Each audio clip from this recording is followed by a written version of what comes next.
Start recording, start streaming. Not even sure how much. I haven't been uploading my things. I guess it got away from me. Um, I need to do that.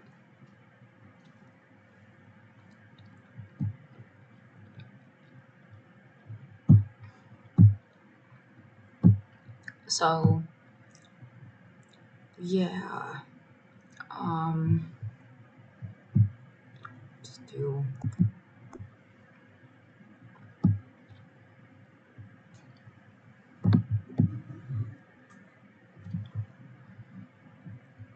What can I say? To start. Gratitude because it feels crazy. Yeah. I like this theme I'm on where you have like, as an atheist, there's these things that are just like human. It doesn't matter what your religion is or if you don't have a religion. Like a need to express gratitude when like, holy shit, I needed this, or a need to you go into prayer mode, like please no,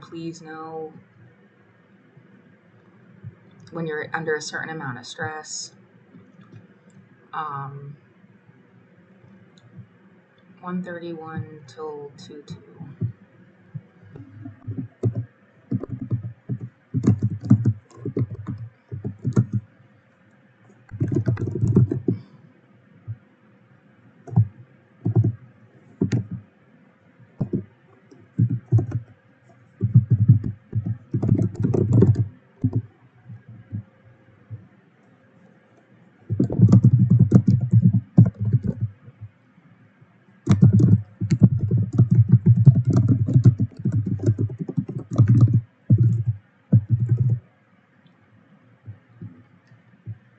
Peaceful.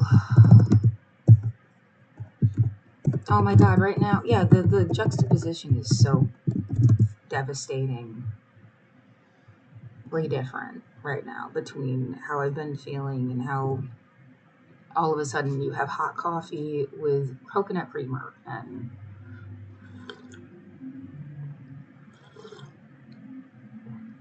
I think there is coffee there, but I haven't had any. There's just like no time to. So yeah, the way that you wake up and the way you gotta get moving and the way that it's, and then you get out the door, the way it was raining, the way that like, and then think, they don't want it to be really comfortable. They don't want it to be like a hotel, or everybody would want to stay there, I suppose. People using it like a hostel to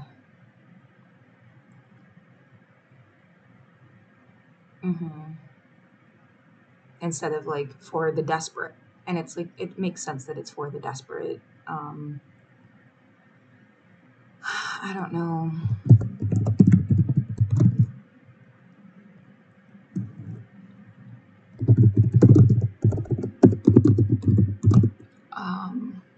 My foot is fucked up. I showed it off. It's wrapped right now. I need a minute before I try to unwrap it again because it's weird. It's like a whole layer of skin. It's a whole, like a, seriously. I mean, like, unhoused, seeking help, hurt, library, shelter, help.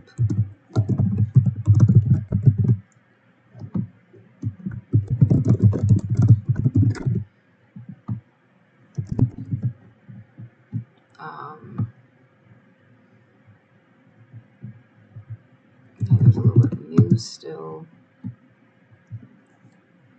And then, I don't know, two, I guess. And just upload all those at once. Yeah, this place is really fast internet. Not being able to poop at all.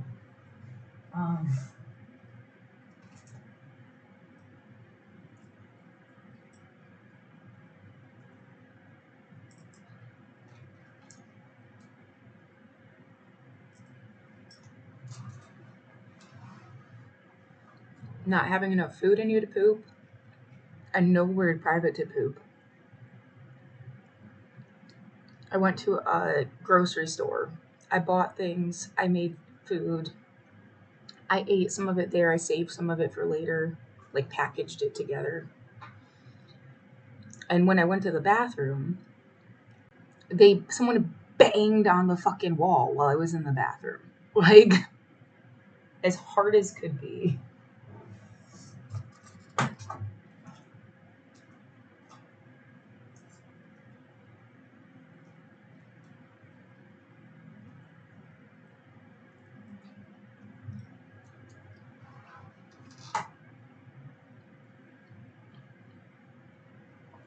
Everything is a public toilet. Everything is like someone else is there and you're trying to take a shit. So I mean, it's like you either have to go so bad you go because you have to go, or like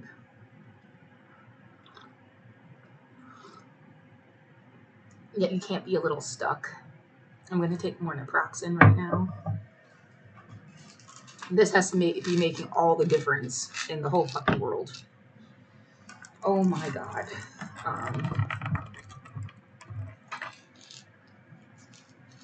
And yeah, it's like a 3 naproxen problem. Um, I'm going to take 4. Yeah, you shouldn't take too much because it'll fuck your stomach up. Oh my god, I can't handle how much it hurts.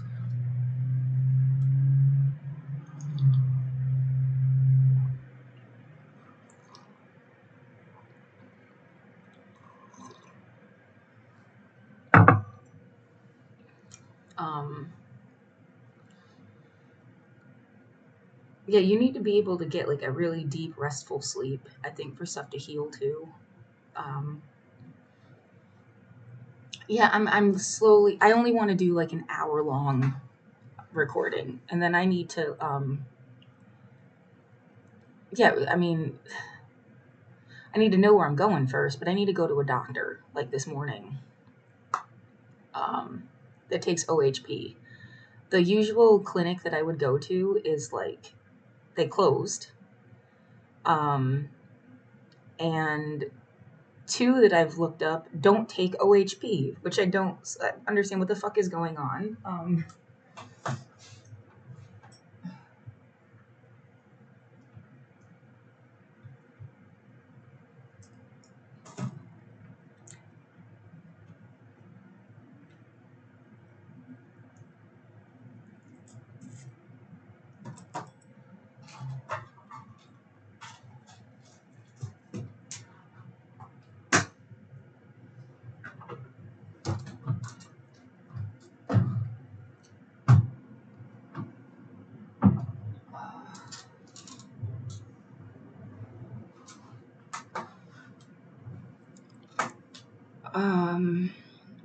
I got an external battery thing. I'm testing it out. I don't know how long I should test it out. I have no idea how much extra battery it has on it or how long it needs to charge before it, like,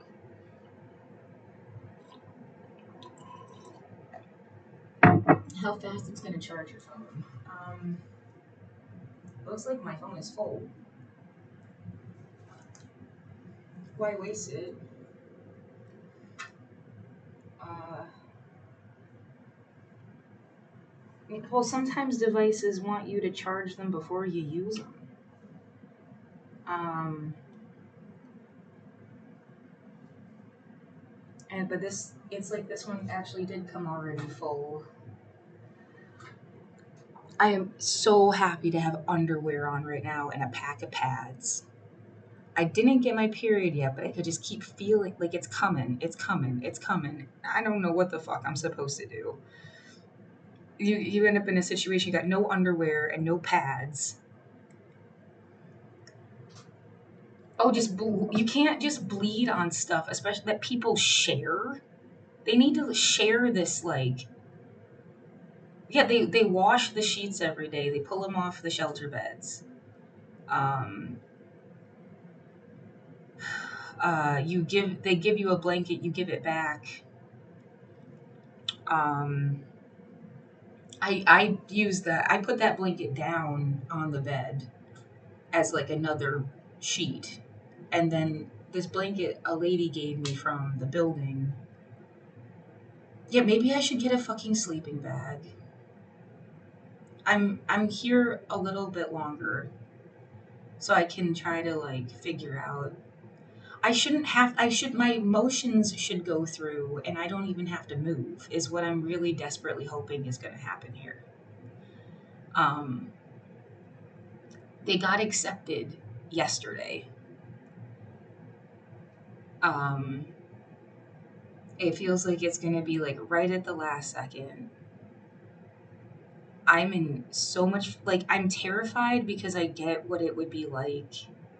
You didn't have a sister that paid for a hotel room. You didn't have a friend that sent you some money. You didn't have maybe if you were in a city that you'd never been in before, it was a little bit like that. Um, I haven't gone outside in 5 years. Some stuff is different. I had to get a new hot pass, for example. My old one doesn't um, even I could load it with money, but it didn't scan. So I had to go to the TriMed office and get a pass. Well, and now that's taken care of, which is nice. So I can get around a lot easier now because I can just get a day pass. I mean, I'm an honored citizen, so it's like $1.49 or something for a day pass instead of $5,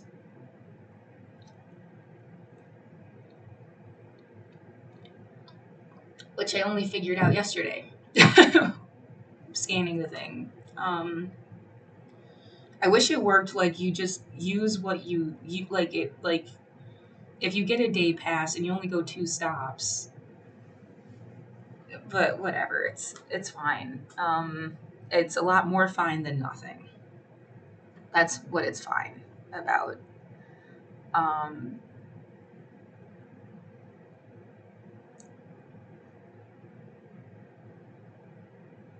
I just got a pair of sandal things, and oh my god, I need the cushion between my feet and the floor. Like I can't walk right now.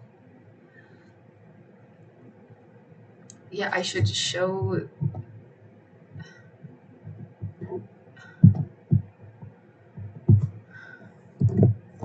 Instagram. And yeah, you could bitch and moan like, why didn't somebody like why wasn't there like an intake person?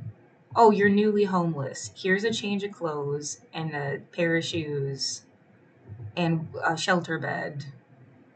Since they don't want you to be they talk constantly how they don't want people to be like almost like visibly homeless, which is its own sort of deranged classist thing. But like if you don't want people bleeding in the middle of the street with a foot wound and no pants on, then you need to give them pants. Like, and just, if you can't do wound care, then they need to be able to go someplace easily that would help them. Other like, you can't just be like, sorry, we're just gonna like, and then bitch that they're like in pain visibly in public. I just,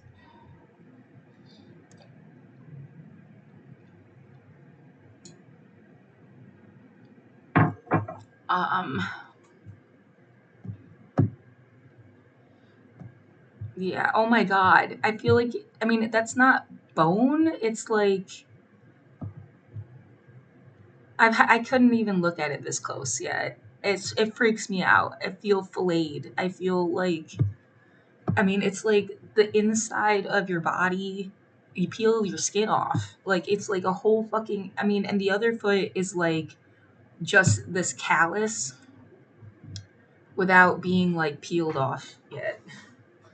Um,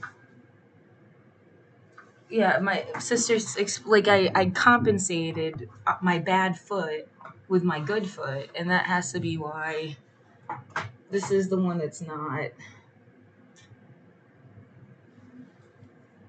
But it's like it has that same. I'm not unwrapping this. This is what the wrap looks like right now. It's a face mask with Neosporin and electrical tape. It looks pretty clean. I'm not mad at it, but like, as far as like a wrap around it goes, I don't want to take it off yet. It feels like it's making like a second skin. I can't. I feel, yeah, it's just real bad. And I didn't. So I've been like, I felt like it was like a blister that had popped or something. I remember feeling that part and being like, ugh. But I kept walking really slowly. Um, and, just one step at a time, trying to get where I'm going. And I didn't know what it looked like until I went to the library, and then I thought I was getting a call from that phone call didn't work out, but took my sock off just to see, and I was in like kind of like a private area. Um, it wasn't like in the middle of the library. Um, and yeah, it like it's worse when you see it. It was way worse when I saw it. Like, but I'm glad, I guess, because like the security guard came over and he got me connected to the lady. She had actually filled out a shelter referral for me last week. Um, Connected to this lady that they gave me a pair of shoes, so I got another pair of sneakers. Um, I am trying to really glaze over anything that felt. I don't know. I don't know if they made a joke. I don't know. They came out with two pairs of shoes. One were too small, and then she's like, and these ones are like 11 in men's. They don't look like 11 men's, but like I feel like they made a point to be like, and I mean, do I have to care? I don't care. It just feels like you're trying to say something. But whatever. Like I don't get, well, it was like the third time that day. You have to understand. Like when I was waiting in line at TriMet, somebody behind me was like, "Oh, I really like your boots." And said something like females and trans people wear them. I was like, "Okay, yeah, that's nice." Like I don't know if they were trying to ask me if I was trans. The security guard even made a big deal about my height. It just feels like Looney Tunes. Like, are you guys okay? I don't know if you're making jokes. I don't know if, like, you care whether anybody is what, or, like, I don't know. But I, like, picked up that there was, like, some overtone. Yeah, even, this is a dumb thing, but, like, this was a $1. I'm gonna fill this with hand sanitizer and water. And, like, that's because Lysol is too expensive. Um, just so I can have something to, like, because I feel better. Um, if I need, like, I go to the bathroom, I can go on the toilet seat or something. And yeah. And but like online, I don't care. But like online, the thing was pink, and they gave me a blue one. Again, it's fine. I don't care about gender like that. I'm just like, I just feel like other people do, and I don't know if they're making weird jokes, and like, I just,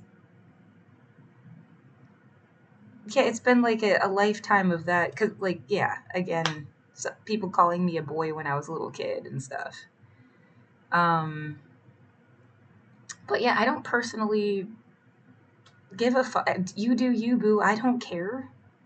Are you nice? And what are you about? Like, I don't care what your gender is. And I just, like, don't. Anyway, oh,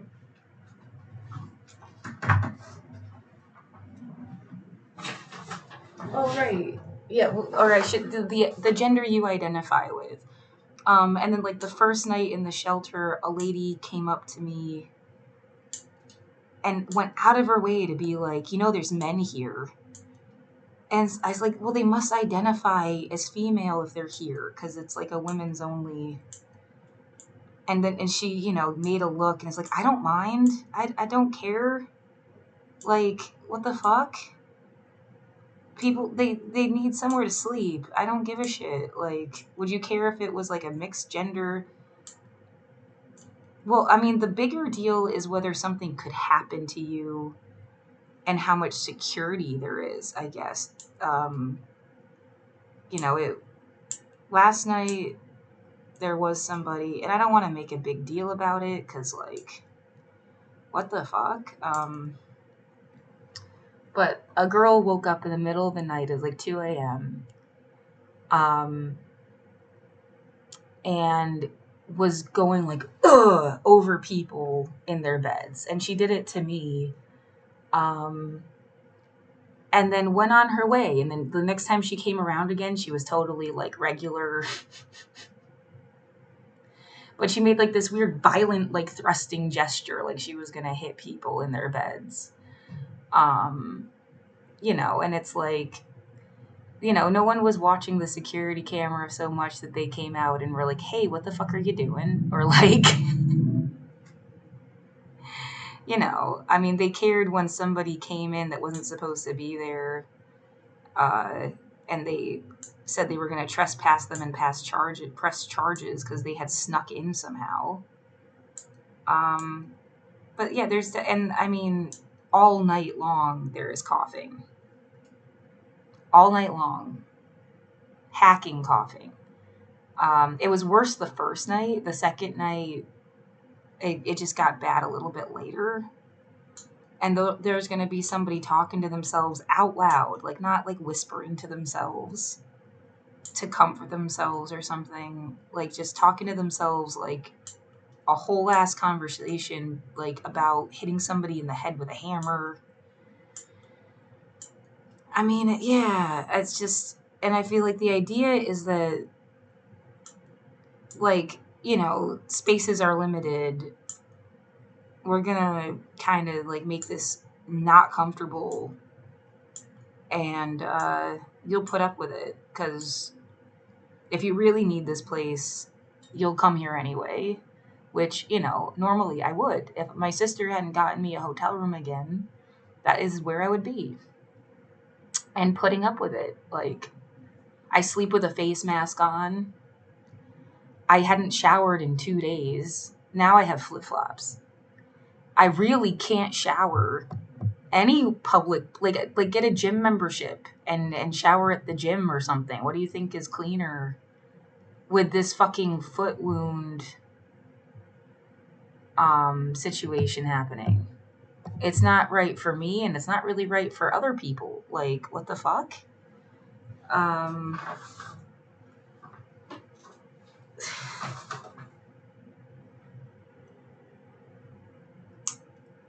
so yeah, hopefully that heals up before I have to go out again or whatever is gonna fucking happen.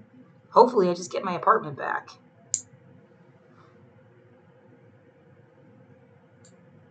But that's like absolutely,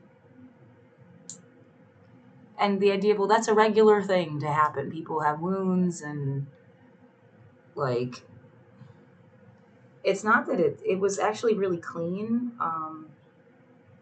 The shelter, uh, there's not a lot to make dirty. There's just a bed, and then there's bathrooms. Um, you have to take toilet paper from a roll on the counter. There's no actual toilet paper in the stalls. Um,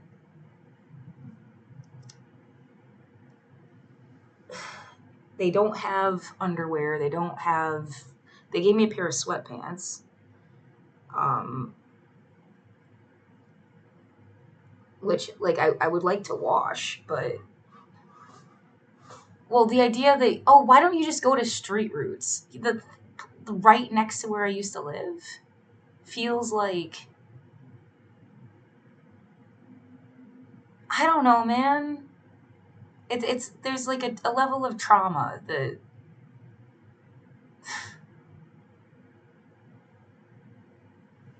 why don't you go to the place that was right across the street from where you were that was like possibly fucking with you the whole time?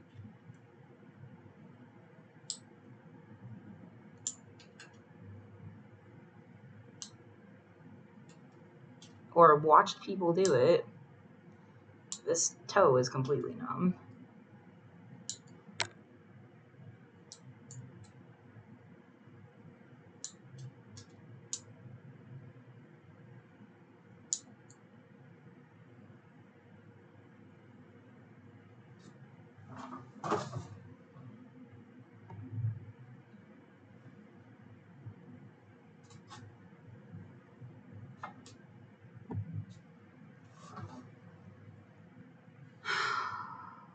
Um, that's nice. I haven't been able to clip my nails and they've been so like fucked up and raggedy. And now I have something I can use to trim things. Um,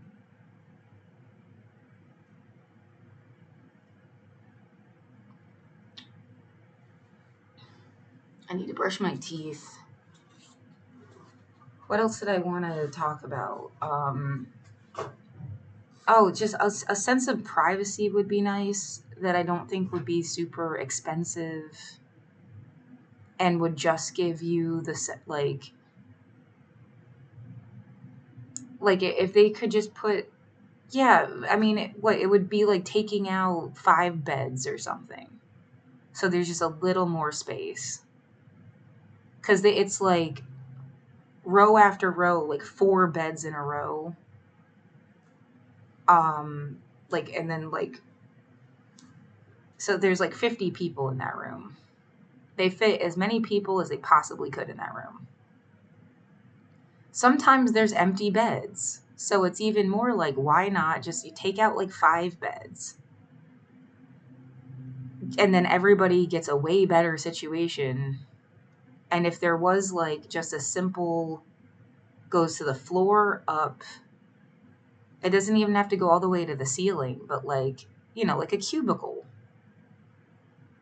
Um, and then when you put your stuff, it feels a little more protected. You can only fit a little bit of stuff. Yeah, I don't know what the fuck. I'm worried that I can't go there if my only option is to get a cart full of stuff from my room. I can't like go to that shelter anymore. Where the fuck am I supposed to go? Then you're like literally forcing people to give up all of their belongings to have somewhere to stay that you like force them to stay in because again they're trying to end unsheltered homelessness. Like you're not supposed to be outside. Yeah, it's so yeah, you could argue that somebody has to be able to stay outside. You need to like leave them alone. And yeah, should I have bought a tent?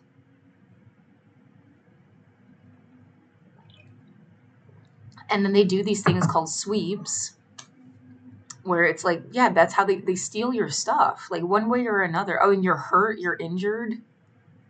Like you're just they just steal all of your shit. Like a city officials level. Like they steal all of your shit. They're supposed to put things in storage. How are you going to get there if you have a broken foot? Or you didn't get a max pass or like train sounds. Whatever. Like you can't possibly fucking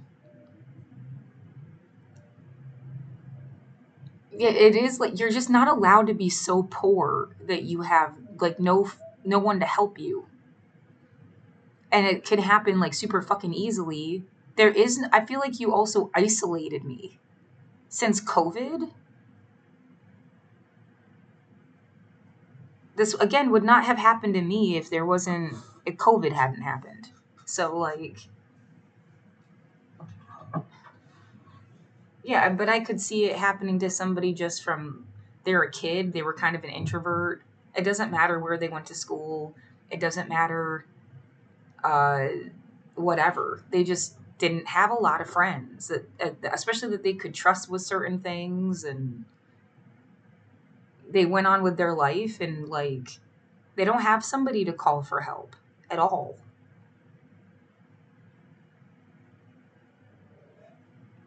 Maybe they don't know how to even use a phone or a computer, possibly. How to, like, because I mean, asking for help on the internet was like the only other fucking option.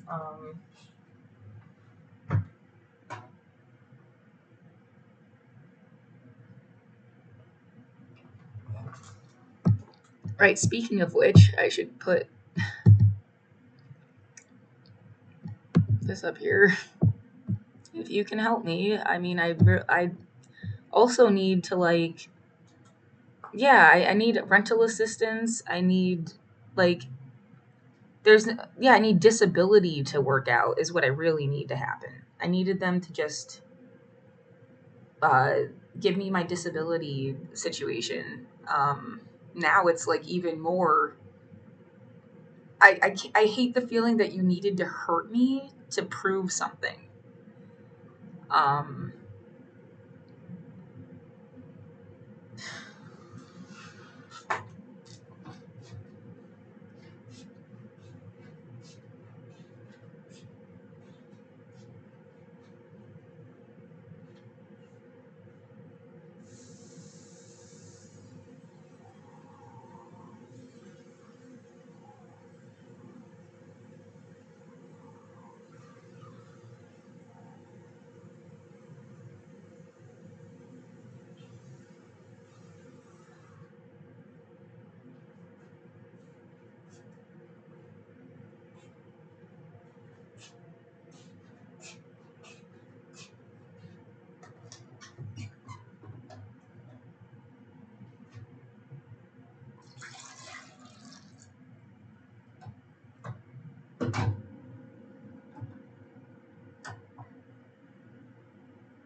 I'll be back.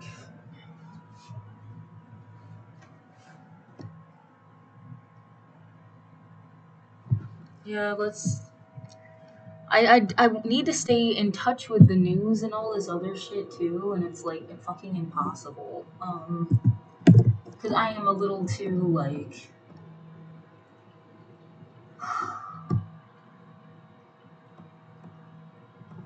having my own issues right now. Let's just do headlines. Welcome to Democracy Now!, democracynow.org, The War and Peace Report. I'm Amy Goodman. A federal judge in Minnesota denied a request by state officials to temporarily block the surge of 3,000 federal immigration agents that led to the fatal shootings of Renee Good and Alex Preti in Minneapolis. Federal Judge Kate Menendez, who was appointed by President Biden, said in her ruling, quote, "A proclamation that Operation Metro Surge has simply gone so far on the other side of the line is a thin reed on which to base a preliminary injunction," unquote. Minneapolis Mayor Jacob Frey denounced the ruling, saying, quote, "This decision doesn't change what people here have lived through: fear, disruption, and harm caused by a federal operation that never belonged in Minneapolis in the first place," unquote. Attorney General Pam Bondi posted on X, calling the ruling, quote, "a huge legal win for the Trump administration."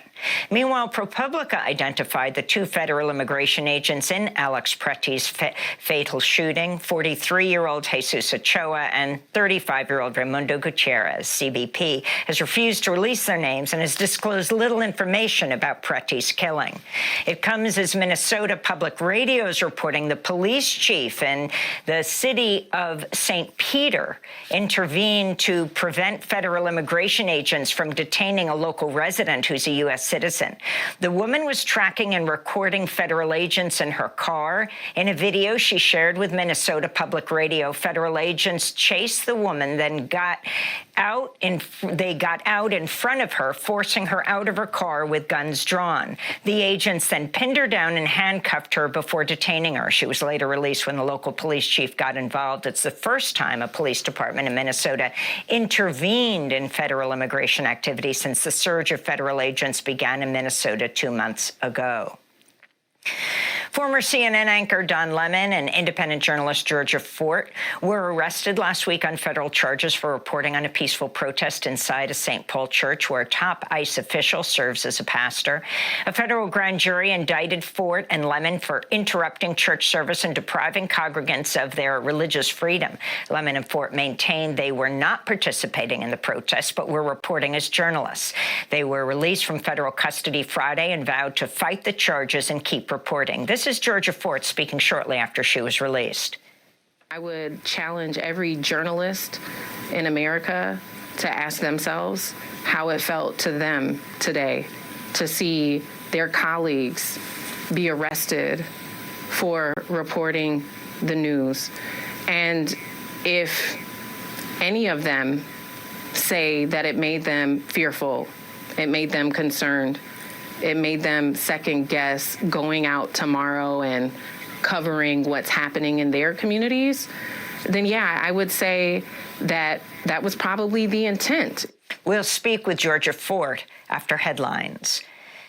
In more related news, 5-year-old Liam Conejo Ramos and his father reunited with family members in Minnesota Sunday after they were released from an ICE family jail in Texas amidst mounting pressure from activists and elected officials. Texas Congressmember Joaquin Castro shared footage on social media as he welcomed Liam and his father, Adrian Conejo, outside ICE's South Texas Family Residential Center in Dilley and flew them home to Minneapolis. Liam and his dad were detained in a suburb of Minneapolis last month. Images of Liam went viral after he was picked up by federal agents while still wearing his Spider-Man backpack and a blue hat with bunny ears.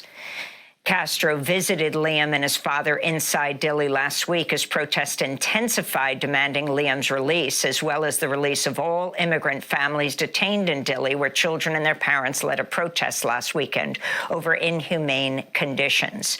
Congressmember Ilhan Omar later posted a photo with Liam and his father with a caption that read in part, quote, "Liam is home now. He was wearing his bunny ears again."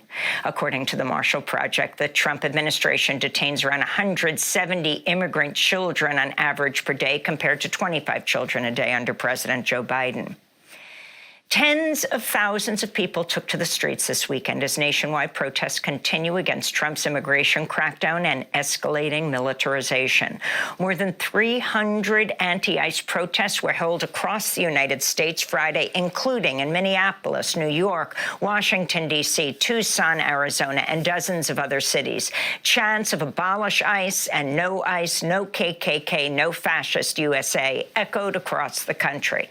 Thousands of others also participated in a nationwide general strike Friday. This is a protester in San Francisco. I hope what happens is that more people will wake up. It's true that peaceful protests, nonviolent protests, is what brings down dictatorships. It was a huge sacrifice for that, but that's what we need to do, and people need to wake up to this. Reports have emerged of demoted Border Patrol Chief Gregory Bovino allegedly making offensive remarks about the Jewish faith of Minnesota's U.S. Attorney Daniel Rosen. That's according to the New York Times, which said Bovino's comments were made during a phone call with Minnesota prosecutors earlier this month.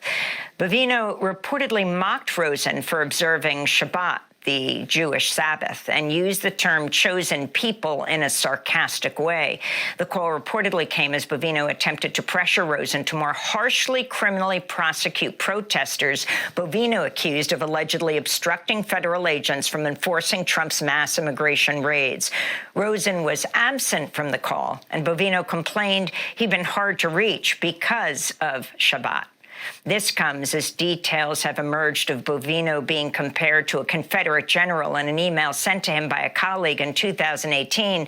At the time, 2 Border Patrol agents sued Bovino, accusing him of discrimination and obstructing the promotion of Black and Latino agents within Customs and Border Protection. The city of Chicago has ordered local law enforcement to investigate and document reports of illegal activity conducted by federal immigration agents. Chicago Mayor Brandon Johnson issued the executive order this weekend as tensions continue to rise with the Trump administration over federal immigration operations. Johnson wrote on social media, quote, "Nobody's above the law. With today's order, we're putting ICE on notice in our city. Chicago's leading the way as the first city to create infrastructure for holding ICE and CBP agents accountable for crimes against our communities," Mayor Johnson wrote on X. The Justice Department has released over 3 million pages of the Epstein files. Deputy U.S. Attorney General Todd Blanche says the review was over and that it's unlikely anyone else will be prosecuted. The Wall Street Journal reports the names of 43 survivors were left unredacted in the files that were made public. According to the Wall Street Journal, more than 24 names of survivors who were minors are exposed in the filings, along with identifying details that make them readily traceable, including home addresses. The release of the document sheds more light on the late convicted sex offenders' ties to Hollywood elites, CEOs, and government officials. For instance, Epstein had used his contacts to arrange meetings for Steve Bannon with European government leaders. The 2 men had dinner together often, and Epstein had offered Bannon to stay at his Paris apartment, his Palm Beach house, and use his private plane on multiple occasions. The DOJ also released photos of Brett Ratner, the director of Melania Trump's Amazon film, with Epstein and several young women. Ratner was accused by 6 women of sexual impropriety in 2017. We'll have more on the Epstein files later in the broadcast with the journalist who's covered Jeffrey Epstein and a lawyer for Epstein survivors.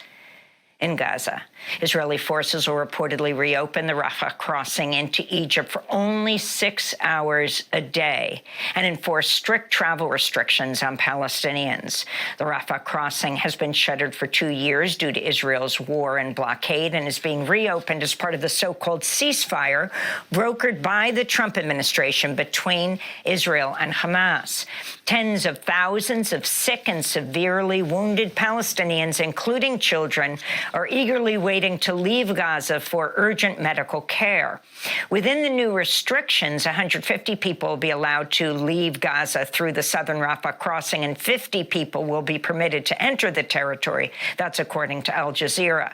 Gaza health officials estimate over 1,200 Palestinians have died in Gaza while waiting for medical transfer due to Israel's closure of the Rafah crossing. Meanwhile, Al Jazeera reports some 12,000 medical staff in Egypt are preparing to receive medical evacuees from Gaza, with hundreds of hospitals and ambulances ready to treat Palestinian patients, among them children who've lost limbs in Israeli strikes. This is Mohammed Mahdi from Khan Yunis, who is getting ready to evacuate Gaza with a patient. It feels like a dream, especially as my father. We had lost hope of him receiving treatment, and then they suddenly called us and told him to come to receive treatment and travel. This system is a dream, I swear. This comes as Israeli forces continue their strikes across Gaza, killing at least 30 people, including 6 children this weekend, in violation of the ceasefire. Some of the victims were taking shelter in tents. This was reportedly one of the deadliest Israeli airstrikes on Gaza in months. In Iran, authorities arrested Mehdi Mahmoodian, who was nominated for an Oscar for co-writing the screenplay for Jafar Panahi's acclaimed film, It Was Just an Accident. The arrest comes as Mahmoodian signed a public statement condemning Iran's supreme leader, Ali Khamenei. The statement also denounced the crackdown on anti-government protesters, saying, quote, "The mass and systematic killing of citizens who bravely took to the streets to bring an end to an illegitimate regime constitutes an organized state crime against humanity," unquote. Meanwhile, Erfan Soltani, who was reportedly sentenced to death for participating in anti-government protests was released on bail, according to human rights groups. In Texas, Democrats flipped a state Senate seat and picked up an additional congressional seat in a special election. Democrat Christian Menifee won the special election runoff Saturday for Texas's 8th congressional district, narrowing Republicans' majority in the House to just 4 seats. Meanwhile, in a race for Texas State Senate, Democrat Taylor Remmett flipped a district that President Trump had won by 17 percentage points in 2024. President Trump announced he's closing the Kennedy Center for 2 years for renovations. It comes as President Trump's hand-picked board of trustees added his name to the Kennedy Center's building back in December, leading to a wave of artist boycotts. CNN's reporting Kennedy Center staff found out about the closure through President Trump's social media post about the renovation. It comes as the Kennedy Center currently lists no scheduled events to honor Black History Month after several artists canceled their events to protest President Trump's takeover. And artists attending the Grammys last night wore anti-ICE pins, while others used their victory speeches to speak out against President Trump's mass raids and deportations. Among them, Bad Bunny, who took home 3 awards, including Album of the Year, making history as the first Spanish-language album to win in that category. Bad Bunny's from Puerto Rico. He'll be performing in the Super Bowl halftime show next weekend. This is part of his Grammy speech last night. Before I say thanks to God, I'm gonna say eyes out. We're not savage, we're not animals, we're not aliens, we are humans and we are Americans.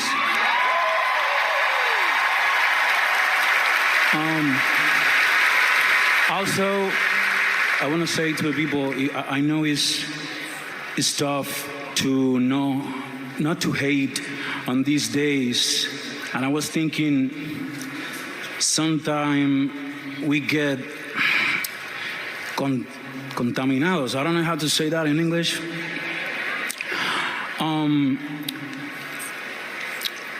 The hate get more powerful with more hate. The only thing that is more powerful than hate is love. And this is singer-songwriter Billie Eilish, who won for Best Song of the Year. As grateful as I feel, I honestly don't feel like I need to say anything, but that no one is illegal on stolen land.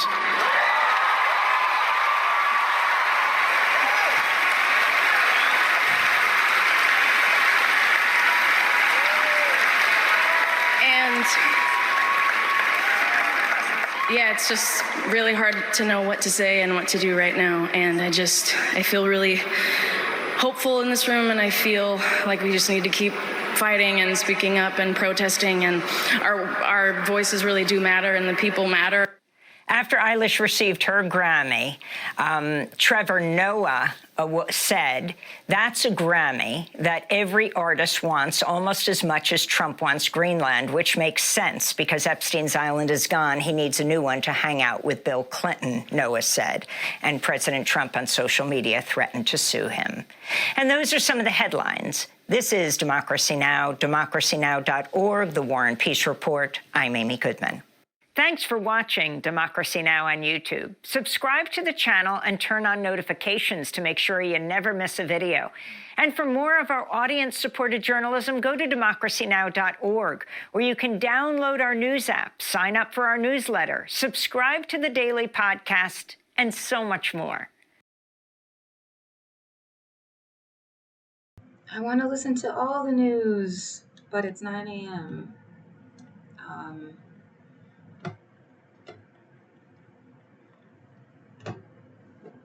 Well, I mean, I could. I need to focus. I'm having trouble doing. I can focus on one thing right now at a time.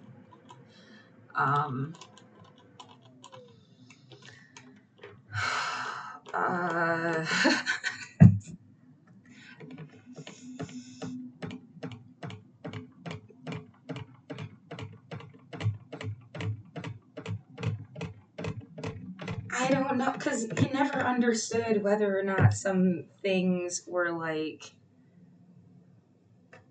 supposed to be nice or not. That, I guess that's where you get this like loopy response to some things that, like,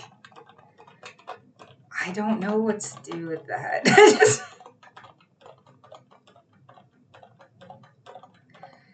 I don't know.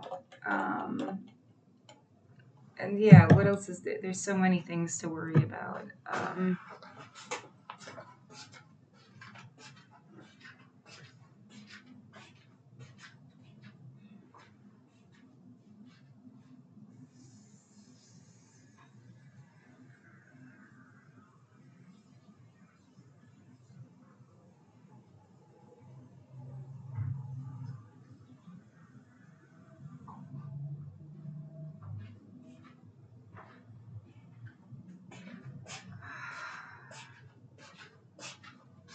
So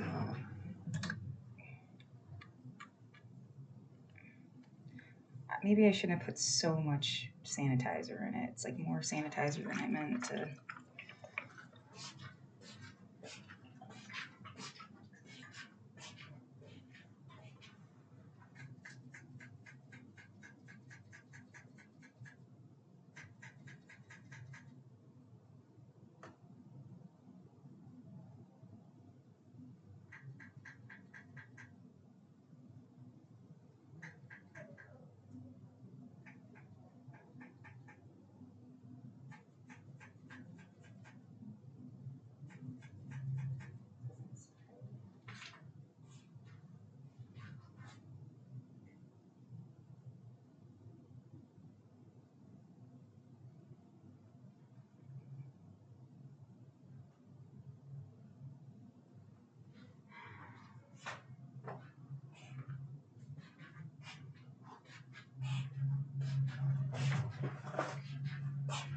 Might as well at least just play another one because I'm trying to put stuff together and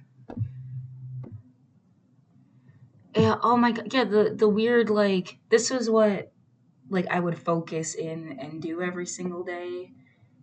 That sense of like my routine, and it's nice to like.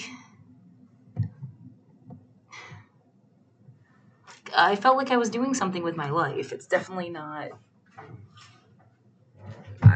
every single day. Not like I wasn't doing anything. Oh, and that was yesterday's headlines too, wasn't it? Okay, so then today.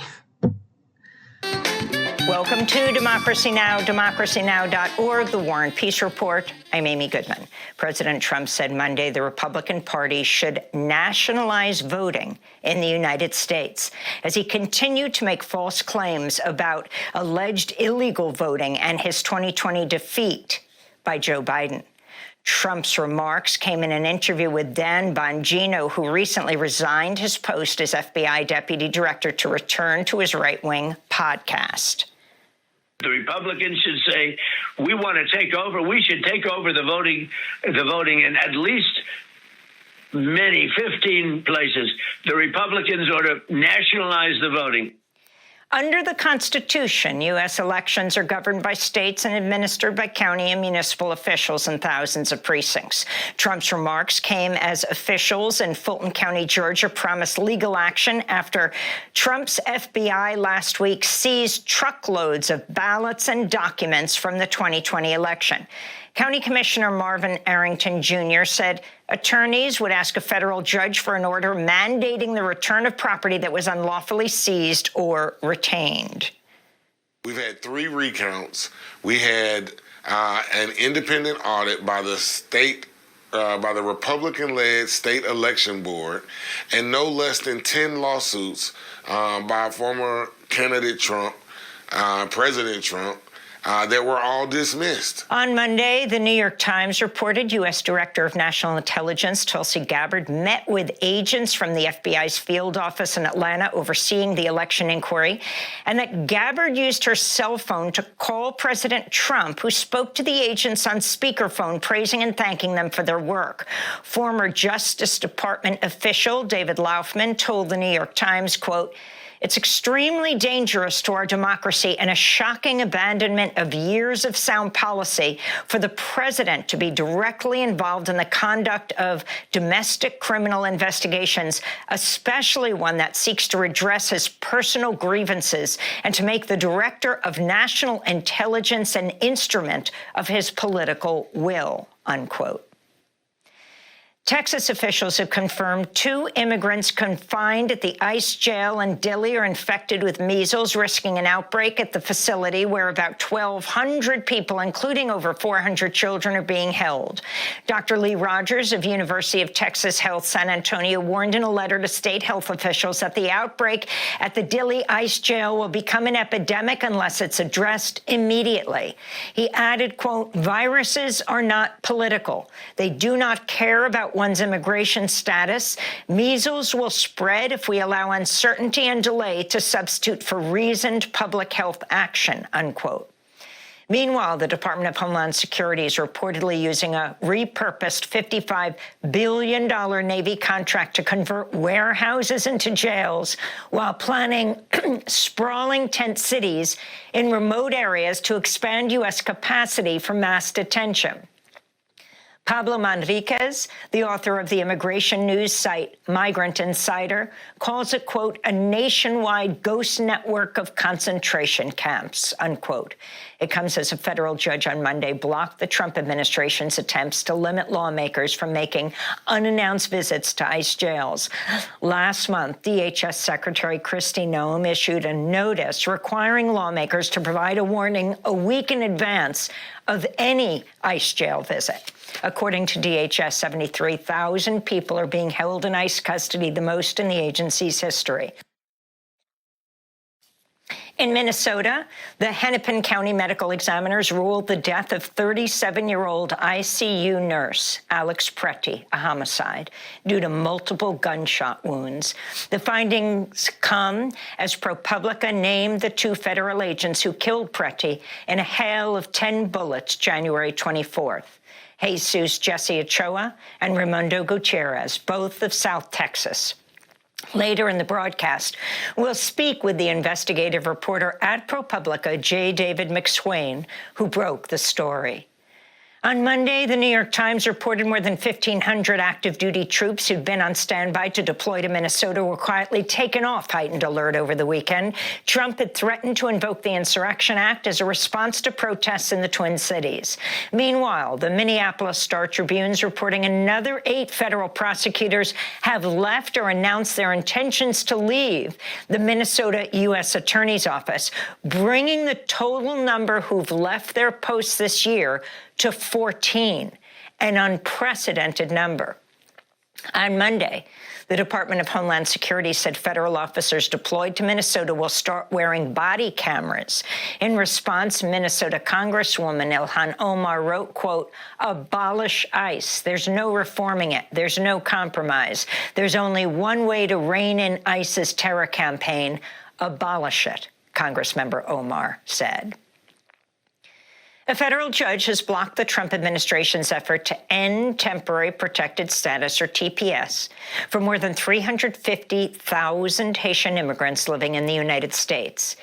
In her ruling, U.S. District Judge Ana Reyes wrote, quote, "Kristi Noem has a First Amendment right to call immigrants killers, leeches, entitlement junkies, and any other inapt name she wants. Secretary Noem, however, is constrained to apply faithfully the facts to the law in implementing the TPS program. The record to date shows she has yet to do that," unquote. The Department of Homeland Security plans to appeal the ruling. Israeli airstrikes killed at least 4 Palestinians in Gaza on Monday. Palestinians gathered at Nasser Hospital in Khan Yunis to mourn a 30-month-old boy, Ayad al-Rabaya, who was killed by Israeli fire. This is Omar al-Rabaya, the boy's relative. Gunboats fired shells towards the regional park. An explosion took place in a tent. I came looking and found a child without a head inside the tent. Meanwhile, Israeli forces detonated and destroyed the Morag water station in Rafah on Monday, a facility that supplied water to roughly a third of the city's residents before the war. Its destruction came as Israel said it will ban Doctors Without Borders, or MSF, from operating in Gaza after the charity refused to provide Israeli authorities a list of its Palestinian staff. MSF currently provides at least 20% of hospital beds in Gaza. Meanwhile, The Guardian reports a U.S. disaster response firm, Gotham's LLC, is looking to secure a deal with White House officials that would guarantee a 7-year monopoly over a new trucking and logistics plan for President Trump's so-called Board of Peace in Gaza.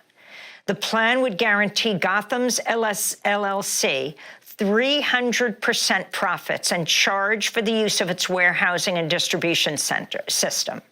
The firm has also supported operations at the notorious South Florida ICE jail dubbed Alligator Alcatraz. This comes amidst new revelations that USAID staffers in early 2024 drafted a warning to senior officials in the Biden administration that Israel's attacks had turned northern Gaza into a, quote, apocalyptic wasteland, unquote. The internal memo laid out harrowing accounts by UN observers who described seeing a human femur and other bones in the streets, dead bodies abandoned in cars, and, quote, catastrophic human needs, particularly for food and safe drinking water, unquote.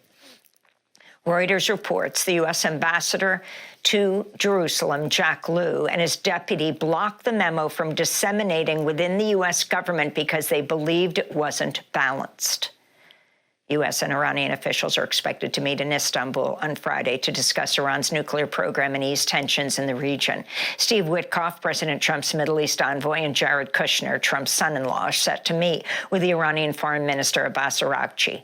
Senior officials from Turkey, Qatar, and Egypt are also expected to attend the talks. President Trump has repeatedly threatened to bomb Iran in recent weeks after assembling what he called a massive armada of U.S. naval forces within striking distance of Iran.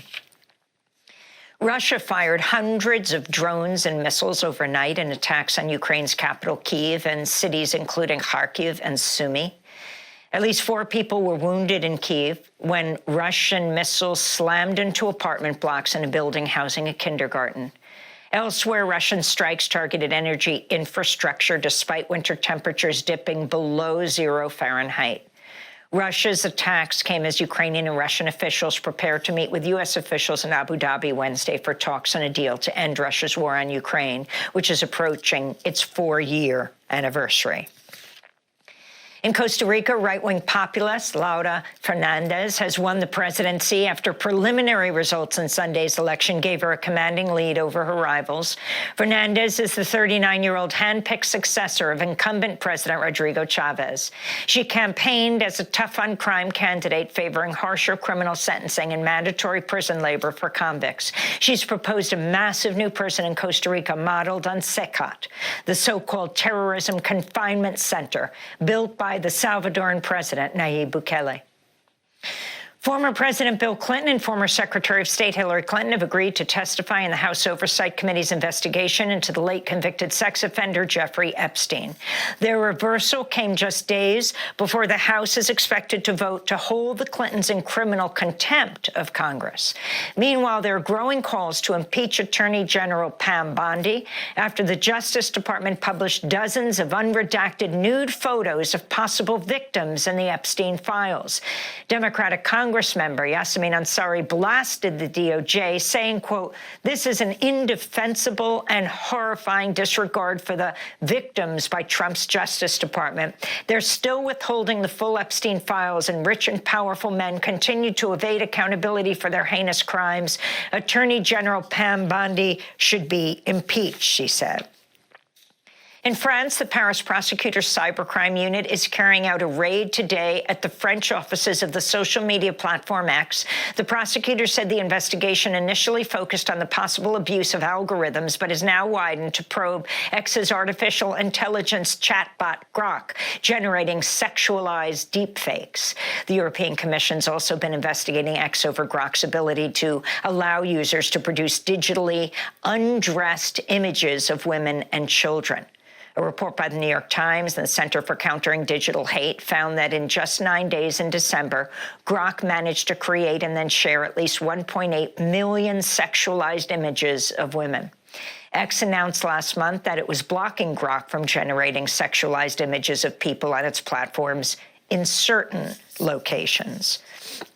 And civil rights and liberties groups have sued the New York Police Department for systematically targeting tens of thousands of Black and Latino drivers with unconstitutional vehicle searches that have been compared to stop and frisk on wheels. The New York Civil Liberties Union and the Bronx Defenders brought the lawsuit after data showed that of the nearly 75,000 vehicles searched by police over the past 4 years, 84% had Black or Latino drivers, while fewer than 4% had white drivers. Juval Scott is executive director of the Bronx Defenders.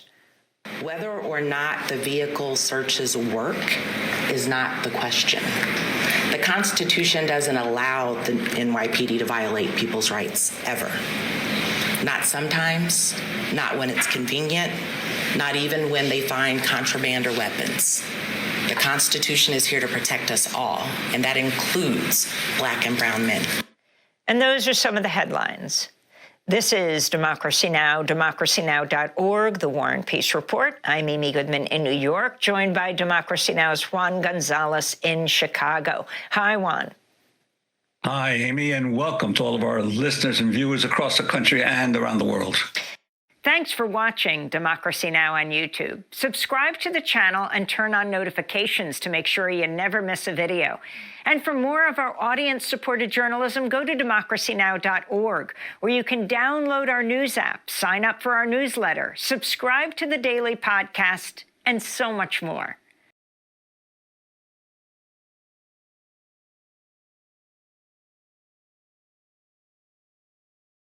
Well, we're going to stay in Chicago for our top segment.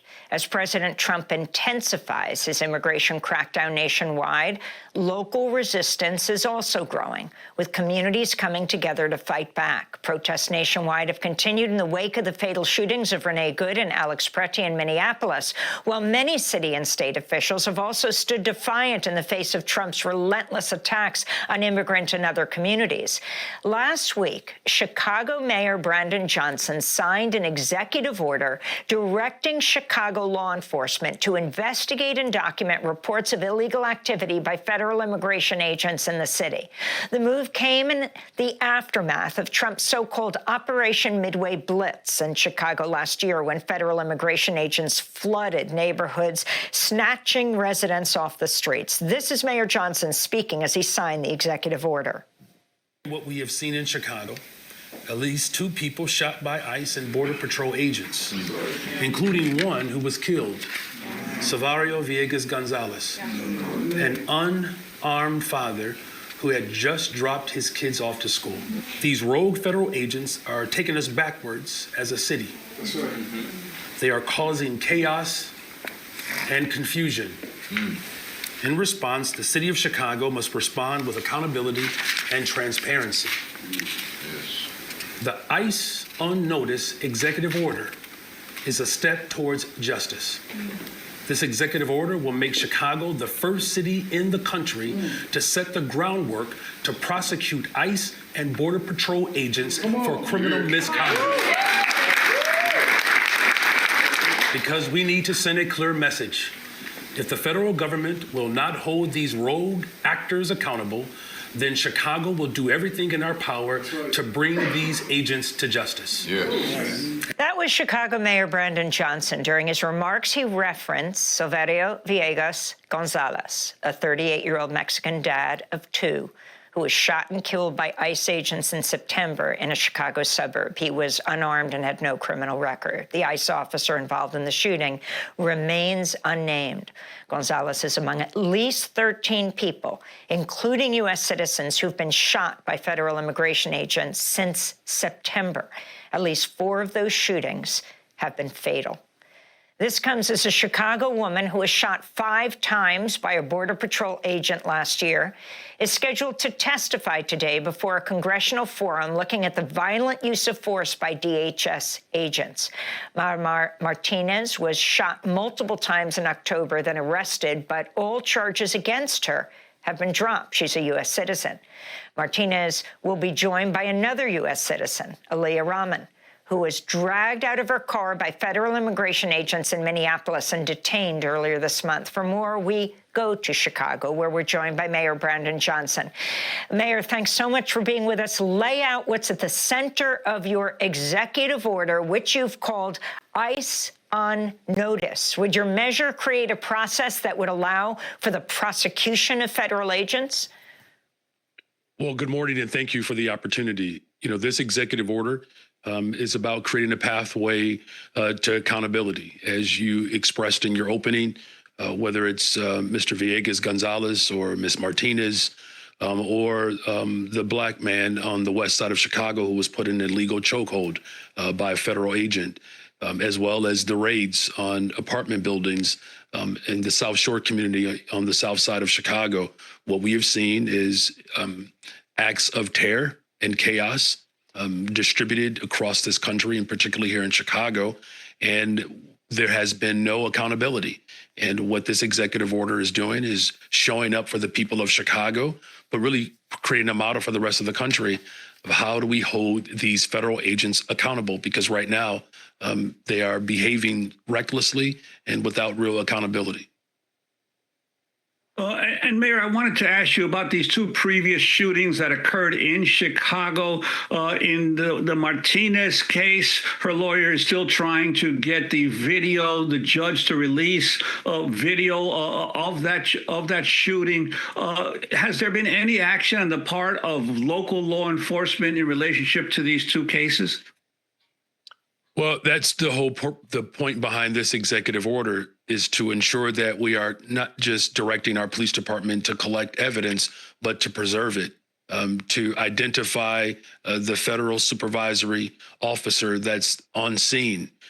Right now, we just did not have clear direction. And what this executive order does is it provides that clear direction so that, again, we can have a pathway to accountability. Because in the case in which you're talking about, that information in the preservation of that incident, there is no clear direction around prior to the executive order of how that information can be maintained, but also how it can be used in an attempt, of course, to hold these individuals accountable. That's the whole point around this executive order, is to ensure that the evidence is preserved, that it's well documented, and then, of course, that information and that evidence is passed on to the jurisdiction that is ultimately responsible to determine whether or not charges should be brought.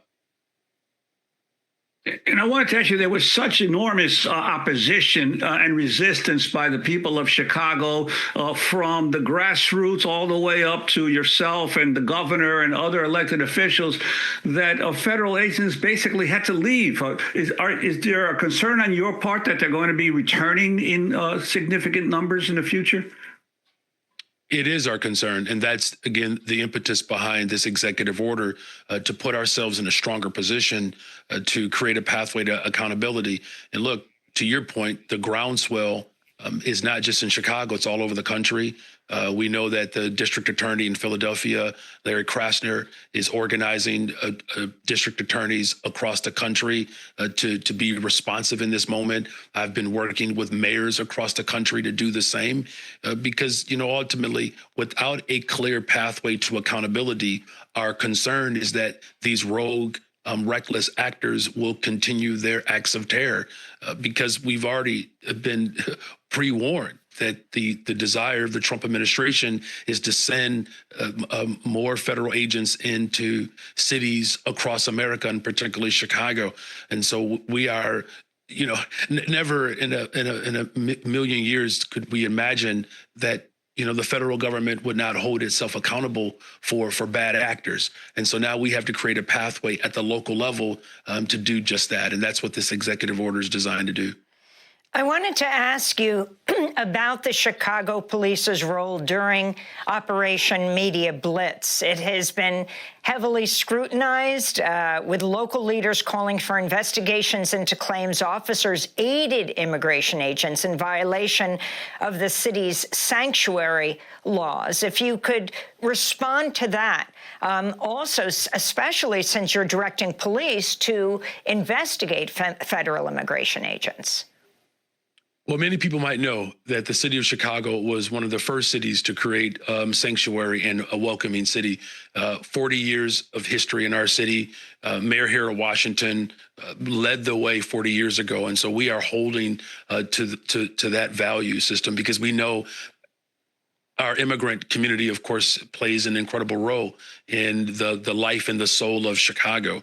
And so, you know, what we have done here locally is that we've created an accountability mechanism for families in the city of Chicago to bring, you know, claims of violations by our police department and our superintendent and my administration. We welcome that because we want to make sure that the trust that we have built between law enforcement and local residents, that trust is not eroded and lost, particularly at a time in which we saw the fewest amount of homicides in 60 years. As violent crime continues to go down in the city of Chicago, our police department maintaining trust and credibility within all of our communities is vital to building the safest, most affordable big city in America.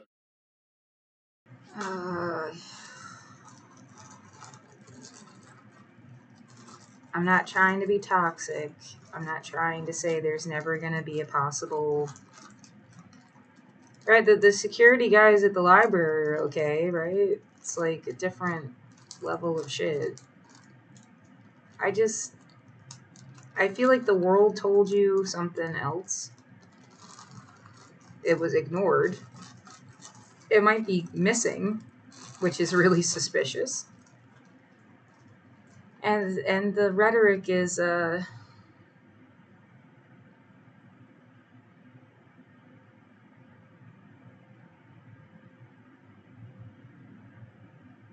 humiliating. What's another word?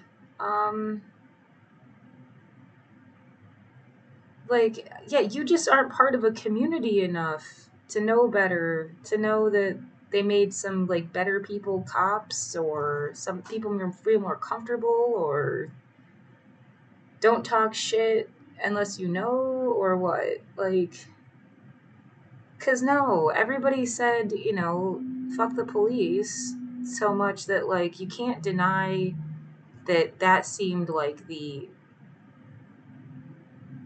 majority.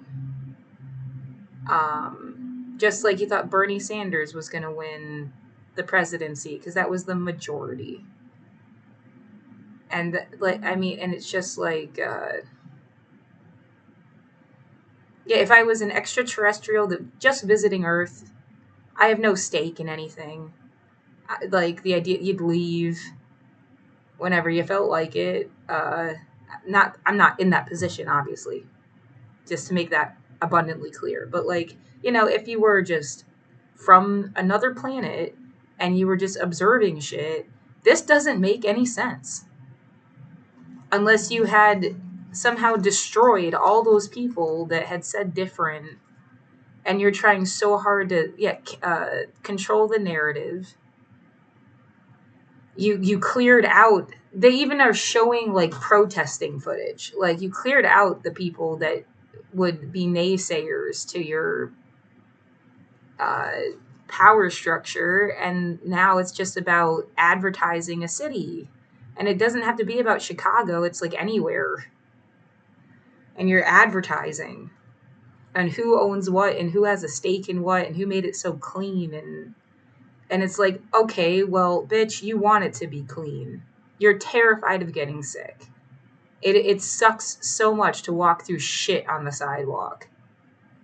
I mean, clean, like, on that level. Like, literally, there's not shit and needles and toxic stuff that could make you sick just all over the place. Yeah, everybody pretend you have a foot wound. What do you want to have to walk through to get someplace? Come on. Like, And that, yeah, I get that. And you don't want someone to walk around threatening you or acting like a total fucking, like, oh, God damn it. I hit my head when I did that. Dick,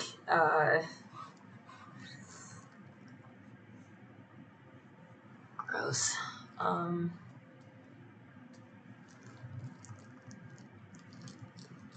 Oh God, I hate being tired like this because I can feel how I'm not articulate.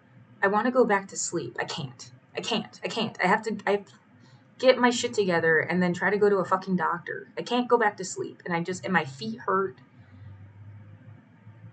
I do feel like protesters were decimated. I don't understand. Yeah, that, and then there's also some like really obvious, call it territorial pissing, but it's like territorial coughing. And it's just people, they sit there and they just openly, they don't cover their mouth, they don't try. They don't seem like they really needed to cough even necessarily, or like they're really like pushing it in a room full of people, and it's to the point where they sound like they're vomiting.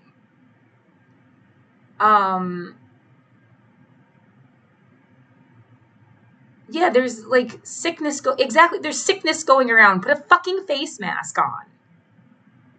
Like, it protects you. You're sick, wear a face mask. You're scared other people are sick, wear a face mask. I don't know, make them, why aren't they available? There's hand sanitizer everywhere. Put like a thing of face masks next to it. I can't, well, yeah, and it's like, dude, you just can't, like, you can't be upset. Don't get upset. It is normal to have a little cough. Yeah, well, cover your fucking mouth. I don't know.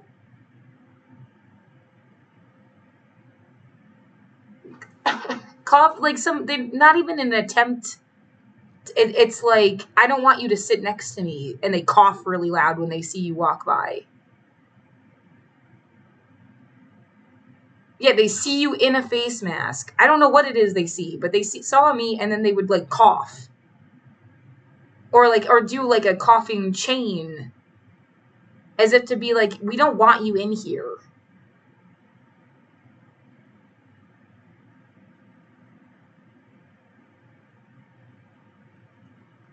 Yeah, I get somebody picked up on the thought that maybe if we do that, it makes, like, we think they're just nitpicky germaphobes, annoying, and they'll go away.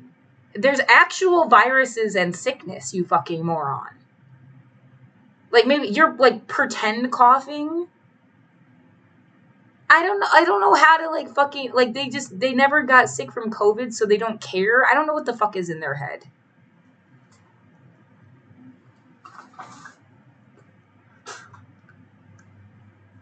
But instead of, like, anti-fascist protesters, I feel like there was a lot of, like, they're part of something, but I don't think they give a fuck about human, like, yeah, there's a guy sitting across from me in the library yesterday that was just, like, he was sitting in a chair, had his leg up, and was scratching his ass, like, for 2 hours, and coughing. Yeah, it couldn't be more like somebody's, like, idea. They think it's a joke. What the fuck is that?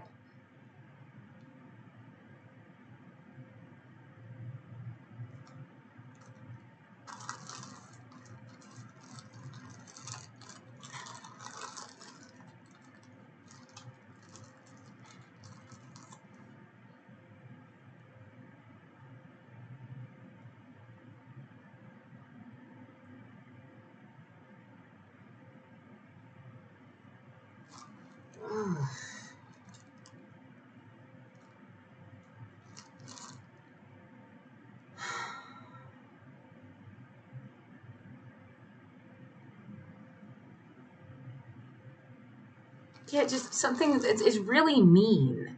And then the way, like, I mean, we say bitch and we say, like, curse and, like, But it's a whole other thing to be constantly like violent, talking about something violent fucking going on, and then you have to play tough so they'll leave you alone. And it's just like,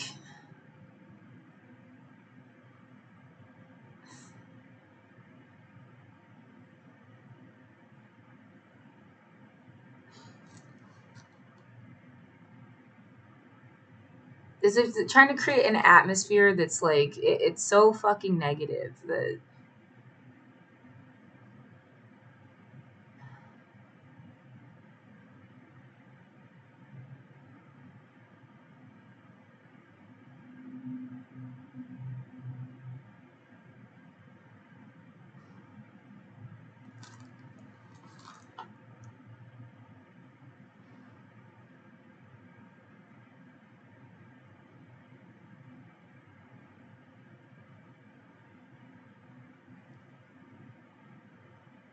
I don't know, man.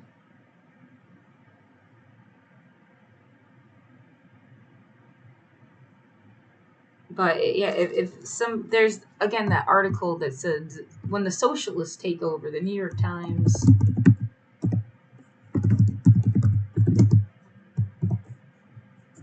What happens when socialists are in charge? I still haven't actually read the article because I just see the headline, then it does this. But yeah, again, any city anywhere that had progressive policies and stuff, but it now just kind of, it feels like there's a committee of people trying to make people leave it uncomfortable, and then the police and real estate people kind of have the power. Police, law, whatever. And yeah, that's far from, yeah, where is everybody else? It's like, well, if they could afford it, they are having fun somewhere, and if they can't, are they having fun somewhere? I mean, a lot of stuff seems closed or underutilized. I didn't really go out.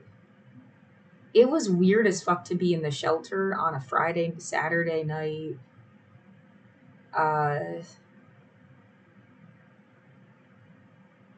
Was it Friday night?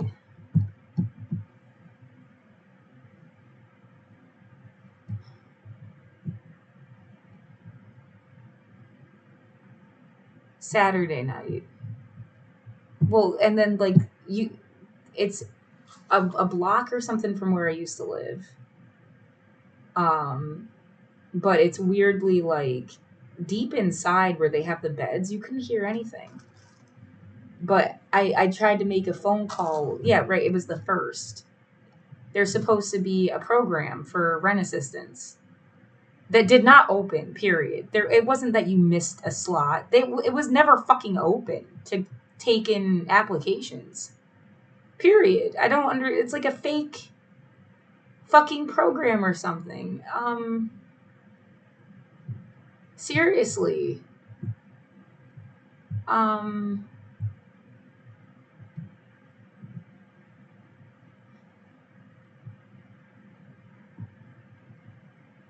But yeah, that was Saturday night into Sunday morning. And I try to go out in the lobby hall area outside of the bedrooms to do the call. And then you could hear like stuff from outside. Bump, bump, bump, music stuff a little bit. But deeper inside the building, couldn't hear shit. Found interesting. But like if that's the fun stuff that's still going on, it's weird because for the past like 2 years on my street, it sounded like nothing. Like they had left. Didn't matter, Friday, Saturday night. It used to be like almost every day of the week. But then for 2 years now, it's been like that. There's not people anymore. Sound. There's some guy in a car making a weird ass annoying sound, but there wouldn't be.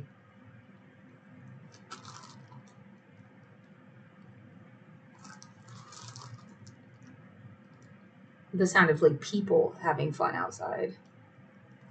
I'm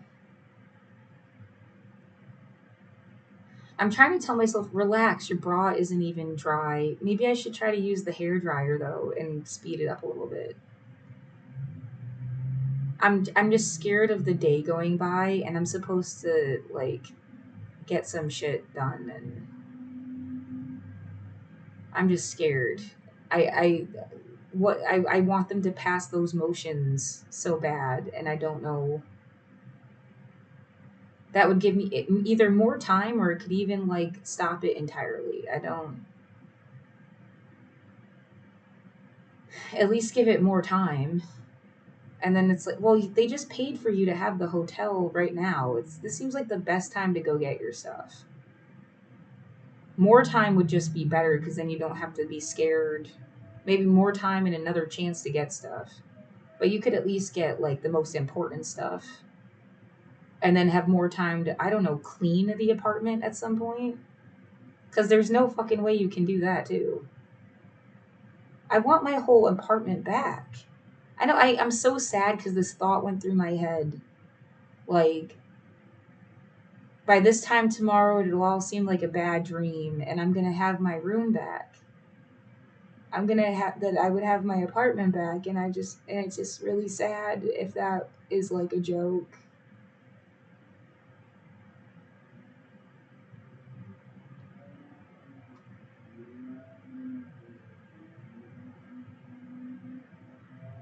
Uh,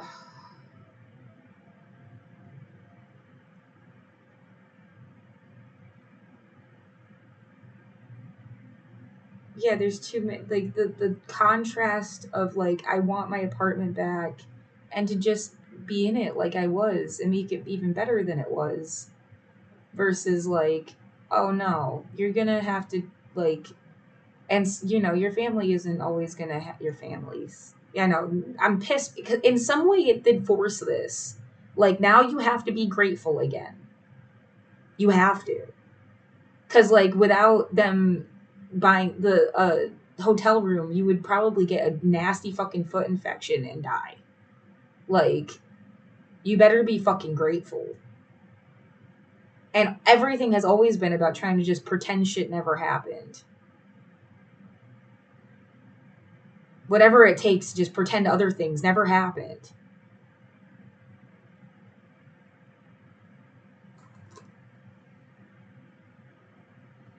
That it couldn't feel more like, of course I'm grateful. Yeah, well, it's like, here, we're gonna do fucked up shit to somebody, starve them, and then give them food. And I mean, if they're not grateful, they can die. And of course you're gonna be grateful because you need food. But like, what the fuck before this?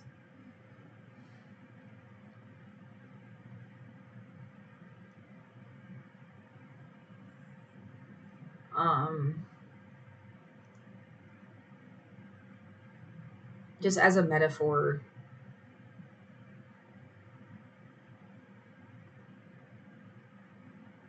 Yeah, this life is nauseating. And then what? Yeah, the contrast of like having your apartment, having a life for yourself, and then like what they're making you do this. They make a lot of people do this. There's at least like 50 something people in that room every night. You think they like wouldn't rather be in a hotel? And then that's just one shelter. You've got multiple shelters with different situations and different people. Yeah, I feel like this is a nice one. Yeah, if it was before COVID, would you even be as scared? Like if this had all happened in 2019.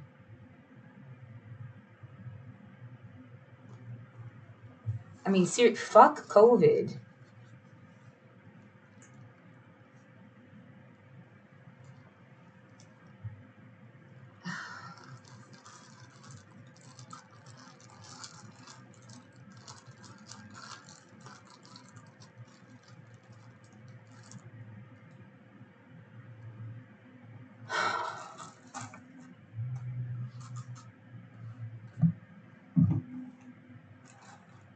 Yeah, that's another. I know I'm pausing because I'm just thinking about how the whole social order is working out. Like, yeah, you have medical, educational, judicial, um, the idea of like you have a whole economy based on helping people out.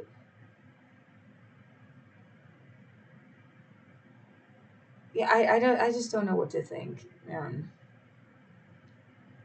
The idea they're not going to help you right away because they kind of hope you just go somewhere else. If you can, they want you to go someplace else. But like, I mean,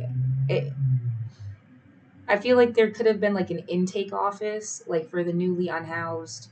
You get evicted, you become homeless, you go to the intake office.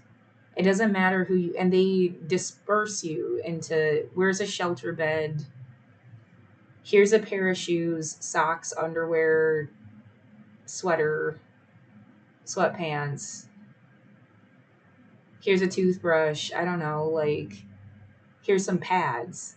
Yeah, again, being a girl bleeding when you have your period and you're gonna bleed on stuff and it's like not even your stuff. I just don't know how they again and I'm saying the place I was clean. They wash they I you watch them strip the beds every day and wash all of the stuff. Um I'm sure that that's how they do it like as a health code thing. But it's just like yeah, those beds are like kind of just laying on metal. It's not like it used to be a mattress, but now it's just like flat. It is not a good sleep. Um, and yeah, I don't know what to expect. You want to expect the best in people. Well, shit happens and stuff. I mean,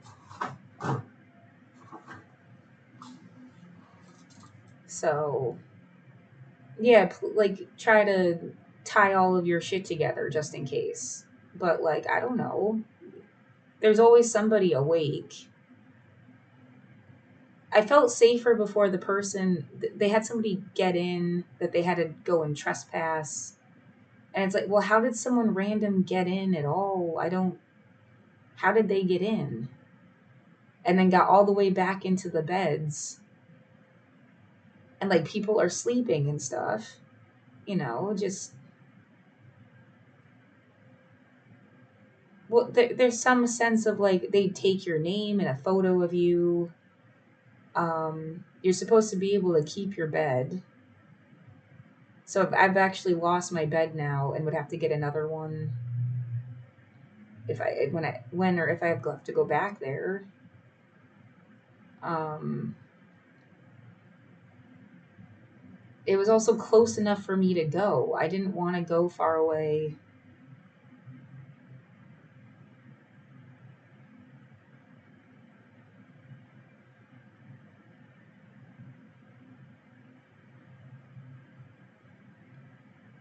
I lived there for 10 years. It's and I mean it was like you took it in an instant. I didn't even know they were coming to do that or I would have been smart enough to pack something. I just didn't, and I guess I was hoping they weren't going to evict me at all because they didn't give me a notice.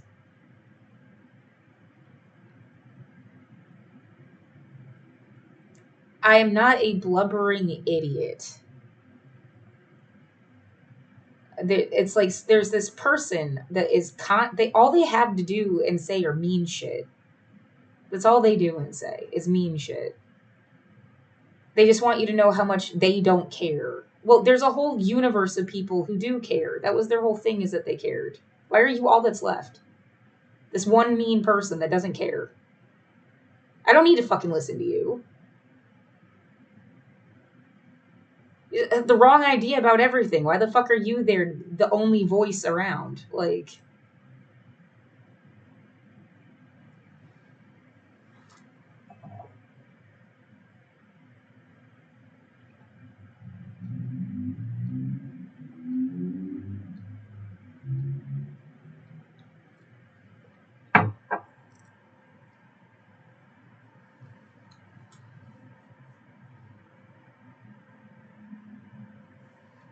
We want you to. I don't care. I don't care what the fuck other people think if it's stupid and bogus. I don't care.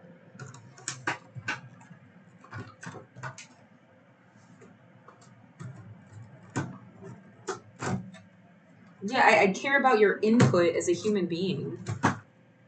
But I don't care about, oh, you're stuck in like a cult and you think stupid mean shit. That doesn't even make sense.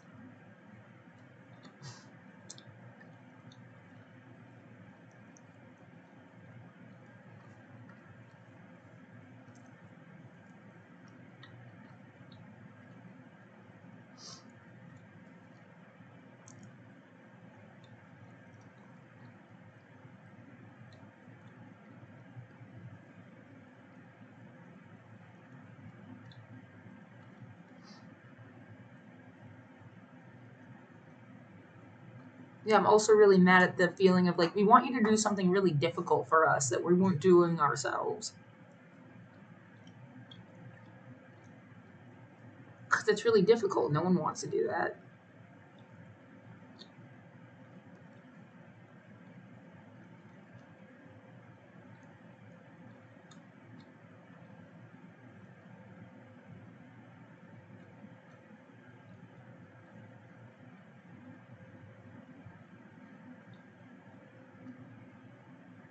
I'm trying to put things so it's like, I'm not complaining. I'm not just whining.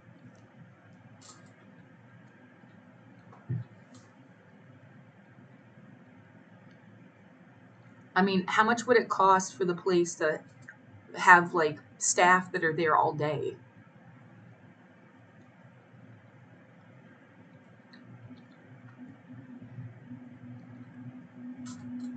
Why shouldn't you be able to have some place that you can like come and go from? Because then what's the difference? Like, people would just, there'd be 50 people that live there and they'd never leave. Maybe. The idea that you have to make it at least a little bit difficult for it to remain like shelter status instead of like a home. Doesn't that seem kind of fucked up? And again, you invested all this money in shelters instead of like actual. You could have just paid for my housing. I would have, of course, I'd rather have my apartment. I'm fucking wounded and I need to go to a doctor. You made everything so difficult for me, it could spiral into like, I mean, this could get worse.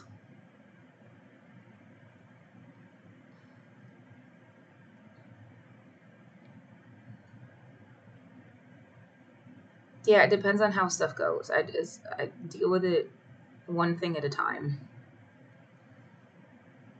How much worse it could get.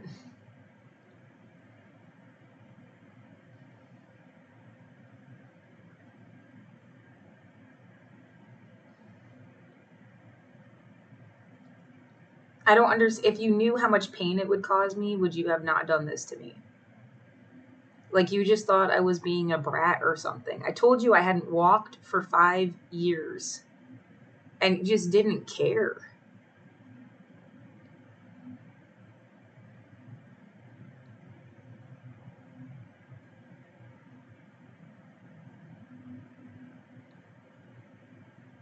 And now, yeah, it's, I have like a layer of skin missing from the bottom of my foot.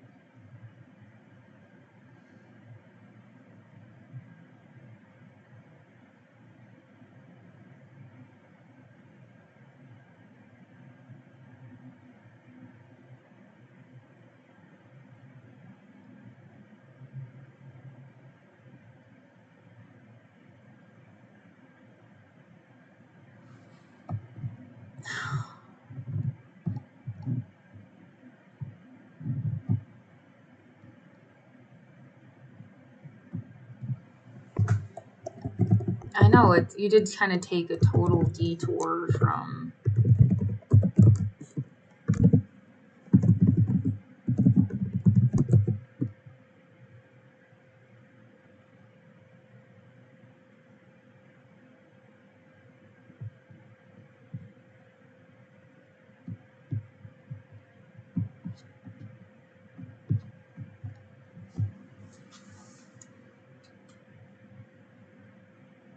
Do you think you would go regain strength, go and get a regular job at like a dispensary or something?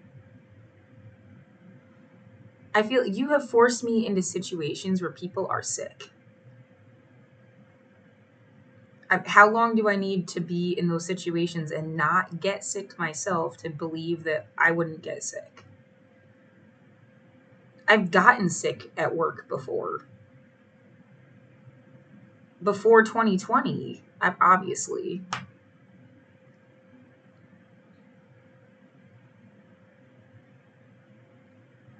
And missed time from work and all sorts of shit because I was sick. I mean, it's normal for people to get sick a little bit, but I mean, sick like you're gonna die.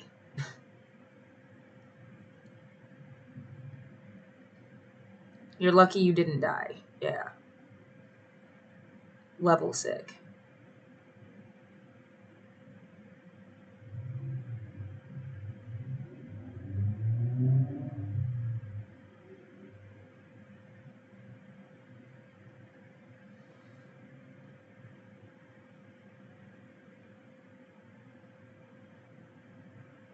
The idea somebody just didn't want to care about ever getting sick again.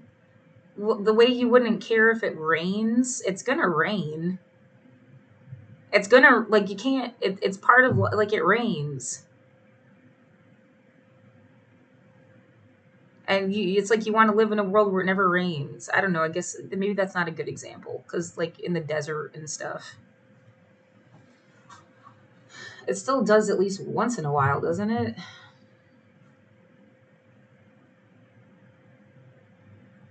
Yeah, and this isn't the desert, but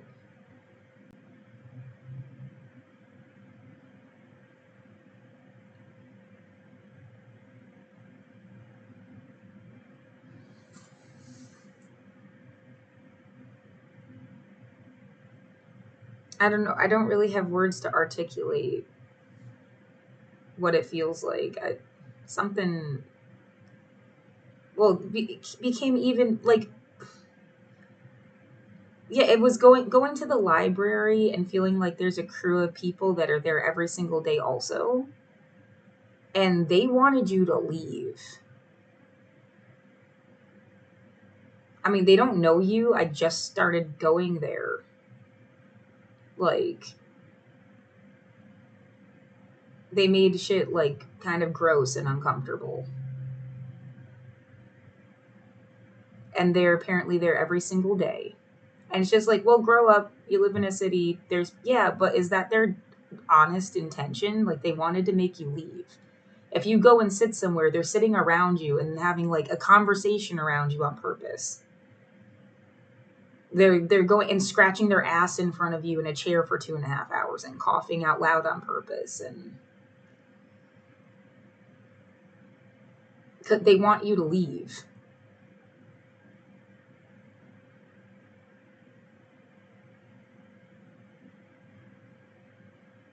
You'd only notice if you also were going there every single day.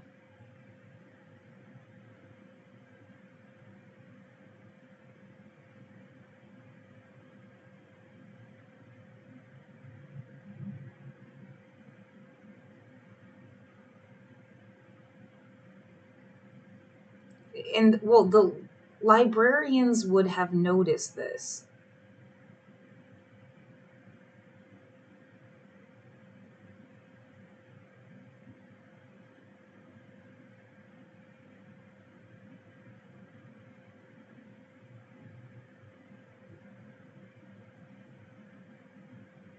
Oh, everybody, the people that work at the shelter, the librarians, the security people have a level of like calm that I don't know where they get it from.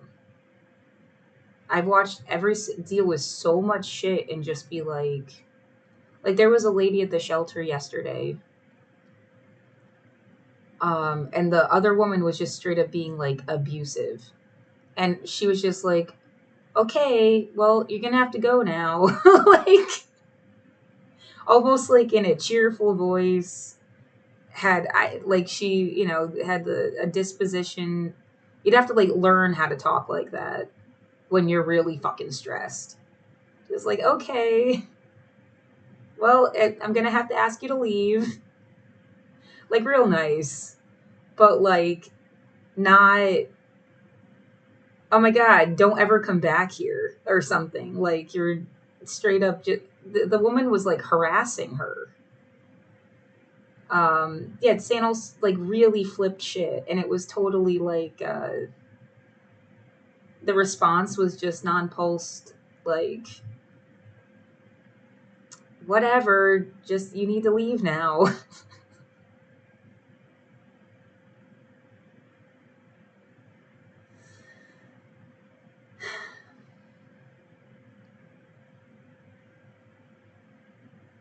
And yeah, what should I feel worth? I don't understand. I understand mental illness. I understand you having different behavioral, and behavioral by like the ways that you respond to stuff differently. But there is something going on. There's like a lot of hate inside for certain things that people say, and it is like a hate crime. The shit that's coming out of your mouth, like if it's like you're getting away with it because people wrote you off as like Looney Tunes. It's just, but what you're doing is a fucking hate crime. And yet it's like you don't even bother to correct them because it's like they're not even on the same planet right now. Whatever's going on, yet they think they're talking to God or something. Just let it go, because they're not. But no, it's definitely like hate crime level shit. Yeah, there were two people talking to themselves, and then they started talking to each other, which actually was like really. I'm not. Of course, there's no humor in what I'm saying. I'm not making fun of them. It was interesting to like observe that,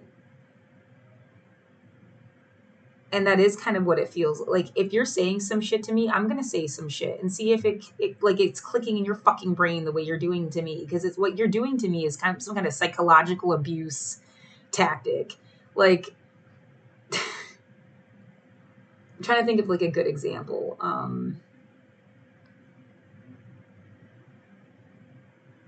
Walking up to something and somebody goes and they cough really loud out of their mouth without trying to cover their mouth or anything, just when I'm like walking up, and it just popping, like, I don't know if they could even hear me. I just was so upset. I said something about like I had pre-COVID. Like I had CIA COVID. I was a practice test for COVID. You're not scaring me just because I was like so scared of them. Like, but I said it like under my breath. I mean, I don't think they even heard me.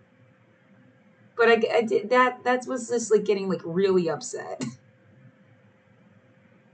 The CIA gave me COVID before there was COVID. And you just want to like cough at people. Like, you hear that they cough at you so much. You're just like,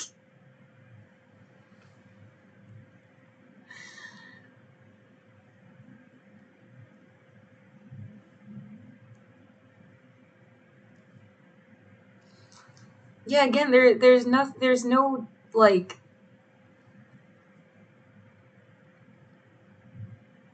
right, I don't have a cough right now. When was the last time I did? I mean, when I was in 11th grade, I had chronic bronchitis. If I laughed, it would turn into a coughing fit. I was a kid in high school also. I'm pretty sure I covered my mouth, but it was like really loud and really bad. I had chronic bronchitis. I mean, and yeah, I've had pneumonia a few times, worn face masks and all this other stuff, but I don't know about, I mean, they'll sit there for hours. Like I was at the I stayed at the library all day. And they'll sit there for hours and like they must cough every 20 minutes. Just and then in the shelter, it's just like, yeah, it might as well be like you're in an exotic jungle and it's a certain kind of bird and it makes like a coughing noise and you're just like surrounded by these coughing birds or something. It is so like, and yeah, that doesn't seem like there's any sense of like, oh man, they need to go to a fucking doctor or wear a face mask. I wear a face mask to sleep. Yeah. I'm going to have a really hard time if I run out of face masks. I wear all day. And then I can't breathe sometimes because the fucking face mask. And if you walk around downtown, there's like big, like fresh air. Sometimes there's no one around. And then you'll go up a certain street and it's like someone's burning something. And you have to put your fucking face mask back on again.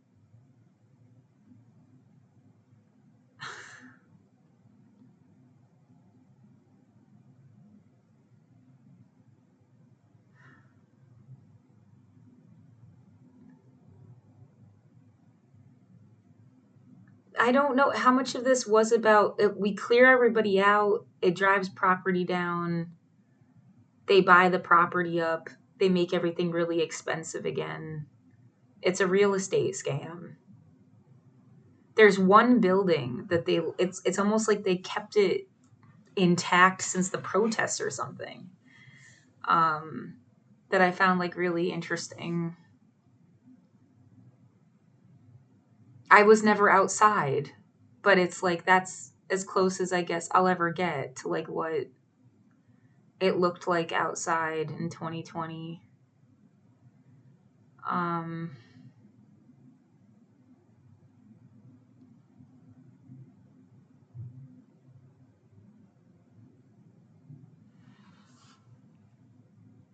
Somebody keeps saying she's gonna get us all killed. Who the fuck are you and who's supposed to be killing you? And how would I have anything to do with that? It makes no sense.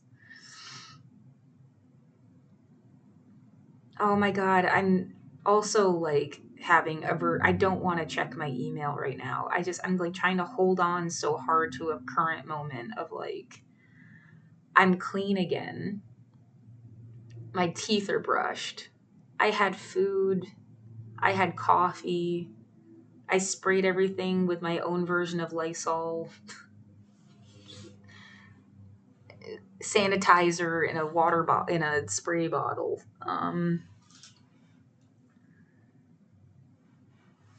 Yeah, I feel cleaner than I have for days. If I get my period, I have something I can do to fix that. Has been such a goddamn, you don't understand.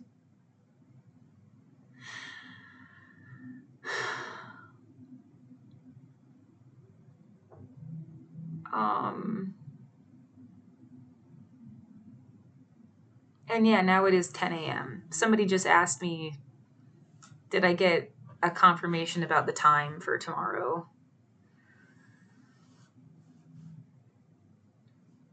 Well, no, I'm scared to look.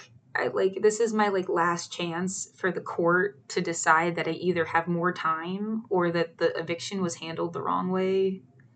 And I want my room so bad, and I don't know how stupid. Like I'm back to that same feeling. I don't know how dumb it is to think that like I would just have my room back.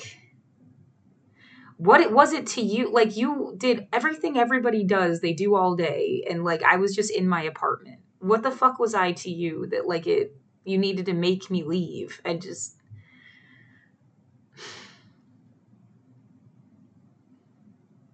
It makes no fucking sense. Right, the air in here being super fresh, don't forget that. That's got to be part of something. Like every day there's something that blasts through my room that like I can't breathe. Well, if I could go outside, maybe it would be better. Like they do that and I can just leave my unit, put on a face mask and take a walk. Yeah, it just feels a little too late to try to like rehabilitate myself. Like either you're getting your apartment back or you're not, and they've already forced you outside. Yeah, honestly, when I'm like, this is the same thing with the hotel last week. Like, I just want to stay in here. I have to go back outside though. I have to go to a doctor. I know one place is open till like 5 p.m. That might be my only option. Because, like, these places aren't taking OHP. Yeah, I don't get what the fuck that is. The OHSU has something. Wait, I don't remember. Did it say it doesn't take OH? It said $79. I have to look it up again. I don't have $79 for that. I would save it. I'd rather use it for the hotel room for one more day than like.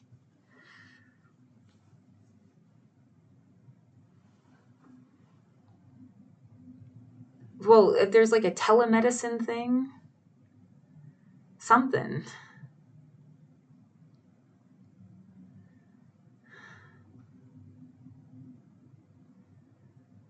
Yeah, time's a wasting. Yeah, right. Sure. I can't help but feel like the more desperate of a position you get in, the more other people start to run your life.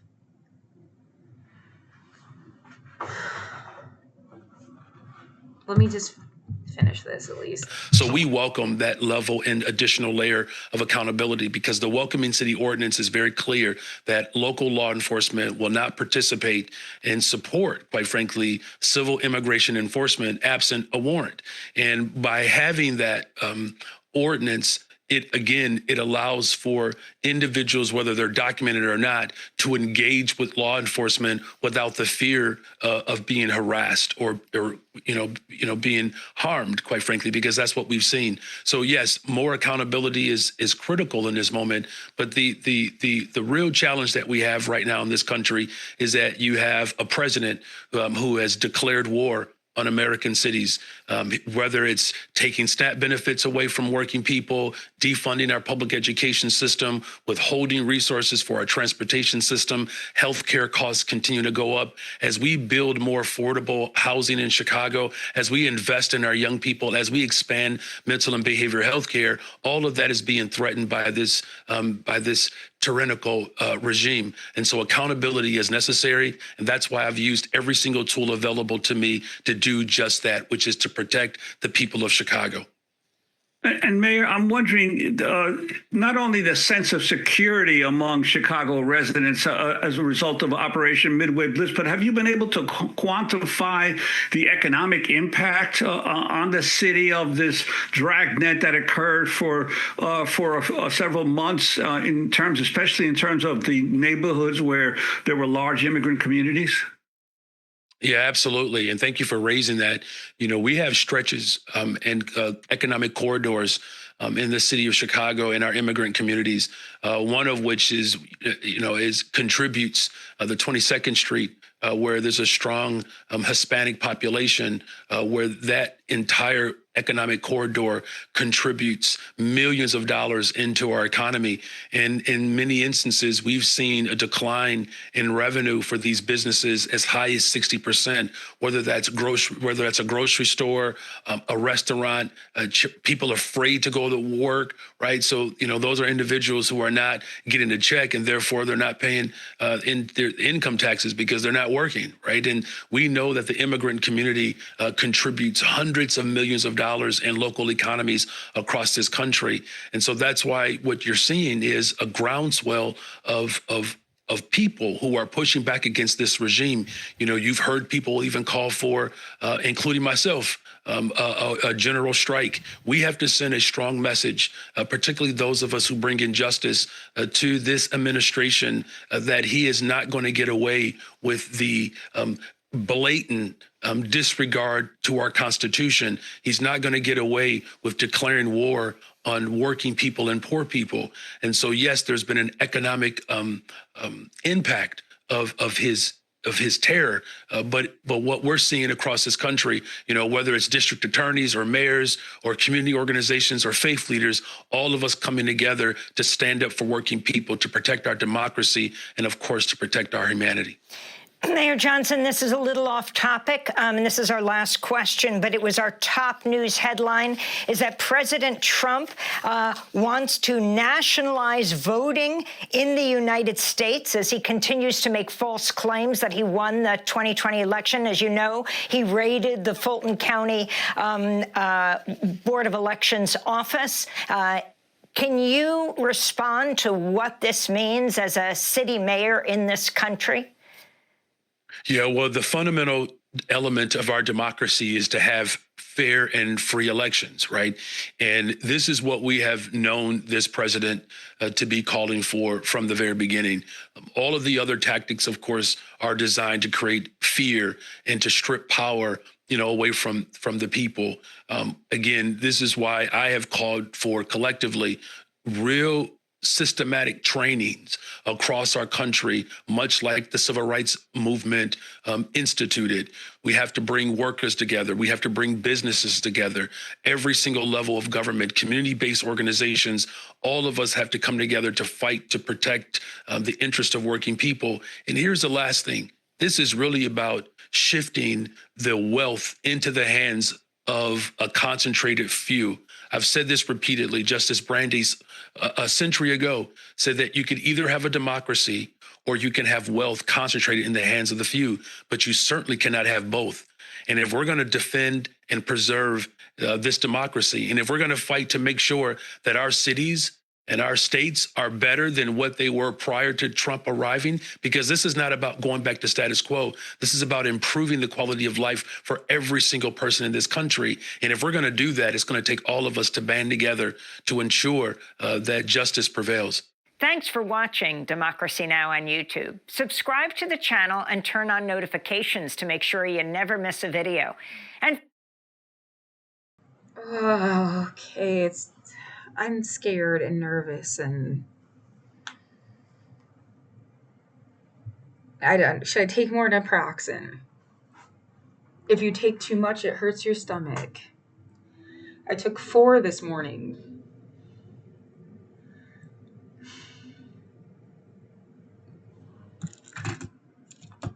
It does say it's supposed to be good for 12 hours. When did I take it? I think when I started the stream. That was only 2 hours ago, so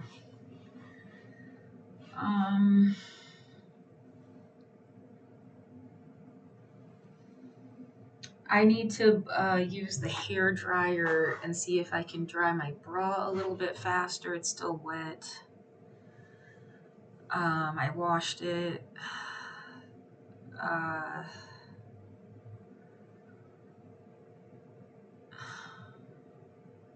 Oh my God, I have so much stuff. I have bras and underwear and socks.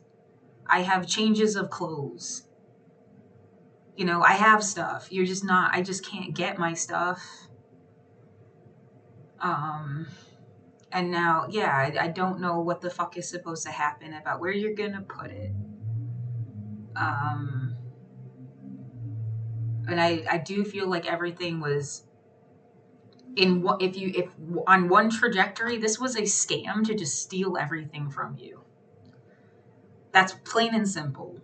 You were held in an apartment for 5 years, and they're gonna just collect everything you fucking owned after you inevitably couldn't work or get money.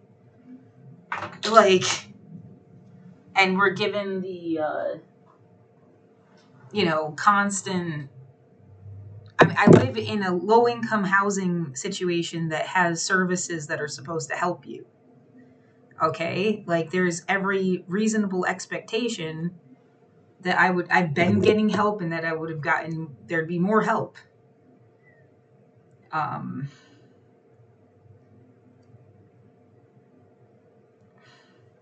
It's not like, oh, you're so dumb. You thought there would be, rent assistance? What are you talking about, dumb?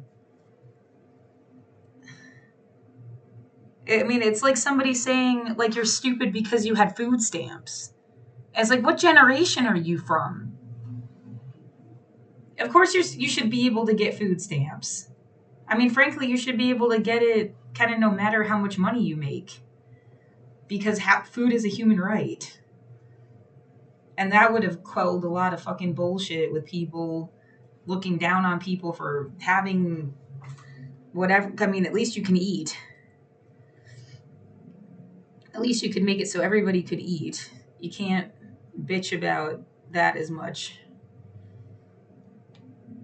Well, like, as if,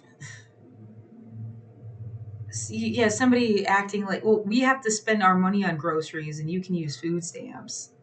I'm also poor and have no money for anything else, and you go on vacations. Like, the only reason I'm in a hotel right now is because my foot is fucking broken. Broke, whatever you want to call. Yeah, well, it's not. It's the skin is sliced off the bottom of my fucking foot. I didn't walk for 5 years, and then you threw me outside. I don't think it even matters the shoes I was wearing. I mean, they could have helped me just as much because it rained, and they push you outside in the rain. I was lucky the lady gave me a trash bag at the last second so I could cover my book bag. And so, like, soft sneakers that are open and then it's raining. Yeah, put 2 and 2 together. Like,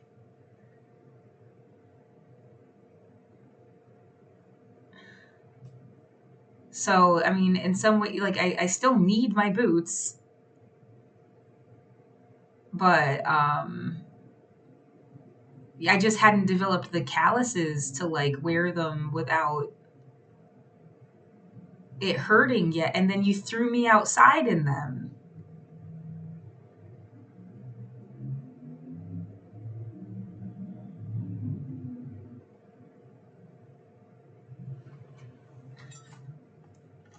And I'm so sick of this weird fucking, like, responsive. It doesn't even make sense. There's nothing about me or my life that was like I needed to live in a different situation. What the fuck are you trying to do? What are you trying to do? If you can't say it out loud, maybe you shouldn't be fucking doing it. Because, like, otherwise it would have been really easy to be like, well, this is the vision we have for stuff and why you don't fit. And, you know, in some ways, you still shouldn't have had the right to try to make me fucking leave because they don't fit your fucking vision of something.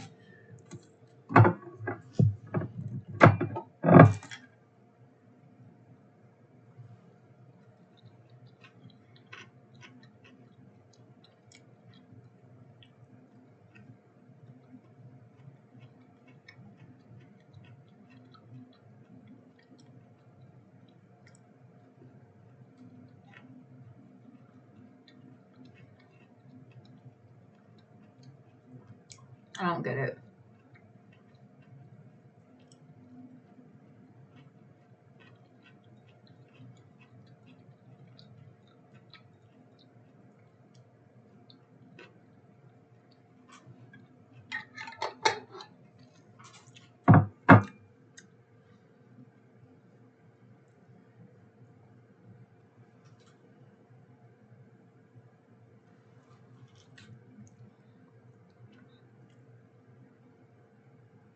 Right, you see somebody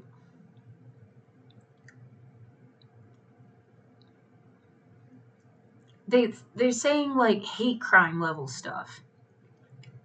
In what universe was that part of Portland? That I think is the best example. Like, repetitively, directly, on purpose. You're not misunderstanding the context or something. And they're just like committing hate crimes.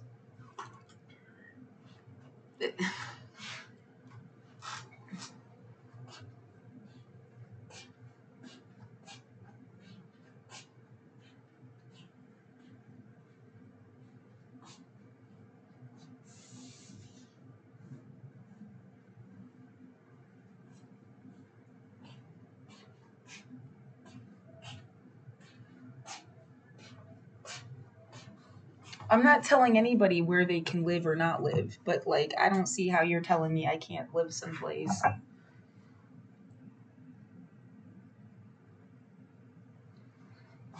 And you're doing that.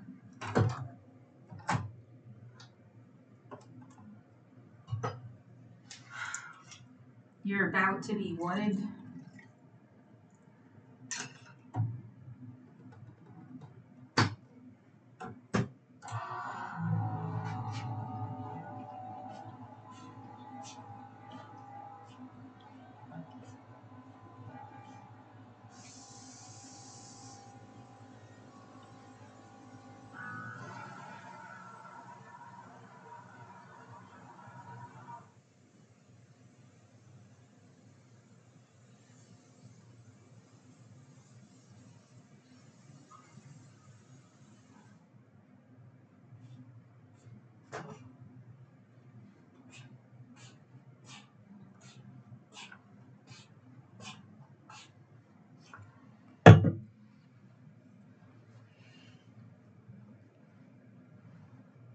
Did I press the button? I pressed the button.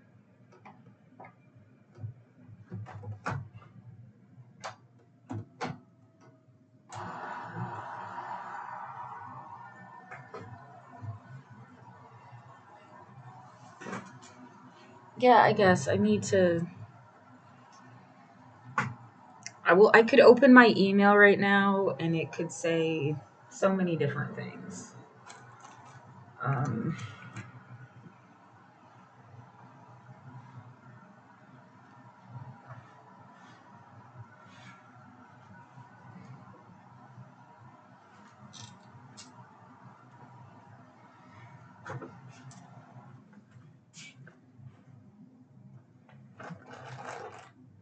I bought underwear.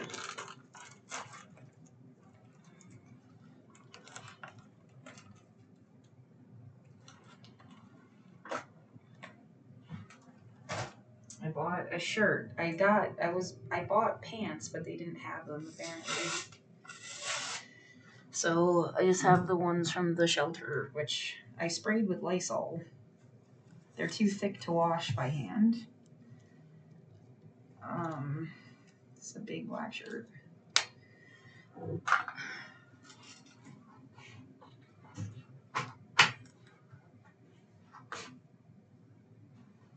They don't smell wretched. Actually, they smell okay.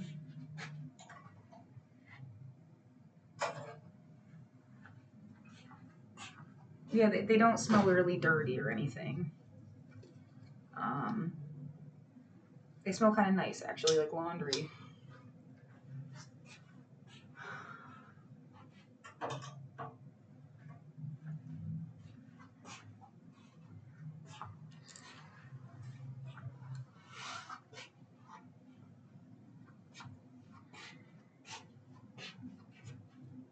I need to repack my bag.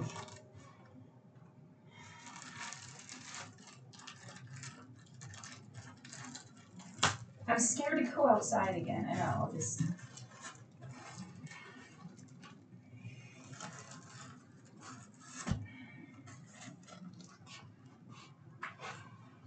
Yeah, that's actually a perfect. If we put these in here. Could be a little smaller. I'm trying to make things waterproof. It shouldn't rain today. But yeah, there's a deep importance in making things waterproof.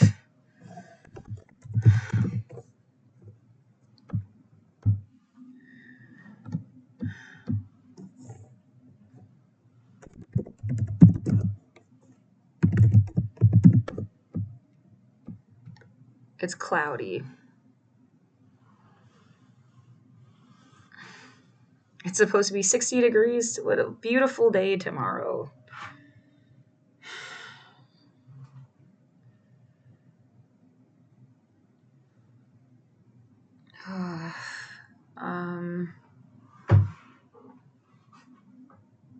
Oh my god, yeah, there's too many fucking variables. Like, I mean, I didn't get my period yet still. I just, like, feel like I'm going to. Do I want to try to put a pad on before I leave the house and just have one in case? That's kind of a waste of a pad. Like, just bring it with you. I'm just like, I can't bleed on anything because washing it like is a fucking nightmare.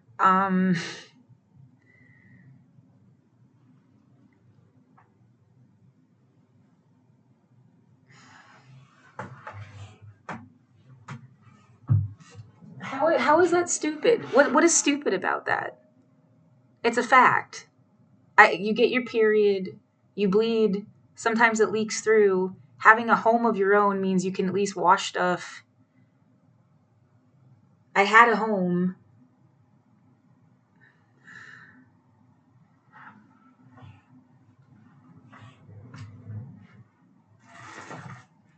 The same thing has happened for like years on end where like it stacked up and then it got paid off.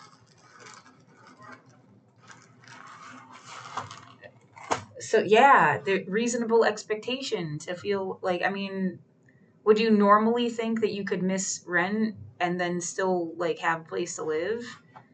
But COVID and rent assistance programs, and then there was more like, was that seriously just tricking me into not having a fucking home? Because eventually you cut the fucking rent assistance programs off. You mysteriously found $20 million that was supposed to go to rent assistance. If that had kicked in last year, you'd have had it. Like, how else do you want to put this? Like,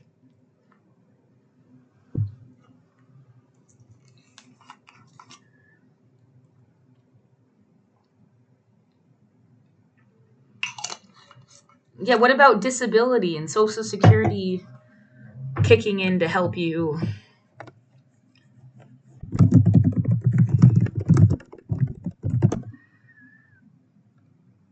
Who the fuck is telling you you can't stay somewhere?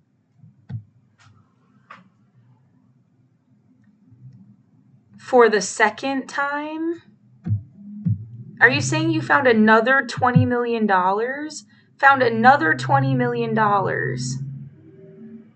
Oh no, this is a joke.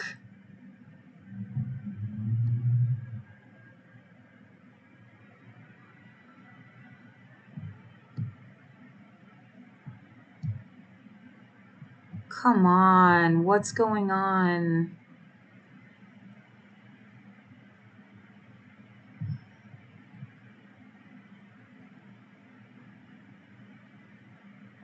Well, I mean, now you don't have, you used 20 million like you said you would, and then the mayor was saying he wants 20 million for a general fund. Now you can do both, right? Like, everybody fucking wins.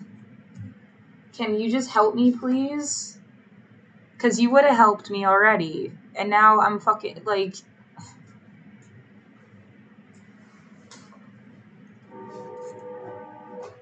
train noise. That means nothing to me.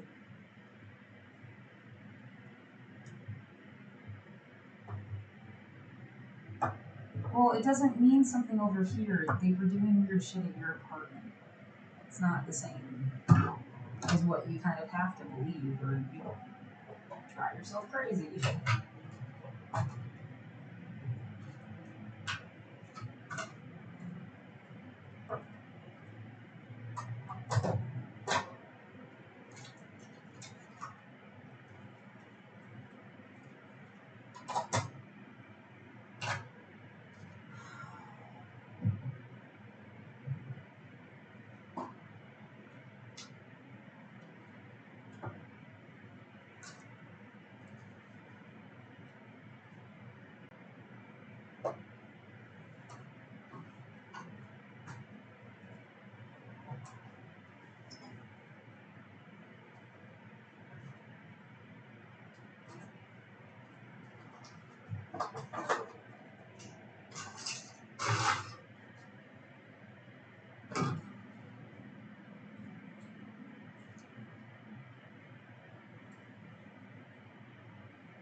I'm scared, okay? I'm allowed to be scared. I don't think you're a chicken because you're scared. Have reasonable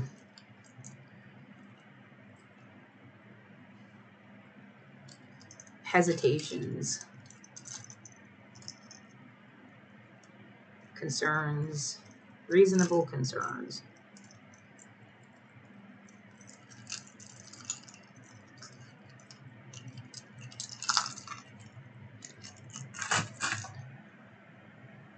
Well, it's not going to change what an email says if you don't look at it or not. This is crazy. I'm sorry. It's like this really, really, really is nuts. They found a second, and that I just happened to be thinking about it even to like.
That's crazy.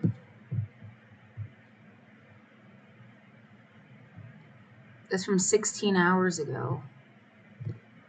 I am like begging for my home back. I don't know what else to do.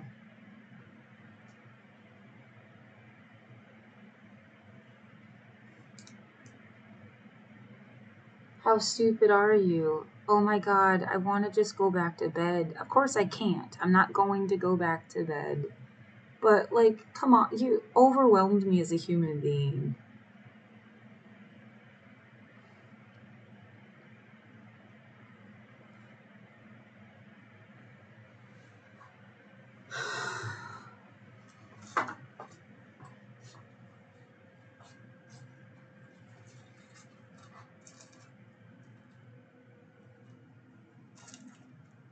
Should have rinsed it out or something.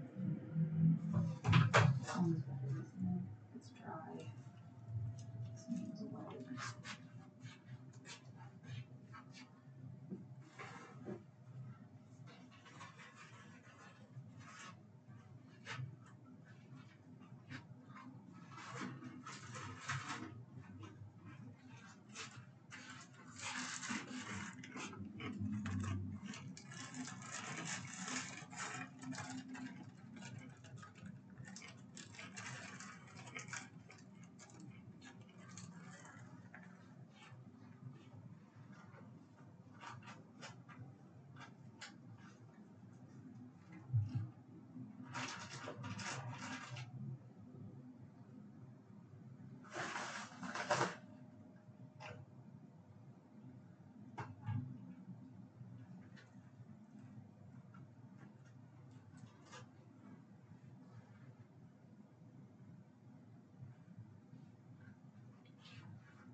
Right, I'm not even sure. Do I want to,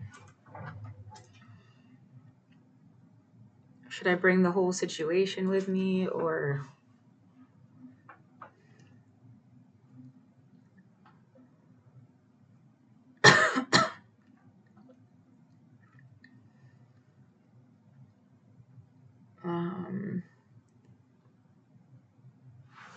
Did that still not? What the?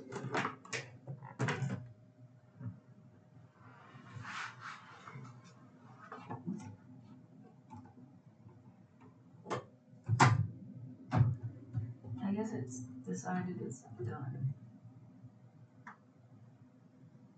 Giving me coffee. I don't.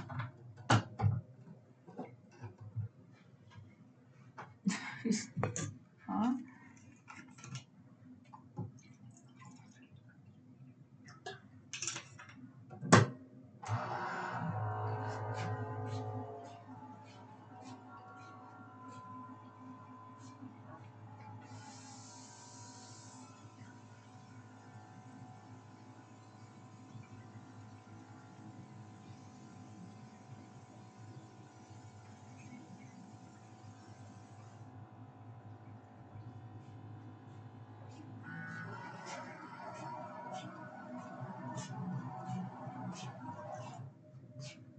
Will miss you more than you'll ever possibly know. That's sweet and sad, and I wish I understood why.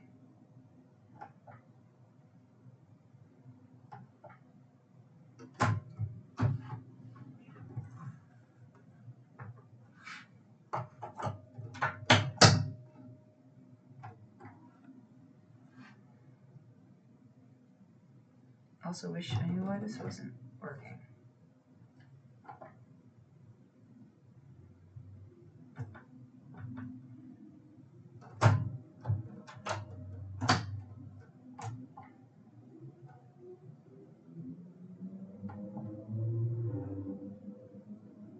Okay.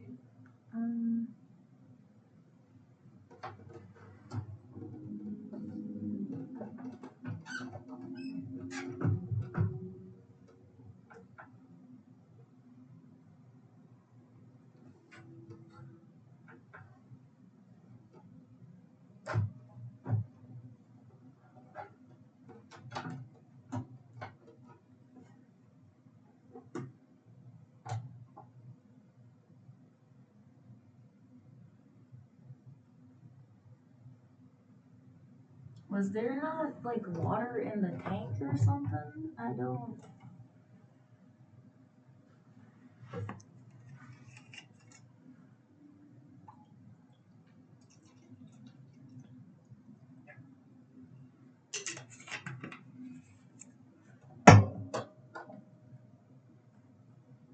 Maybe that's what it is. I don't know. I don't know, dude. I don't know. I don't know. Yeah, now I'm being a little bit. I gotta check my email.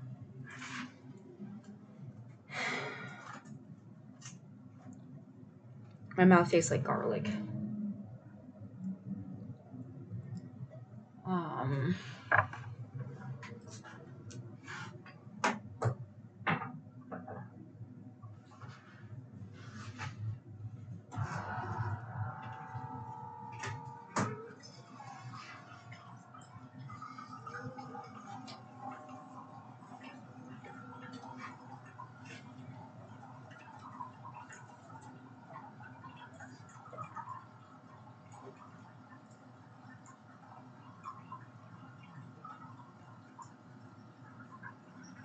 What's those pieces of paper?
pray.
Cleaned up so easy.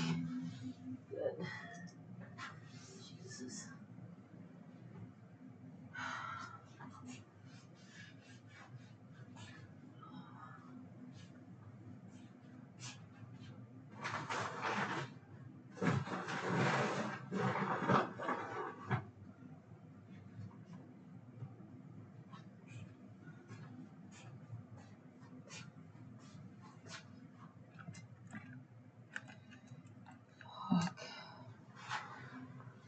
Yeah, I'm scared, okay? Yeah. yeah, I'm scared and I'm nervous.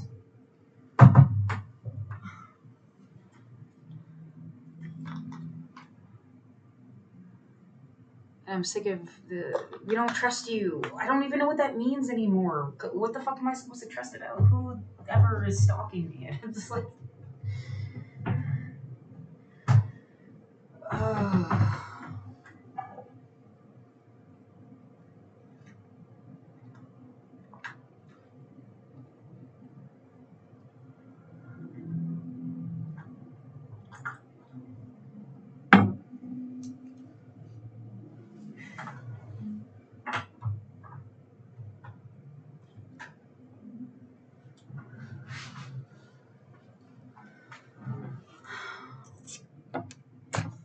I'm scared. I want my stuff back. I don't like, even if they arranged all of this stuff so you'd have more time at least. Well, that's crazy. They just found $20 million more dollars. You think they have money? Like, your rent should definitely get paid. That should be fine. They'll get their money.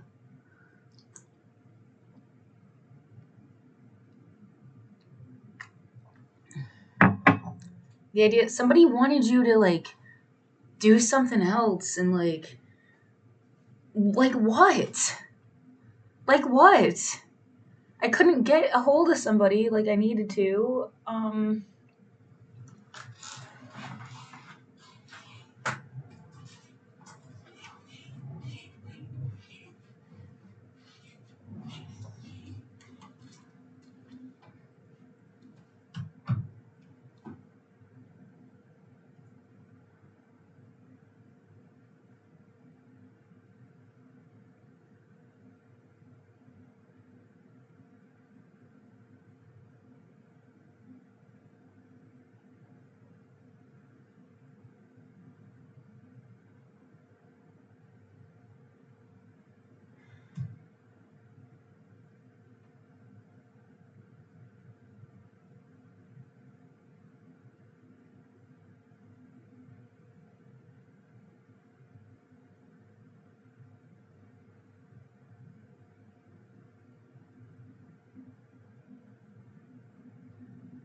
Am I really gonna have my room back?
Oh my god. I don't know, because the other things don't say something next to them.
Oh my god.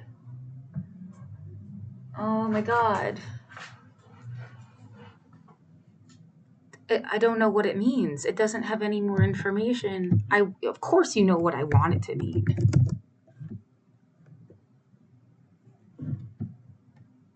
I'm gonna poop.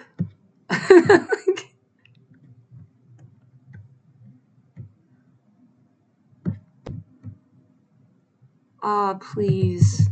I contacted the court.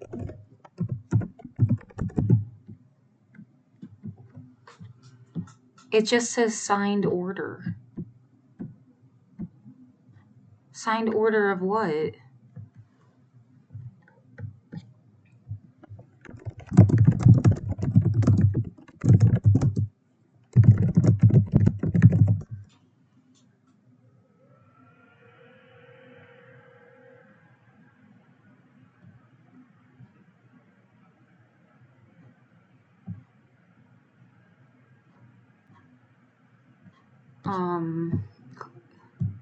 Well, I mean, after filing motions to stay.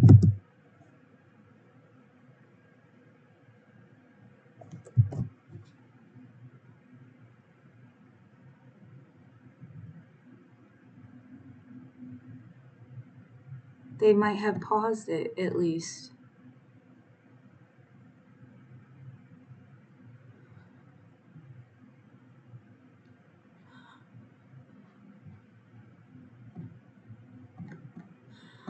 I don't know what it means.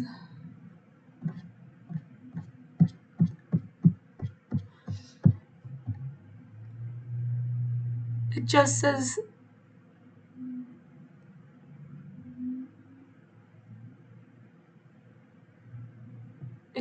signed order.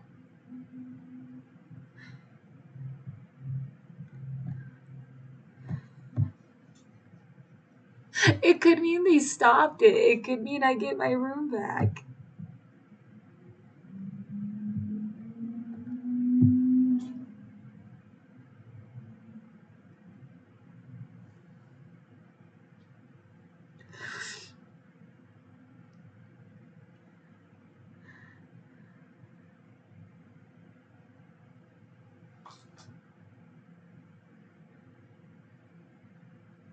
I don't know what it fucking means.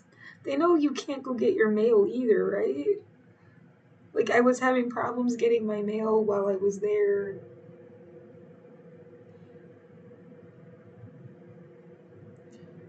And I'm not supposed to go to the building and stuff without making an appointment.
Oh my god.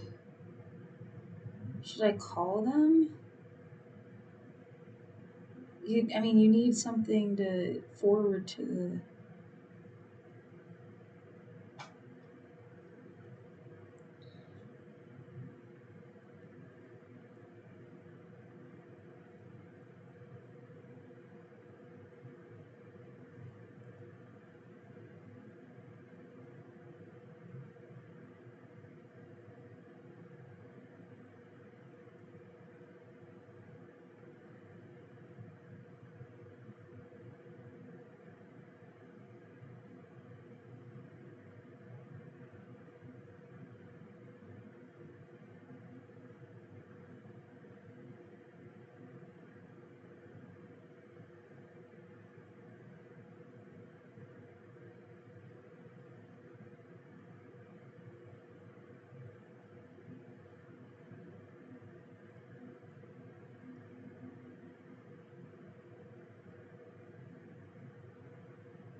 I'm just scared.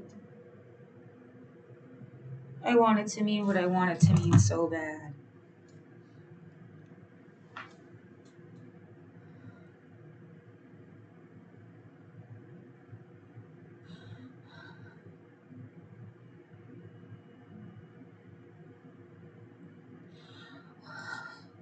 How do you find out? It says male.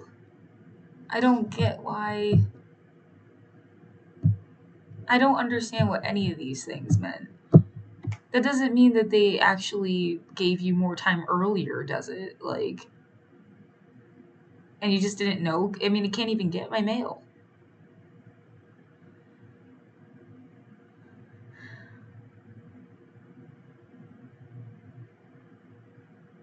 I don't know what it means. I just have to. How fast did they ever respond? Like the same day?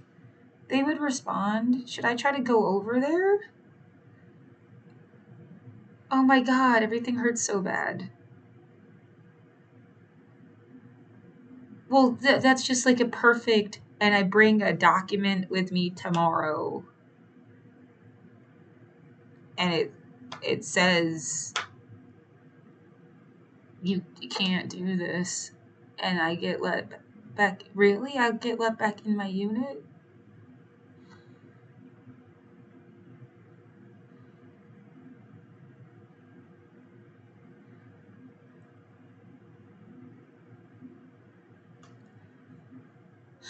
I don't want to hold out hope in case it's not real. It's just too much.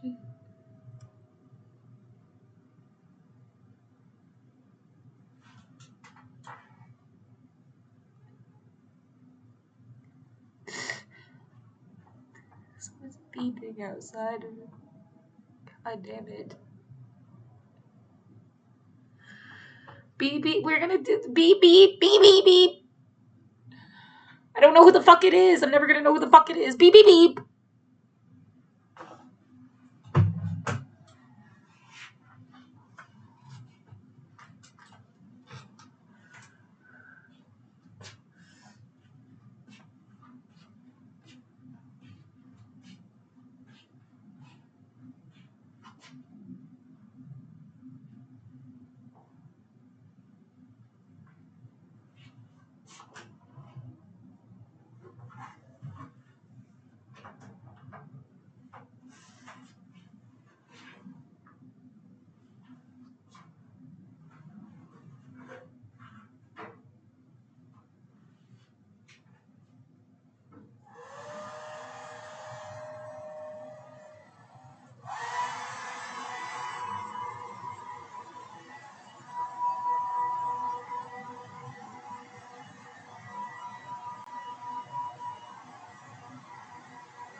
Still isn't really dry.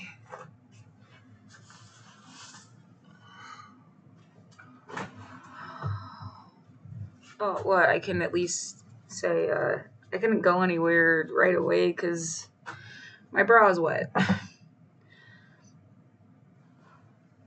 But yeah, you gotta figure out something. some best course of action. Oh my god, if I could get back in my room and then make it more like this. Like, just, yeah, you'll be slowly cleaning the place for months if you had a chance. Like, I don't know. See, they could have given you a set aside. They could have given you a stay for more time. A set aside means like they canceled it out. A stay for more time means you got more time. I don't know how much more time they'd give you, but anything is more time than 2 hours.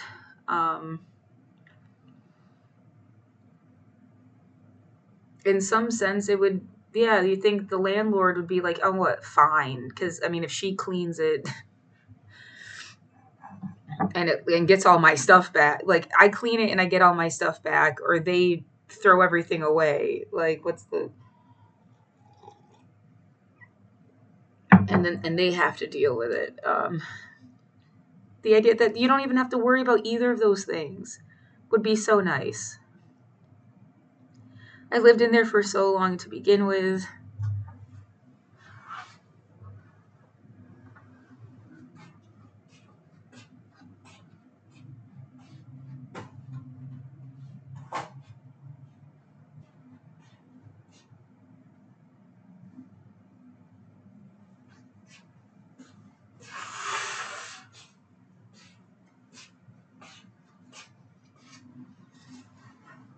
Yeah, I'm just a little locked in a limbo right this second. Like, I need to just get an email back.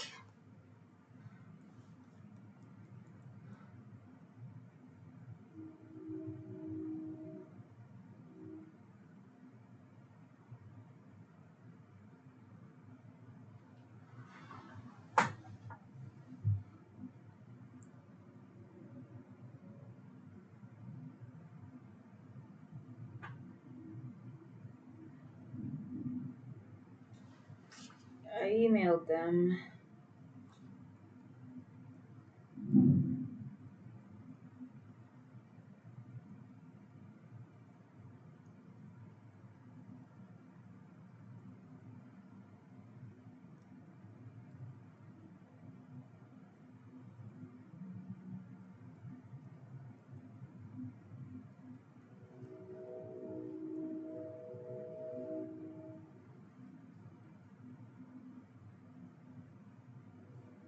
I've contacted them before.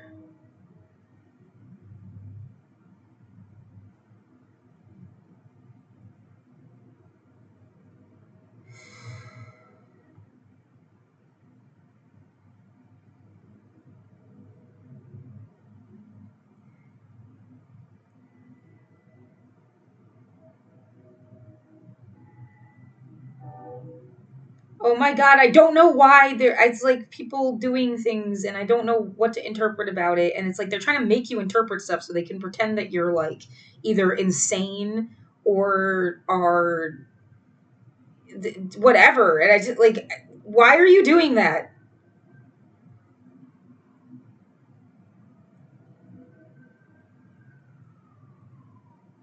Beeps and honks and now there's a siren sound. Like,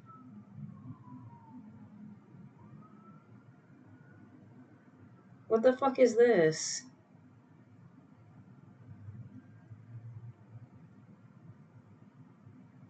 What the fuck is this? From December. Oh, that's a different paper. It's okay. I didn't miss something. I filled it out. Anyway, yeah. I'm trying to find the one where they had emailed me before.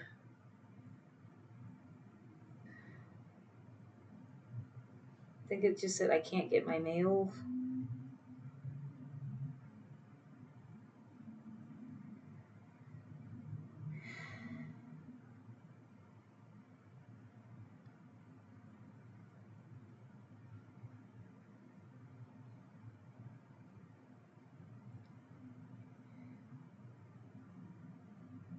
I feel like, yeah, as if there's something that you could potentially fuck up right now. I don't want anything to fuck up. Did I get my room back? Seriously, did I? Did I?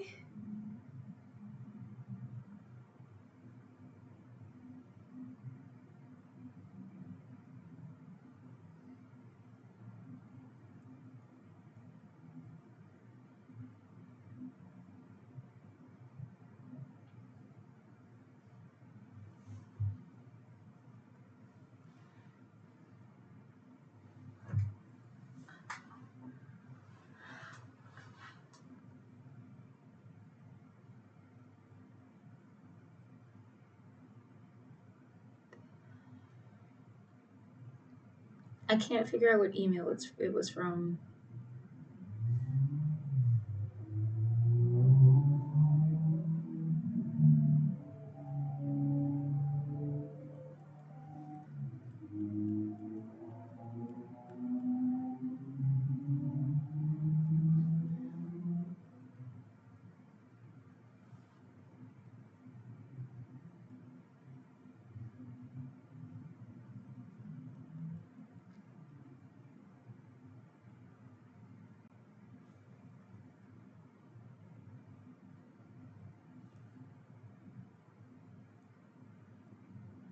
I don't know if it's 5 or 4:30.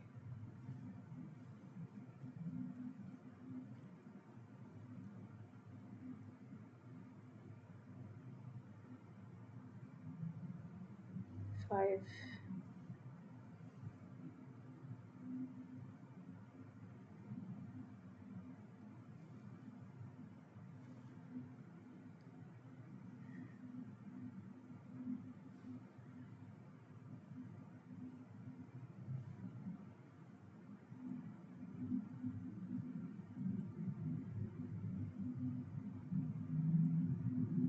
What?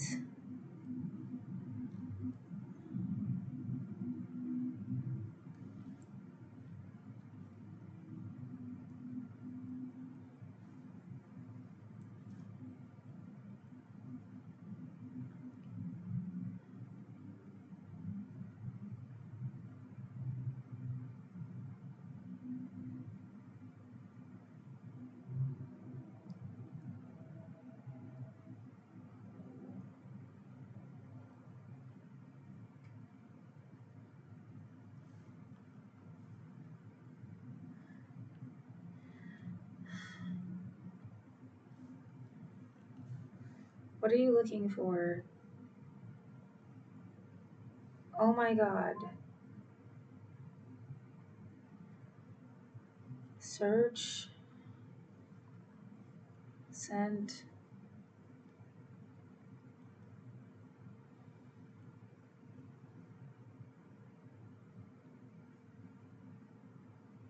I'm gonna throw up. I'm gonna throw up. I'm gonna throw up. I'm gonna throw up. I'm gonna throw up.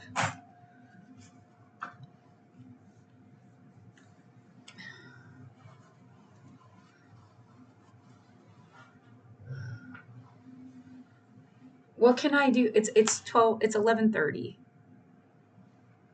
I want to be sure. I don't. If you call them, even if I mean, will they arrange to like send a letter? Why wouldn't they have sent it already?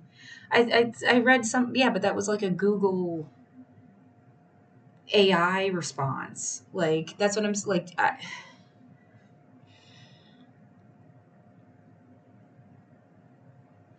still need to go to a doctor too. I know they close at like 5, or at least the one. I forget if they got take OHP or not though.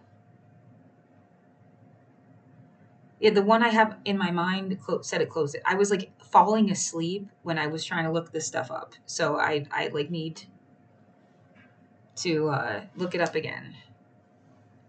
Every sound is like really freaking me out right now. Beeps and sounds in the hallway, and I'm it's like a little extra and than I felt even like an hour and a half ago.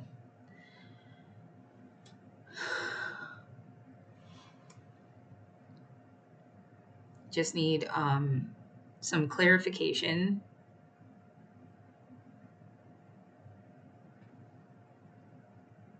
I just don't know. And I don't want to be like, oh my God, yes, until I know for sure. Because that's going to hurt really bad.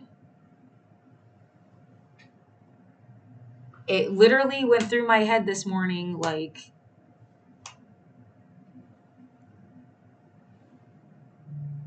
yeah, something about like this at this time tomorrow, you'd be fine. And yeah, and where did that thought process come from?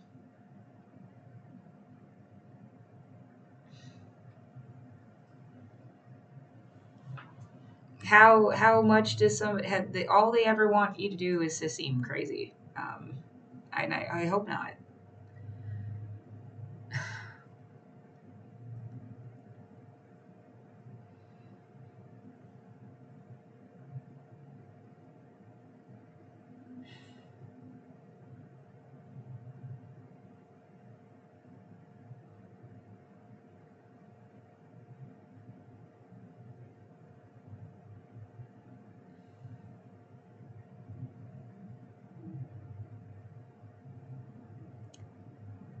I have never been proposed to, so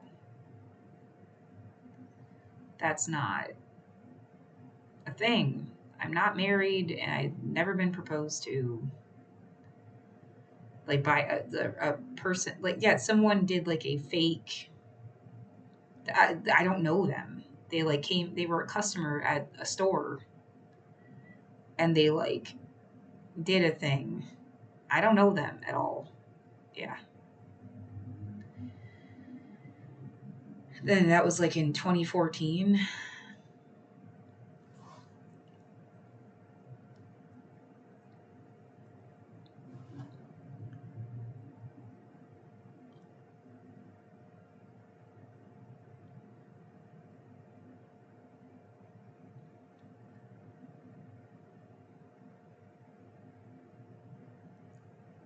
I don't know. I don't know. I don't know. I need okay. I want my apartment back. I want my stuff back. I need a doctor. I need a way to continue into the future no matter what happens. Um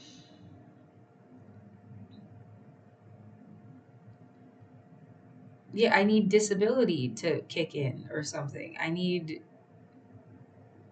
you want to say that you'll find a way to make an income. It's like, but you hadn't already. And then what are you supposed to fucking do? Someone has been trying to like, it's like we're gonna shove your face in a fucking toilet bowl, one way or another, bitch. And it's like you already did. Like, god damn it, get off of me.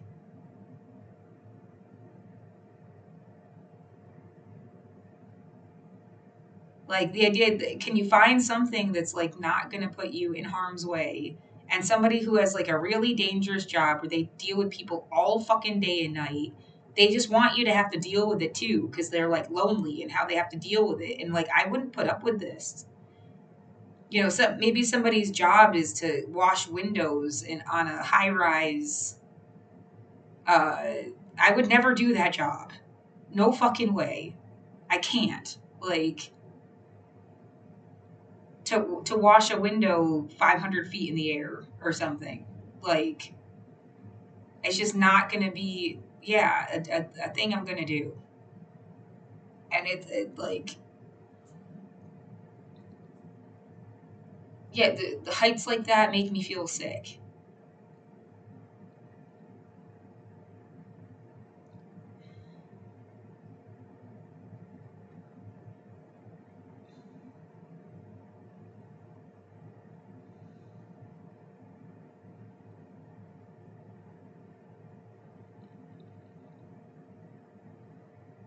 Yeah, there's got to be something. Well, are you going to leave the house now because they made you leave it? Is there anything different about the danger I thought was there that I wasn't leaving the fucking apartment in the first place? Not really. I mean, you almost like confirmed it more that there's some kind of like, I'm lucky I didn't get sick already.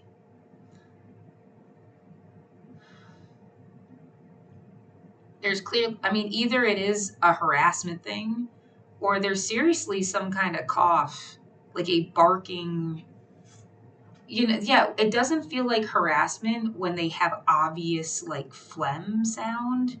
The dry cough kind of feels like they're forcing themselves to cough and it's on purpose. But the like kind of phlegmy wet cough does kind of sound like I mean, I wish they were wearing a face mask or something. Or we're trying harder to like cover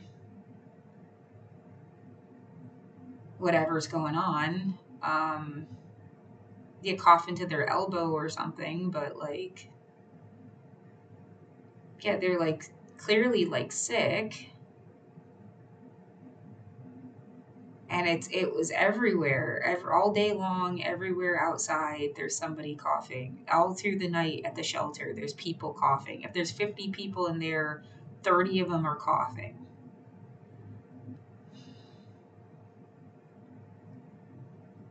It's hard to, yeah, I know that the beds are numbered. It goes all the way. I saw the number 50.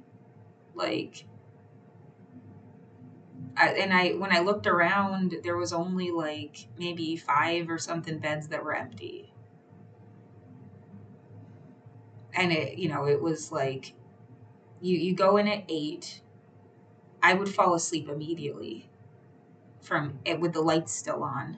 From 8, 9, 10, 11, 12. And around like midnight or 1, stuff starts happening. And from like at least like 2, 3, 4, 5, they put the lights back up at like 5-ish, 5:19. I clocked the one day. They put the lights back on, and then by 6 o'clock they want people out the door. So you kind of were awake for like 4 hours trying to sleep, like just like resting. And the coughing would be like at the beginning, and then there'd be like a quiet period, and then there'd be coughing and people talking to themselves and stuff. Which again, it's like I understand, especially like there was one person clearly talking to themselves, but like they were staring at a wall, and it's like they were trying to have like a quiet conversation, and I get that. Like, I mean, it's a coping mechanism, and I don't mind. Like,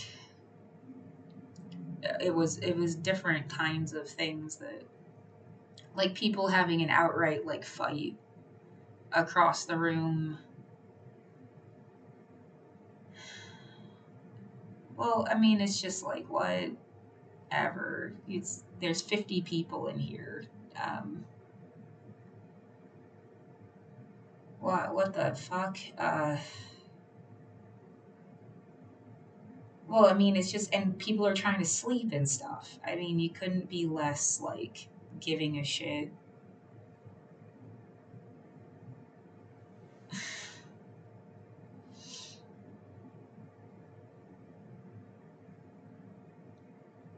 Uh,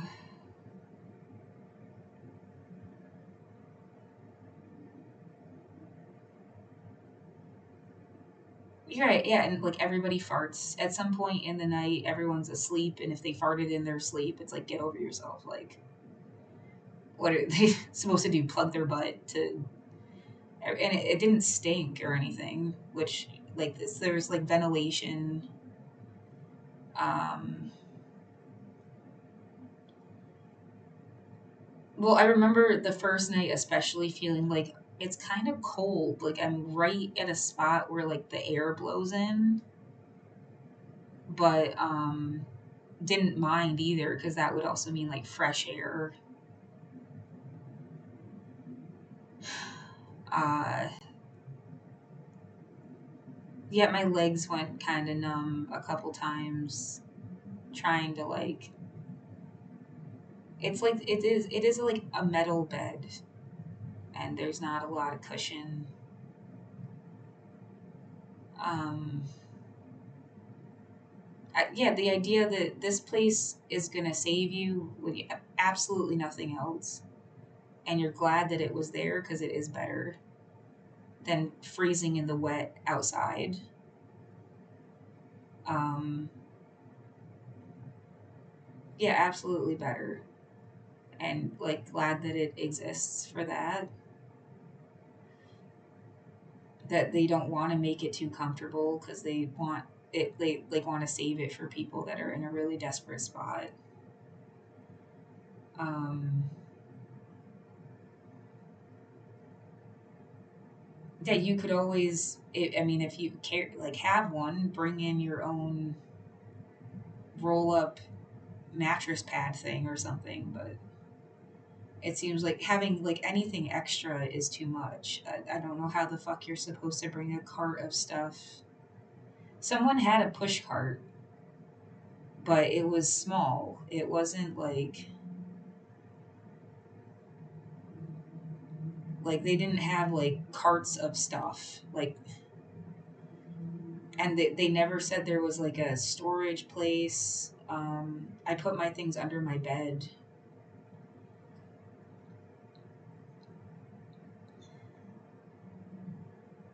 Um,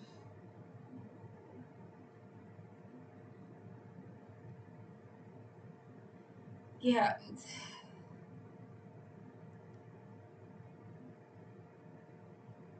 there's a thought. How do you make it better for everybody? Why couldn't you just give people housing? Is that even what? I didn't talk to anybody like to find out their.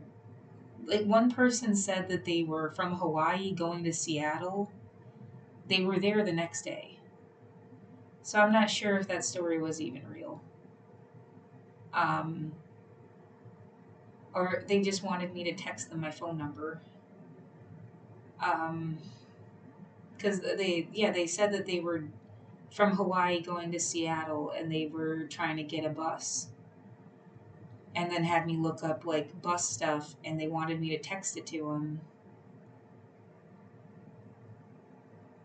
Yeah, that's about it. Well, either they missed their bus or they weren't going to Seattle. Um, what's the phone number they had me texted to? It was their own personal website. They said they were a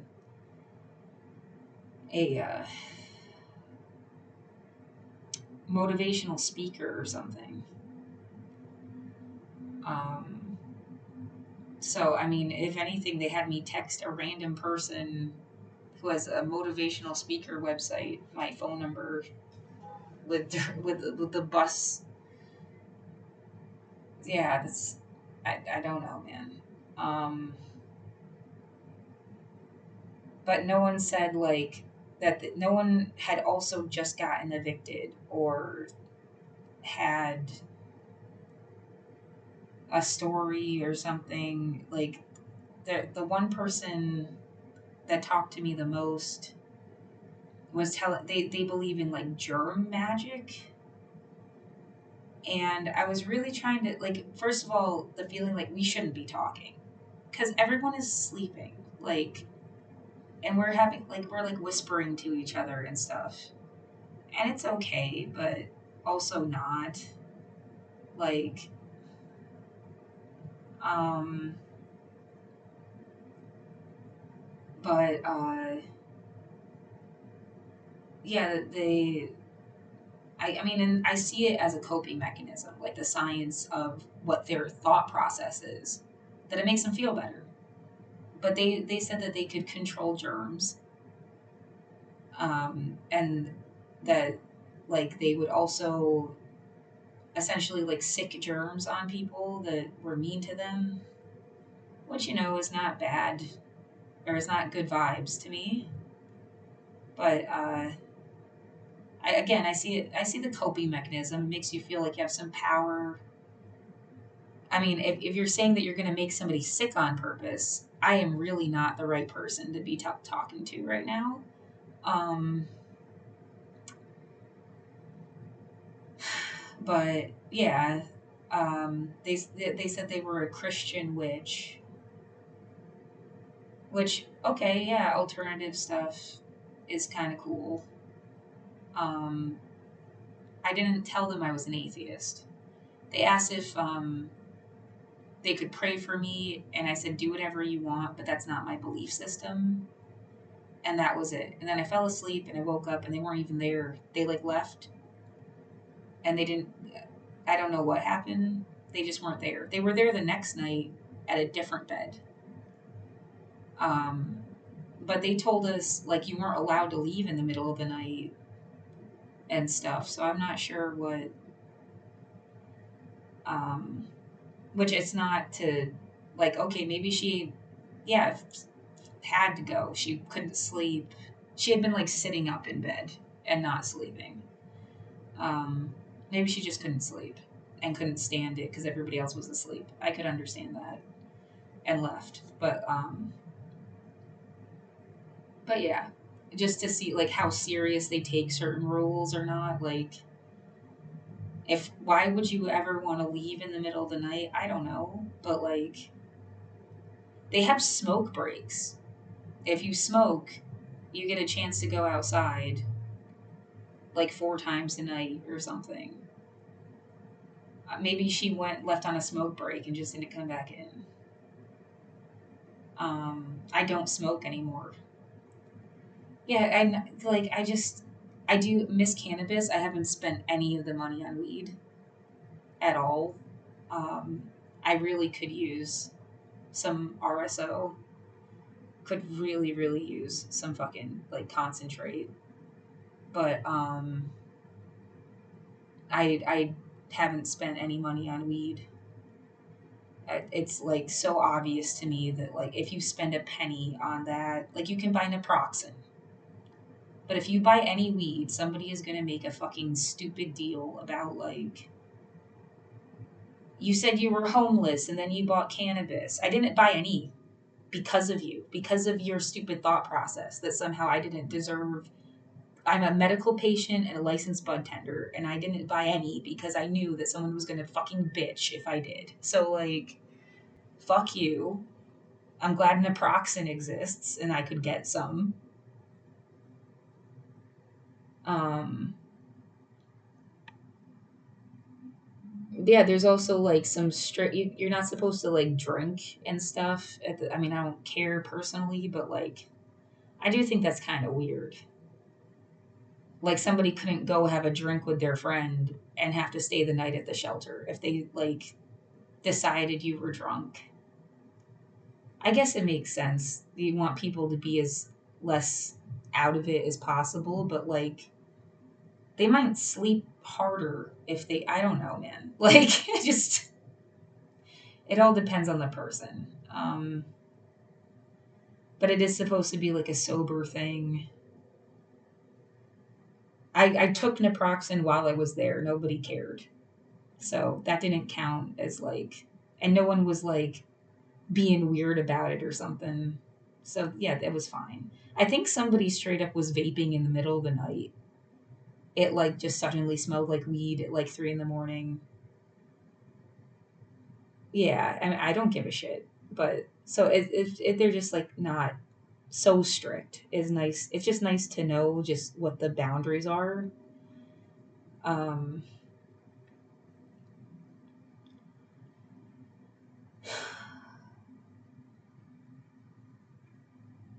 yeah, I'm not fucking Nancy Reagan, but I am trying to like. It's not really hard for me to not drink. I didn't have a drinking problem. It was never really that. I miss my friends. That and you'd go and have drinks with your friends, and it felt like being a real person. But I don't really miss drinking. I could have substituted it for ginger ale or something. Like, it just makes me feel sick a lot. Um, and it would have been less expensive.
It's a weird sound on the window. They haven't responded yet. It's almost noon.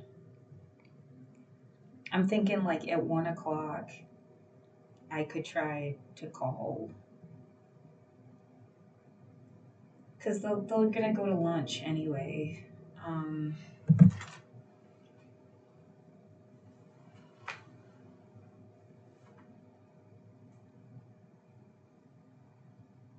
I'm really nervous it doesn't mean what I want it to mean. Well, and if like you made the appointment and you'll just bring yeah, it's all really painful and shit, but like I mean if it's not what you wanted, you set something together. The email from management, it even says unless Polina says different, which sounds a little different than like they could change their mind. Right, it means community in Hawaiian.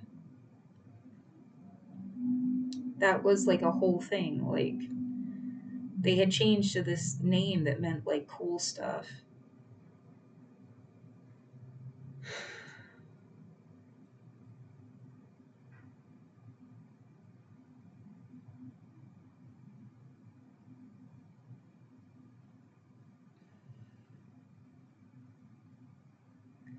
Well, now that there's $40 million to be distributed for rent assistance, I mean, as long as they get their money, I don't know why you could not just please, like, wait. And yet, did I have to be more obviously disabled or something to get fucking disability assistance? Because if they had just granted it last year, this wouldn't even be a problem.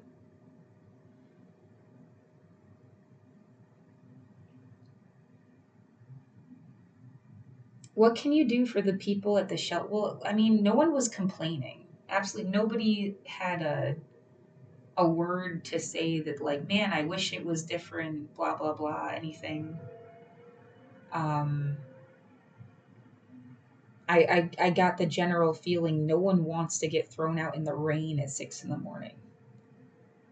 I don't know what you could do to like change that. And that is like really, I mean, all your shit's gonna get wet. And you're gonna be wet. You could get sick. And I think a lot of people, I think, walk over to another location that's supposed to have services for breakfast or something. But even just the walk over there, you could get soaked. I don't know if they could just have people that, I don't know, trade off the shift at whatever o'clock in the morning and then they're there until, I don't know, noon or something. From 6 a.m. to noon. And people, and maybe you can't sleep because they don't, again, I do get the idea they don't want it to be like really comfortable, which is kind of like, instead of just giving people housing, right, the answer is like just give people housing. But I would have rather been in my apartment any fucking day. Are you serious? Of course, with my own toilet to shit in. And yeah, definitely not feeling like I'm bothering anybody or anybody's gonna possibly even. People were nice. Like overall, everybody like nice and kind of kept to themselves. And but the idea you wouldn't even have to worry about it or overhearing somebody else's fight. Um, every day, like not just there at the library, just outside. Like there's somebody fighting, like in a way that I just didn't have around me for, I guess, so long now that it really gets to me.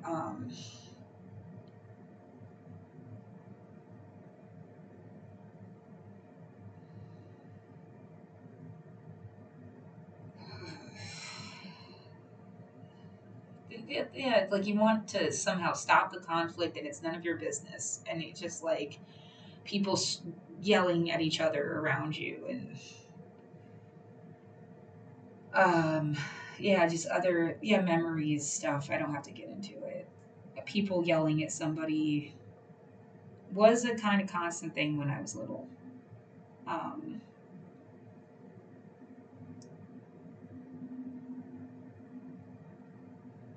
yeah, it's not about, oh, you're not allowed to have a fight. It's just like, I have no way to escape this situation. Like, I feel trapped between your fight.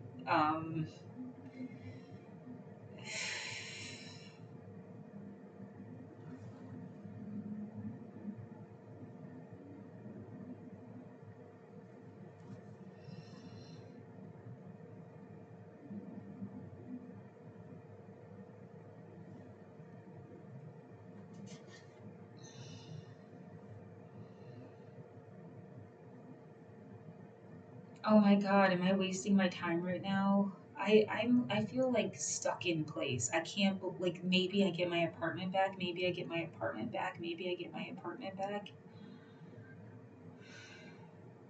And all you have to go in there, take your fucking trash out.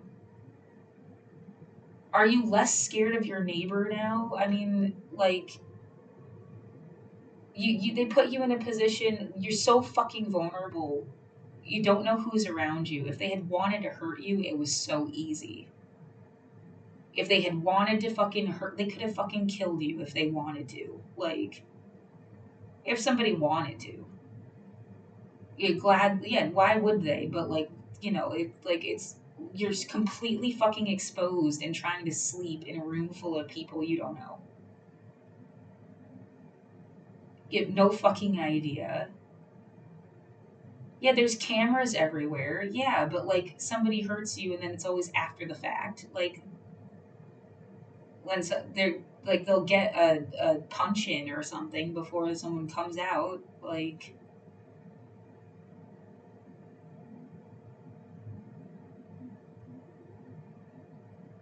and yeah, it could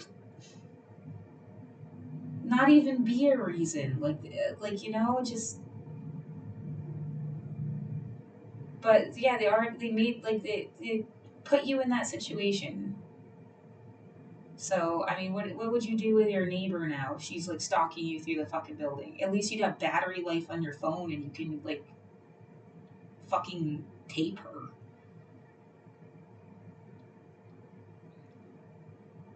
But yeah, there's no there's not something where I can charge my phone while I'm there overnight. So you just watch the battery die, and then by the time they let you out in the morning, your phone's dead. I tried plugging it in the first day. It actually made it. I don't know what is going on. I just got another USB cord in case it was the cord. I can't have a dead phone. Um, but yeah, the it's fucking dangerous. You can't record something. You can't call anybody. You can't do anything. Um,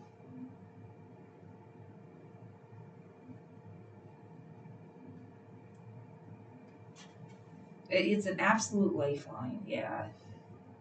So anyway, it drained the battery. Yeah, I had less battery life when I unplugged it. Um, and yeah, anyway, and yeah, you can always, like, do you feel a little bit different about, they did, I've had to wear a face mask and be in public now for 2 weeks. Yeah, like, in a shocked mode. Um, you just have to deal with it. It, but having hand sanitizer did help a lot. It almost feels like, yeah, you want to go back to that girl. I'm not trying to make fun of her or something. I think there is, like, a bridge of conversation, like the way she's talking about germs and magic. Only I would put it like how Lysol or sanitizer makes me feel. as it like I just have to like put it on my hands and kind of breathe a little bit, and I feel protected. Whatever the fuck is around me, like I cleared the air around me with that hand sanitizer smell, and that's the best I could do. I wouldn't call it magic, but like I get, the idea. It feels that way a bit. Um,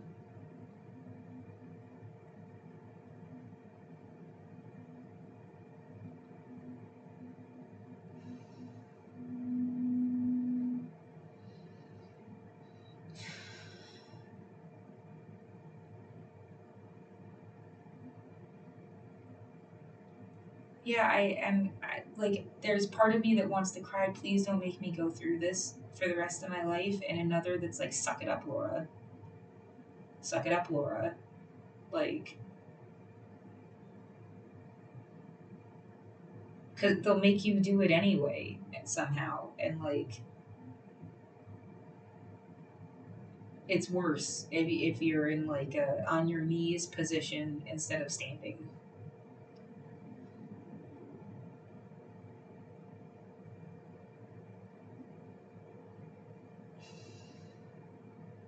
Yeah, you can look them dead in the face instead of, like, please, please, no.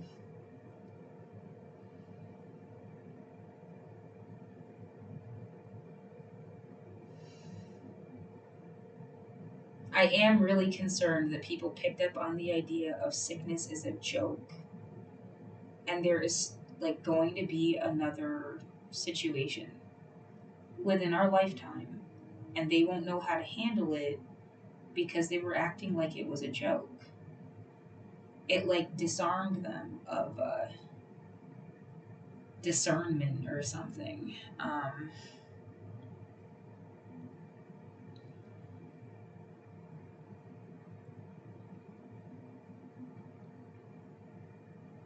Right, it's like, okay, you were making fun of me, you're doing this, like, thing to try to, like, what happens, though, when it's, like, a real cough, and it's not you faking a cough?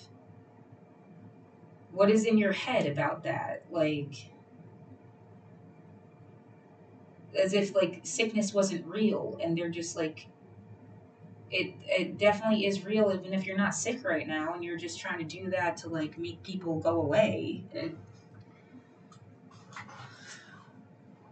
And I don't know if it really is, like, those people didn't get sick. Maybe they don't care if people die.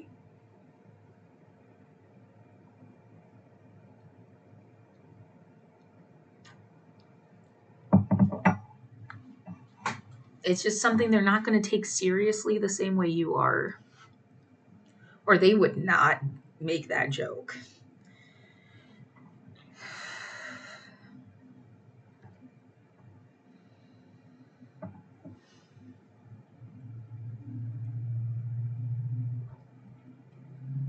Yeah, it goes back to thoughts like, do they think they're blessed?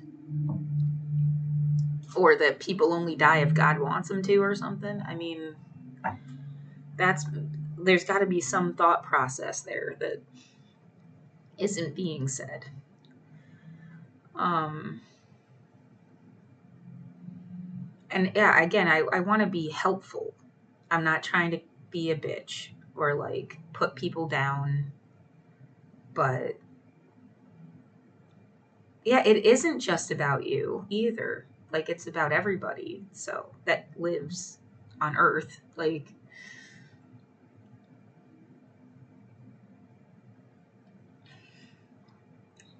what did you see while you were outside?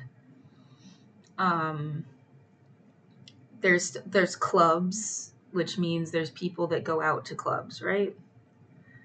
There's restaurants. There's a lot of places. Yeah, but I mean, shit looked empty. Maybe I just didn't go at the right hour on the right day, but there is an emptiness. In some ways, you're like fine with it it's nice to end up on a street and there's nobody there. And it's just like fresh air. Yeah, because I'm stressed out, but like it also is kind of weird. A lot of shit looks closed. Um,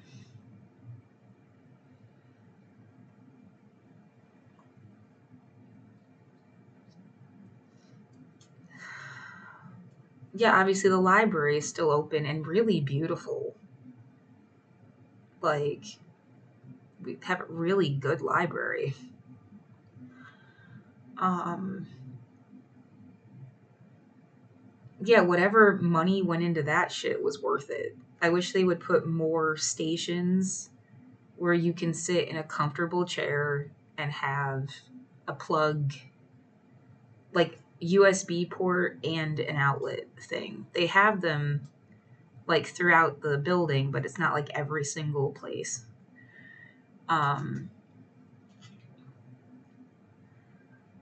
And yeah, the comfortable chairs, it's not just because it's cozy and you expect to be there for a while. It's like my body is going to hurt if I have to only sit in one of those wooden hard chairs.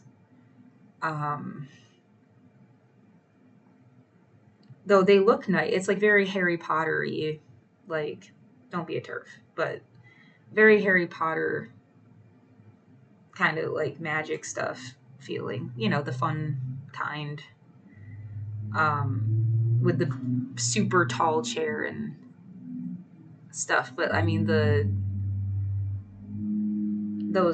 soft chairs are like really necessary, and they're like vinyl. They're obviously like easy to clean off and stuff. And it's like, well, what about all the books? Right, they're not just decoration. I know. I would love to actually like. Of course, I am more into audiobooks. I want it to. I love it when the author reads their own book, and I want to hear them read it to me. Honestly, like more than I want to get a book and read it. Because I like that extra level of. It's like you have a friend. And I get to hear it from their tone of voice and shit. It's just, I need headphones.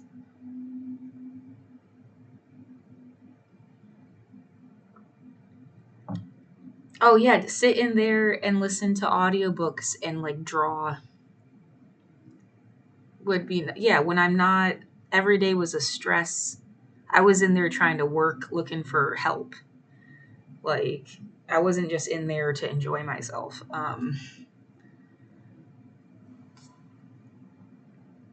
Well, yeah, but I mean, why the fuck would you go in there again unless you had to? Unless you had to. Like, you have nowhere to go. Instead of using Canopy or the Libro app or something and just listening to stuff in your house.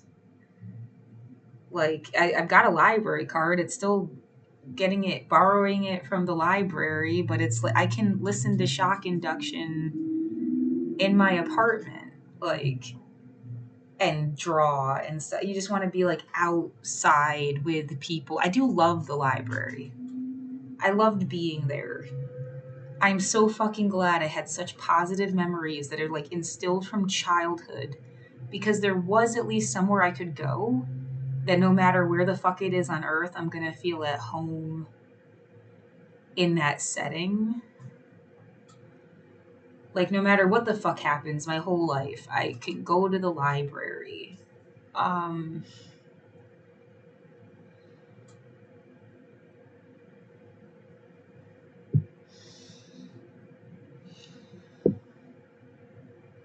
Yeah, there's like a nostalgia that you can't erase. So it's like always gonna be.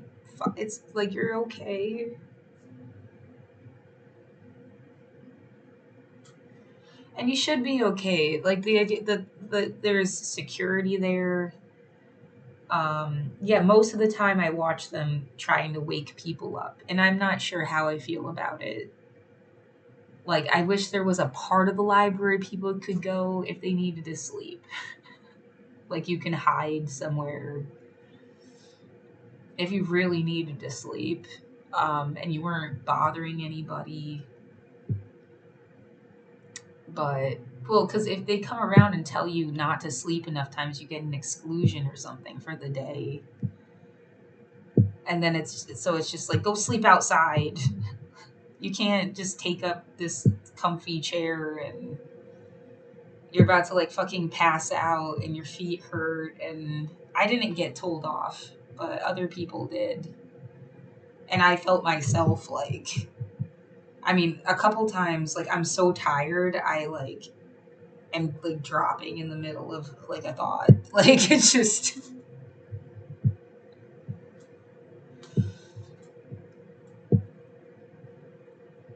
Uh, God damn it. Yeah, I don't know when to expect.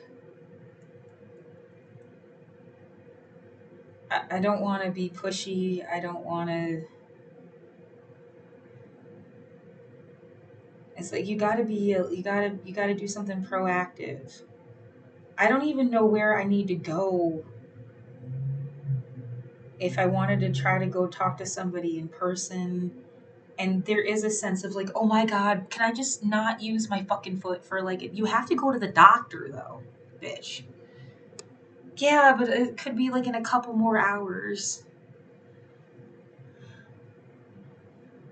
I really want to stay the fuck off of my feet. It hurts so bad.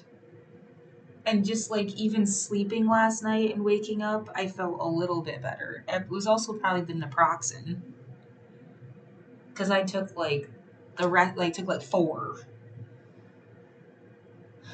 But I mean, I didn't sleep really, even when I was sleeping at the shelter. It was like a half sleep.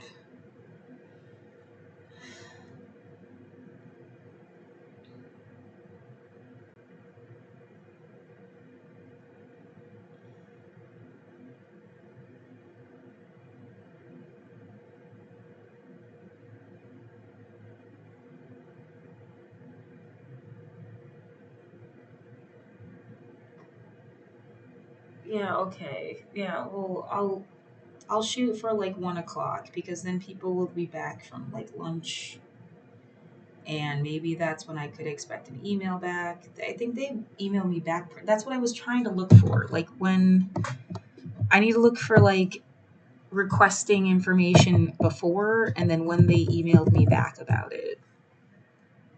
I don't want to be delusional, and it's like, oh my God, it's too perfect. It's too much like, please, please, please, please, can I have my fucking room back, please?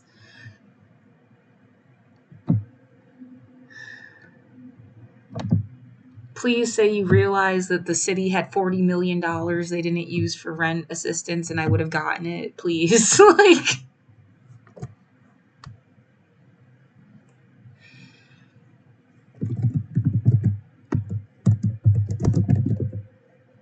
cannot I think it was this one. Okay, so yeah, see, Friday, January 2nd, I emailed them at 11:44 in the morning, and they emailed me back by a couple hours later, and the same thing before that, 7:56, and I got an email back at 9:06. So just give it to like 1 or something. Give it a minute. And yet they're very aware of my situation and have gotten a lot of information for months now. um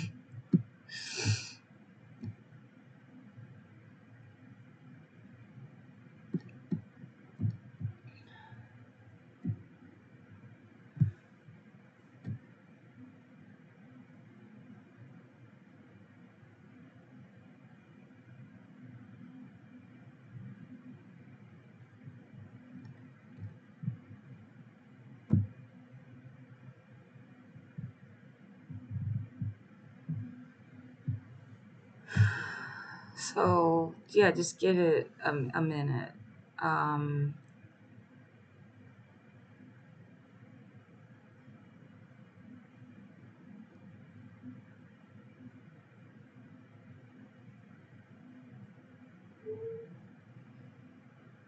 Please, please, please, please, please say it's at least gonna give me more time.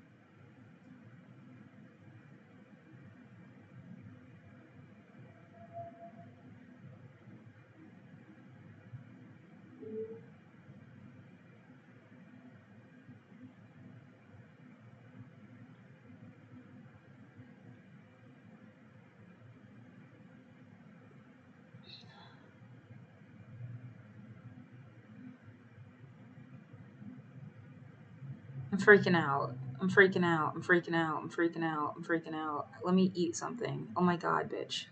Like, why? Yeah. Why don't solutions? What are solutions to the situation?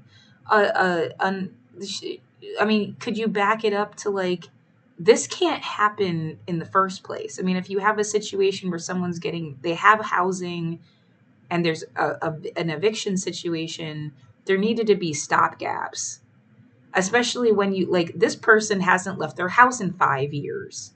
You're like murdering them to like potentially. This could have been a way worse situation. I'm like lucky it wasn't worse. Yeah, I'm saying it as if it was like, oh, it's over or something. No fucking idea.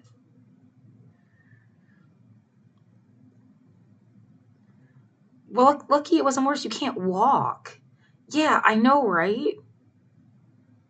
I've got like my skin peeled off of the bottom of my foot. I'm lucky I'm not gonna get a fucking infection. Like,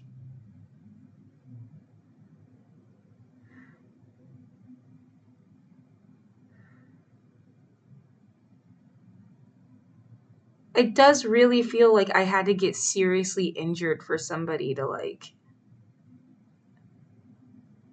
and that feels wrong. Right, I didn't even send the pictures of the skin peeled off my foot. I sent that my ankle blew up.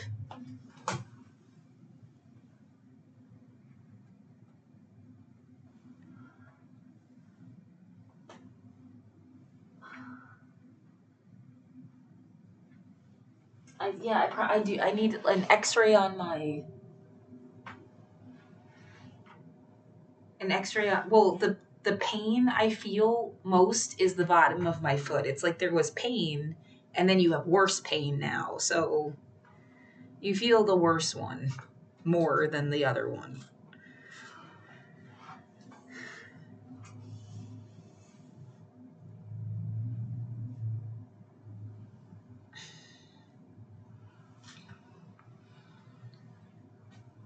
Yeah, but I could barely walk last week, just for like different reasons. I didn't have, like, when I submitted this stuff, it was from the pictures I included was my ankle swollen. Yeah, it got worse. Shit has gotten way worse. It's like scary worse.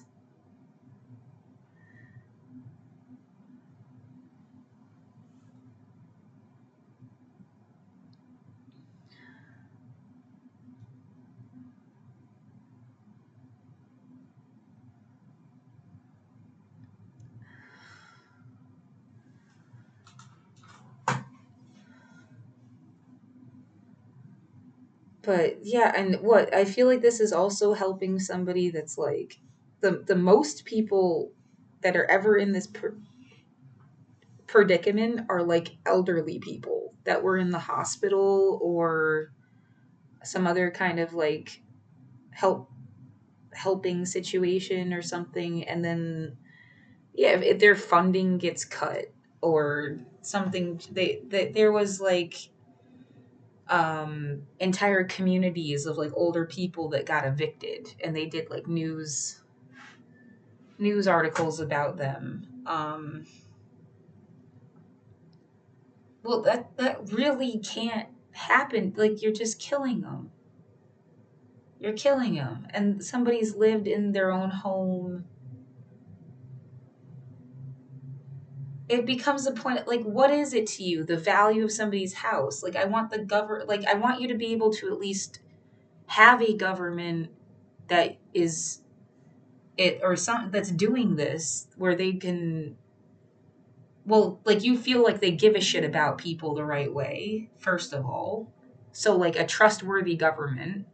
And then that government is going to make sure people stay in their housing. There's no fucking universe where they kick out 100-year-old woman. Yeah, that was another thing. Like, somebody had a house, and they wanted to put it up for sale or something, and she's like 100 years old on bed rest, and they want to just, like, tell her life is over now, because they want to sell the house and get money for it.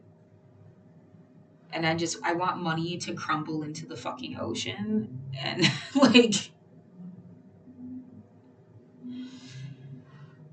I don't know what to replace it with, but oh my God, it just can't work this way. It can't work this way forever. I don't think it should be the way of the world. I don't think it should have ever been considered business as usual. There has to be something better that people could do. And if you're ever in this situation, you don't lose your home. And how much I have to tell my story, starting with 2020, starting with COVID, for you to get the full picture. Like, I went to work and I paid my rent. I lived in the same apartment since 2015. Well, as opposed to, I don't know, the story, it doesn't mean they don't deserve help. But let's say, like, an 18-year-old just left home and they struck out for the first time on their own, and then they got an apartment and couldn't pay for it, and they lived there for a year, and I don't know, I don't know. I'm just making up a story, and it feels like you're being a bitch to somebody you don't even know. And you don't know their story enough to, like, illustrate this idea. But someone that people would look at their story and think, like, oh, come on, man. You barely lived there. You weren't working. You aren't part of the community. And that's their excuses for why you shouldn't have somewhere to live. I know, that's what I mean. Like, what universe should that ever be the conversation? Like, maybe it should never be the conversation. But I did jump through the hoops that people would have you jump through for a long fucking time.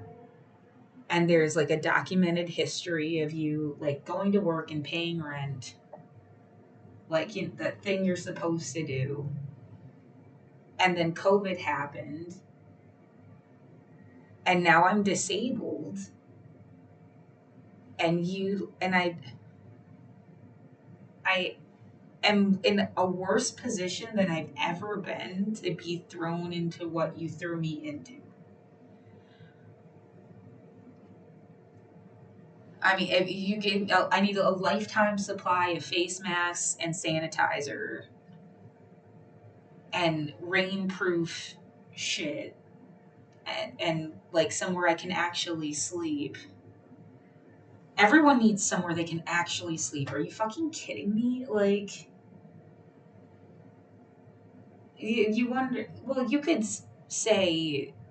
argue that people are you bitching that people are mentally ill and they've been in this situation for like a decade with no place to really sleep? Because it's like you kind of have to sleep with one eye open. It's not gonna be like you, like, pass out as hard as you can because you're exhausted, and then when that biological timer goes off that you've gotten at least enough sleep, you can't sleep. You're just resting and waiting to leave again. And it's always been like that. A fucking no shit, people have some kind of, like, reaction to, like, They don't know where their food is coming from. They can't just like sleep in a private space. They can't take a shit like in a private toilet. The every whenever you get a chance to shower thing or do your laundry, like no shit, it's a little bit like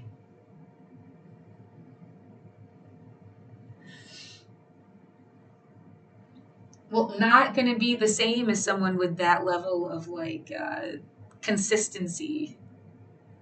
You have a shower, you have somewhere to shit, you can make your clothes clean, you can eat. Um,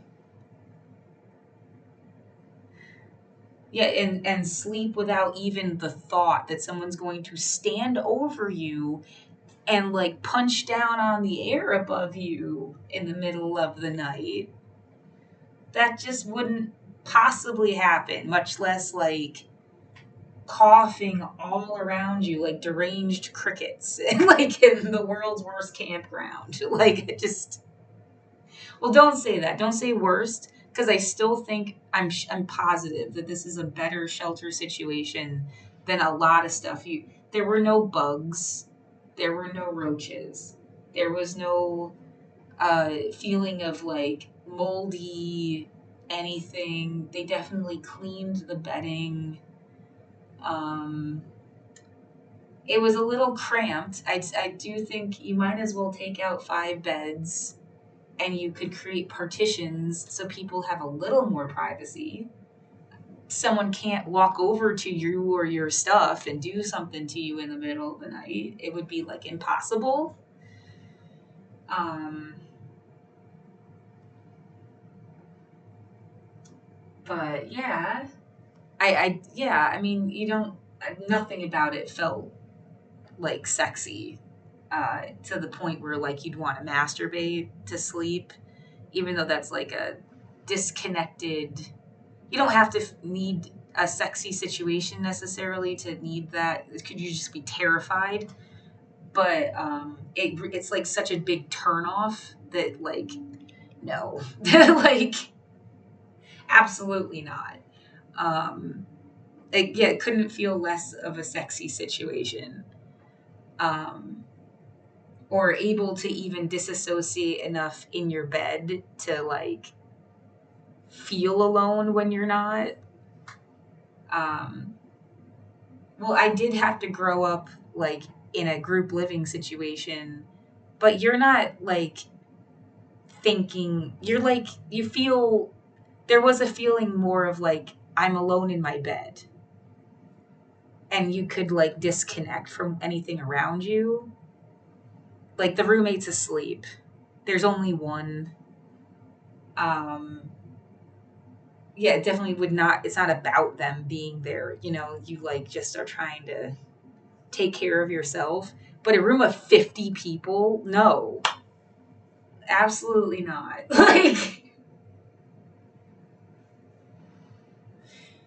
um,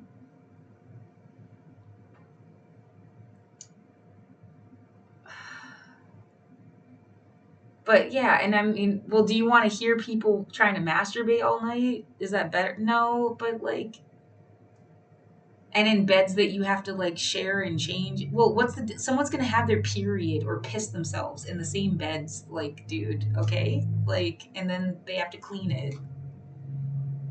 That they're shared beds. Yeah, maybe it would be better. Like, you don't even have this kind of situation at all, that it's always like a dedicated, you get a bed and you keep it. Like, I mean, that kind of is how it is. As long as I would keep coming back, I'd have the same bed. But you miss a night and now you lost your bed. Um, I'm just trying to think it out, like how it could possibly be different for people in certain, because unless they just straight up give people housing.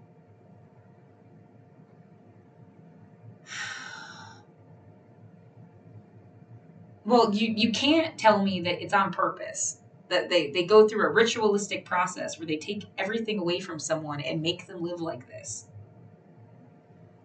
and sometimes for decades on purpose. Like you couldn't, that would be a crime against existence. So it's not like it's on purpose like that. It can't be.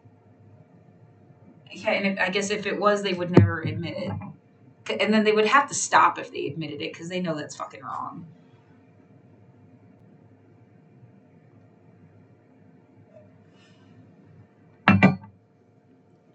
No, everybody seemed, no one seemed like they suddenly, I was the only one I felt like had that vibe, like I just dropped out of somewhere. It's because of my boots. You know, like I just dropped out of some situation that was different. Um, yeah, it wasn't as rugged as like everyone else seemed kind of used to this, like they'd been doing it for years. Um, and at all different ages. Yeah. But again, I didn't catch whether somebody had been homeless for 5 years or 10 or 2 or nobody said. Um, there's people at very different levels of like cognizance. You know, some people, the way that they act, it just seems like they're not there. And other people are like anybody, like it's just as normal as could be in a sense, whatever normal, I don't know how else to put it. Like they're just in the situation. Um, and with no explanation of how or why. Um,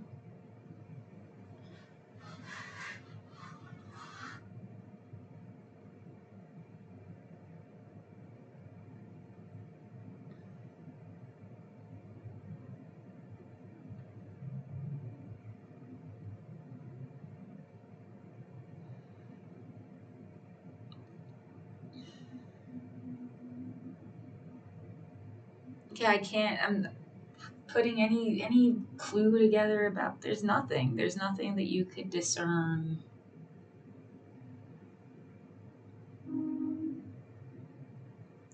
Noise. Um,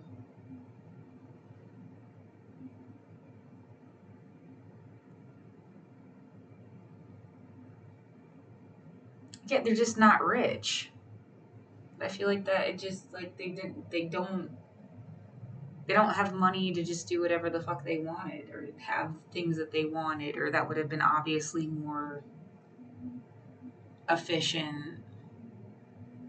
Do you think they all need mental health care on some level? You don't know whether they're getting it or not. And just,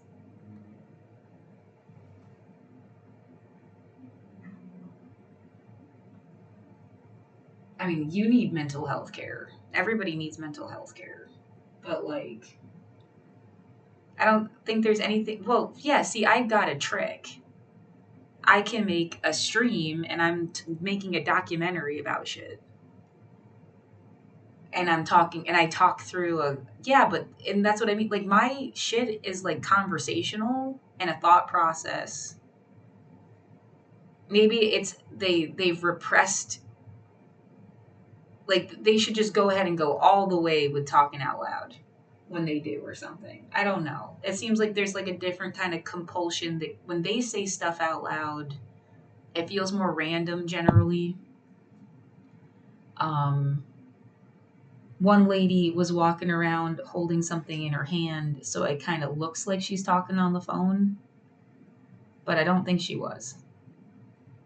Um, which again, good trick. Like I get that, and like, but and then would just say random things like.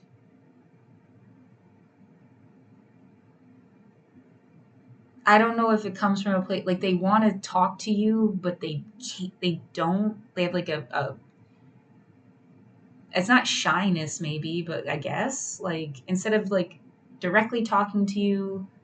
They have like a way of, they'll just like say random stuff and then walk by you and walk back. Or like, but they want to have like a human interaction. They just adapted differently.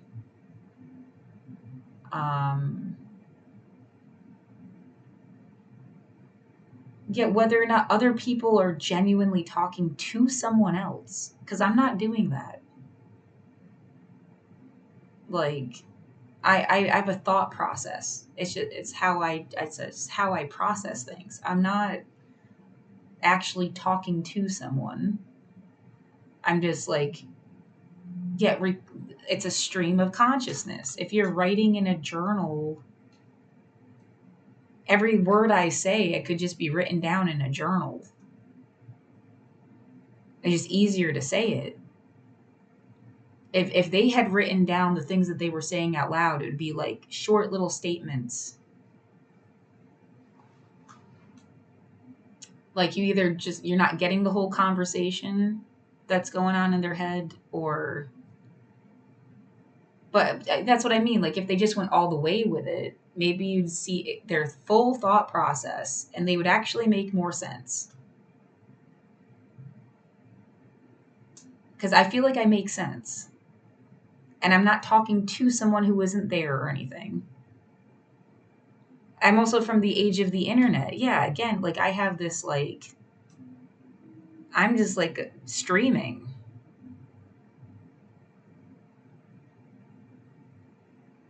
It's a podcast. It's not there. Like it's almost like so basic. There's nothing to.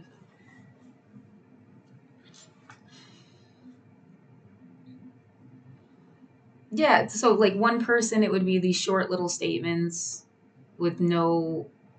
You don't see the full thought process. Somebody else, it would like just literally be laughing. They're just laughing a lot, and that's fine. They're just laughing so much. You just are surprised, I guess, with no idea what the hell they're laughing about. Like, I mean, and it's just different. But like, that doesn't mean they're mentally ill. And yeah, changing what mental illness is in general would be, I think, a kindness to humanity, because you keep labeling people so that you can put them on drugs and keep them in a certain therapy thing that you get money for. Yeah, it's like you made it like an industry to label people with certain, and it might just be that they just fucking talk to themselves and like just to figure shit out.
Now it feels like I wasted a day and I needed to,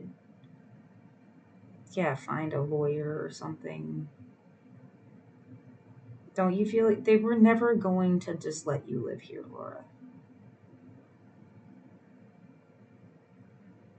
They spent years trying to force you out of your fucking home, and they don't want you here, and they don't care.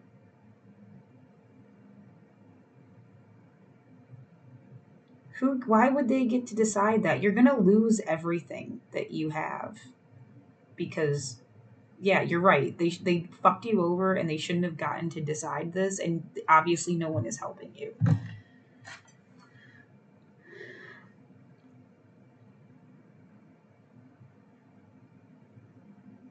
I knew I shouldn't get too excited about. Yeah, I think that one little judge person hates me too. I can't prove it.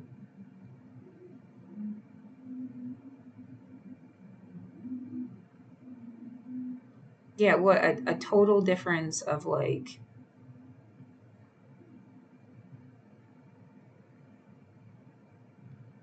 I knew I needed to hold back my feelings.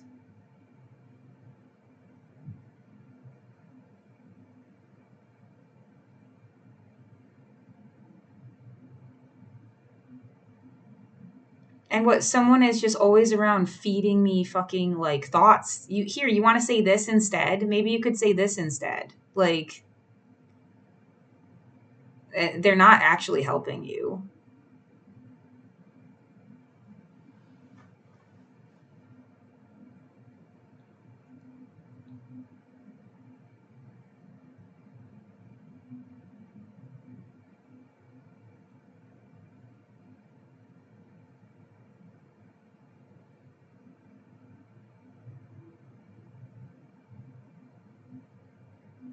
Well, it's like I already felt defeated.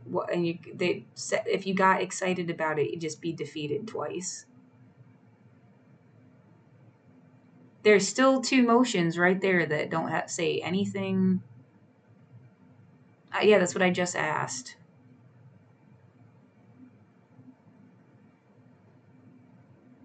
Like this apparently wasn't even in response to these two things. It was something else.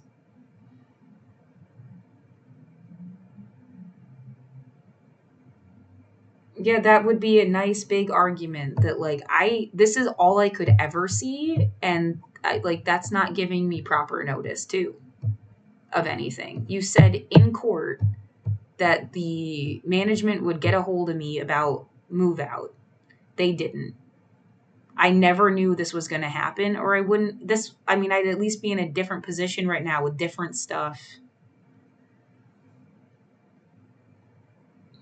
Yeah, so you also cost anybody in my life a bunch of money because like I just had to buy pads and stuff like that. I have pads.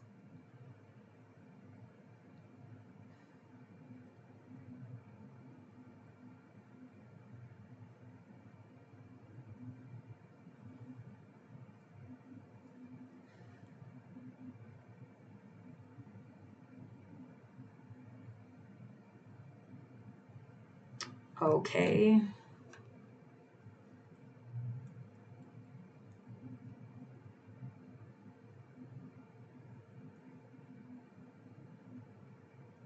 It's a funny coincidence. It says something weird. The Russell Friedman.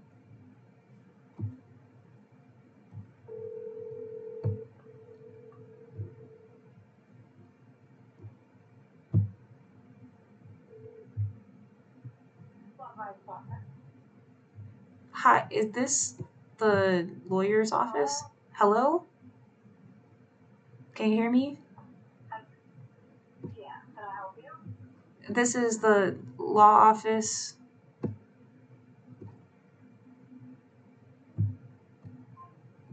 Oh my god, they hung up on me. Yeah, so that's really cute.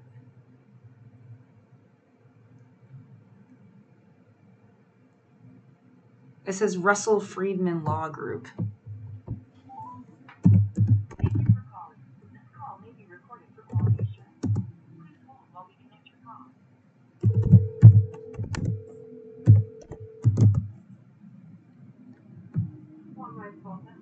Hi, I'm getting, this is supposed to be for Horn and something, and it says Russell Friedman Law Group. I don't know. Hi, I'm trying to reach Horn and Wright, and this says.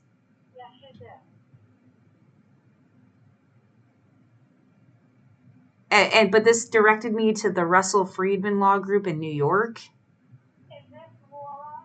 Yes. Okay, let me get Mr. Riddell. He was the one trying to contact you. Hold on.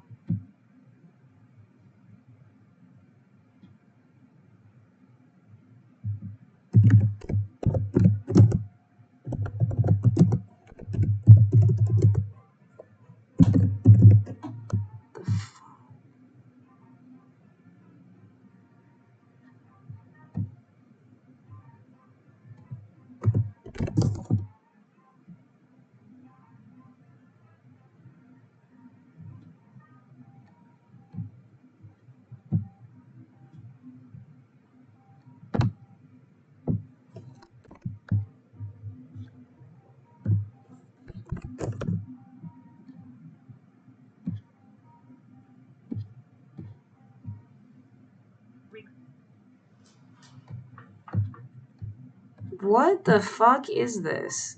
I was looking up law, obviously in Portland.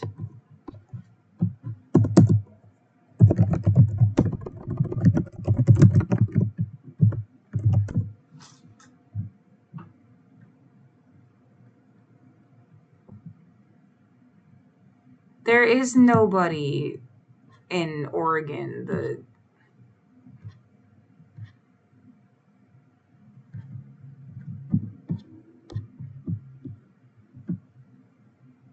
Fried Man?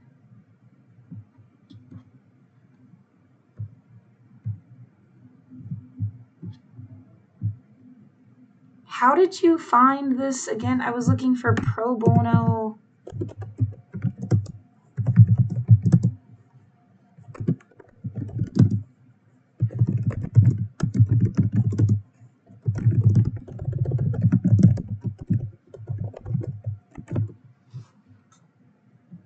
Does it matter? I think so. Yeah. Otherwise, like.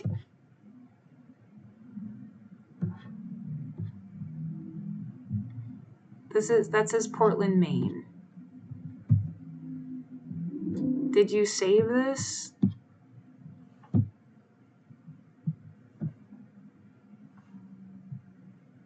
Hornwright. Attorneys at law. Blah, blah, blah. Where are you based out of? New York. So that was just a mistake. It's the wrong Portland. Great.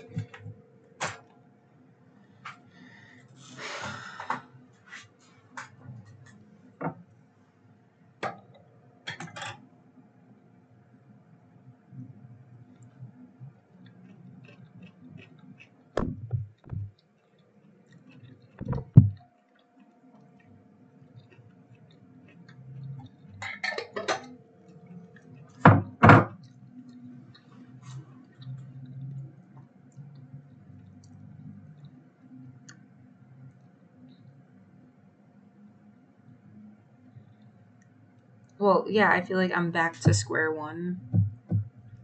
But they let you have a little fantasy for 5 minutes. That you'll just get let back in your apartment and have your shit back. And that they'd actually give a shit about this. And oh, you can spend the rest of your life suing their assholes. And what? You'll get money for it and not your stuff. Or your life. Or your home. Or the shit you sacrificed it for. Or sacrificed. I felt like I was holding onto my room for dear life.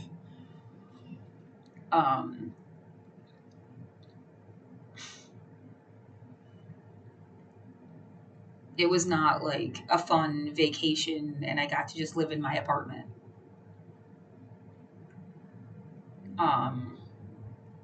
Something obviously took over the city.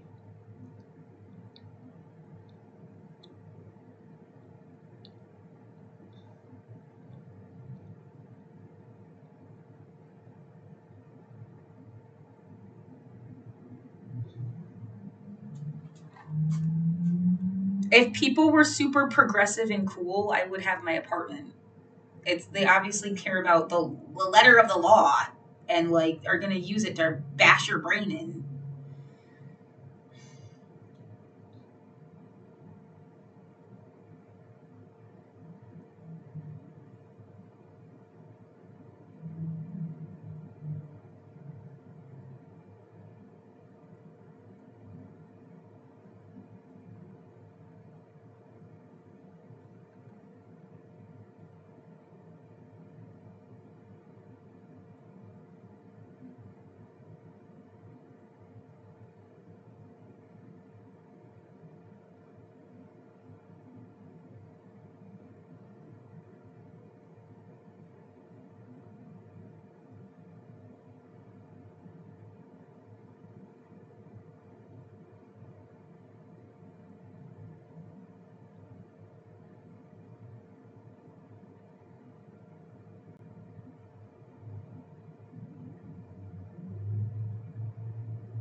Multnomah County faces $87 million drop from homeless funding.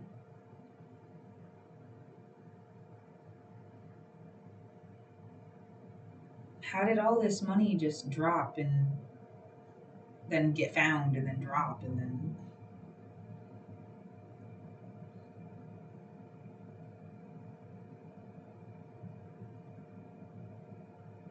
You know, they were spending millions of dollars sustaining a system that, like, you're locked in place.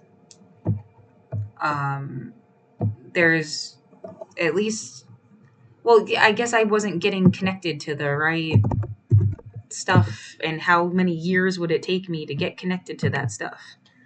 But, that's supposed to put you eventually into, like, an affordable housing situation, like, that I'm already in, that was supposed to help me get assistance the whole time and make sure someone wasn't fucking harassing me to death. You mean like that?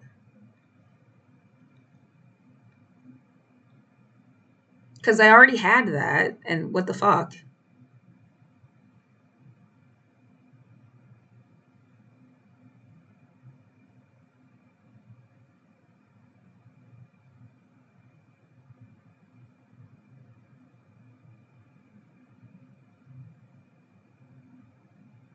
But it is like you wake up, you have to be in the shelter and it's like the one For women, I think there's supposed to be like another one.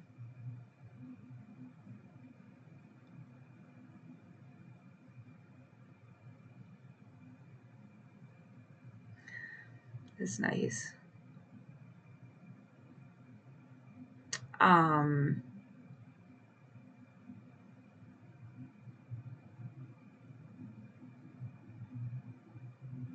anyway, so hold on. Yeah, a shelter. Do you care how much it's for only women? Well, I think it just like cuts numbers. I'm thinking about it like the bathrooms at the library. They made like the first floor library bathroom unisex, which is kind of cool and progressive. And there's like really private stalls. Like they're like bricked up to the ceiling. Like there's no under the door thing. And um yeah, they're just like really private stalls. um but it's like there's a lot more activity because there's like, I don't know how many, like a lot more stalls. If you go upstairs, they have a separated men's and women's bathroom, and at least in the women's bath there's only 2 stalls in the women's bathroom. So like, if there is somebody else in there, it's only one other person. It just kind of reduces the number of people um, around you and the busyness level. Um, yeah, it doesn't. Could they still be unisex and it wouldn't matter? I guess, yeah. No one's supposed to fuck with you no matter what the fuck it is. So, whether another person is a man or a woman, they shouldn't be fucking with you. Um, or envy. And another woman is just as likely to fuck with you, if that's what their intention is. You know what I mean? Like follow you in the bathroom and then deliberately like make it hard for you to poop. Um, so, but there is like less people in the bathroom and the other ones. So, um,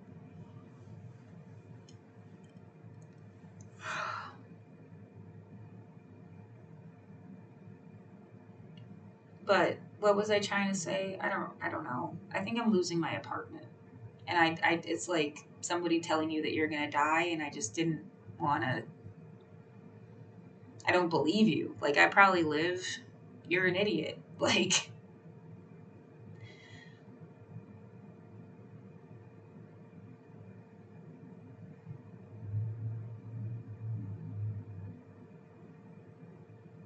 I do feel like this was a 5-year long, like, planned out thing.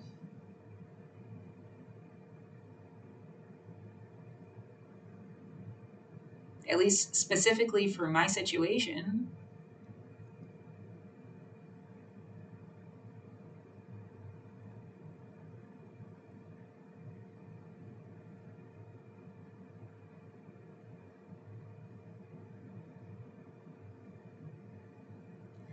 Even if, so tomorrow I go in there and I get stuff. Yeah, I feel like it's deliberately putting me in a position to get fucked.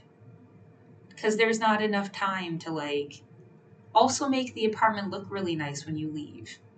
I'll have enough time to get as much shit as I can out of the room, and that's about it. And then what? Bring it here, and then I'll have a couple days to sort through my stuff, make it waterproof or something.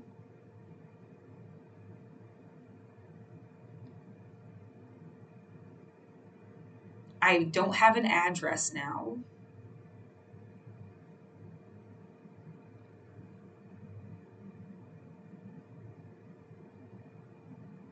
And I don't know where to put my stuff. feel like it's a fucked up way to just steal things from people.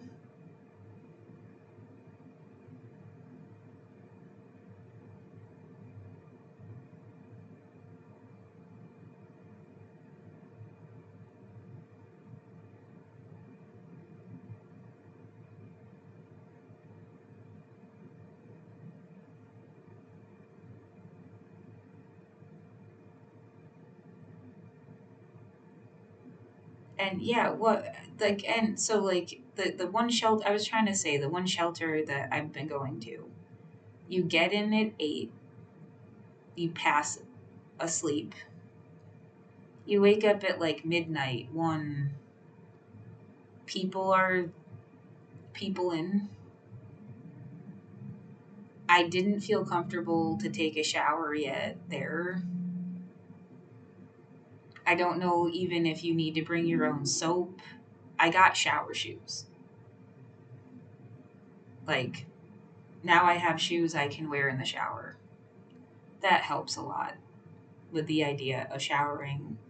It's like going camping or at MHS or at a dorm. You know, it's not a slight against the shelter. The shelter seems really clean, actually. But it's just like a lot of people. I have a fucked up foot now, and when I take a shower, like I'm the person taking a shower with a fucked up foot. Like, you have no fucking idea what the fuck. You signed me up to be exposed to like a bunch of hazards all of a sudden after I was isolated for 5 years. That's how it's like murder.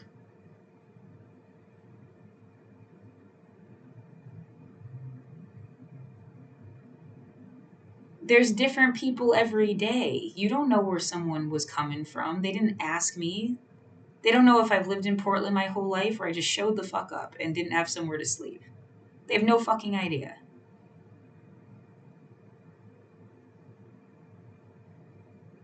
They didn't ask. It was just my name. Um, if I wanted to keep my bed for the next night, they take a picture of you and they have you sign something.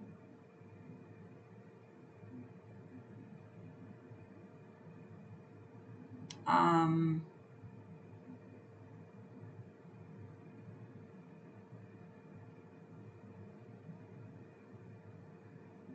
I don't remember any other questions and stuff, and they didn't have, yeah, underwear and pads. Like, they gave me an adult diaper, and that was the best they could do. Which, yeah, is better than absolutely nothing, especially like if I have my period, I actually might want to kind of wear one of those. Because I don't want to get, like, it mortifies me that you would get blood on their stuff and they have to wash that and, like,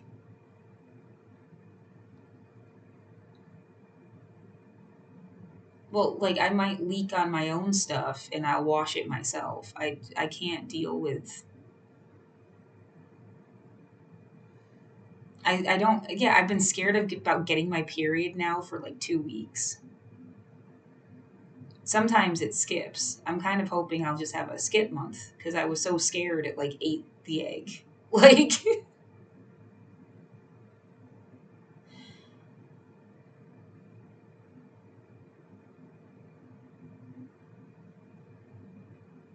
um, but so yeah, you get in at 8. I'm exhausted. Like, I wasn't even sleeping when I could sleep. I fall asleep. I wake up. There's situations that I'm like, there is that feeling of like, suck it up. And also, like, it shouldn't have to be like this. This is kind of deranged setup for the people in it. It's not their fault. It's the setup that's deranged. There is no reason that you have 50 people, except your idea of like saving space or something. Like, stuck, like that kind of, like, you couldn't have a partition between them. You couldn't, like, yeah, a different design of the shelter itself, I guess. And then I keep coming back to the idea they don't want to make stuff too nice. They don't want you to, how am I supposed to go get a job right now? You just, as like, oh, just go get a job when you have nowhere to live and nowhere to consistently shower and no change of clothes.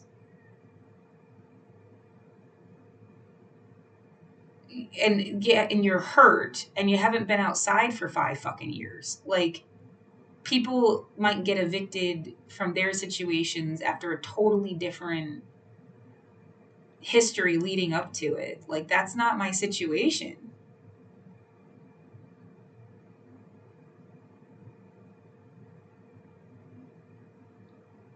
I don't know. I don't imagine anybody just like deliberately not paying their rent. They thought it was funny and then they like lost everything. Like, that's not what happens. Well, in what universe would you just like shrug it off like, oh, they were just dumb or something and who cares? Like, there isn't really one. Something must have happened to you if you were like ever paying rent and then you just couldn't anymore.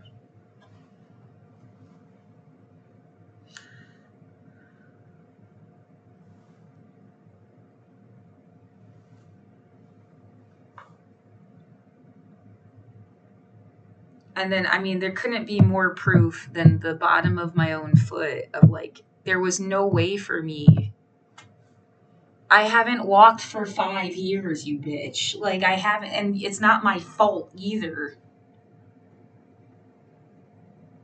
Yeah, you couldn't have helped me less with like, yeah, the neighbor was harassing her. And now it's just like, oh, you thought that was bad? Someone's gonna fucking hurt you when you have to sleep. Well, it's not sleeping in public, right? But it pretty much is. I mean, what is the difference between you trying to fucking snooze, like, outside on a random park bench and how someone could just come up to you in the middle of the night and do something fucked up? Yeah, there's cameras. Somebody's going to have to do something about something after you get hurt. That's what they would catch on camera. Like, it's not like ahead of time.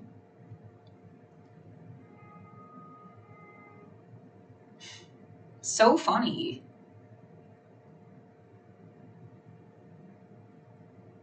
Well, and that's just like the practical matter of the thing. Like,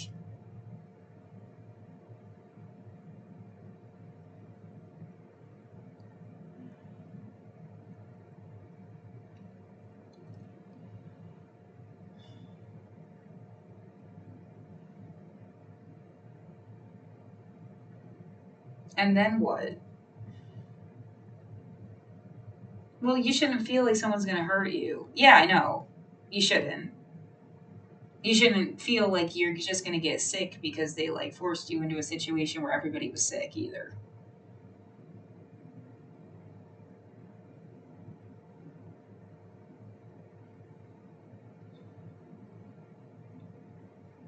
You also shouldn't feel like somebody thought that they essentially like got you like a pet and like, you know, they made it so bad that you're either going to go be their pet or like, this is more like fuck you for trying to just keep on living without going to like live with your sister.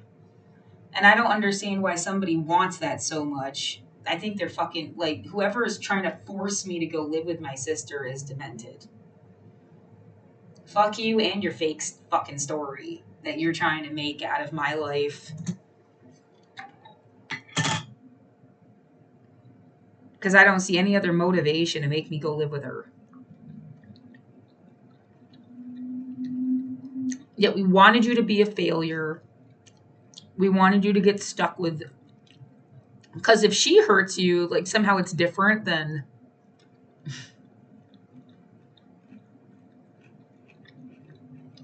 Mm-hmm. Oh, you know, she's always so loopy when she doesn't take her medicine. Or when she does take her medicine. or whatever.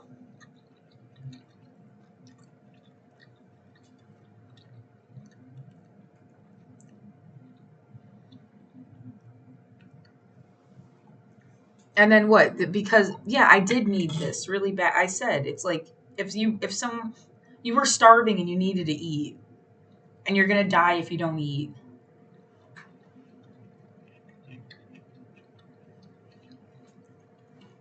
And the only person offering you food is somebody that hurt you. You gonna die or you gonna take the food?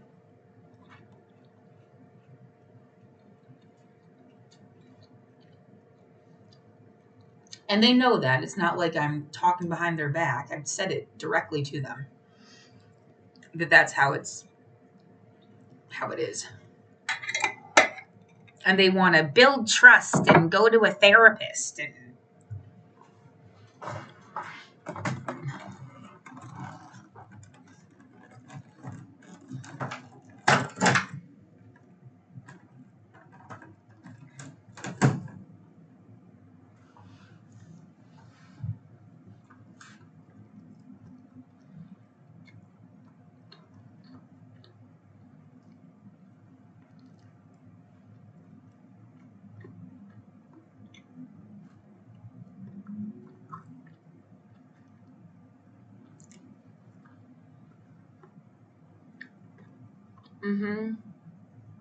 I wouldn't even be living with them. It's like trying to tell me to go be homeless in Pittsfield, Massachusetts instead. Why?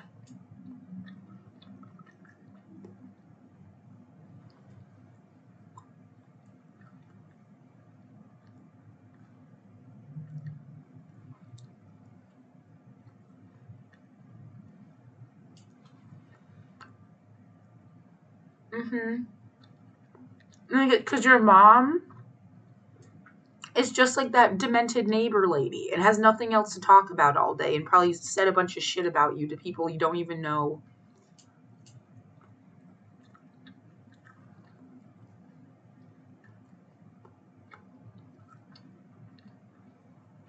She didn't even raise me.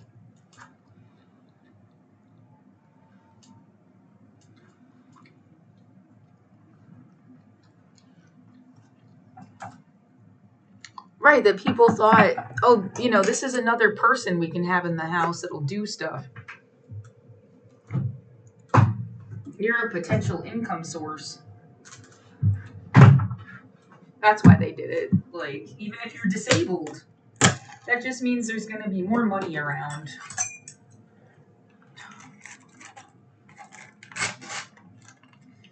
Yeah, make sure you help her out every once in a while so it seems like she owes you.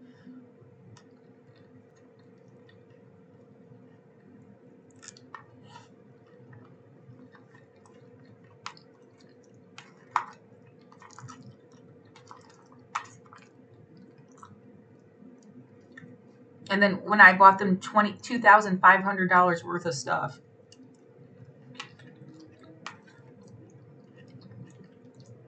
and their response was they returned most of it.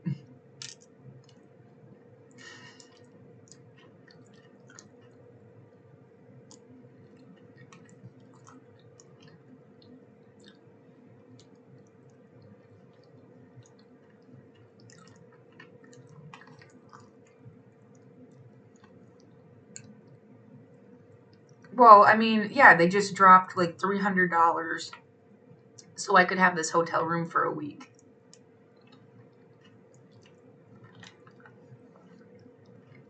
Okay, and $150 last time that I stayed here.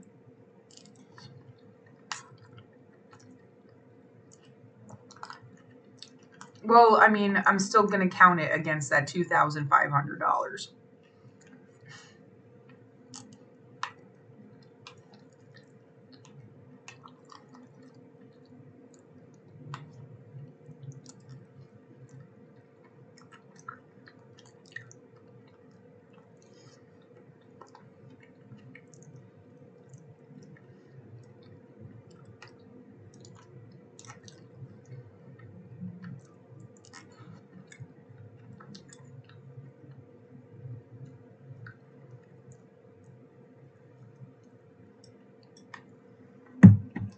Yeah, I mean, I liked helping people when I could. I'm not trying to like take it back. There's just that sense of like, I feel like I kind of needed my money more than they did. They had like more people in their life, and like I donated $10,000 to charity, and maybe like at the end of the day, who has your back? Like, as if it was supposed to buy a sense of protection and solidarity because you gave them money. Yeah, a sense of support from organizations. And $10,000, I could have lived another year, like in paying rent.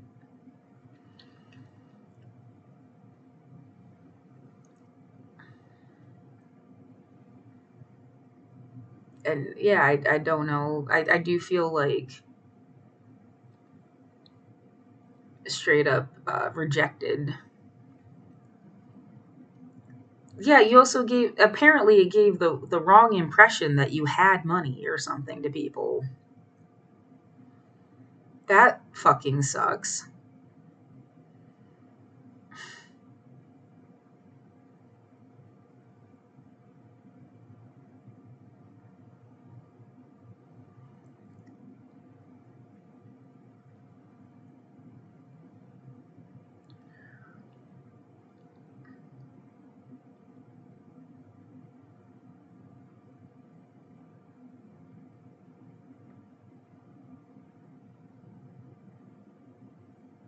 Did I just dream that part of my tooth broke off, or did it? Oh my god, yeah, I'm in like a really bad place now. They emailed me back. They said that signed thing was something stupid. It's not what I wanted it to be. Yeah, it's just another point in some big argument about how they actually didn't give you any notice at all about any of this stuff. Like, we live in the age of the internet. You're gonna have to use it. Like, there's no reason you couldn't have. If I have to file the stuff online, why wouldn't the response also be there?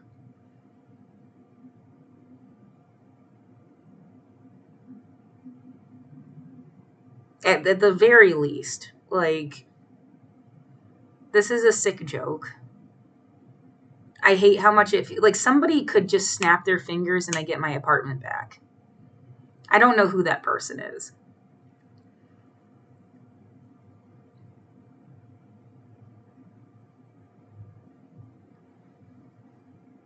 The idea they could have cut your leg off and they wouldn't have fucking cared.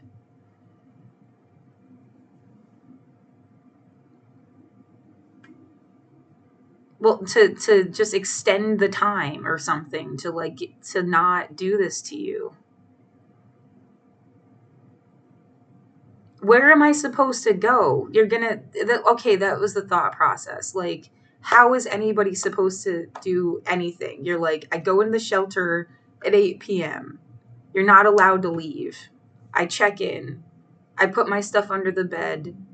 I go to sleep. I wake up at like 1 or 2. People around me are awake. But I'm trying to rest and it doesn't feel like, well, it's not like you wake up to a totally sleeping room that's like, no, this person is like walking past my bed and making like gestures above me. This person whipped me with a blanket in my face. Like, this person is talking about hitting people in the head with hammers over at the other wall and like arguing with somebody. Like, it's not exactly like this person, whatever. Everybody coughing and shit. Yeah, you smell terrible. I guess I haven't figured out the shower thing. I don't know if I have to bring my own soap.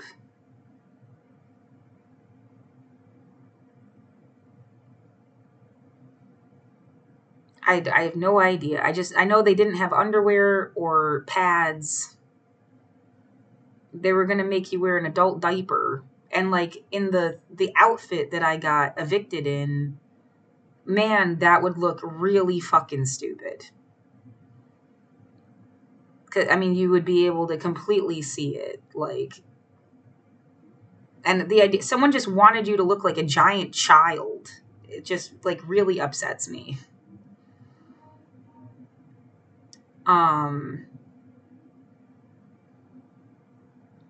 they did give me a pair of sweatpants.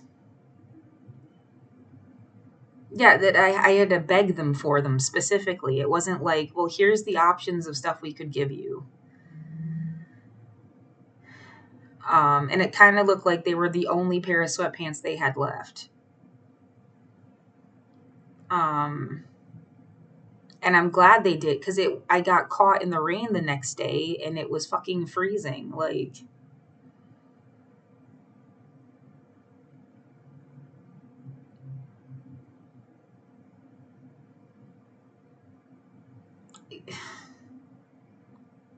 someone thinks this is funny, and yeah, oh, your fucking attitude really saved the world about how cool and hard you are. Like, shut up.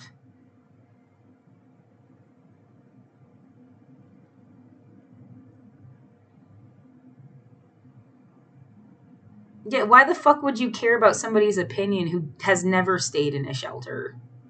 Who has never, like, all they've done, they've watched other people maybe, but they've never been that broke. Well, for them, I don't judge people. I'm not out here ever, like, fucking saying somebody didn't deserve to have human rights. They're the ones that are like gonna say whether you were too lazy or you were too or you're weak and a chicken or blah blah blah. Like, fuck you.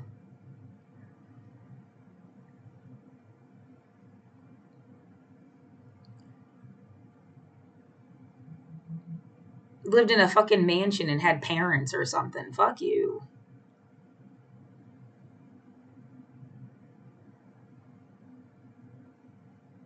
Um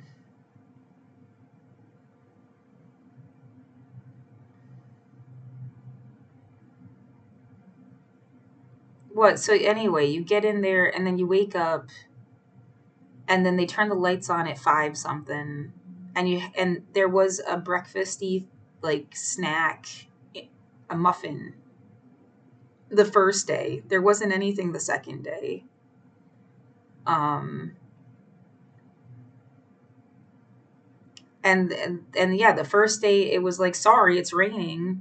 You have to get out now.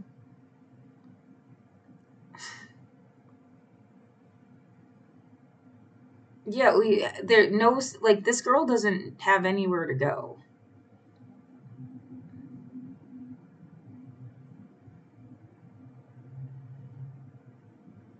The person, whatever, just has nowhere to go. It's not, she's not.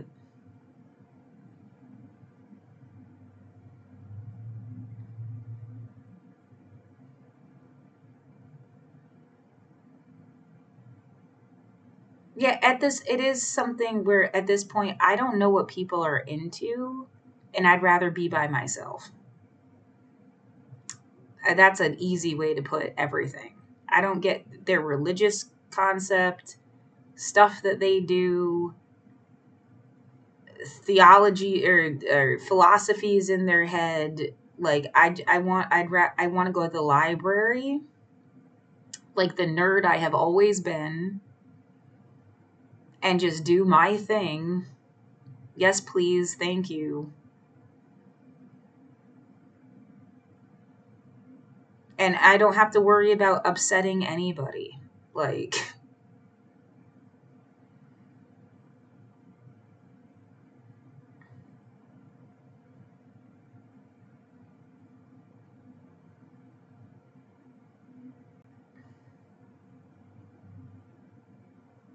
um,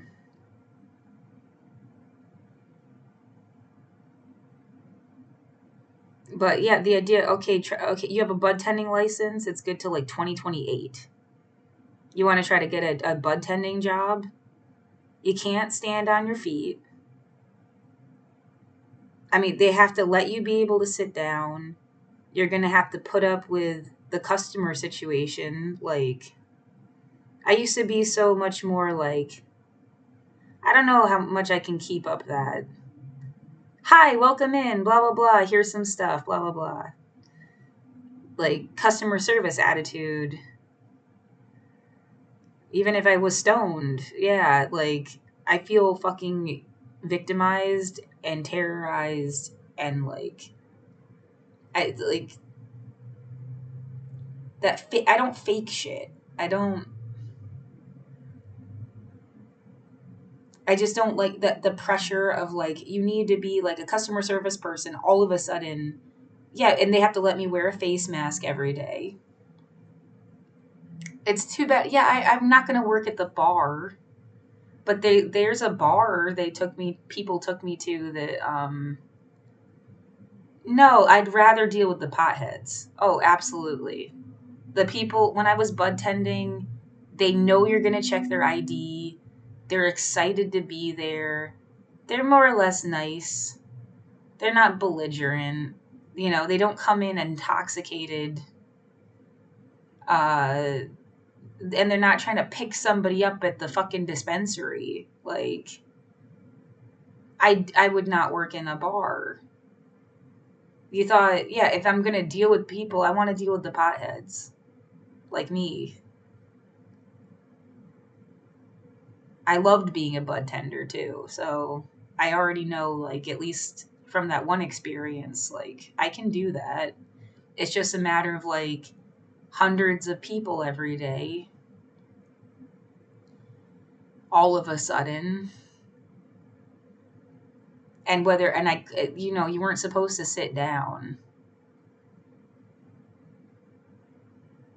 And yet there was a comment made, like, our customers can have PTSD, but we wouldn't want you to work here.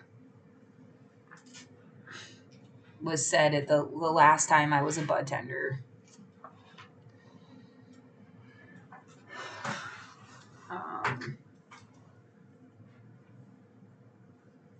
Yeah, which is kind of fucked up.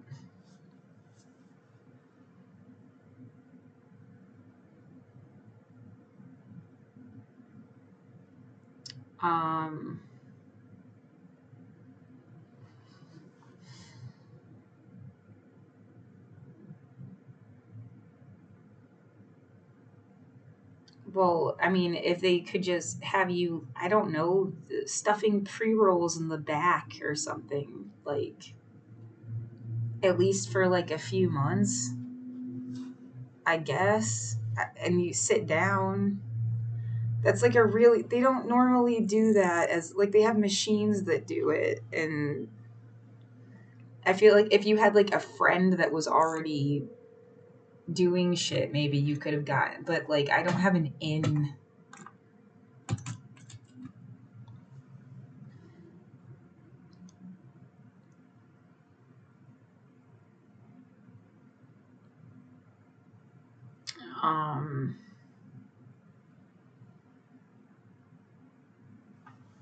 Oh my god, I haven't even checked. Is this done? Yeah, you can delete all of those.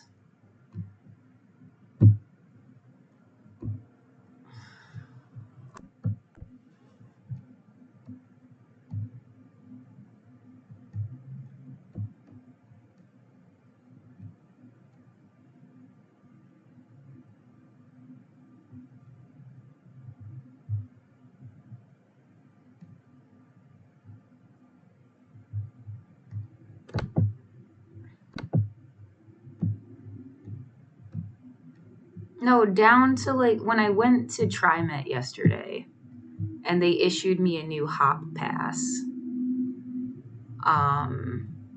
Yeah, I want to leave this up because keep in mind that's what the bottom of my foot looks like right now. When I went to and why I'm not so quick to like, oh, I'm just gonna get up and go run around all over town really quick and do a bunch of like, can you give me a fucking break? And you can't say, no, sorry, we can't give you a break. Like, my body needs one. It's like when you have to shit and you're gonna have to shit and there's like no way around it. Like,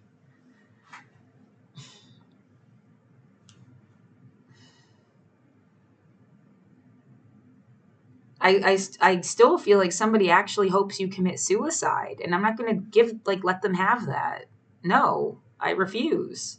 But like they would have loved it if you just had killed yourself.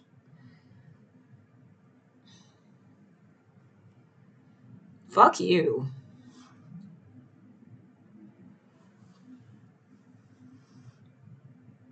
Um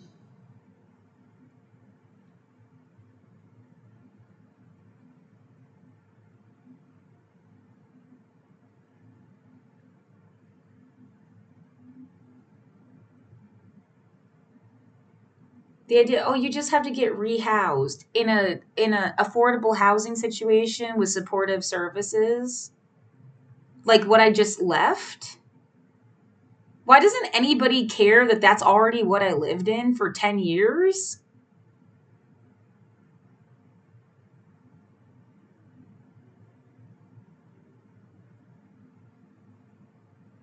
And yeah, again, the point comes up, I mean, disability assistance, but like for some reason that hasn't been happening fast enough. So like what the fuck are you supposed to do for an income? And now it's like you're going to be drowning in debt. Like they could give a fuck when they should have signed you up for assistance in the first place. Right, it is like what was the logic there? Oh, there's government money. We could just have like gotten it on your behalf, but we wanted to fuck you. So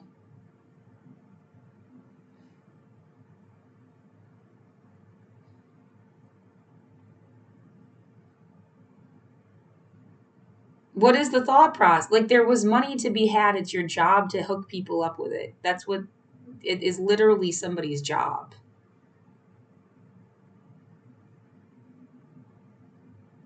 Well, you can keep blasting about this. Now it's $40 million that they just found. And you can't wait for them to designate that to services and then you'd get some. So that my life isn't ruined with no way to come back up from it. You can't just wait.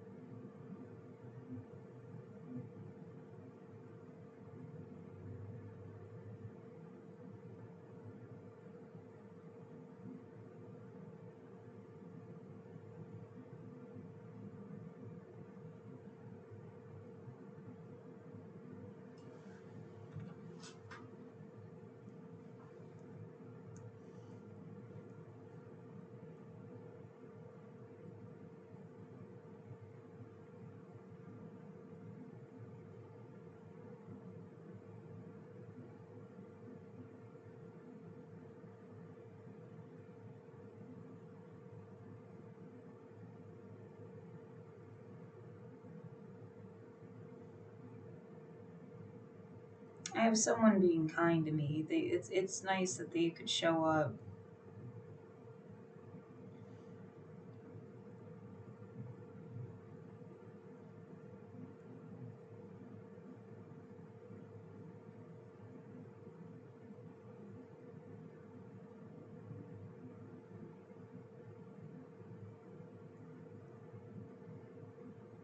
I don't know what to say right now.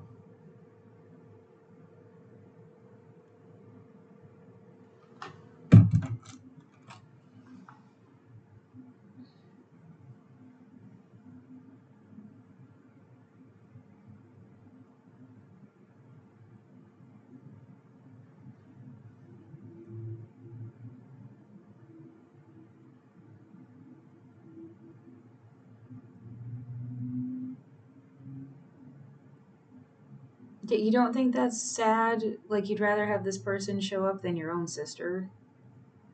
Well, because I know what my sister does. She's done it before.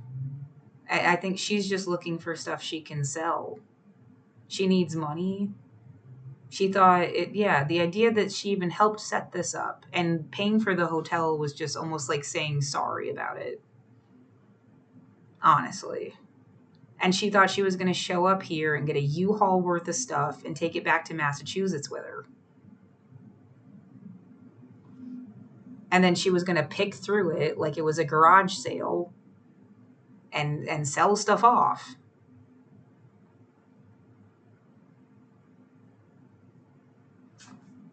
And like, you know, I mean, I don't expect her that from this other person, but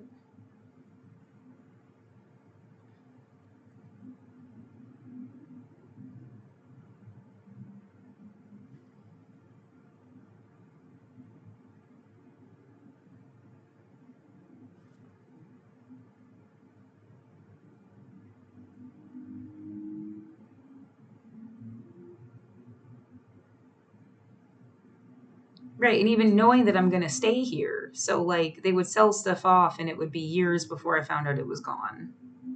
And then it's too late. Probably like what already I think probably happened to a lot of stuff.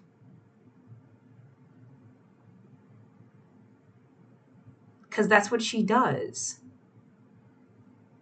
She pawned everything. She pawned everything else. She could have pawned this too. It was like something that literally came out of her mouth at me once. Like,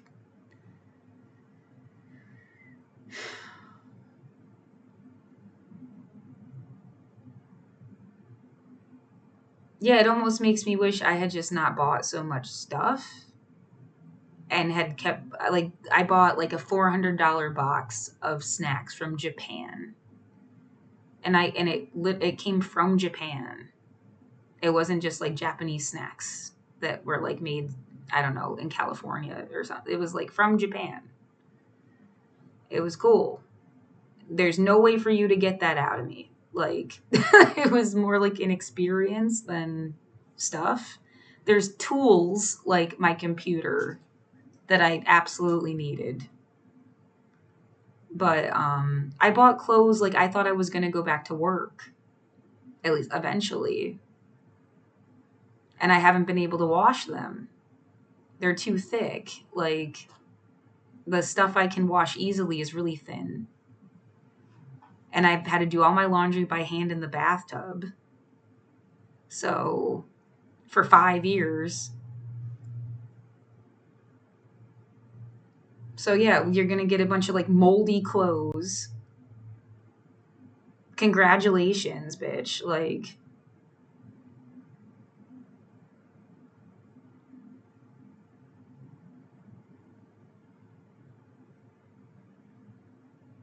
I mean, there is only, like, stuff that I will never get back again, and it means something to me. I mean, what? A couple handfuls of stuff. It would that stuff wouldn't even fill the cart.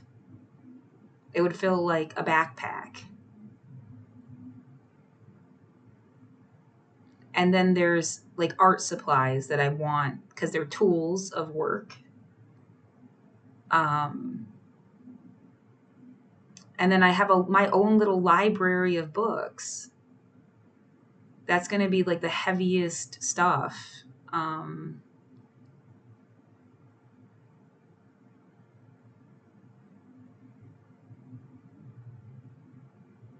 Yeah, that sucks. There's only a couple books that like I want to keep those. They're more than the book. It's like sentimental value, who gave it to me and stuff.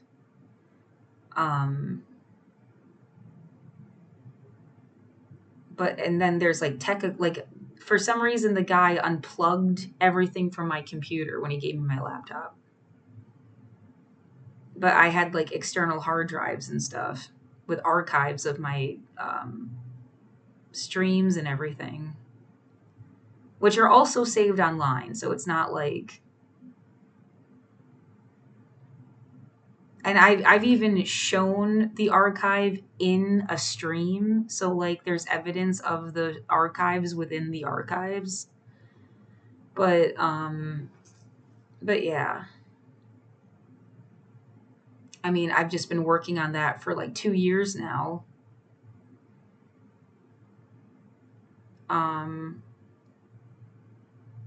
So it's like tech stuff, art stuff, books, and clothes.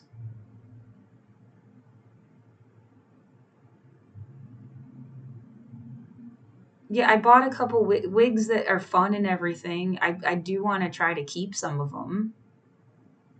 I mean, but like, I don't know what the fuck you thought you were gonna get out of doing this. You're a goddamn idiot. Like,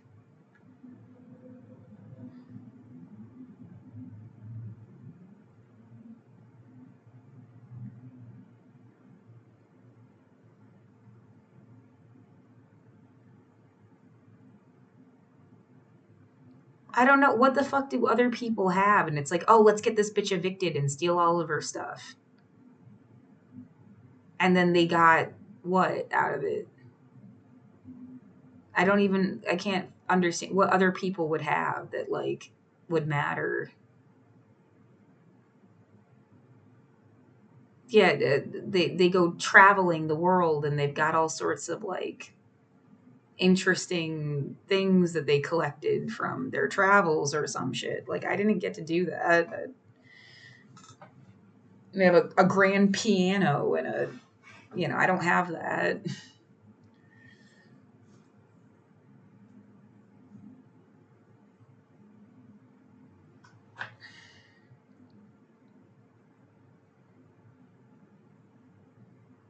Yeah, not it doesn't make it like why don't you just go fuck with somebody that has shit you actually want? But like it just seems really stupid and mean.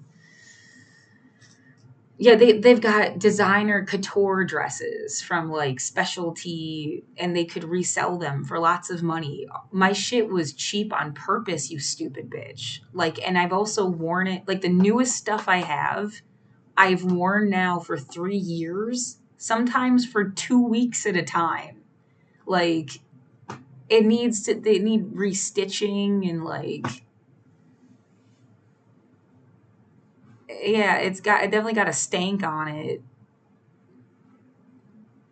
And you thought you were what the fuck you're just trying to be a bitch and like ruin my life. It just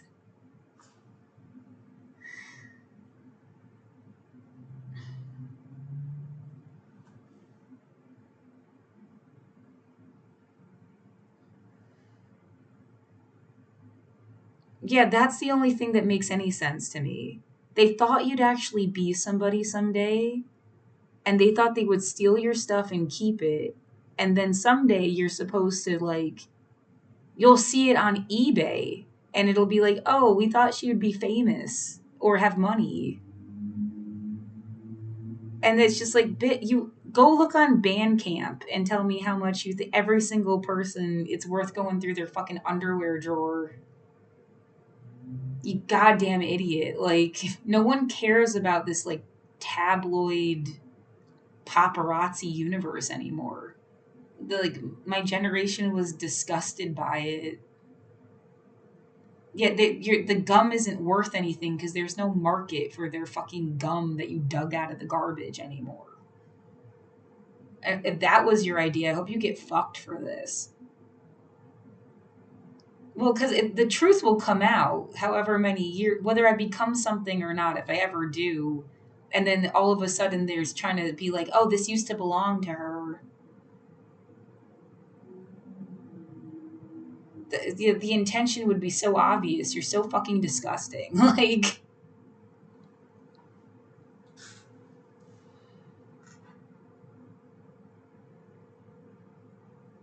yeah, it would be. And so you guys got her evicted and stole all of her stuff because you thought she'd be famous?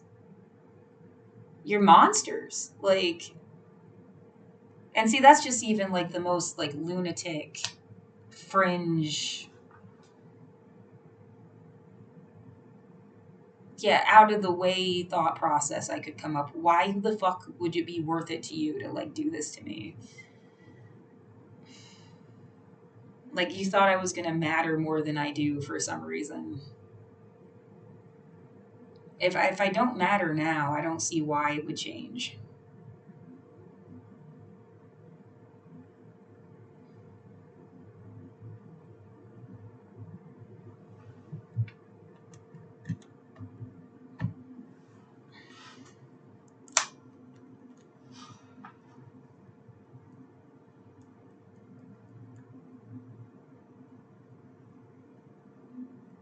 Wow, they're still contacting me to.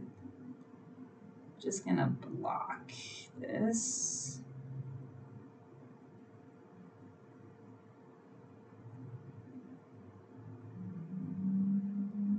I mean, does it make sense? Why would you get? Because if they're a lawyer from somewhere else, they don't know the local law stuff. Doesn't that matter?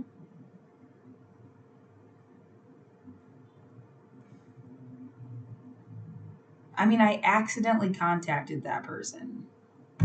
It's like the wrong Portland. And I keep getting messages now to call them back that must just be like auto texts.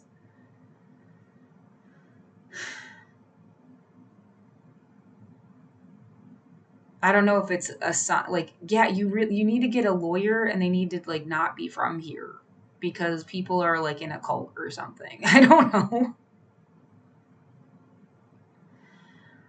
Like way over my head, and oh my god, don't you see like how it looks like fucking yeah, the meat of your human body, and it's just like you're not supposed to see that.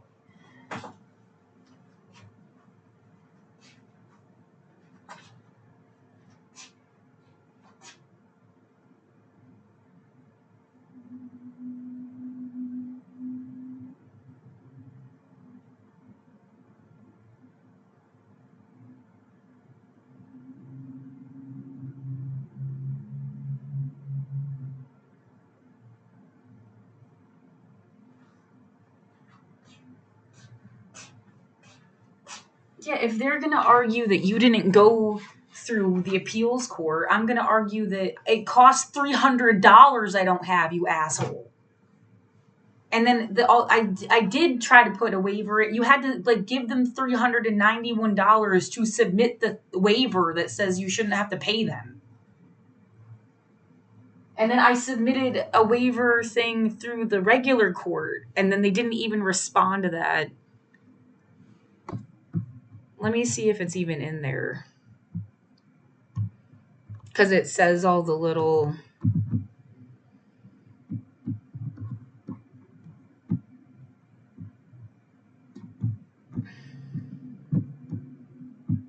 And yeah, you had the same one fucking judge on all of my stuff. Like, if it was looked at by anybody else, would they have cared?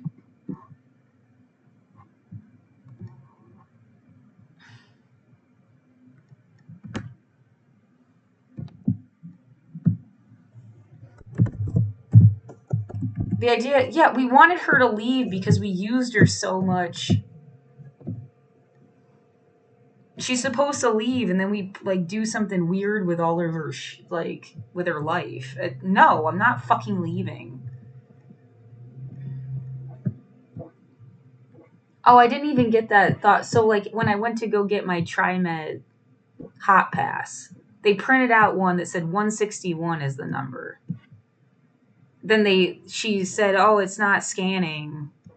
Had to print out another one, and it said 2 zeros and a 9. You don't think that was some weird like joke or some shit? And then you have the time to play jokes? That's weird, dude.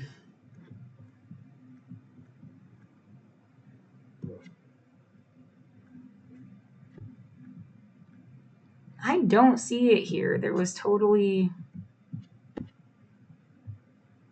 I don't know what any of this shit means.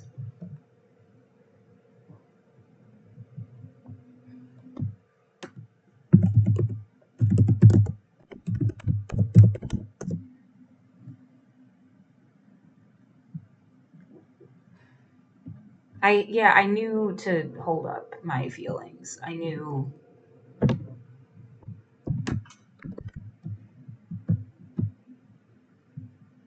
Because I wanted too bad for it to be at least extended, and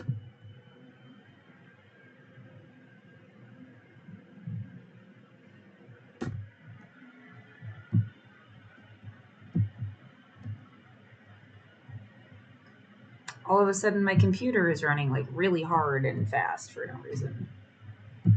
That door sound just like cut through me. Somebody else's room.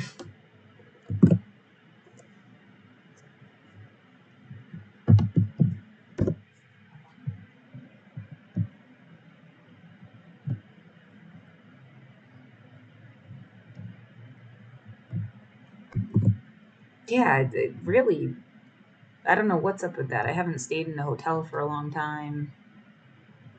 But man, there's like no sound barrier. What's the difference? They're making you live outside in public in the first place, bitch. Like,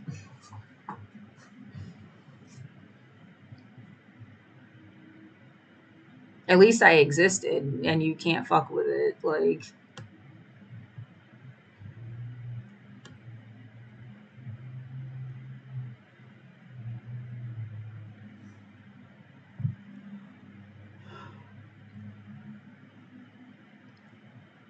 I think that happened after the 21st, so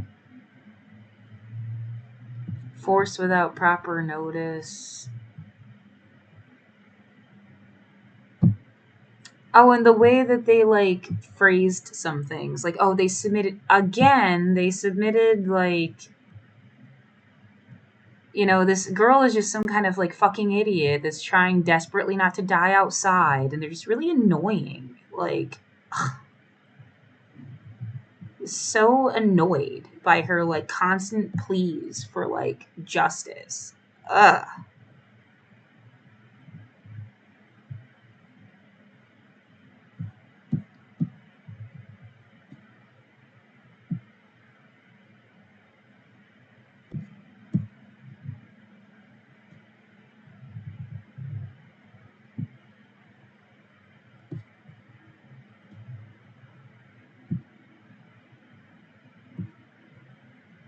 Hardship.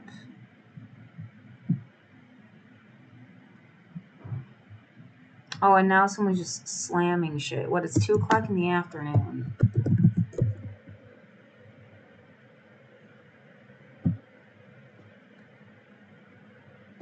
Yeah, and then I reapplied. Yeah, it might be cleaning time. I don't know.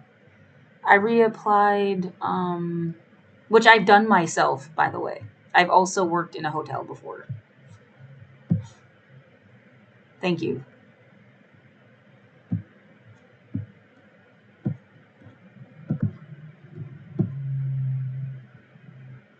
Waive bonds and fees.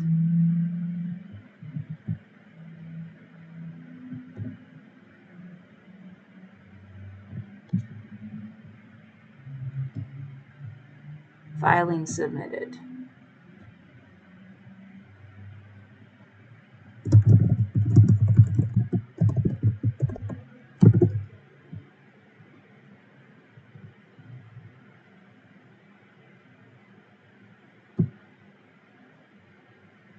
Filing accepted. On the 7th. And then you go to here.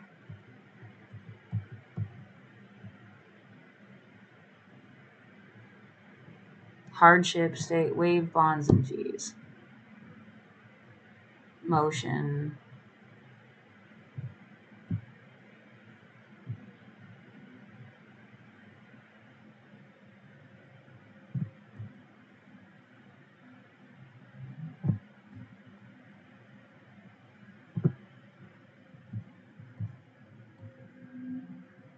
I don't see there was no judgment on that one.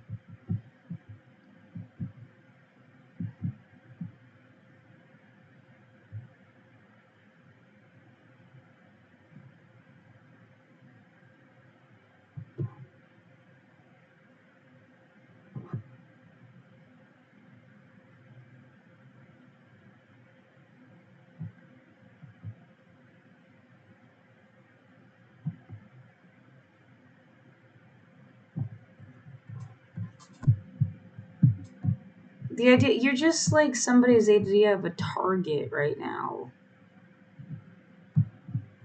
And yeah, it's like they just think they're gonna win a game, and it's just really stupid.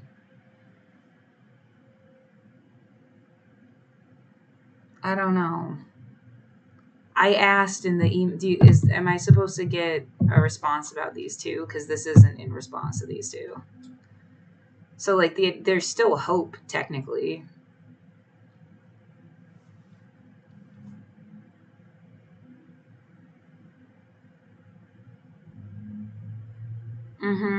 Somebody wanted you to scream anarchy, and then they blame you for stuff. Then that's what they wanted. They wanted you to just be like, oh, this is why the system shouldn't even be fucking, like, you shouldn't even care. And it's like oversimplifying a giant discussion. But like they can just blame you for stuff. And then they do whatever the fuck they were gonna do anyway, but they got somebody to be like, but she said it was okay. She said we, like, what did I say to you? Because I've been alone for 5 years. Like, I couldn't have said anything to anybody for 5 years.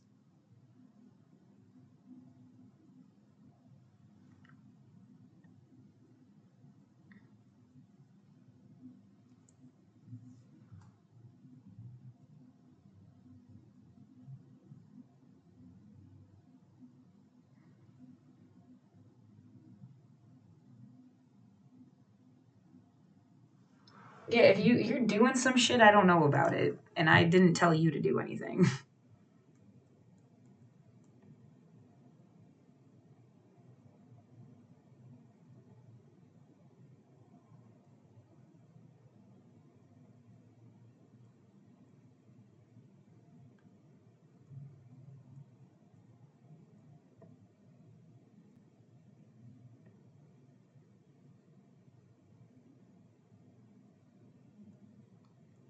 Yeah, we're all locked into some really long-term scam where people are gonna let people think they took over the country just long enough to fuck them for like insurrection, and then put them away the rest of their life once they're done proving that that's what they're doing.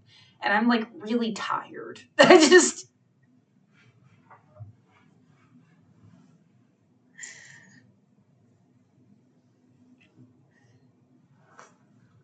But hey, you're welcome for the heads up. Even though I don't know how you got it, because I'm alone in my room.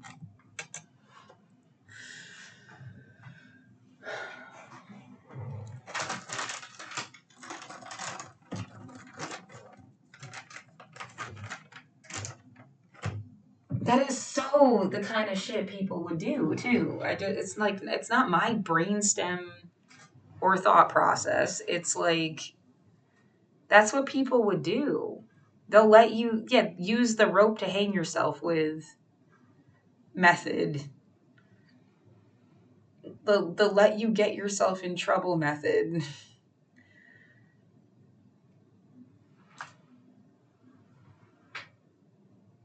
You gotta, whatever you're doing, you just have to think at least it's the right thing to do, and be able to justify it by yourself is the only advice I can even follow myself. Yeah, you definitely don't get a sense of like, but everybody was doing whatever. No, that doesn't matter. That doesn't matter for shit. Can you by yourself like justify one way or another? Because you're gonna be fucked.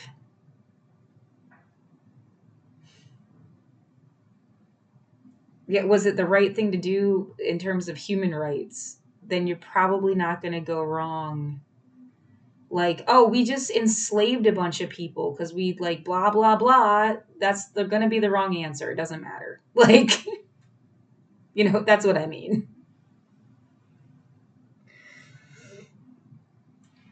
You're just a genocide committee waiting to happen. It's just like.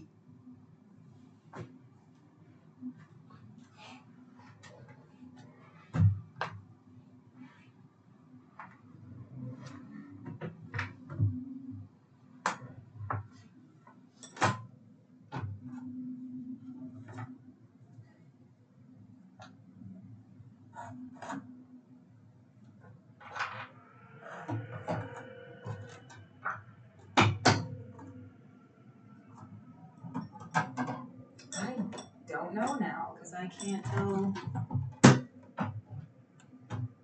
I think it's out of water now.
And it didn't do anything. Again. And I'm not trying to sit here and have it overflow.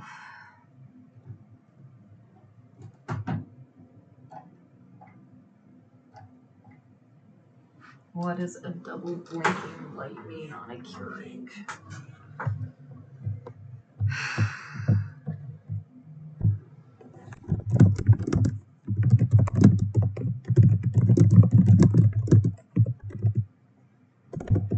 Oh man, having you go between the really nice hotel and not having an apartment anymore really blows.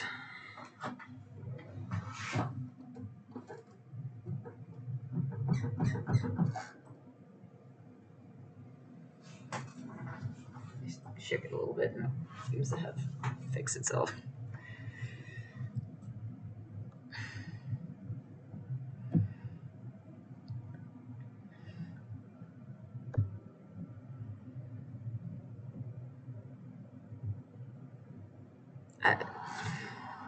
I'm sick of saying I don't know what to do over and over and over again.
Oh, it's not that I don't know what to do with myself. I mean, I don't know what to do to get what I wanted out of this situation. That there was a way to get which was to get my apartment back, and I needed someone that would be able to get this judge to tell my landlord to not kill me. To even have to argue that it's like murder. It's funny how the DSA told you to fuck yourself. Yeah.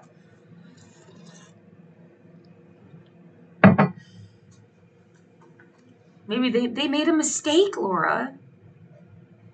Okay, and it's gonna get me killed.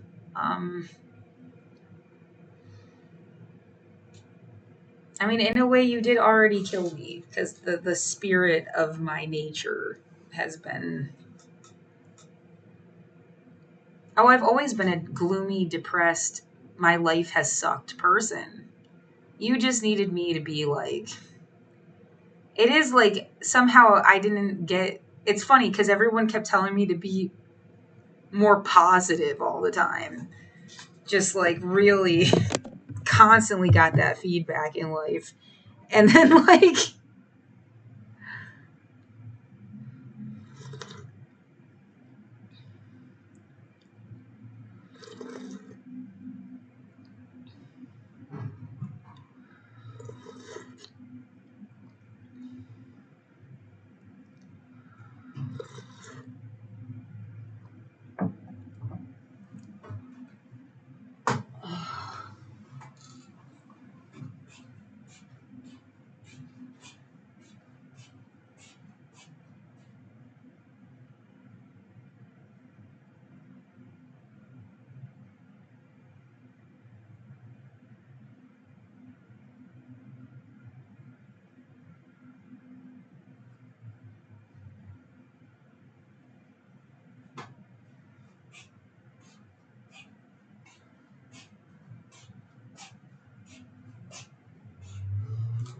What? So this is today's bullshit is 6 hours. It's not bullshit, but 6 hours long. I feel like I needed to let my foot heal a bit, and what it's done is the skin has kind of attached itself to the face mask that I used as a thing that I should try to still go to like a clinic. Maybe I would have been better off trying to sleep the last 4 hours because I do feel better when I wake up. And then it's the naproxen is supposed to be 12 hours long. It's only been 6. I don't want to take too much.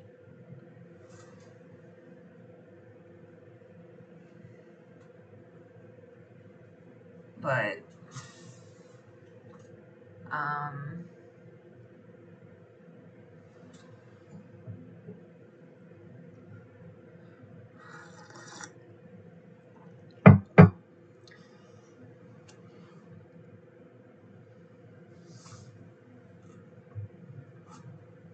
well, I don't feel sleepy right now. I'm as caffeinated as could be. I had so much coffee when I was here last week, and then no coffee. I had energy drink mix that I put in a water bottle, but no coffee for 2 days. Maybe that's also part of like being exceptionally tired. Um, and out of it actually. Just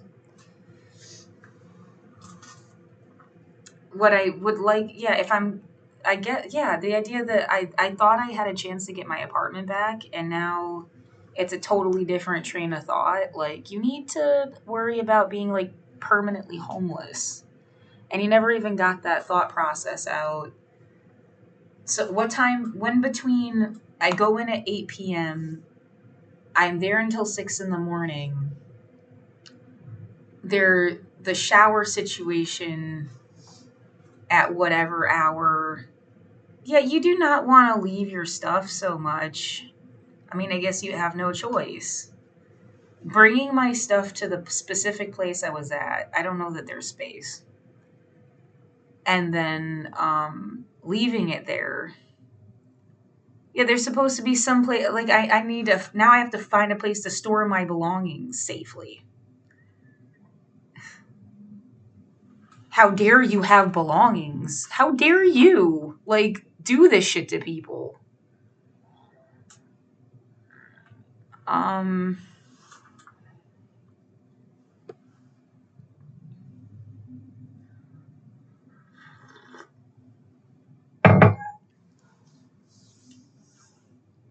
I mean, I've been poor my entire life. Too. Maybe I'm also being like such a bitch because like I didn't have shit. When I went to MHS, you weren't allowed to have a lot of stuff. It's just been like the story of my entire fucking life. Like,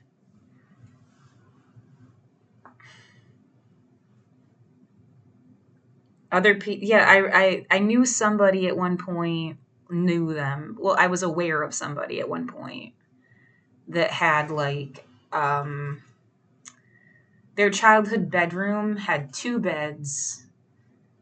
Obviously, they only need one, and its own bathroom. And they were like, I don't know, 7 years old or something. And yeah, kids that have, yeah, my grams, there was an attic, and I played upstairs. Calling it a playroom sounds kind of demented. Like, it was a playroom for the kids that lived there before. But I was just in like their shadow of demented shit that they drew on the walls, and which it was kind of funny, but I wonder if I should try to take a shower again before I like it's starting to really itch.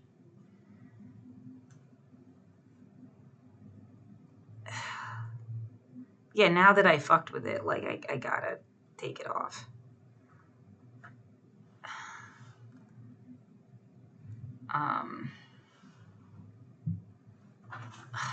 I bought special waterproof tape and cotton balls and stuff. I can try to like dress this different. Oh, good. It looks like it's kind of like putting skin back already. Oh, it's fucking disgusting. Like the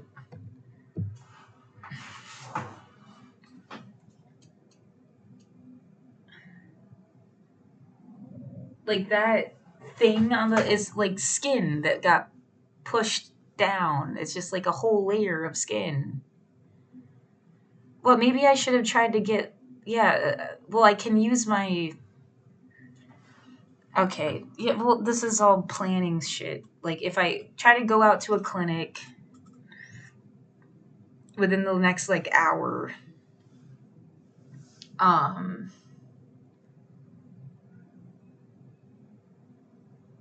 I just needed to stay the fuck off of my foot. Yeah, I just well, you got it. Like I was distracted all morning thinking that maybe I actually got a reprieve. So, yeah, that clearly did not. I mean, it's like you still could. Yeah, hold out hope all until the moment when they like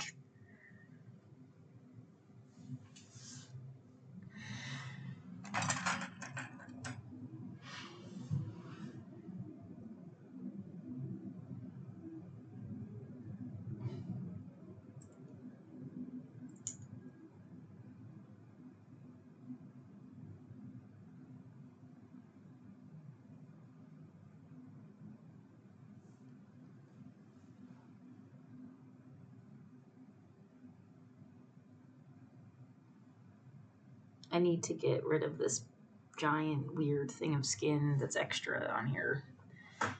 Um so that I can walk. It's like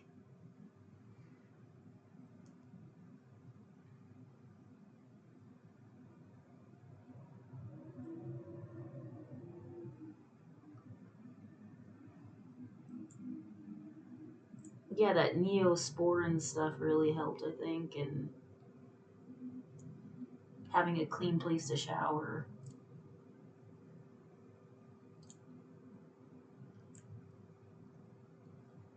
Ew, ew, ew. I've just never seen so much skin to like take away in my life. And it's just like so fucking thick.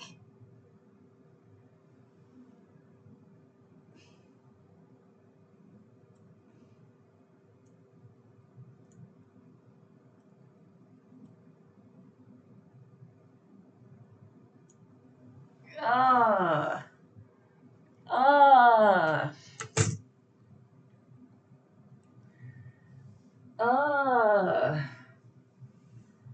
Fuck.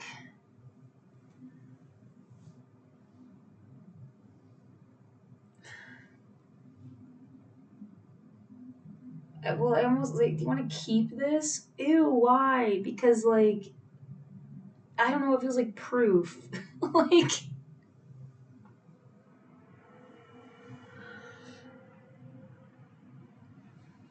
demented fucking bullshit.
Great. Where the fuck are you supposed to keep that?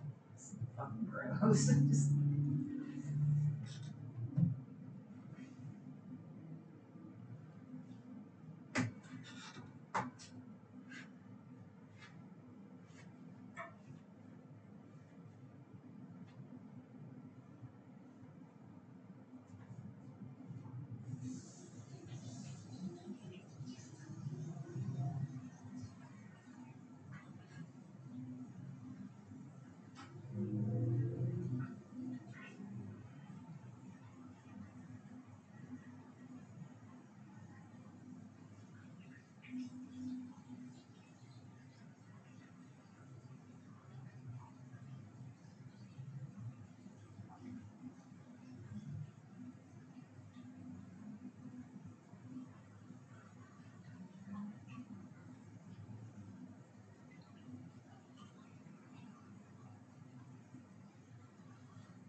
Get a picture.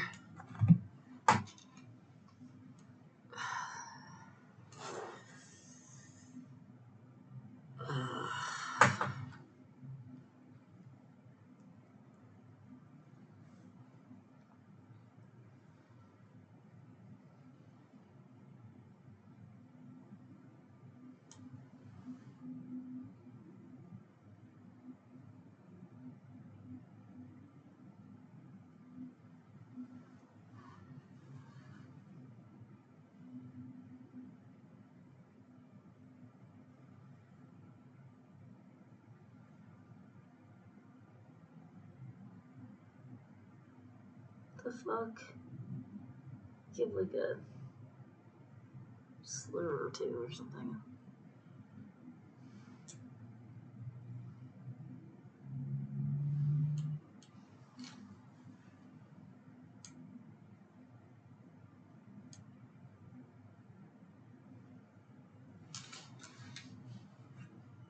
Is there like a big light?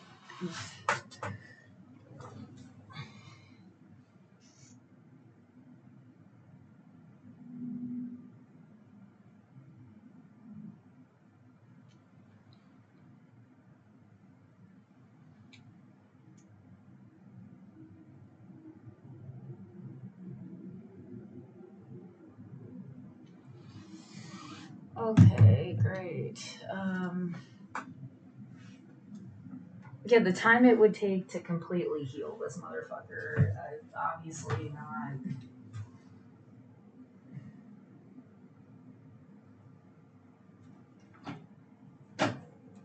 gonna happen fast enough to.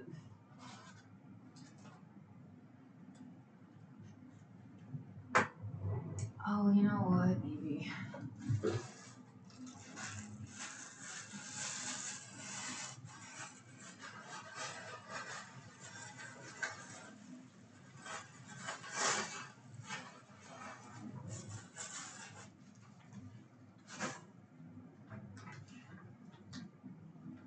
Okay, so I'm gonna use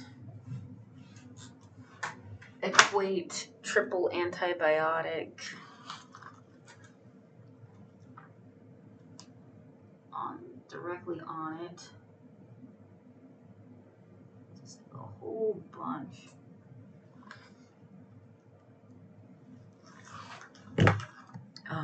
Here.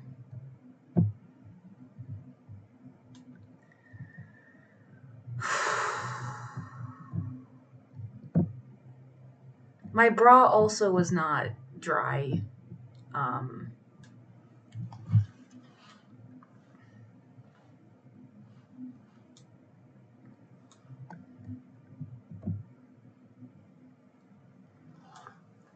Put the antibiotic on there. Well, I mean, you know, there's like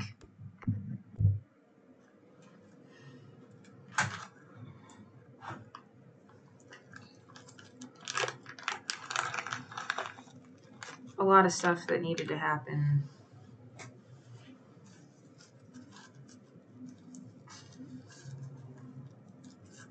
I don't think I wasted today, I guess is all I'm trying to say.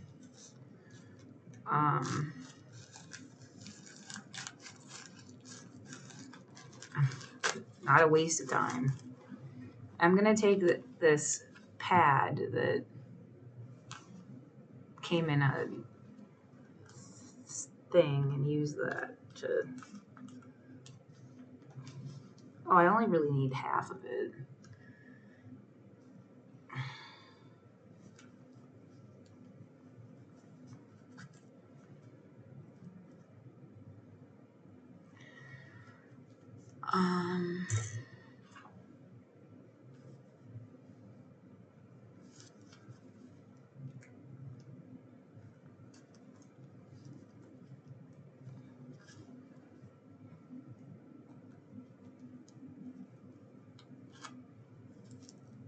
Yeah, don't you think this is also some kind of mean? If you had just been like Hershey chocolate, Hershey chocolate, Hershey chocolate world, I have no qualms, nothing bad ever happened to me. I'm so glad for Milton Hershey. Buy lots of chocolate. Your life would be different. Like completely fucking different. That's all that really went wrong here, Laura. You just didn't sing the praises of the Hershey chocolate world, and you cared too much about how poor people were getting fucked over instead of just being like, maybe you should go to Milton Hershey School, and then leaving it at like, don't even fucking talk about how you had like issues or stuff that happened to you or anything. Like, just you should have just had one story and stuck with that story and be a success, and people would have helped you out. You make them feel good. Just make them feel so good.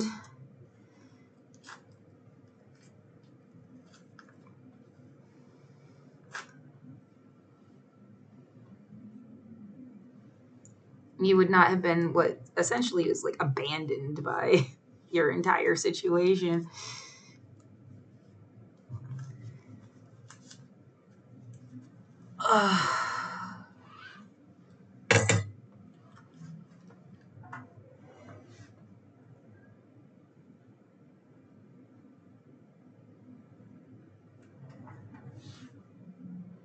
And now what do you want to do? Okay, we're gonna. Oh, the whole point was to show you what I was doing.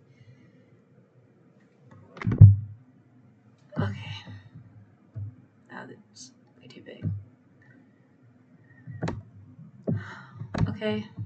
Yeah, I guess that's fine. Whatever. So I stuck the pad on the Neosporin stuff. And then I'm going to take a face mask and wrap the... Oh, wait. I want the cotton balls. I want to create like a cushion under my...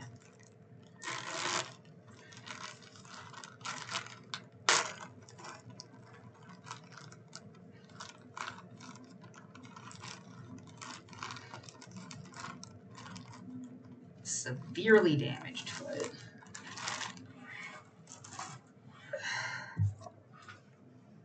Take this. So cotton balls.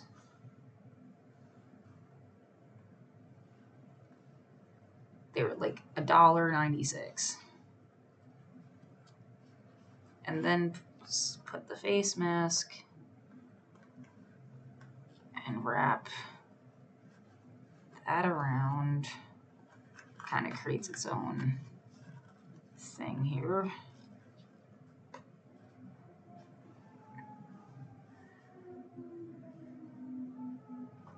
Face mask, so many uses.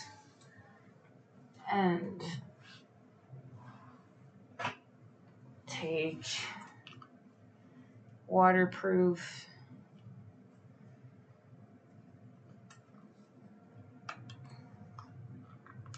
I have never done this before. I have no idea if that's how much it's going to help or not. But it feels like a smart thing to do.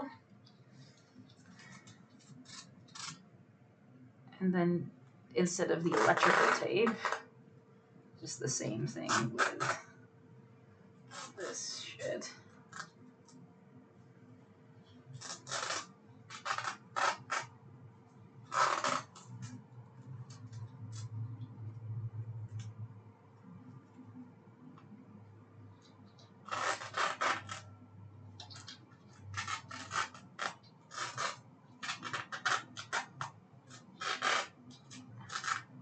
Using too much of it.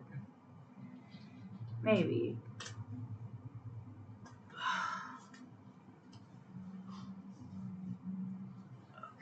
Oh my god.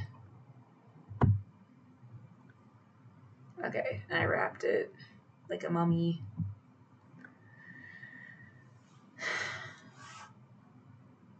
Is it extra supportive? Yeah. Yeah, sure. It's better than... I could have moved the cotton balls over a little bit.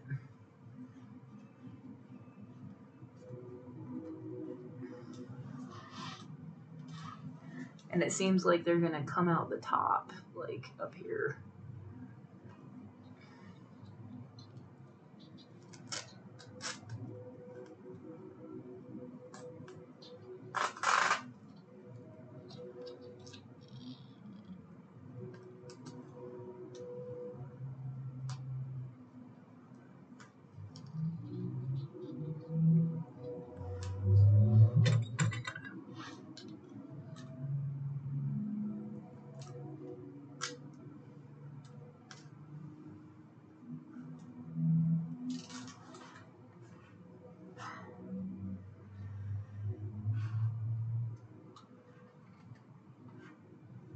At least gives me a little more of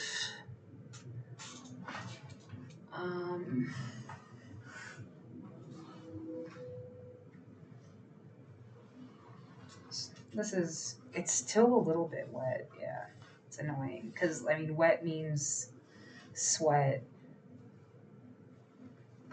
It's just gonna be a little bit more of a pain in the ass, but put my sock back on.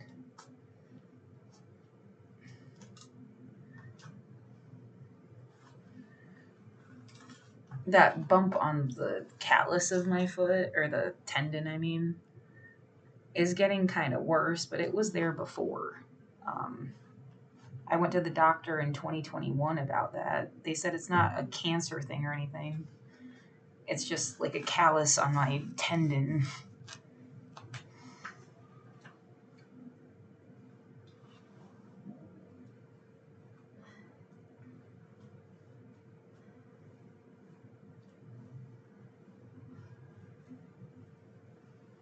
Yeah, they said, if it starts to hurt, let us know.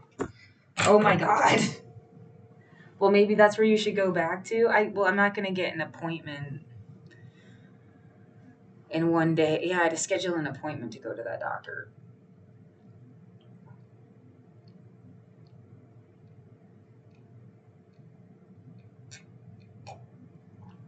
And I was trying to do this before tomorrow. Like it mattered any.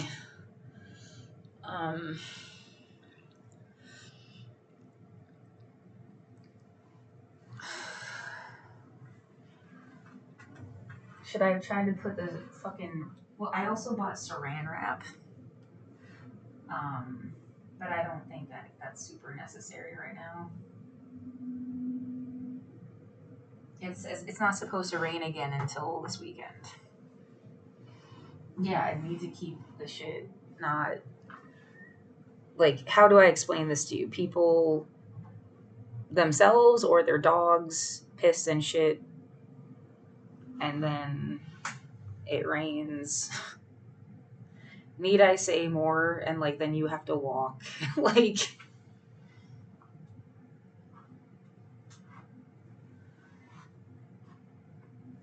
Okay, now my foot is too big to put the fucking slides on, though.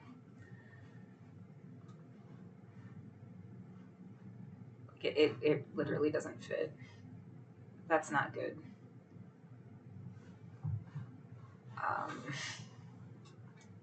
I don't want to undo it and do everything again.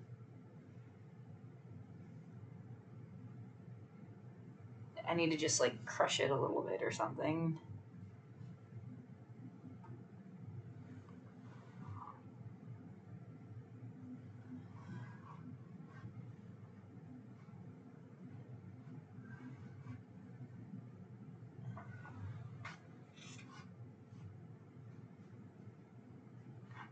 The idea that you didn't want... I worked every single day. I was not on vacation. I was not having fun. If you paid me to care about human rights and watch the news and commentate on it and essentially do, like, essays about it, then yeah, then I would have had money, wouldn't I? But that's not something that was cared about. I mean, yeah, I couldn't pull a Hassan Piker.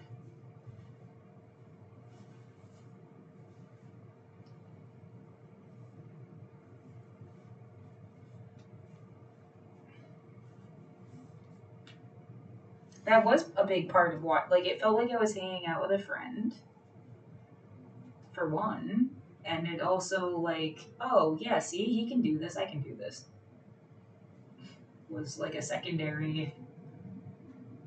Well, hanging out with a friend talking about the news, like, it was, like, work, like, you had a work friend.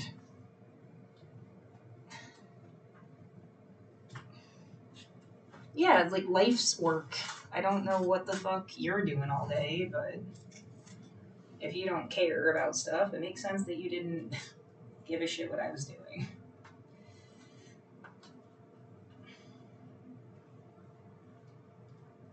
But it's people that, yeah, if they're going to listen to Hassan Piker, I don't know why they wouldn't.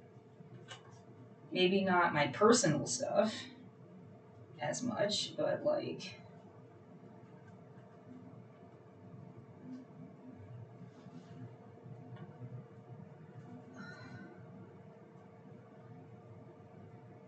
Well, that's a fucked up and sad idea, but yes, if you just got stuck with somebody like your sister who never cared about a damn thing you ever said, who doesn't have a context for it, who's, like, kind of, like, got this nihilistic thing going on, I mean, she doesn't care, then, you know, like, you'd never get anywhere. It's like if you were an artist in a family that doesn't give a fuck about art. You know, what the fuck would you expect? They're not your people. They might be your family, but they're not your people. And you were totally wasted on them because they don't give a fuck about your shit. It's happened a million times. Like, very well documented concept. Okay, it's too big and I can't fit it in my shoe. And it just pulled everything off. Which means I, like, wasted the pad. No, I guess I could still use it. I wasted this tape though. A little bit.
Some asshole with a lot to hide really wanted to ruin your life.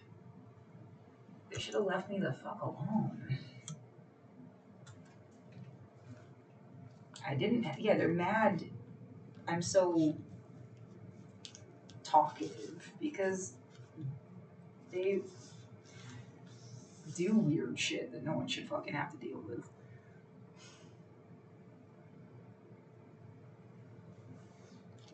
Well, apparently there are blisters on the top of my feet too, so that's not working out.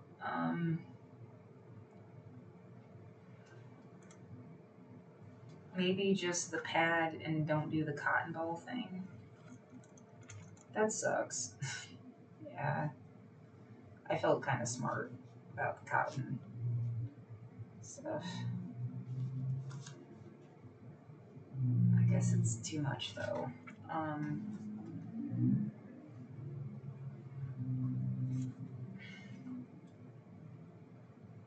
Come on, play music, because when you play music, somebody gets money for it, and they just cared about how you would make the money.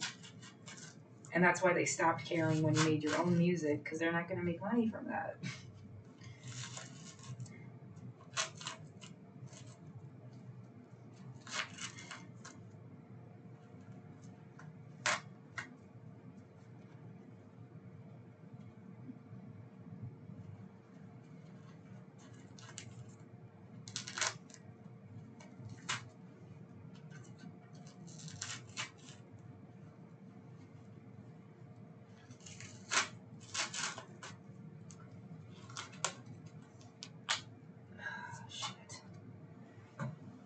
This whole thing fell apart. Yeah, I kind of, it doesn't make sense to do it without the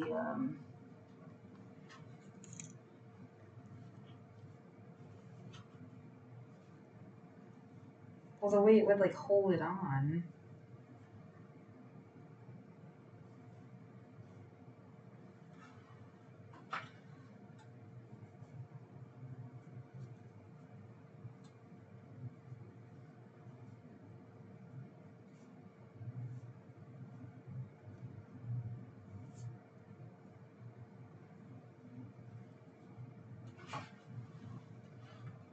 Oh my god. And I feel like you need to put the ointment on again.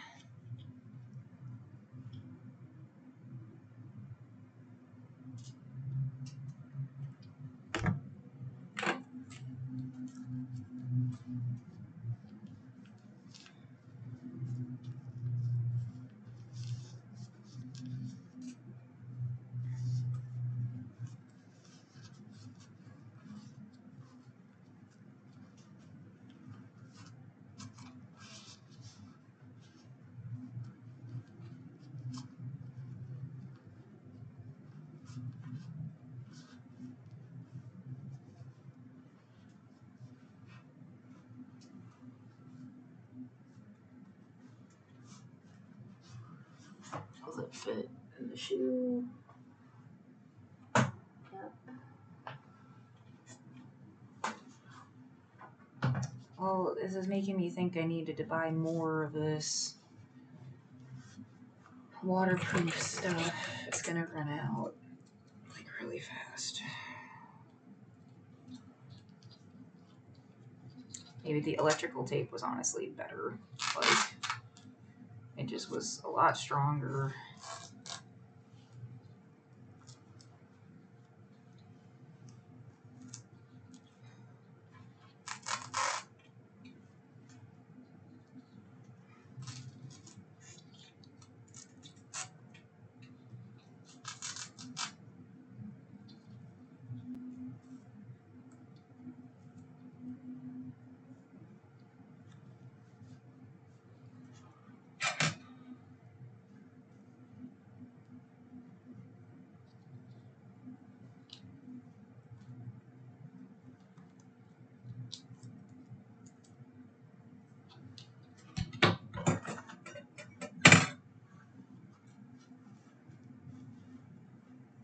I think, yeah, maybe I'm dissociating just a little bit. Like, don't you think, yeah, there's like a different way I could have spent today, I guess. I guess. I don't know, man. You just like leave me the fuck alone. Like a day. Again, the idea that somebody would have loved it if you had just died. I'm like, no thanks.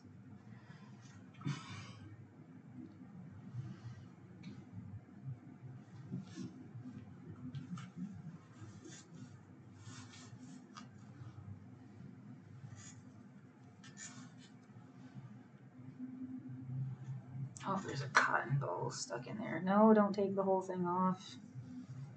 Took off my sock.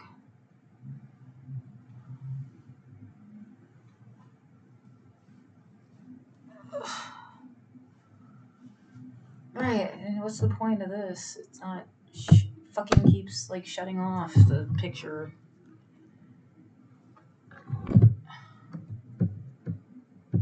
Well, yeah, you missed the whole thing, so like I just put the pad back on with a really light layer of cotton balls and then taped it again with the ointment stuff.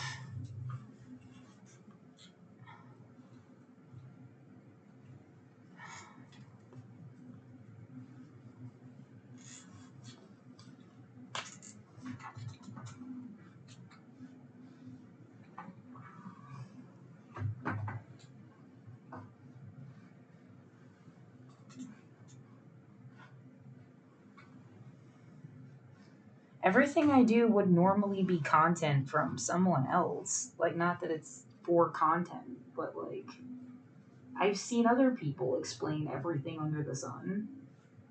Why the fuck would I ever have to feel like I'm not part of, like, the fucking universe?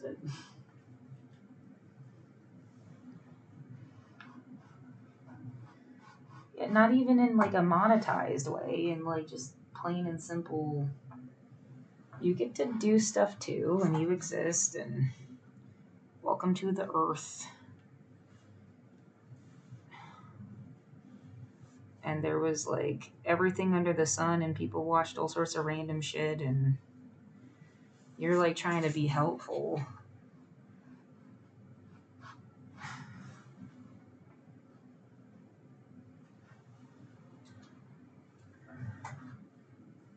Oh, my legs look terrible from this angle. I know. High socks and well, now it's squeezing on it in a way that's just like really uncomfortable, but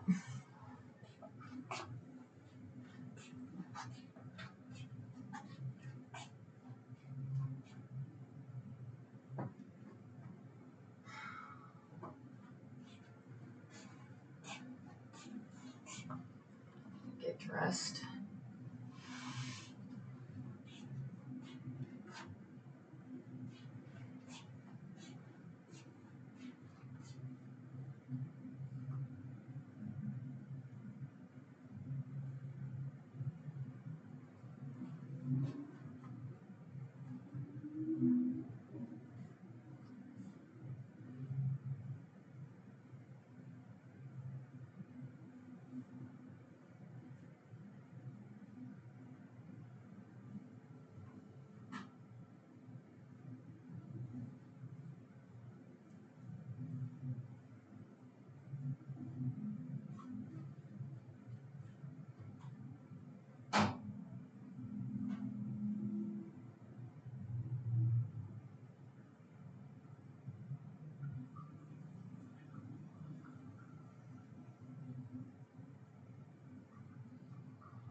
I feel a weird sense of being a person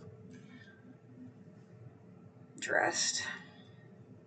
I mean, my clothes kind of coordinate. That's nice. Um,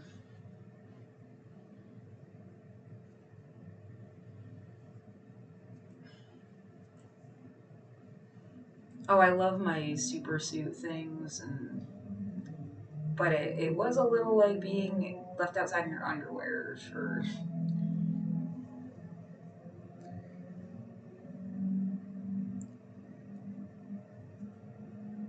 Dude, they thought that was so funny.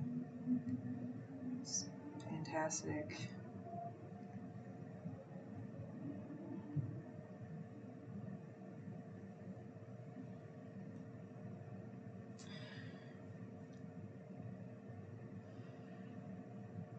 Um,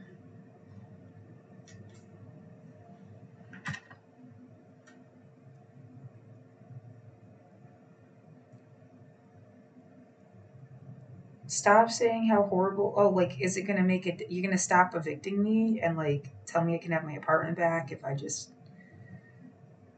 act like that wasn't super fucked up? What?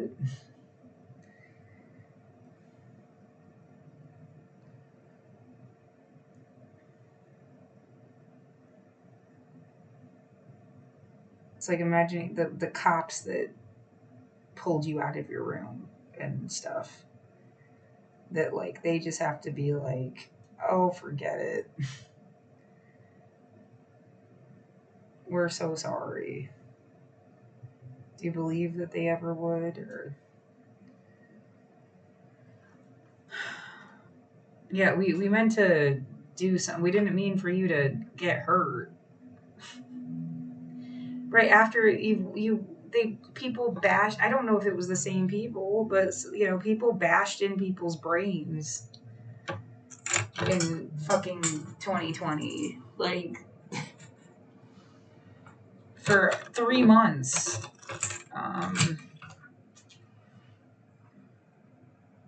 Did you miss that, or because I didn't?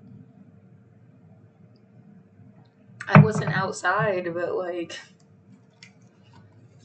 I tried to, yeah, be a witness inside.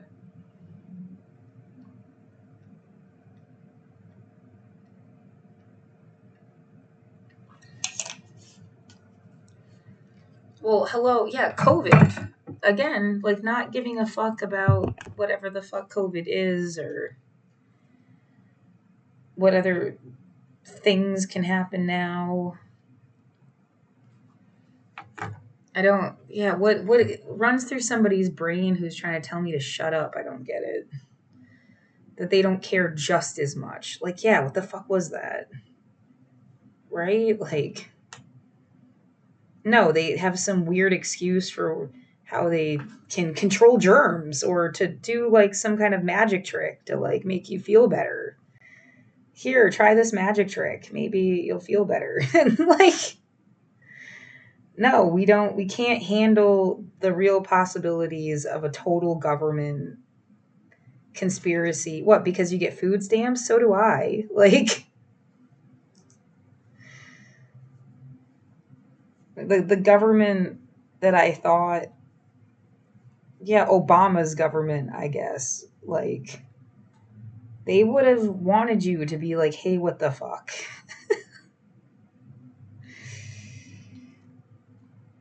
What the fuck are you guys doing? I would have thought. Yeah.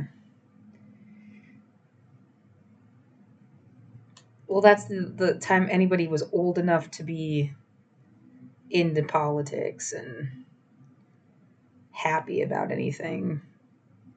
I was just a little kid when what Clinton was supposed to have been kind of liberal. Of course, now he's all attached to that other shit. His name comes up. Obama's does not. But yeah, I wasn't like old enough to get whatever the fuck his thing was about. Maybe that is like if I was gonna write a screenplay, it's like the Clinton era people. And they were like, the only thing I remember as a little kid was that Monica Lewinsky sucked his dick, right? So let's just say that their biggest fantasy was this like sex thing in the White House, and they thought, yeah, that something about the 90s and yeah, whatever the fuck he brought to the table. And then everybody hated Bush. That is who came next, right? Hated Bush. It was like known to hate him. Kind of like the way everybody hates Trump, and it's like known to hate him. Like, what rock are you under that you didn't hear that everyone hates this guy?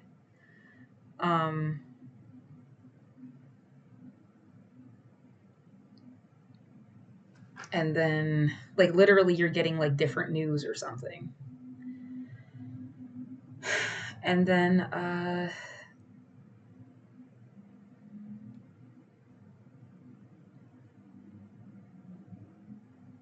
yeah, then it was Obama. And everybody was, like, happy for a little while. He started getting a bad reputation, too. But it came out, like, well, they kept blocking the things that he would do. He'd propose and they would block him. So it's like he got sabotaged.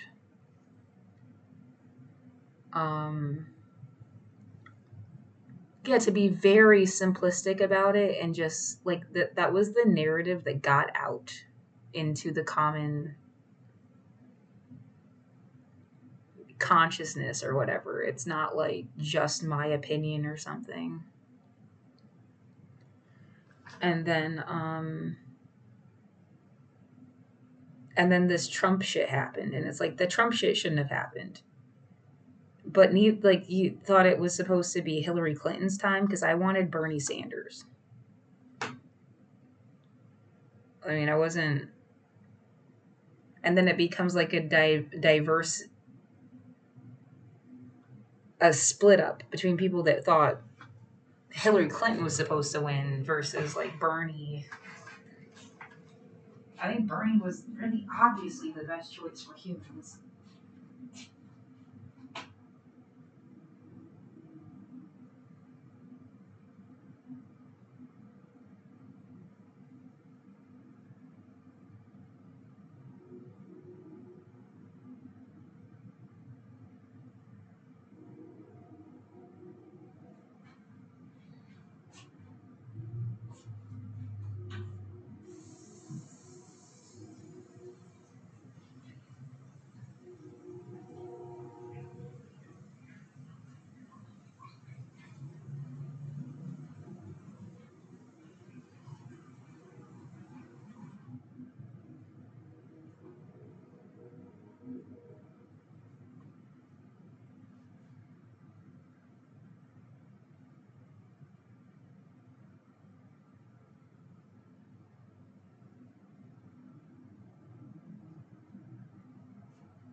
Yeah, there's that too. I didn't just get the picture about what people were being made to deal with Trump or something.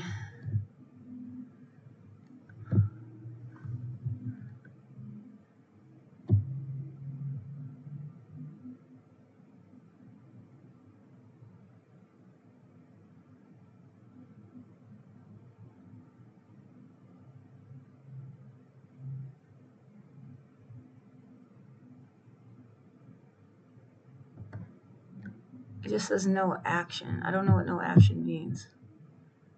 The motions filed have been routed to the judge.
Okay.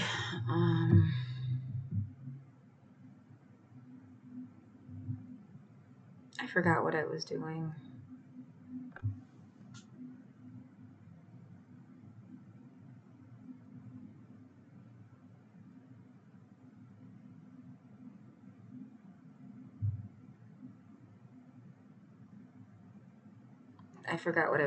And yeah, the way I wrapped my foot and it's the way it's squeezing on it, it's making it hurt more. Like, I feel like I need to do it again. Tired. Um,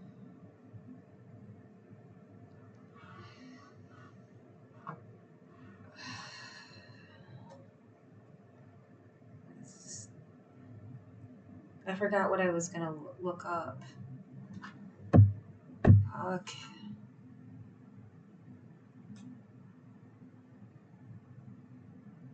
Oh, yeah, that one little bit pisses me off. For unexplained reasons, I explained to you that I haven't been able to get my mail since 2024 because I was being harassed. And I've explained to you that I haven't left the building since 2020. And it's like, oh, whatever. It's like you didn't hear me say it a million times. Here's my PTSD letter, too, on top of it.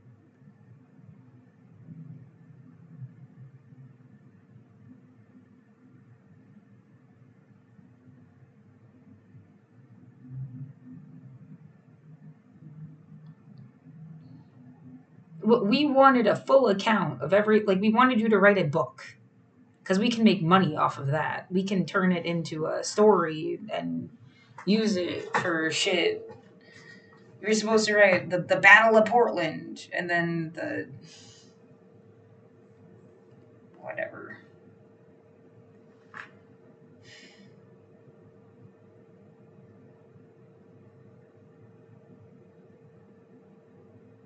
I forgot what I was doing.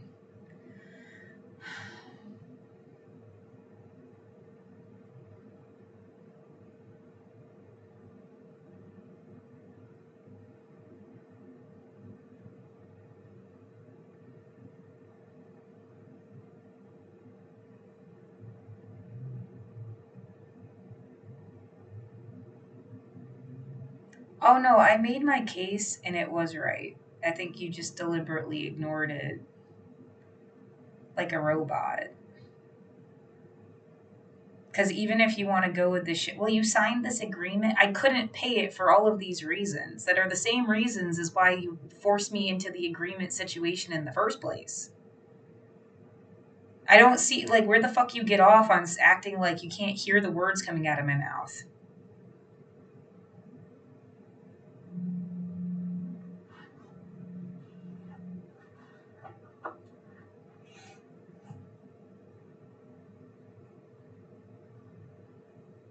COVID, harassment, physical deterioration, PTSD. Like, what about that don't you fucking get? Or you're pretending you don't get?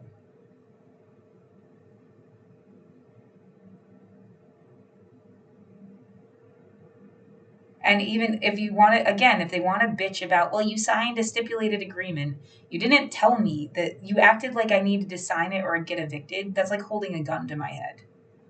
I signed it under duress. And even then, here's the reasons why I couldn't fulfill the agreement: harassment, PTSD, physical deterioration, and yeah, the COVID issue kind of goes into the PTSD issue, but it's the same four things. They're supposed to, yeah, you could add the accommodation. The building didn't fulfill their own duties. Like, I mean, I said all of this shit already, and he didn't care. I said, like, the building is supposed to be giving you assistance in the first place. They dropped the ball on me. They said they would communicate via email. They didn't. And yet PTSD, harassment, physical deterioration, COVID. Like, you just add reasonable accommodations and, yeah, neglect of duties.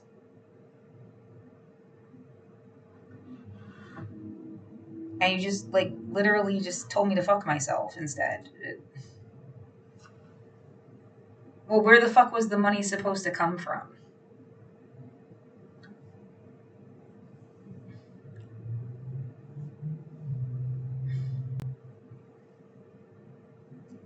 Yeah, they did this last year and I got a rent, except they didn't try to evict me for. Right, it's like you should have sued their ass last year because they lied about you. They said you were a self-described hoarder and it's a complete fucking lie. I never met them to describe myself as anything. I'm also not a hoarder.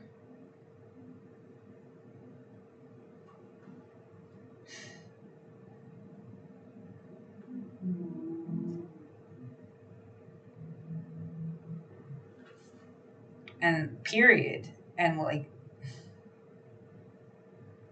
I mean, I want to scream. Is this what you do to people? You have to make them look like they have some mental illness they don't have, and then you steal all their shit.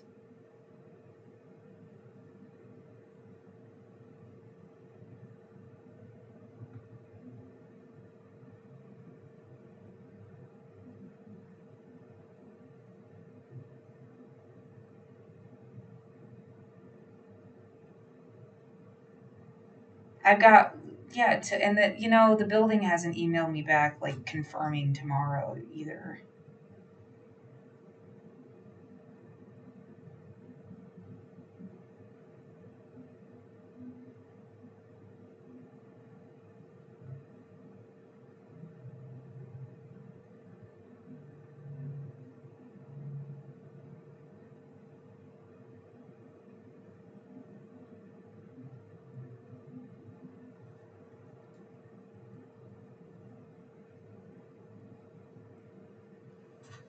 Here, because I want this documented in case.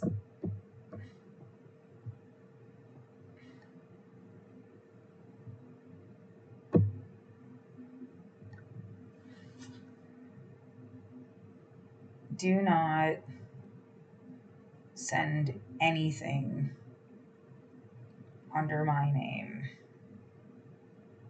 ever. If you want to ask questions like, I am contacting you seeking help for my sister, sure, I guess. But never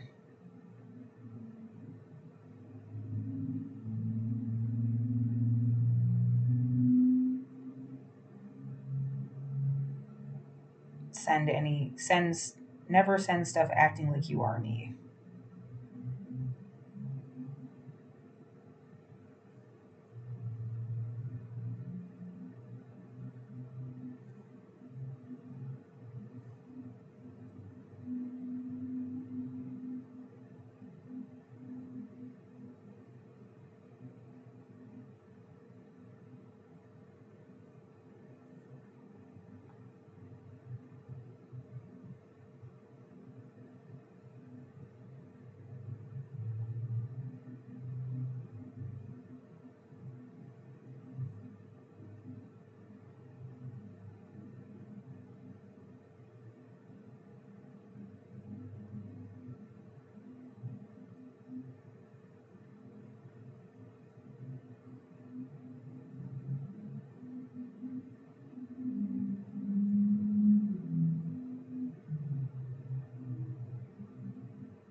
Okay.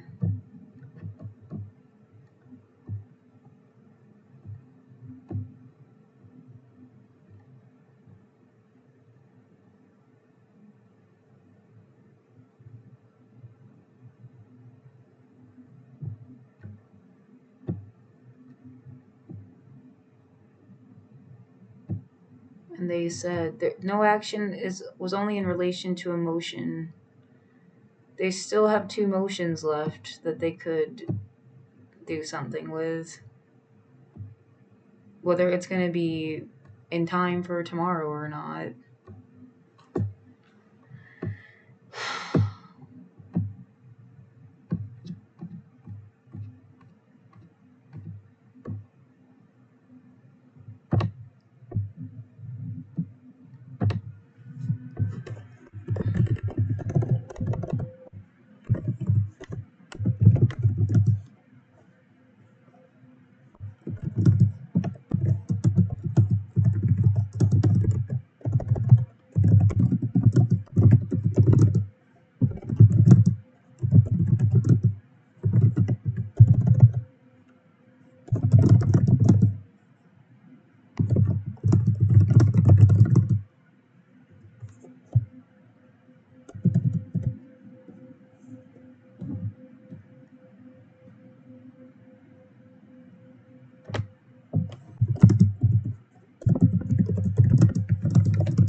Oh man, this is annoying.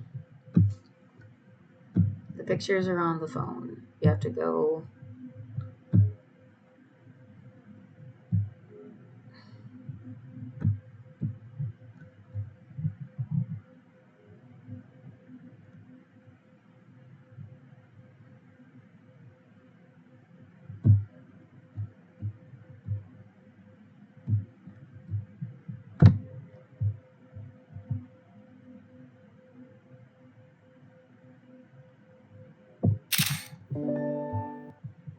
That.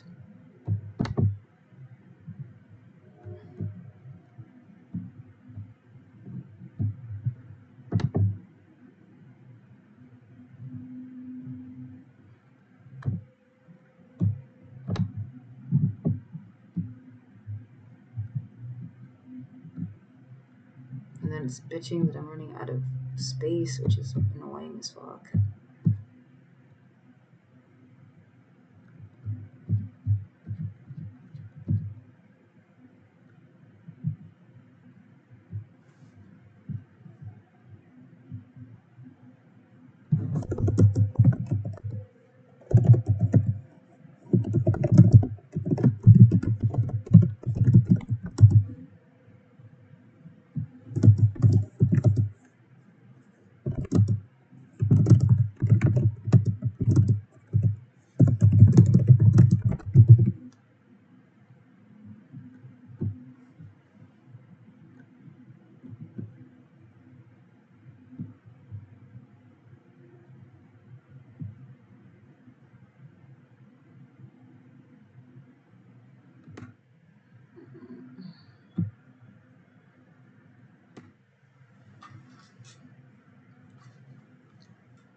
They're on a balcony, but it's too hard to see anything.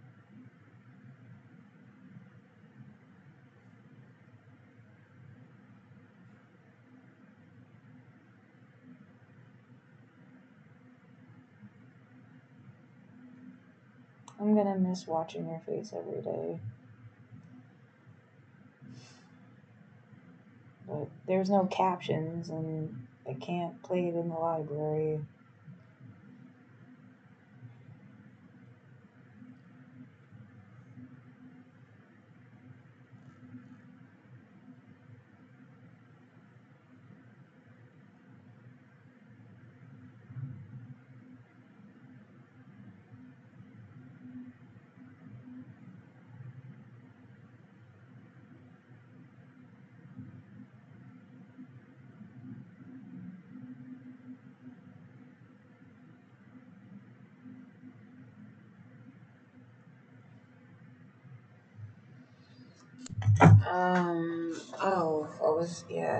Send this email to,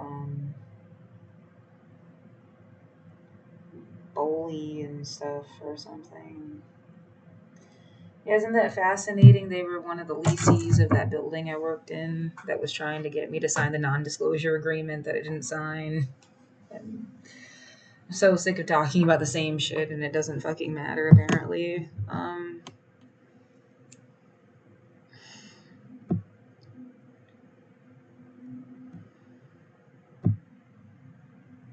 Did I send that email?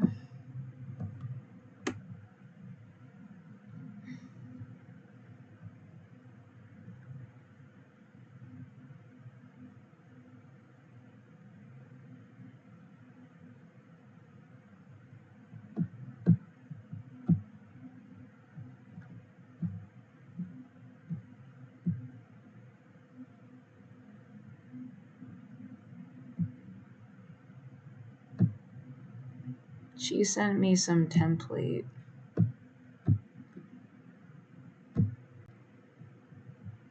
I want to report a denial of reasonable accommodations. Blurba, blurba, blurba. It looks like I'm supposed to send this to Home Forward.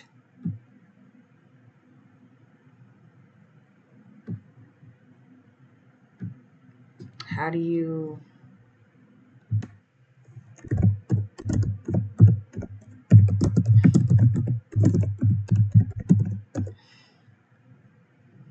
Well, I mean, there's one idea of like, oh my god, if you had just like... What was I supposed to do? You're not even emailing me back. If I had done what? As if it's just like...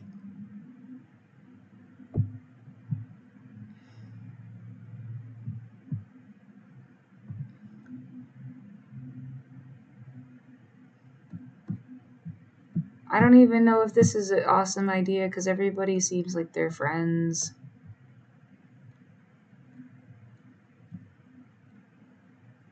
This is for landlords.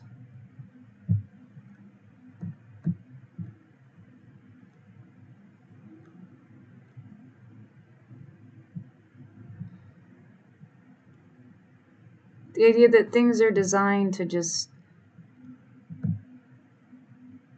help out landlords. They don't care about you as much. There's a rent assistance line.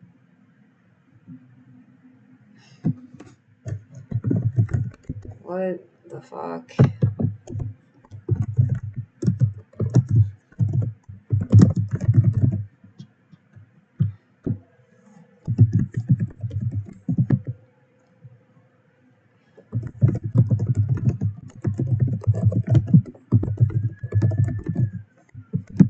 There's the car sound.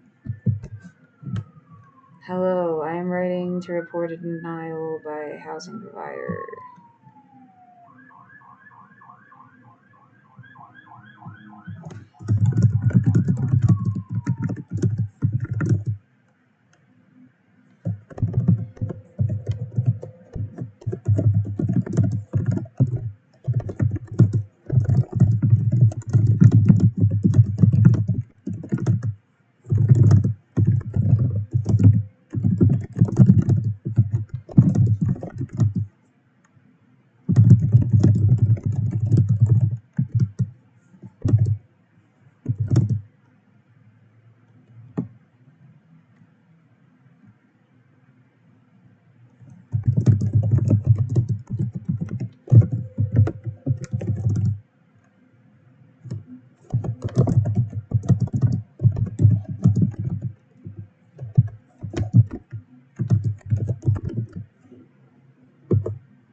Should save this whole thing.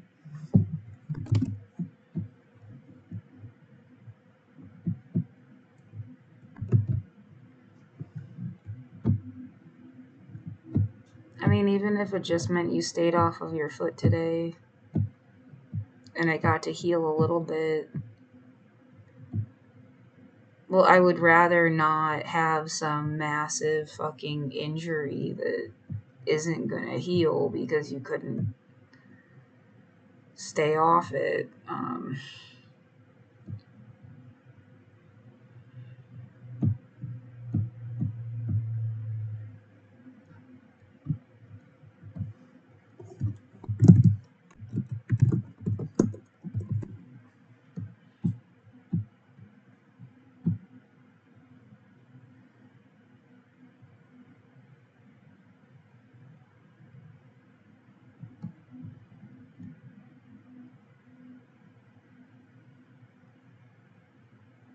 Yeah, the idea that, get like, God says is a funny way to put it as an atheist, but, if you had been walking around all day again today, you're gonna end up with like some fucked up infection. You need to stay off the goddamn thing, at least long enough for it to develop a little bit more skin or something. Like, it's just like a fucking open wound, and you needed hours to just like let it. Literally just needed hours to let it heal a little bit.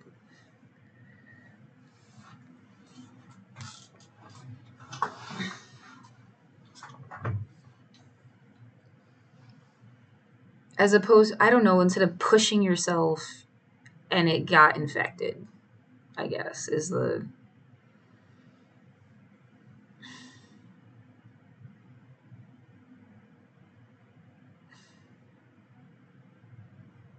Because, yeah, it sounds like you're gonna probably be staying in that shelter then. Or, like, another one. You've got, like, 2 days to. You have to get your stuff, and you have to find somewhere else. If you're not gonna stay there, find somewhere else you can stay that has, like, storage or something. It will be easier to get around now than it was when I first got pushed out of the apartment because I have a hot pass. Again. So I can use the max. And the bus.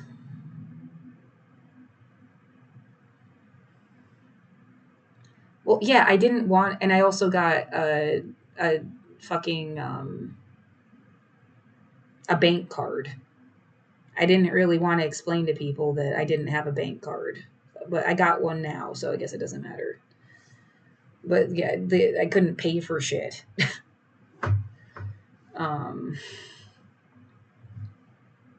Unless it was like a tap to pay on my phone. But I fixed that. Yeah, I had to go directly to the bank. And apparently they closed the one that was nearby. But I got my hot pass and I got a bank card.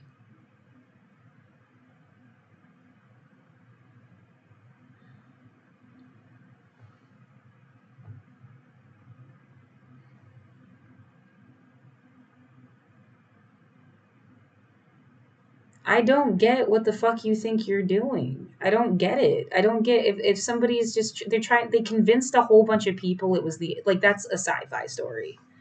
They convinced all these people it was the end of the world. Because they're just trying to make stuff like so someone else can buy it for really cheap and then develop it into something.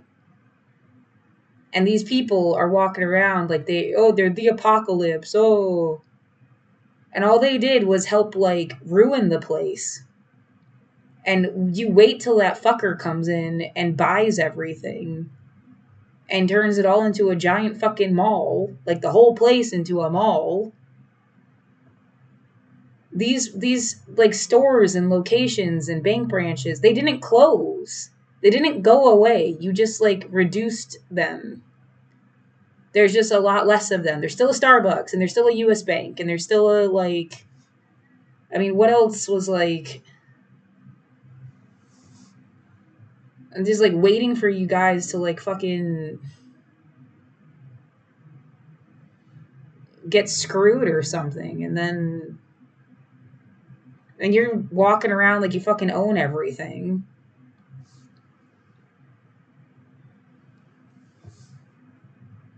Yeah, you made everybody fucking disabled and homeless.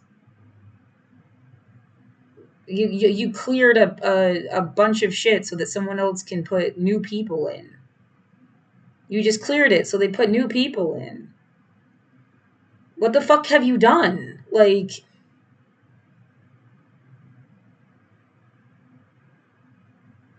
and what, you thought you were changing something? I don't know why.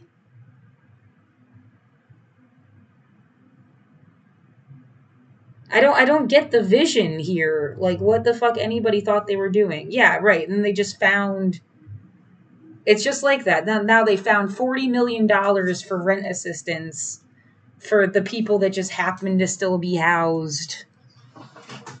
It was something about reducing numbers of stuff, but it didn't like change anything in terms of like, I don't know. I don't even understand the change you were trying, like that level of change. I don't get what you were trying to do.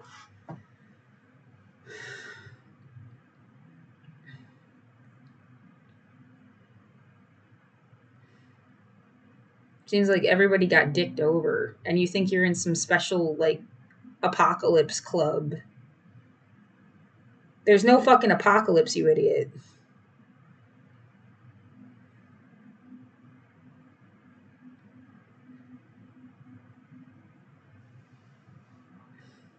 That's not coming from somebody who was like so happy about the way things were. It's just like,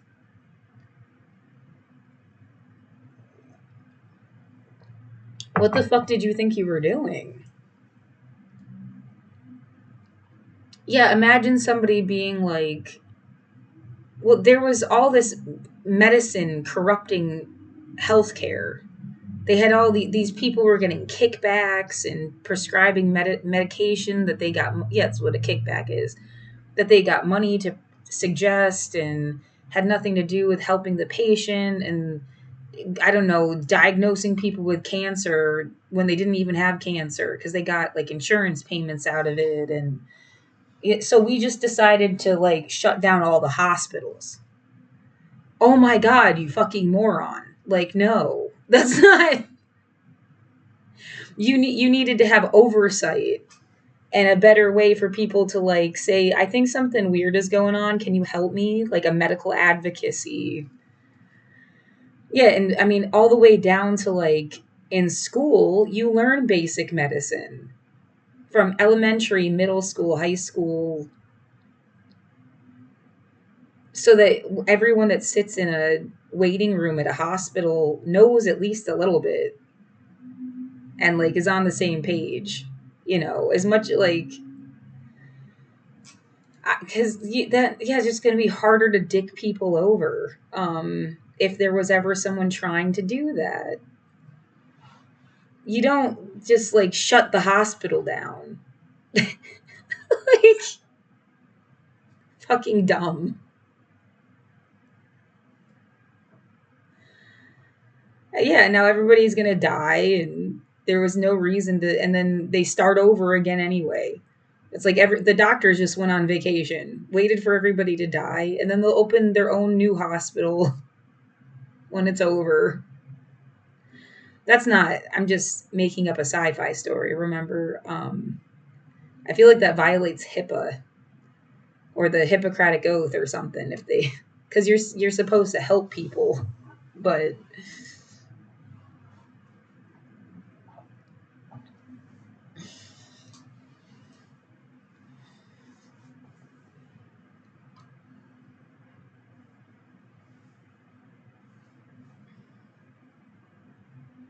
Something like that.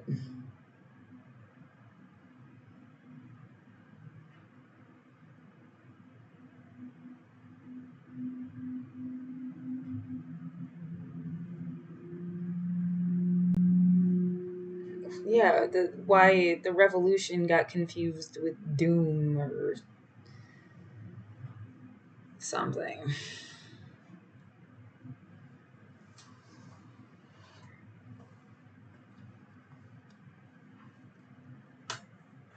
And then, yeah, there's always like the idea of there's somebody that really wanted the world to just end. You know, it's never going to until the sun explodes, no matter what the fuck you try to do. And there's always going to be somebody in a bunker someplace, or like in some hidden school, or I don't see what you thought you were doing.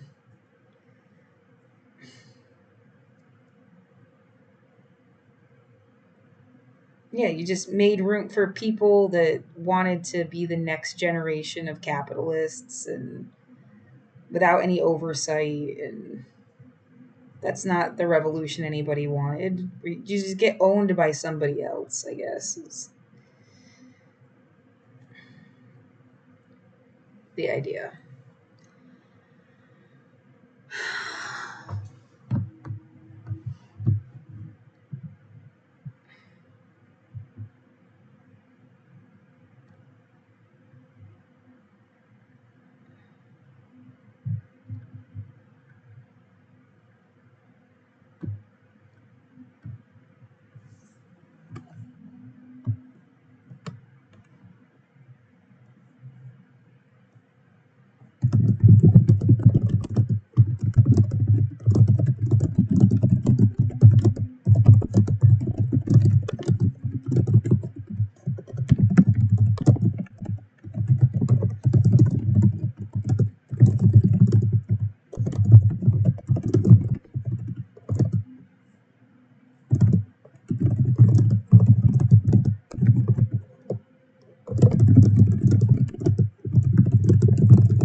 That was a sound.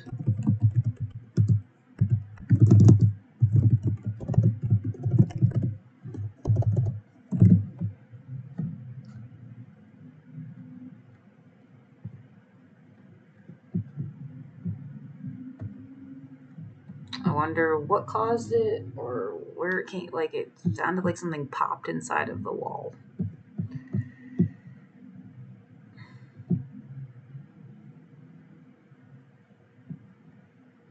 To Laura. Oh. Yeah, different. God, I hate that so much. It's like, you should have taken that $300 and changed your name. Why would I do that, though? Like, everything's already in my name.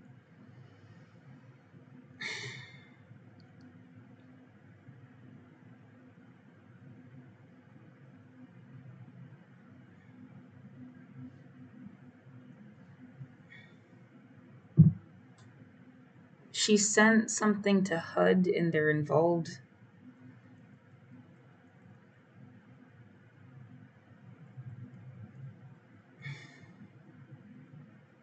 I thought the most recent shutdown got partially funded or whatever. It is hard to keep track on when your own life is at stake. Bully was a leasee of OPID, which make me sign a NDA in 2016, which I didn't sign.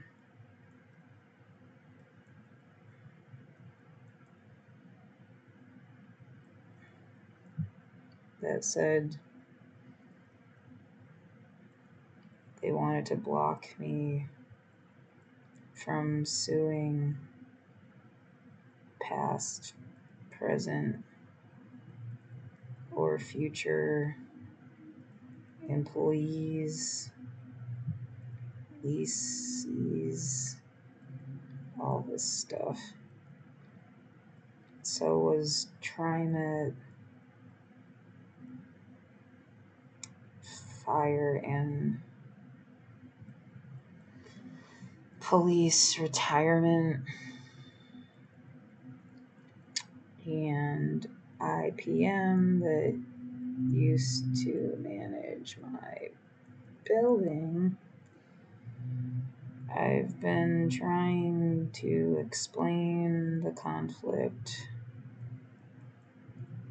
of interest for years, but it's too hard, I guess.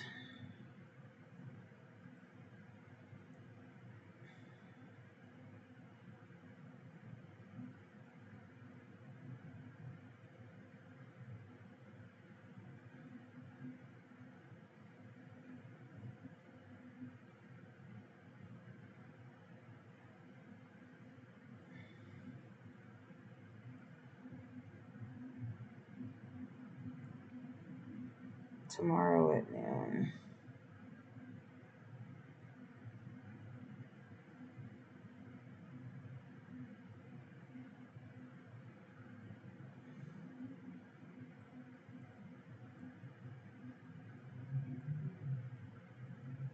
Do you think they don't believe you? What, I have to show them my fucking foot for them to believe me?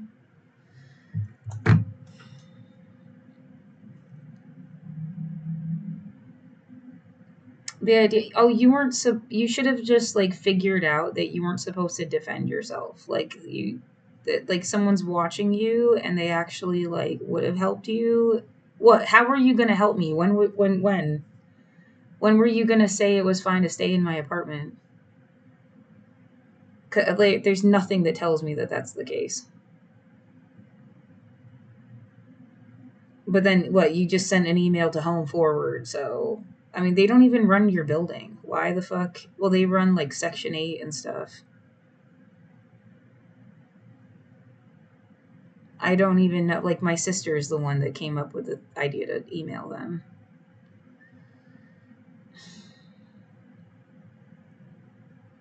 I don't know what the fuck to do.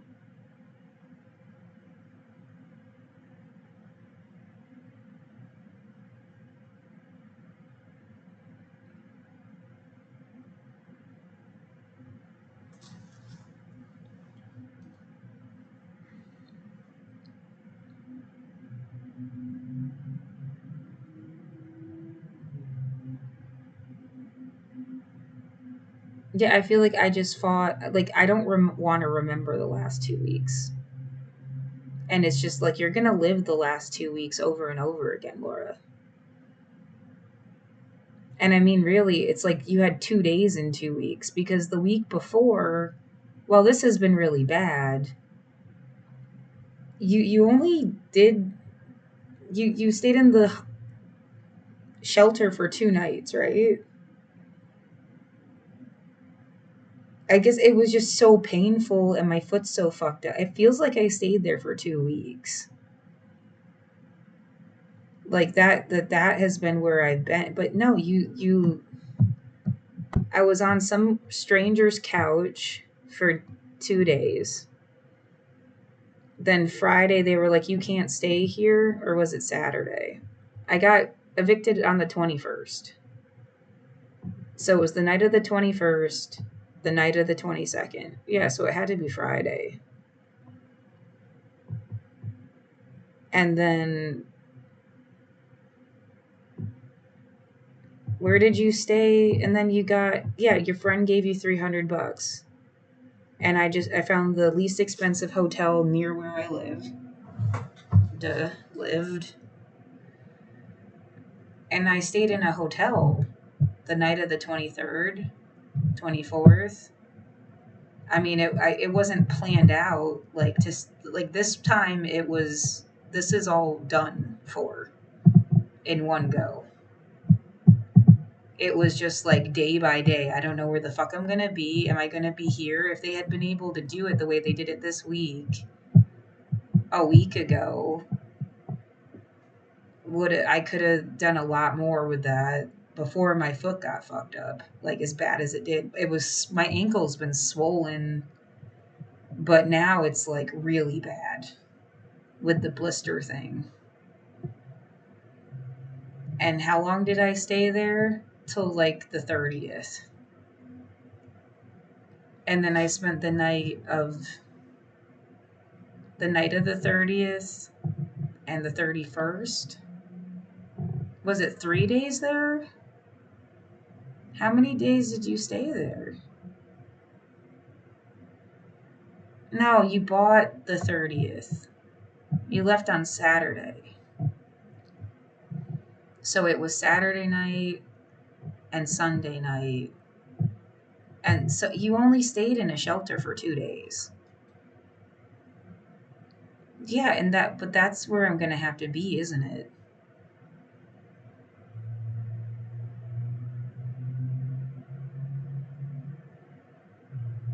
Again, it feels like someone wants me to kill myself.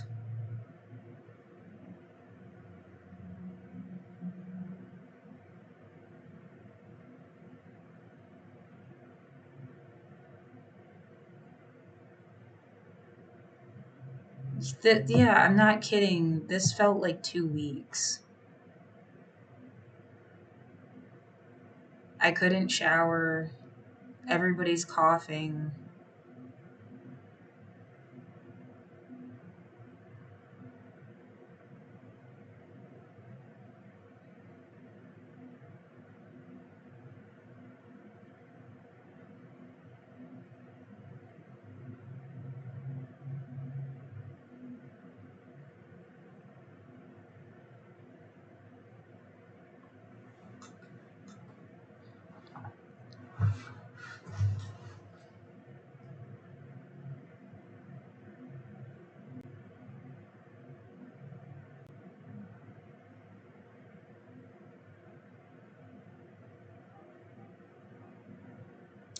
Train sounds.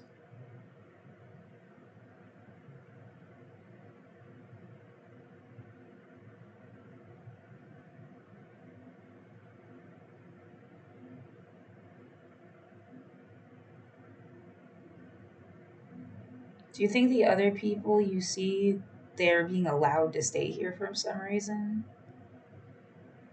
Yeah. I mean, do they seem? I mean, I wouldn't be able to tell you, but it doesn't feel like they're being constantly told to leave by somebody. But I guess how would I know?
I don't know. I don't care. As long as it happens before we all die. If anybody has bad intentions for me, I just want them to get caught.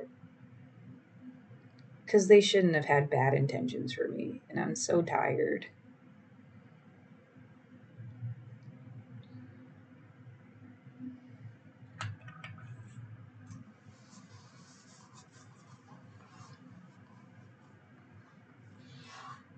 It's 4 o'clock, right? Yeah, something about getting medical attention. Yeah, I feel like there's a doctor in my head, and they would think, not literally, but an imaginary doctor would have thought the best thing you did was just like chill and not walk on your foot for a day anyway. Like,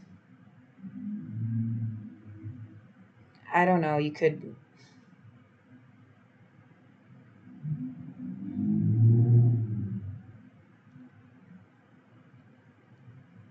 Well, nothing is going to speed up them deciding on that motion. I gave it as much time as I could.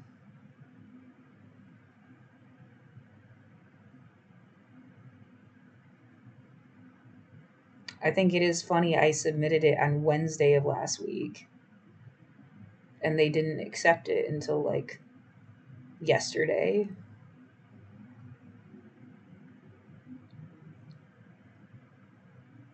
You could say, "Oh, you should have gotten a lawyer. I tried." What the fuck is wrong with you? Like,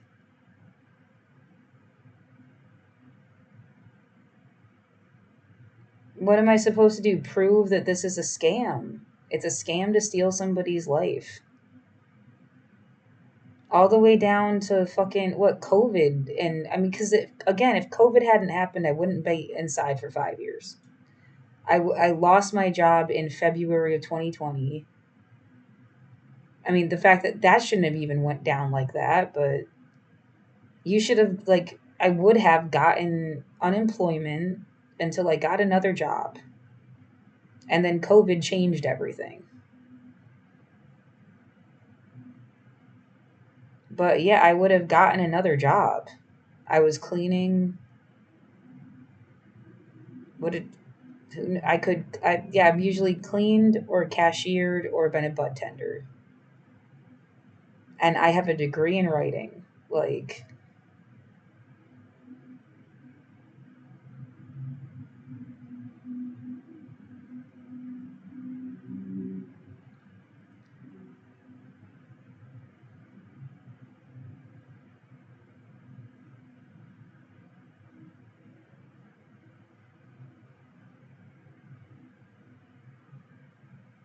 I feel like it's not, they say like your heart getting ripped out. It's more like my nervous system. I had my nervous system ripped out.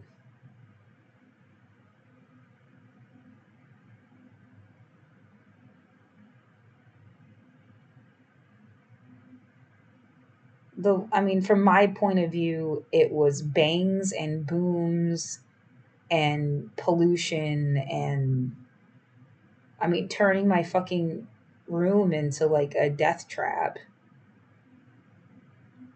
And it was still safer to be inside.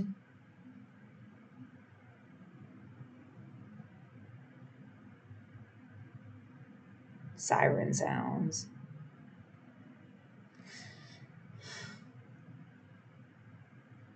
And then you had the neighbors harassing me.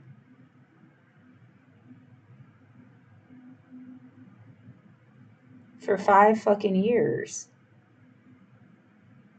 And that's like besides COVID issues.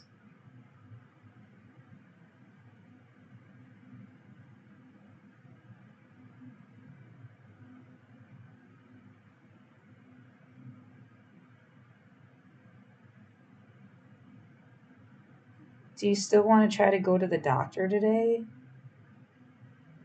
I think I'm really depressed, man. What the fuck? Does anything matter? Oh, get a doctor's note. You can't see my foot yourself, you asshole. Like, You don't. It's like if someone like literally hit you with a car and you're like, she could walk. She needs a doctor's note to say like, go fuck yourself. I just.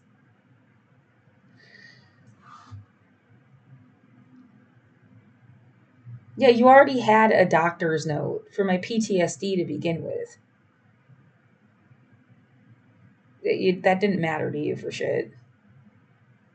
Enough to like stop whatever the fuck this is. I mean, that's like what I need to go the most for is for a doctor's note or something. And I mean, you could like, I guess, yeah, I'm really upset. I don't want to go back to the shelter.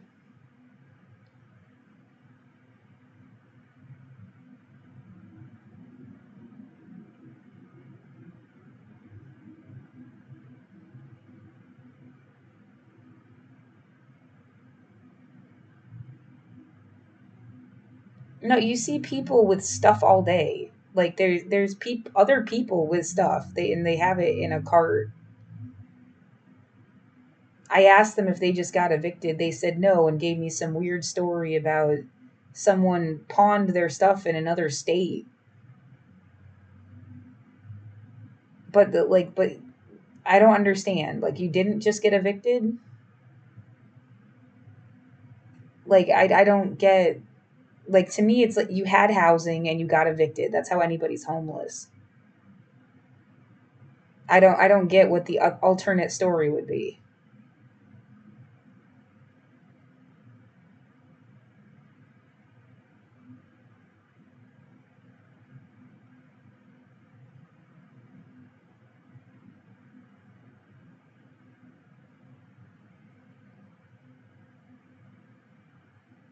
I don't, yeah, unless, yeah, no, somebody that got kicked out of the house when they were a kid, they've been homeless their whole life. Right, that particular person said some shit about being in foster care since they were 19. That's not how, like, you'd age out of foster care at 19. You wouldn't be going into it. I don't know what the fuck they're talking about. Yeah, maybe they're choosing their words funny or something, but you age out of foster care. You don't go into it at 19. So I don't know, the idea that they just like made up and that pisses me off that you make up a story. I was in foster care, bitch. Like,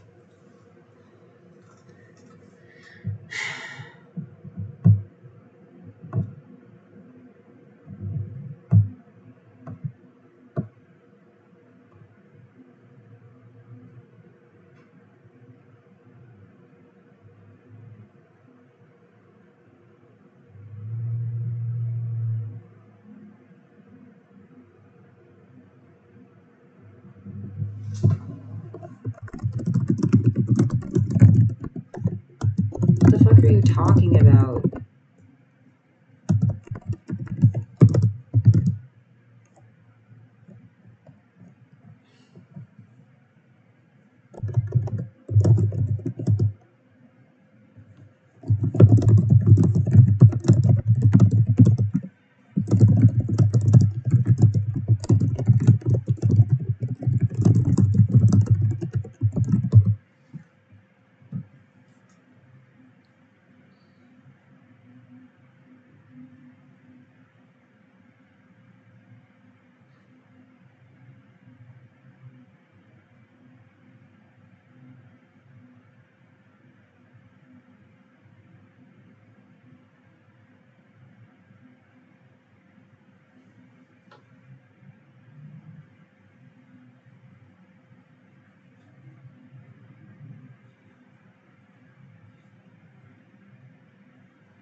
Oh, thanks.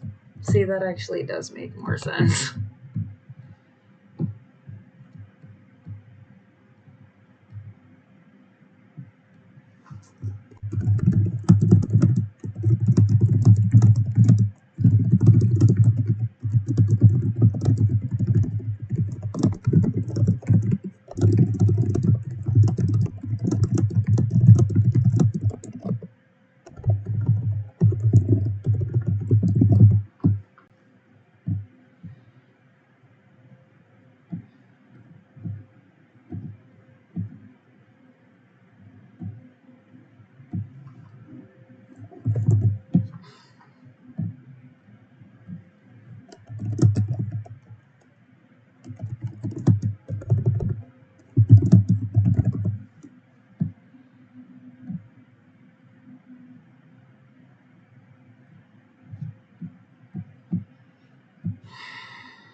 Contact the Oregon Law Center, and they'll tell you that they can't help you.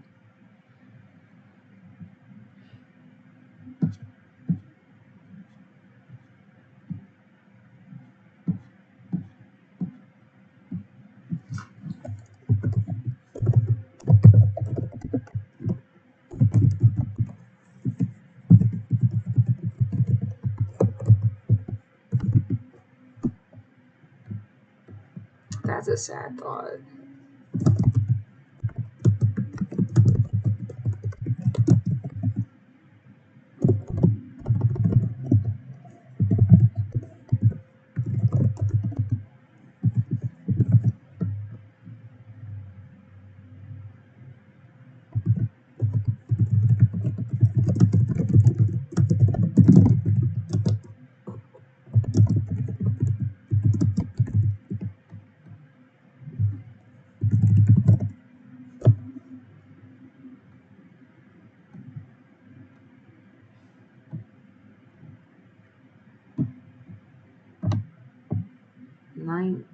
219 Northwest 2nd Avenue. Right, that makes it sound like they have been like right next to you your whole entire time you've been there, and I've never seen anybody from that place.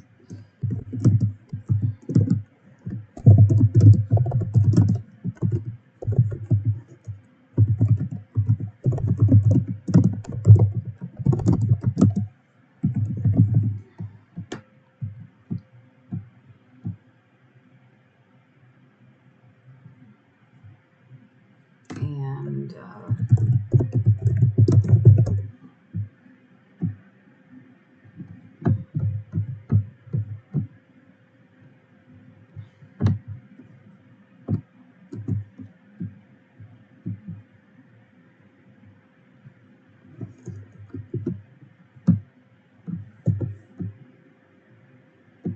there wasn't an area code.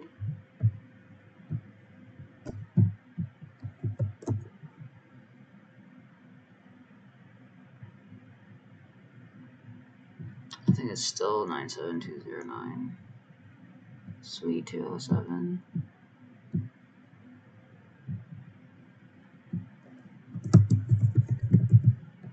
Yeah, it wasn't my room at Erickson Fritz is 219, and my room from Milepost 5 was 207. It's funny, isn't it?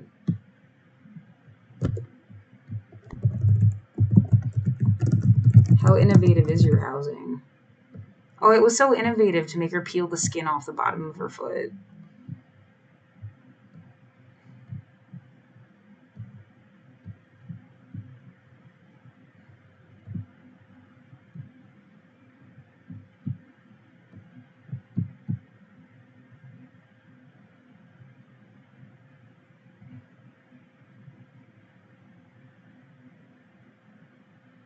Huh?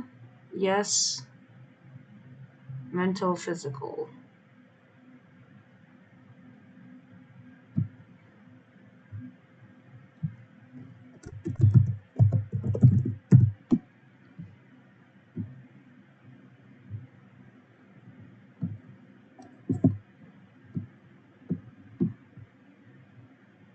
Or any other subsidy or rental assistance. Like, regularly? Yeah, I mean, it's low income housing. Technically, the subsidy.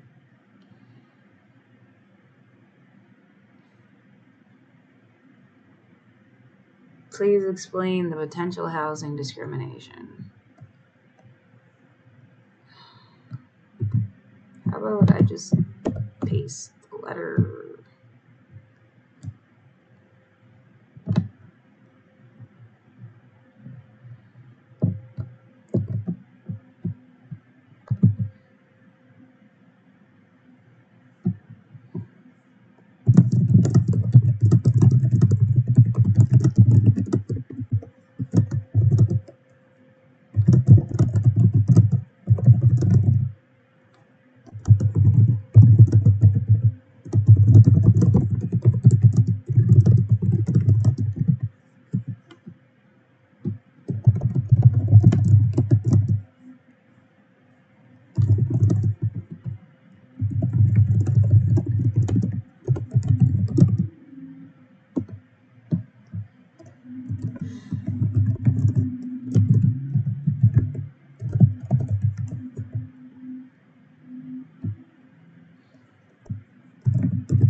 And then here we go with you again. Like, they don't help you. They're not going to help you. You already got evicted, and this people first thing is a load of shit. Load of shit. Like, at midnight, at 7 a.m. At 9 a.m., the first... Excuse me?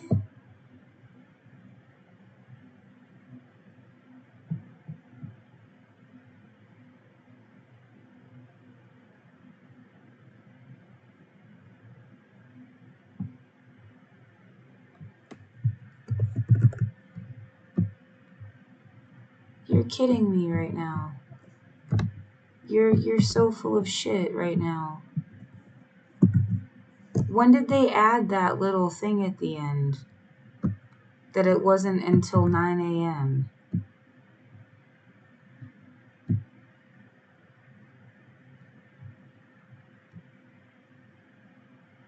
Thank you for calling Public Partnerships PPL. For English, press 1. Para español, oprima el número 2. Thank you for calling Public Partnerships Eviction Prevention Rapid Response Intake Line. Public Partnerships, PPL, has accepted all the available applications.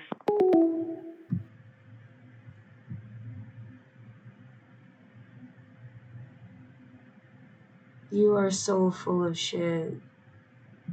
You are so full of shit. Well, that makes it seem like you just called too early. And the first business day of the month, it wouldn't have even been... It said the first of the month. So yesterday at 9 a.m.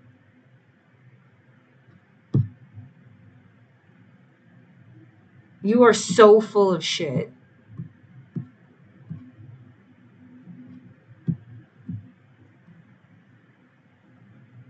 You are so full of shit.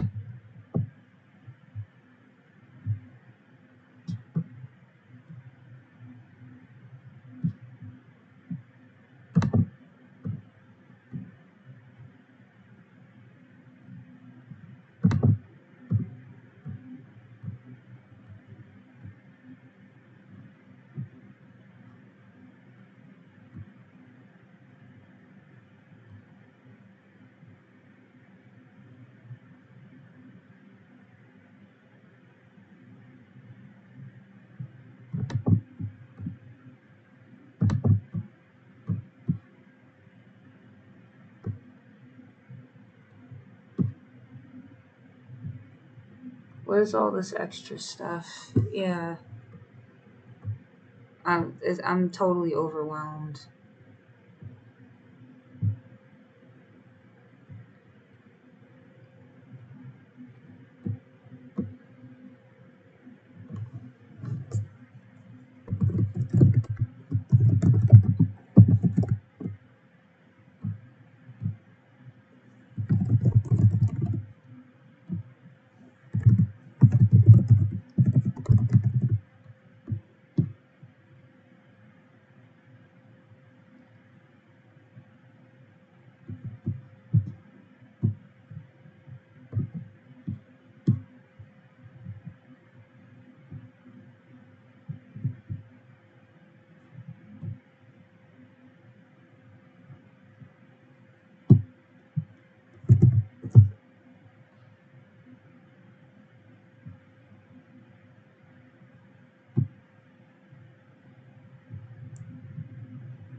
I don't know. What are you looking for today? Legal help?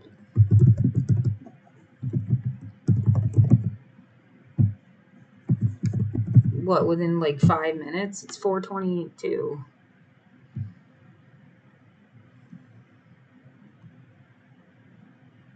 Closed now.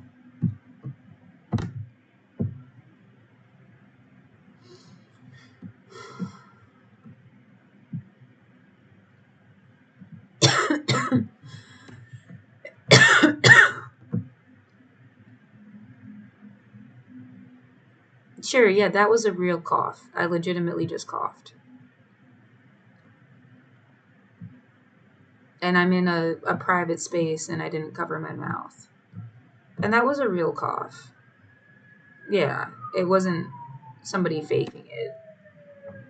I mean, there's got to be times when people weren't faking it.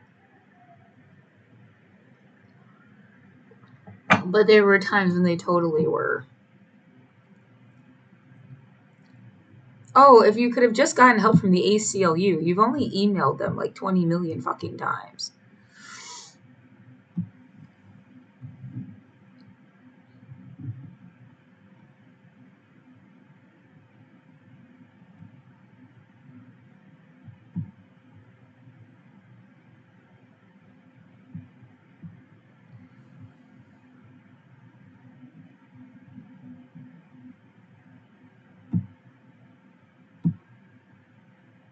That's for military people.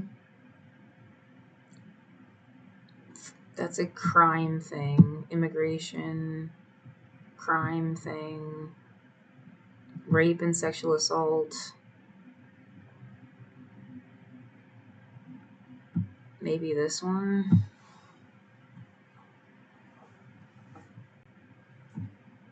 I need to like take a nap.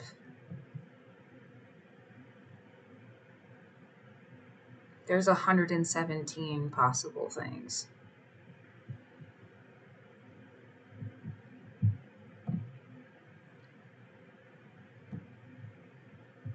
Save.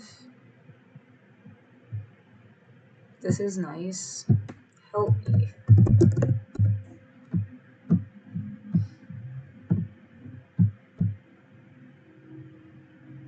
Great.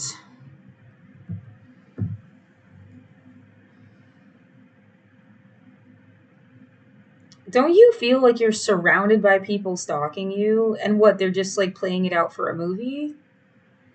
What?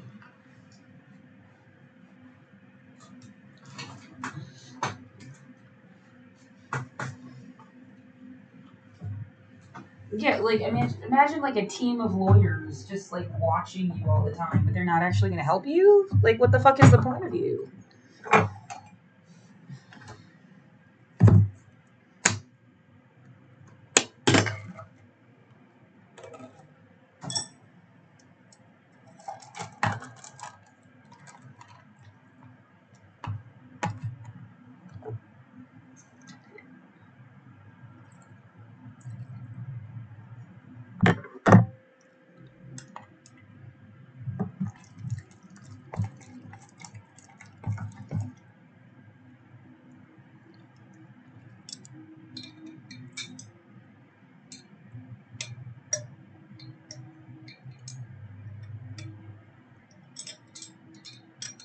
Right, they watch you every day, and then they get together at Case Study Coffee and just place bets on what's going to happen to you. That's really nice.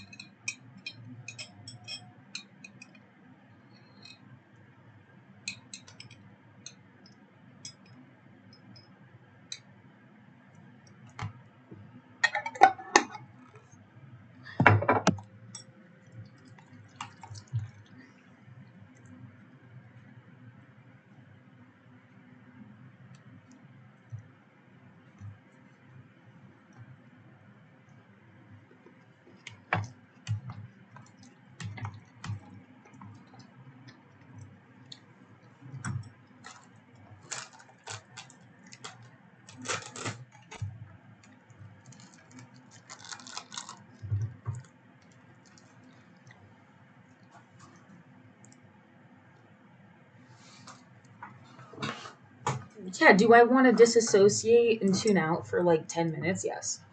Yeah, I do.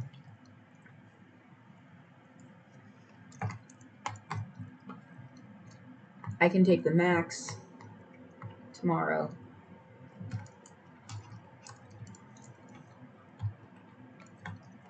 Get whatever I can. Don't talk to anybody.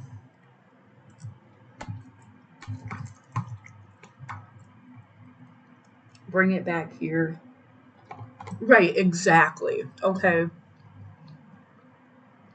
It was not an active choice how I would spend today. But if all that's going to happen is you're going to have to go over there and get your shit, it's better that you did it with a little bit of a healed foot.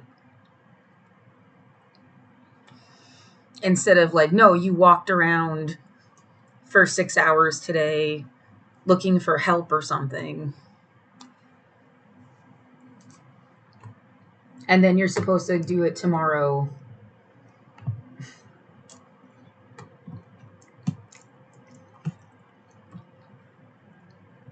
This was still a better idea. Even though I didn't actively choose to just stay off my foot all day. Obviously, I didn't lay down. I wasn't sleeping. I could have been.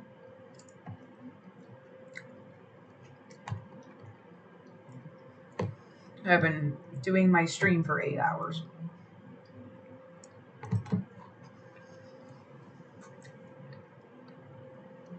But I was staying off my foot and keeping it neosporined.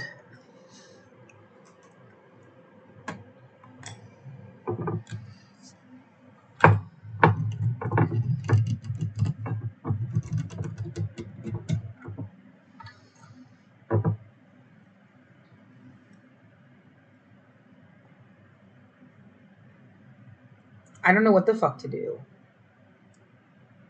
And is there really anything I could do between then and now that's going to give me my fucking apartment? Like, well, it's not 5 yet. It's 4:30. Try to call this one place that says they're open till 5. And say what?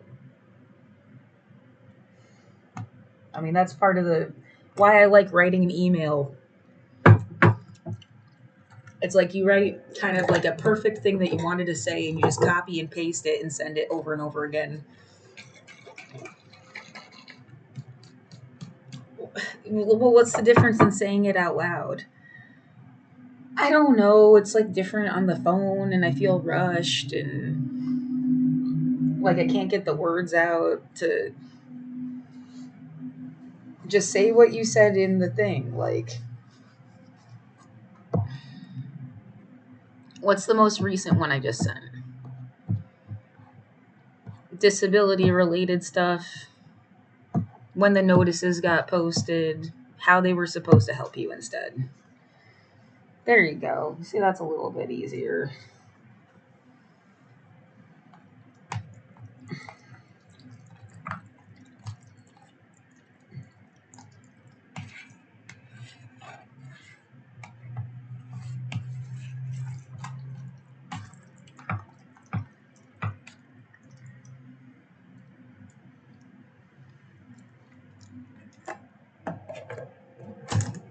Yeah, there's still that weird chance that, I mean, it's not out of the question. Like that they'll fucking finally accept one of my, like, at this point, if it's the same judge that's gonna, like, do you think that maybe he has denied your shit so many times that for him to accept it now, would he be weird about it? Because he denied it, like, repeatedly, and it's like always the same. There's other judges. Why is it the same guy?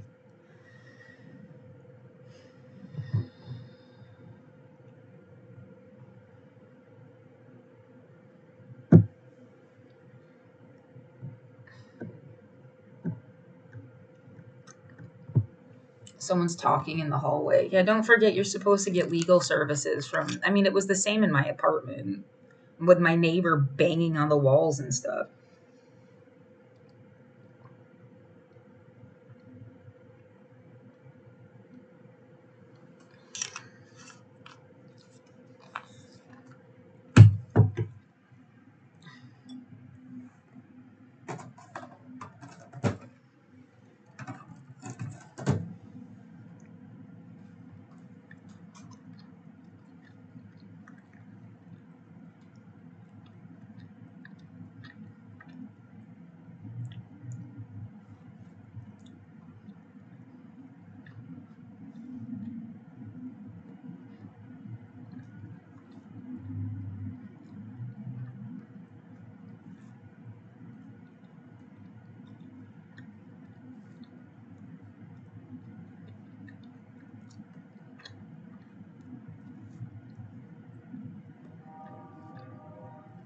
Why don't you just call him? Because I feel spied on. I don't know.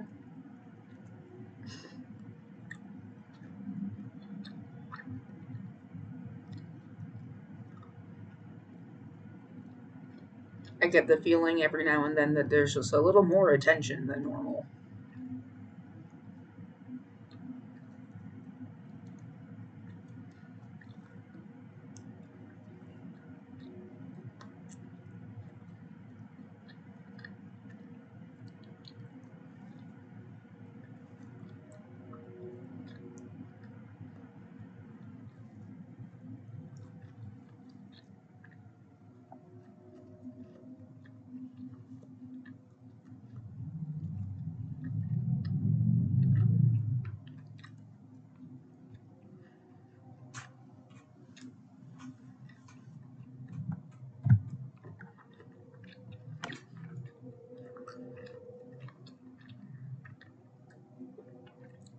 You have to call them.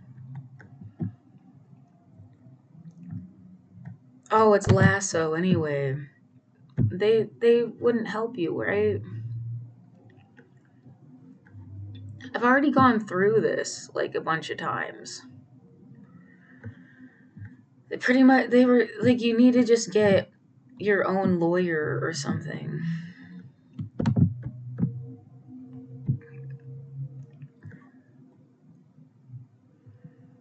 Like it's essentially telling you that it's like post eviction. You needed a pro bono individual lawyer. Oh my god, that sound is driving me nuts. Oh.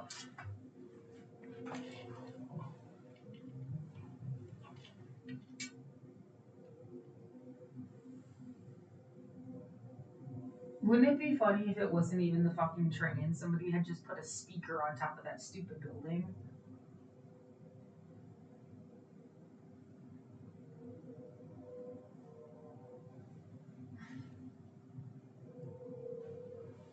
There is like a Max train that comes right through here, but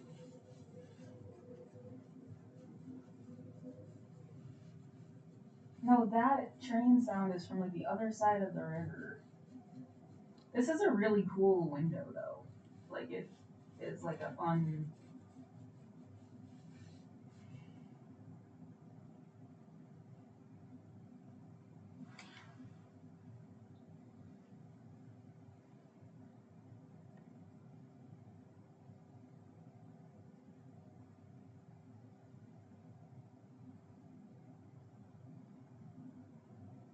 A perfect place to develop a crush.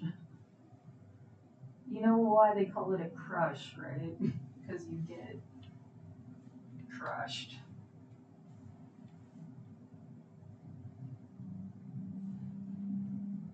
That's the billboard.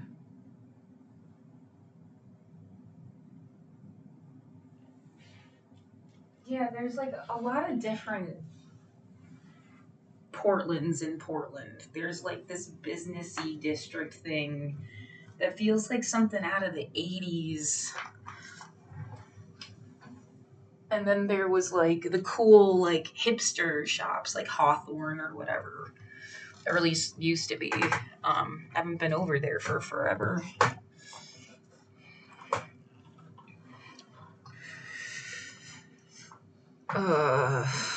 Remember just last week it was just your ankle that was busted.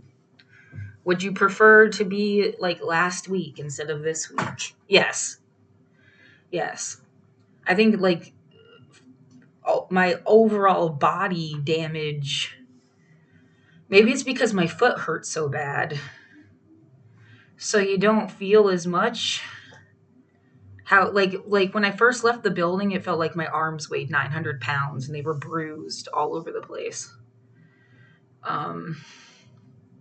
Like it felt like deep bruises inside of my arms. Like that's, and I didn't have naproxen yet. Yeah, naproxen helps.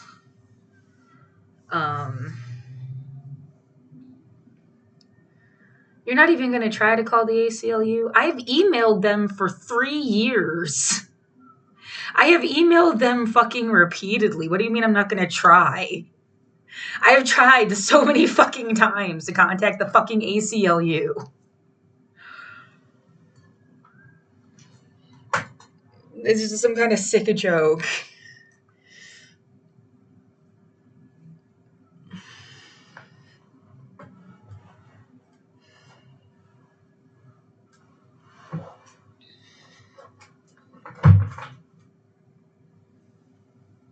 Seriously, for forever. I can prove it. Gmail.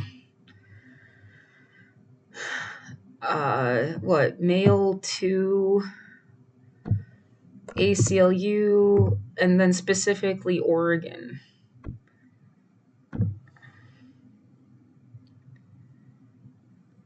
There's 72 emails that go back to 2022.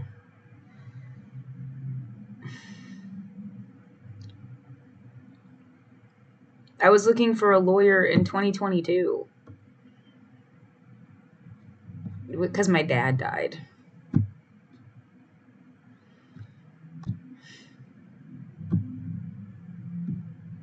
Apparently I was looking for a job too.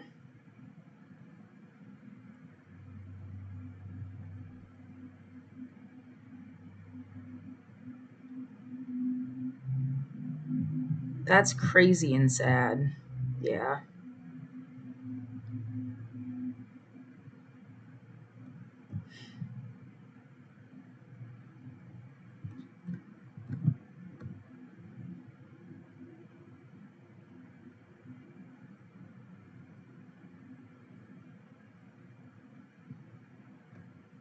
Telling them people were poisoning me in my apartment.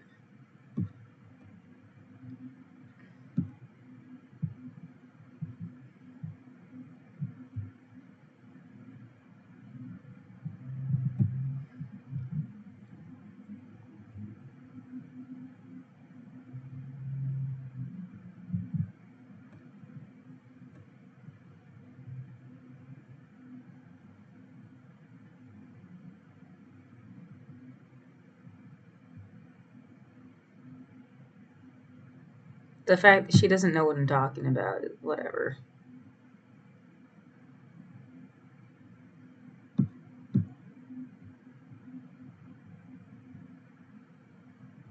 Oh my god, how did it get to be 98% full, bitch? Would you please delete some stuff that's kind of like important evidence? Please. Why don't you just take the time to download it and then re-upload it to a different email account's fucking drive then? Yeah, you know what? I will do that. Fuck this. At least then I can get something done. Oh, great, and it has an update. Yeah, sure. Systems, storage. Yes. 34. Okay, so you need to download like 15 gigs worth of stuff. Or however many. You've already used 6 gigs here. 15 minus.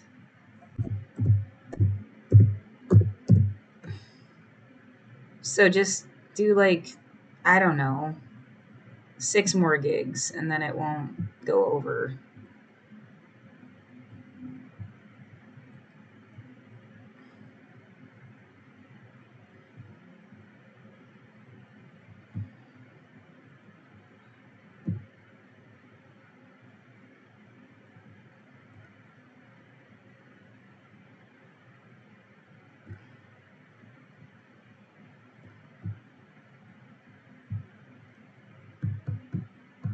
I don't know. I guess it would help to make it like really old emails.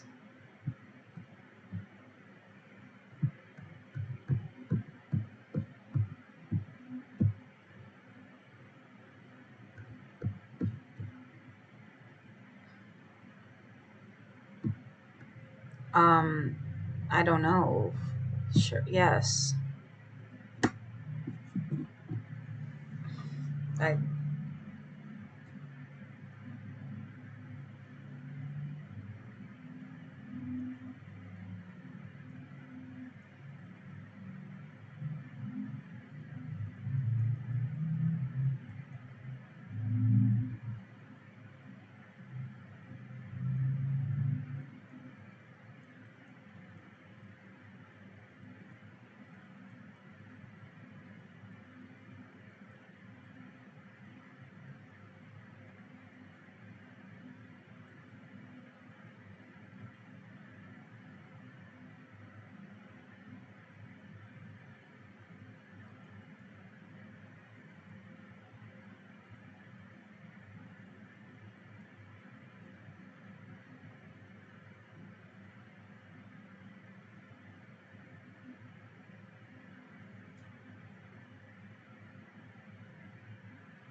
see, this thing is dumb. It just gives you selections to delete and you want to download them. And it's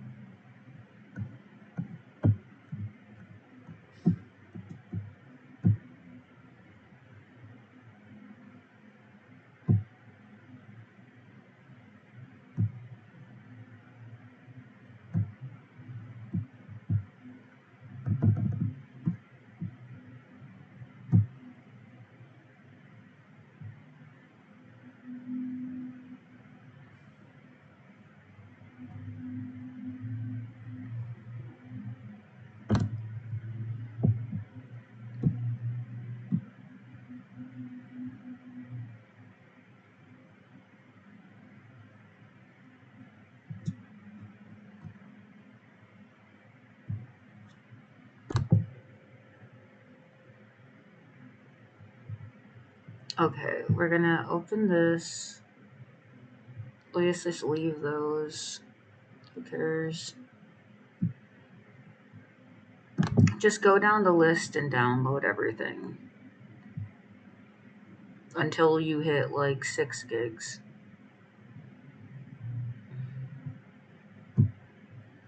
One, two.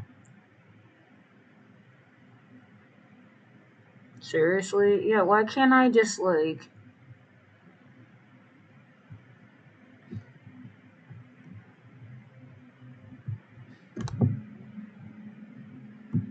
Do more than one thing at a time.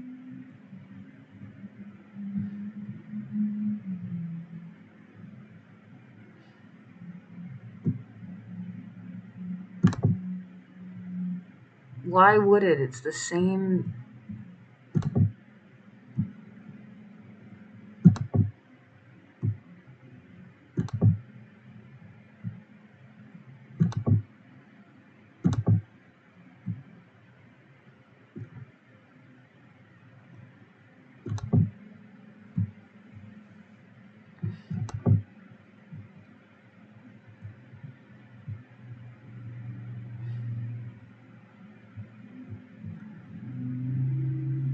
Oh my god, I don't want to deal with this. It's really stupid.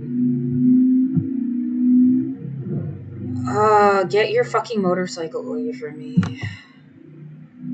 Yeah, these are probably like super normal sounds from actually living near, that would have made more sense if they had happened consistently in some way. And they don't make sense now because somebody used them to stalk me.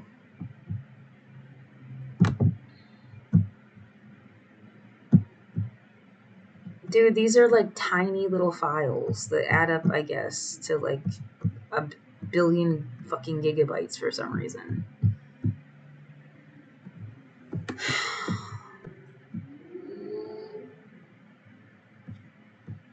I want to take all the motorcycles and stupid cars and shove them off the fucking cliff.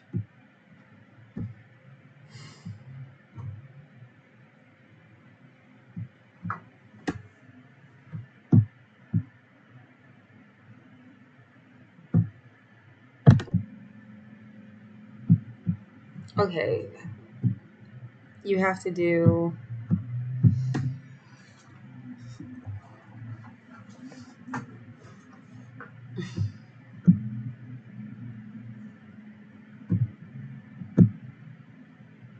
size greater than...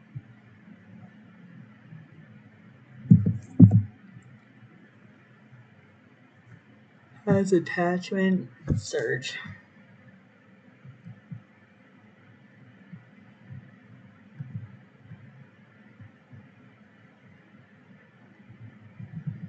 Didn't we go through this already?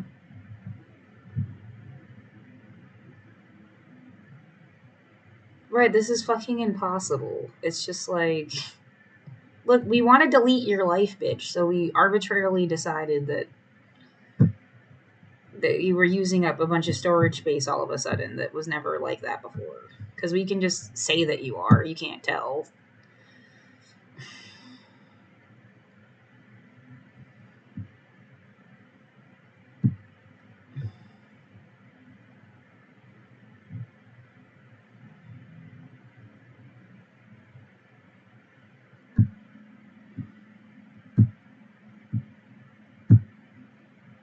And what are you going to do with this? It doesn't let you to just download them. You have to like open up each one individually. And it's like, this doesn't add up to fucking 6 gigabytes. It's like... This is fucking stupid.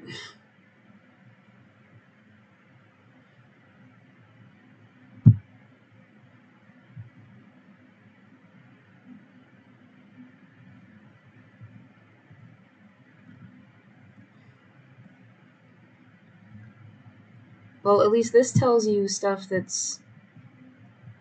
Like, this is 87 megabytes.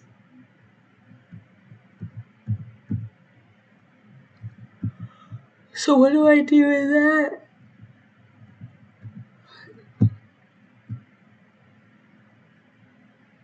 Is it gonna open the actual email?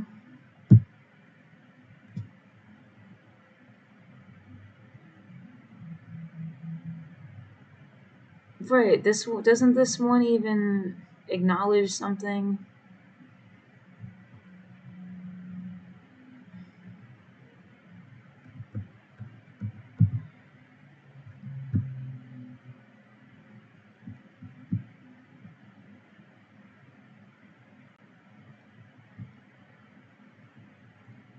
We thought you were a dumbass. Clearly, you thought I wasn't someone that deserved to have my apartment.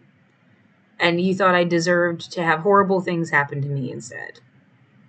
I guess. Or you thought some stupid shit. You clearly thought something stupid.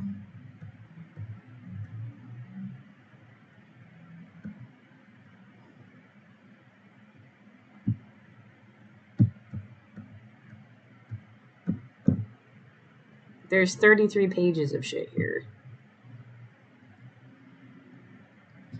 And then what? So you save the PDF and I lose the whole fucking email. That's what's really stupid. You can forward it.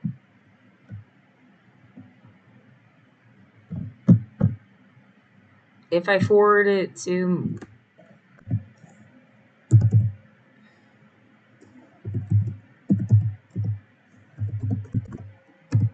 Is the whole thing there?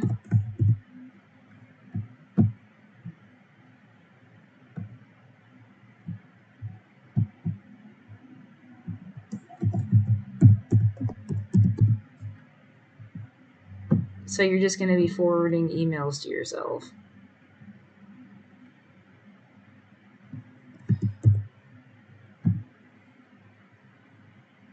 Dude, I want to take a nap. I feel like the day's over. The clinic is... Could you even go to that fucking clinic anyway? I mean, maybe you can go there and then go to the fucking... They're like right next to each other. They open at 9 a.m. Oh, it was like a Central City concern thing. That's why I didn't want to go.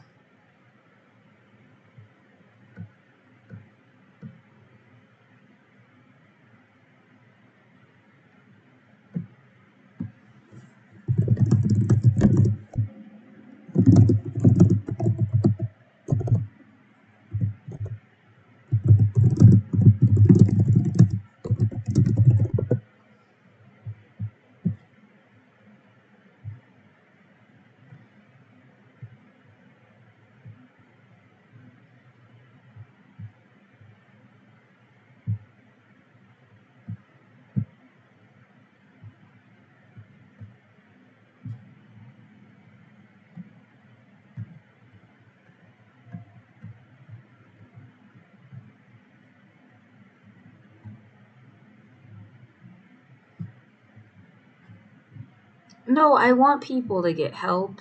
I guess there is a slight tension. Like, I don't do certain drugs, and I don't need recovery services.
What are you looking for? The thing that's like what they take.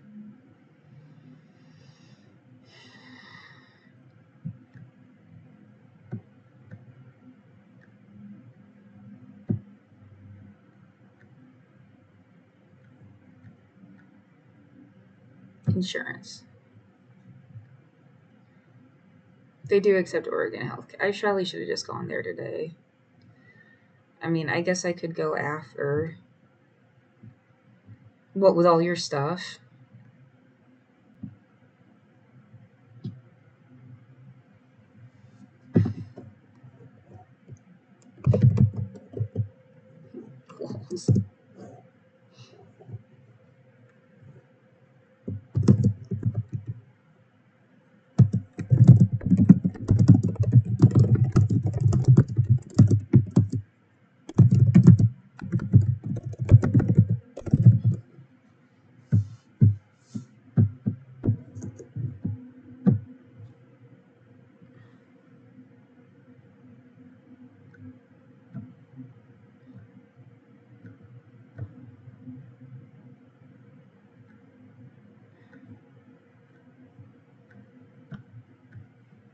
I'm upset because a lot of the services I need happen to be right around where I lived. And there just feels like a really like fucked up dynamic with that. Like I got thrown out of my apartment to now be like a person in this like system of stuff that's all around my apartment. Instead of getting to live in my fucking unit.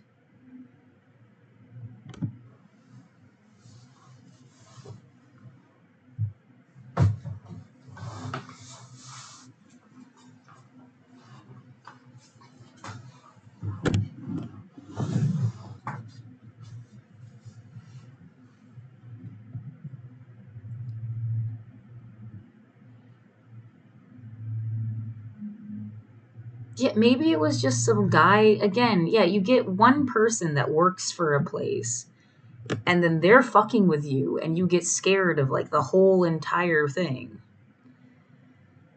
And it was like just that one guy.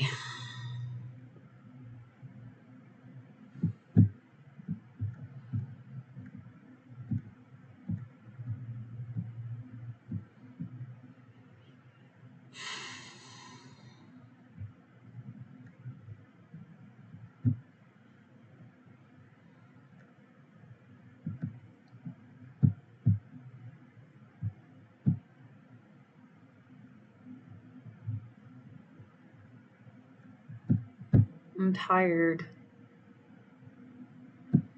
Well, they're closed. It's 5:00. You could go at 9. You could go after. Yeah, I mean,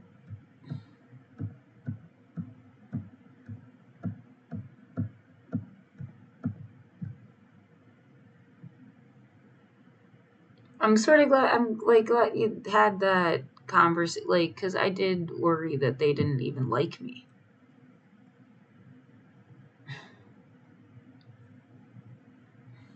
And then they like bought my album.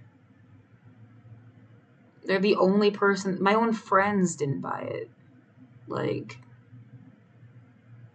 my own friends. Like, my close friends that have been my friends for fucking years didn't buy it. The fucking album thing.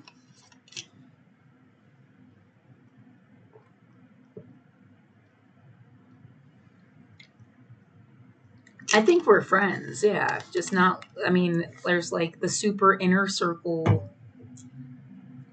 that we've been friends since I was like 15 years old. And then there's like college friends. And we only had like 4 years in each other's orbit or whatever.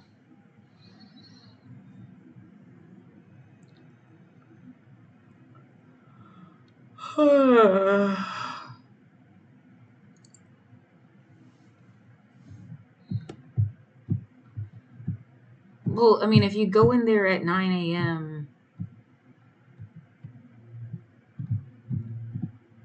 is there gonna be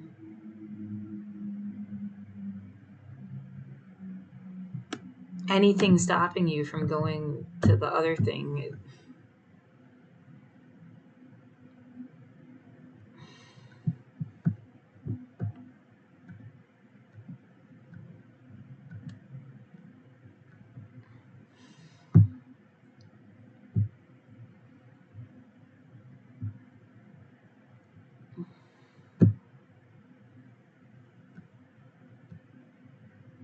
Did you get so yeah, so it sends a full is that everything? Or that was just that one last email? It's not like the entire stream of emails. It's just the one.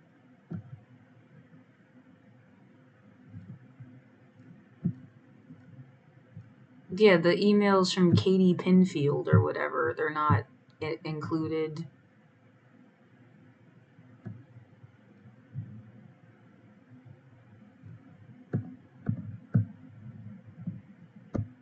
I'm seeing stuff from Allison. And then that's it. Yeah, this is fucking stupid. There's no way to get.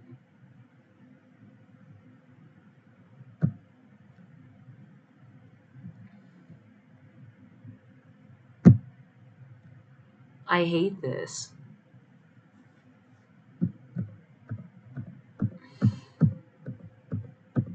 I'm tired and I fucking hate this. And then this looks like shit.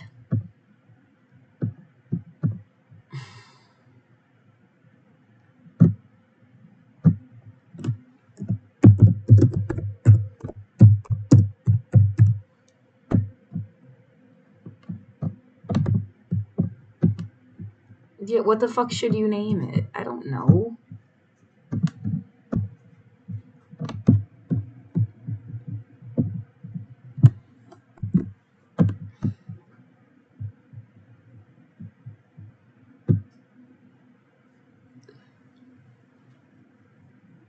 Oh my god, what the fuck is that thought process? Shut up. Of course I consider them a friend. They're just like yeah, they're my college friend. They're not a MILT friend. And the MILT friends were just inevitably a longer situation that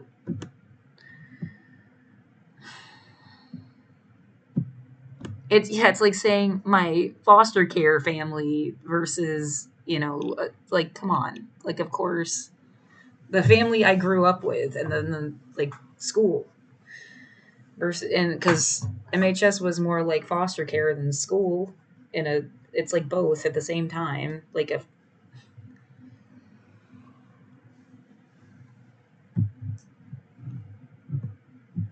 I don't know why that's always been really fucking difficult to get people to realize.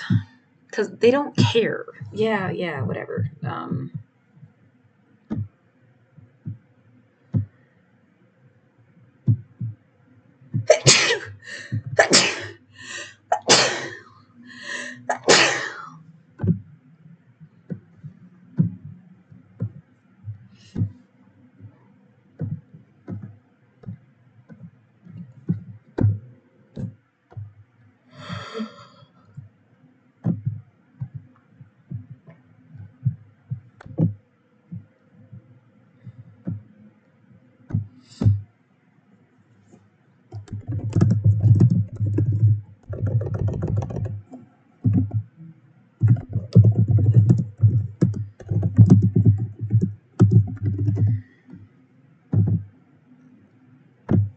This is the dumbest shit.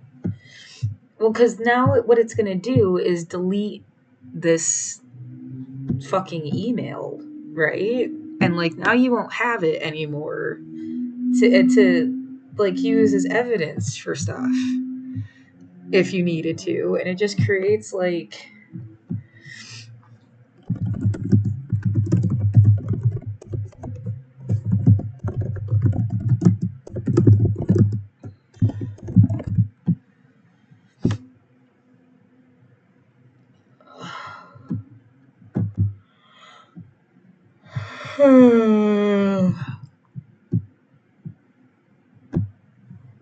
And this will take forever. And I am fucking tired. And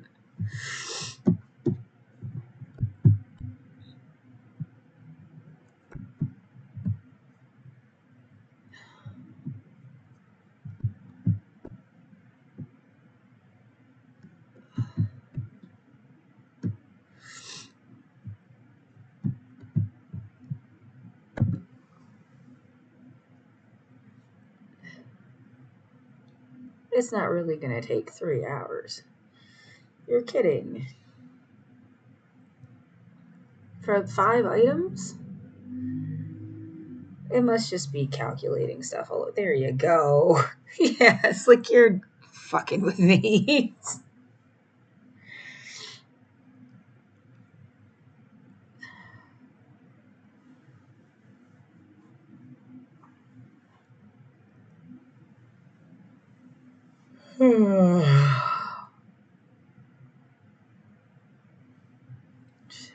Shit.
The idea of somebody gassing you up. What is that? Like, it's hyping you up. It's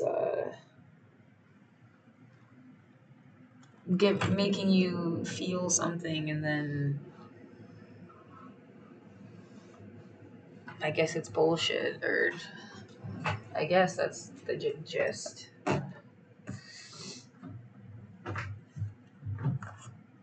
What's Yeah, it's just like, or there's like gaslighting. Yeah.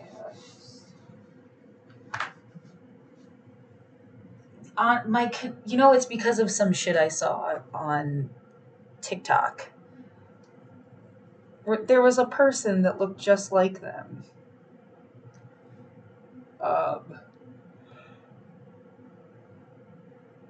And it crossed my mind that they could show up here and it's not even them. And then what am I supposed to say? Like, you're not them. Like, what the fuck is this? Like,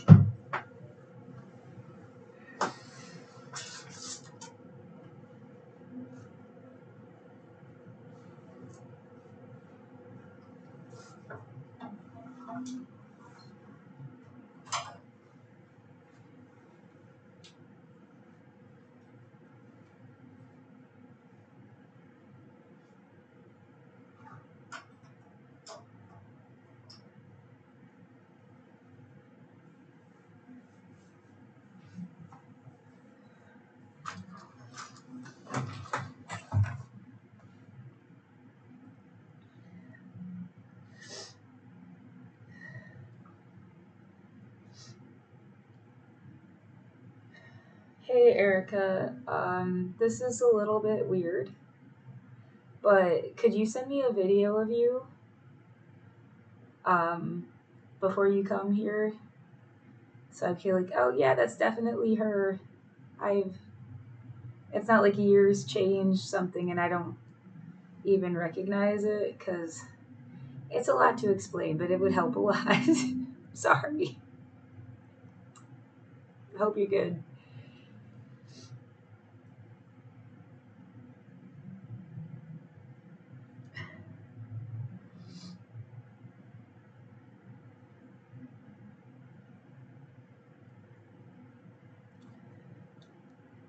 little bit weird, but could you send me a video of you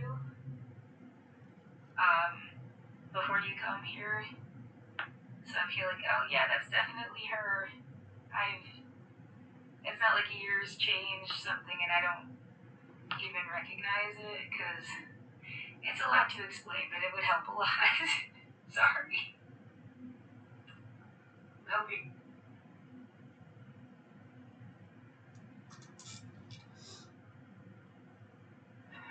Hey Erica, this is a little bit weird, but could you send me a video of you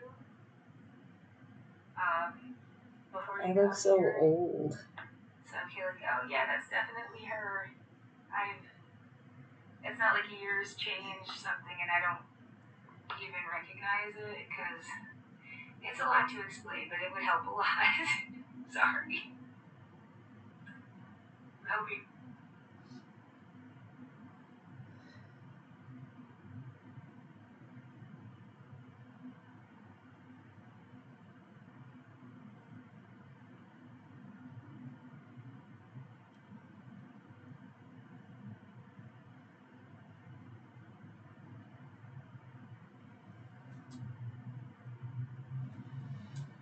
You know, if I could find that weird. What did it say? It's like, you know, you live in a future when there's disco punk or something. Techno punk.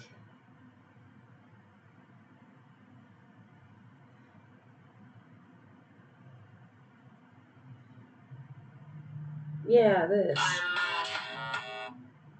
It is literally this. Why? I just want to make sure it's actually you.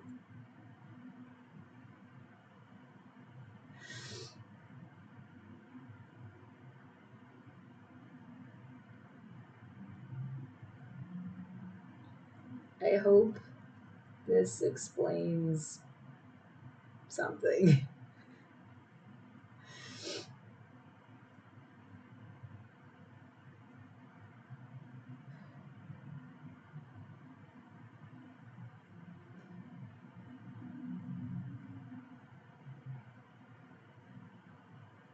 See, it would be perfect if they open it and they're like, "Oh my god, that person looks like me," and I'm like, "Yeah, that's what I. That's why I'm like."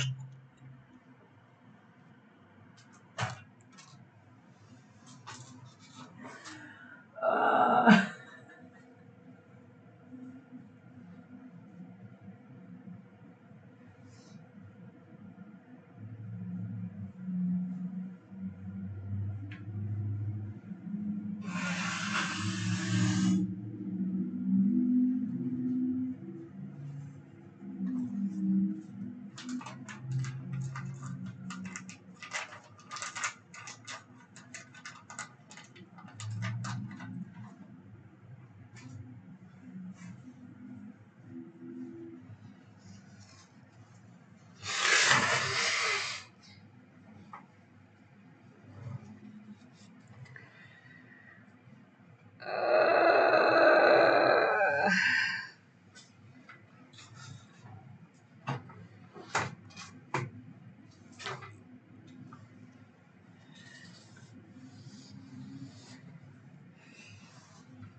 Can I just go to sleep now?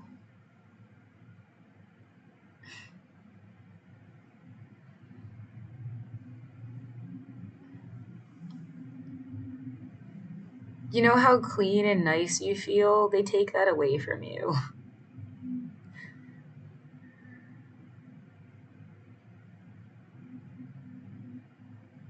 What? As if you didn't work hard enough. You deserve this somehow. You deserve to have the skin peeled off of the bottom of your feet and everything hurt and be stinky and scared that you're going to end up bleeding on yourself and not feel safe to go to sleep somewhere. Oh, you just deserve all of that because like COVID happened and then they had a little war shit thing outside and then they had your neighbors harassing you and then they stopped helping you get rent assistance. Like, and you just really is fucking deserve it to like you know, have everything be worse and horrible. Yeah, right. Like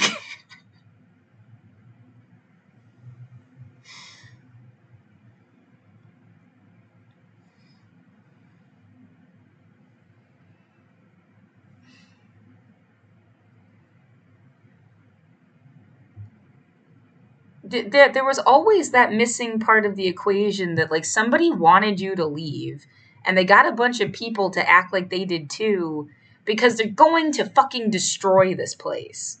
Someone is going to destroy this and they don't want you to be here when that happens. Like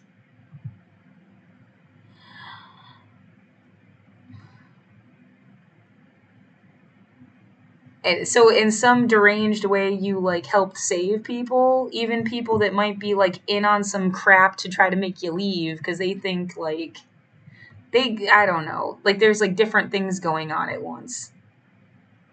Yeah, somebody convinces this group of people that you guys are going to take over the whole city, okay? And you need to push all these other people out of here. And then at some point it was supposed to just be those guys left and the people that got them to do it fucking hate them. And then they destroy the whole goddamn city, like along with the people that they used to make everybody else leave.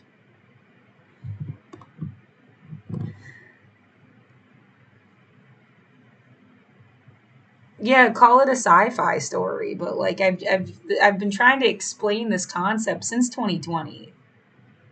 Like using pawns to get other people to go away or something because it not the protest, but it was during the protest. They had people yelling "Get out, go home" on my street. That's why it even started to be like they've got some people here who are trying to get everybody else to leave and they have nothing to do with the protests. And I used to phrase it like they have you fire somebody or they have you they have a person fire everyone and then they fire them too. It's a reference to House of Cards. Um they literally do that in like the first season or something where they have the one lady fire everybody and then she also gets fired.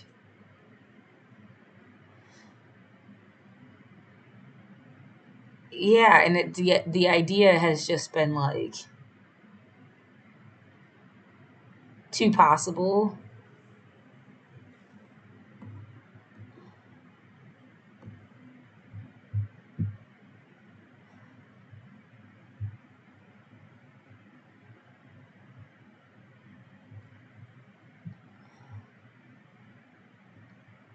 Yeah, and then you looked at that's why you would say Portland to Palestine. Would you see the parallels? Like they got someone to make all millions of people leave.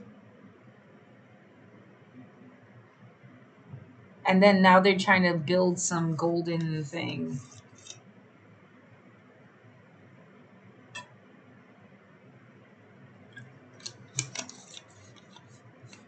Almost to say like, well, you didn't people did not give a fuck about the homeless in America. But they care about people dying somewhere else. So if you would it's just see the parallels, maybe like it would explain itself. I guess I need to just delete this thing now. That's 87 megabytes. I know, it feels like. Jesus Christ, and now you've got to worry about how much space is on your hard drive? I know.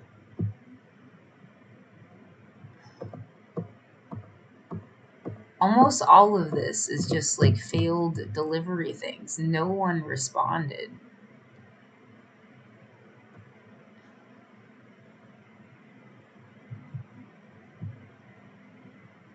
No one responded to this email.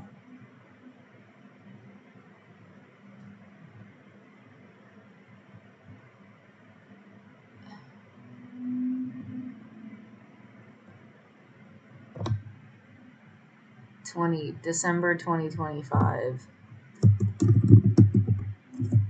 You think they didn't get it? Maybe.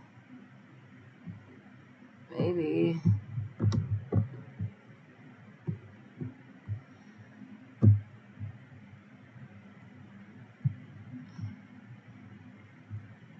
There's 1,000 megabytes is a gig. Oh my god, this is exhausting. Yeah, it is. It is. It's really, really exhausting.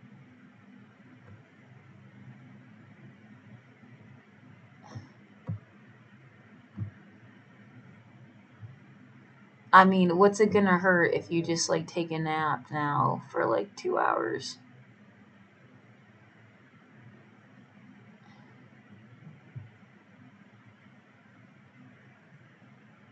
At least this lawyer person talked to you. Yeah, the other one doesn't send emails and they pretended that he didn't work there anymore.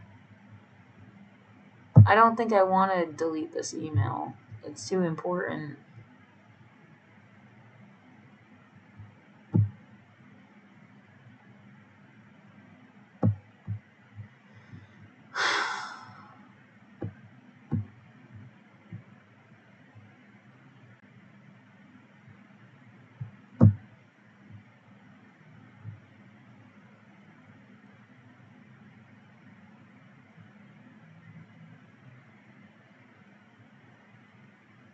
I don't want to delete that one either because it proves that they sent you these things over email in the first place.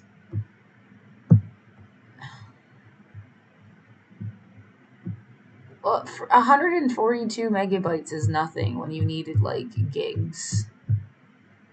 You need like at least a gig cleared out.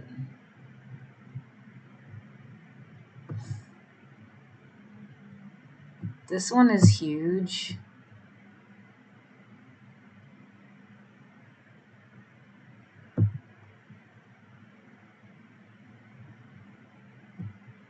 Oh, it's just stuff with your sister.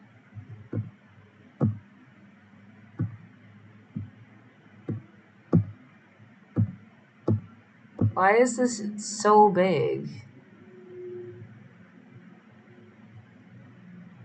I'm deleting this one. It's enormous.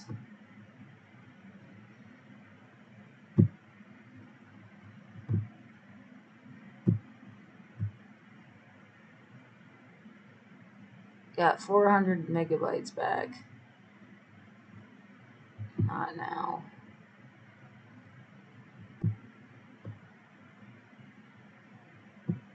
I guess delete this one too.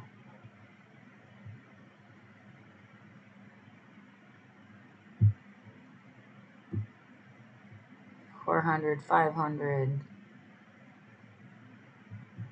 That's where a gig went.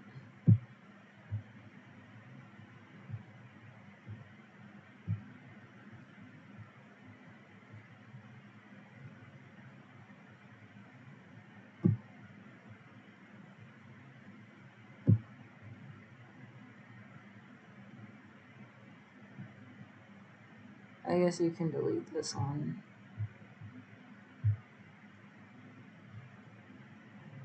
It's like 600.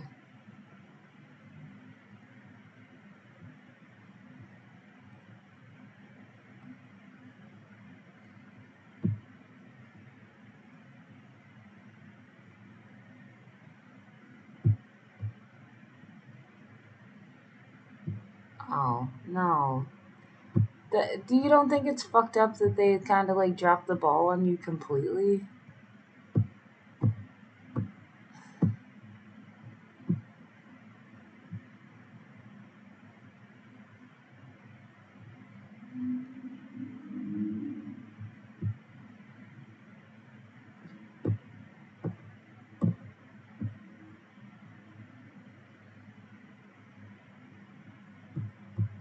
I'm gonna delete this.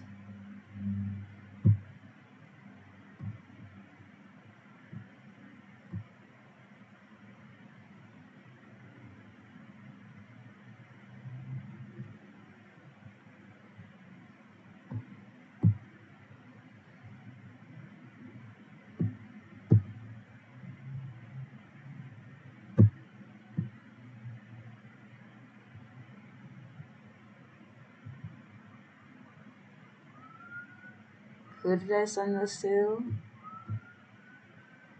Horatio Alger. In 2024, and they didn't respond.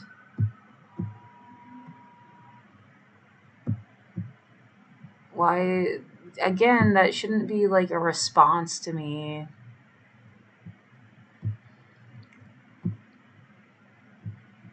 The sounds outside.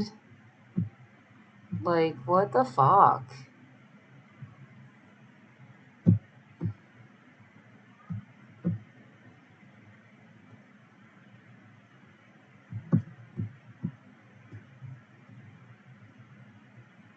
Look, there's some shit. We want to just pretend everything you do means something it doesn't because we're bored and lonely and stalking you. Great. Fuck you. Because that's the only way you interpret anything I'm doing is like, we.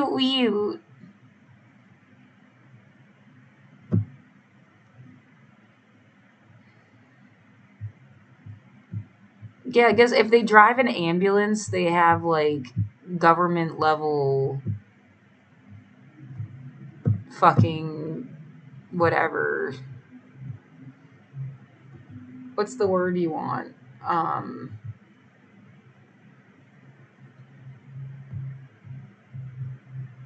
keeping that. Accreditations, like, or something. Credentials, that's the word. Accreditations. I'm tired. What? Like, I've been like perpetually tired, and tomorrow's gonna be a fucking nightmare, mean ass, evil goddamn day unless something nice happens. I mean, at least now I'm only 92% full.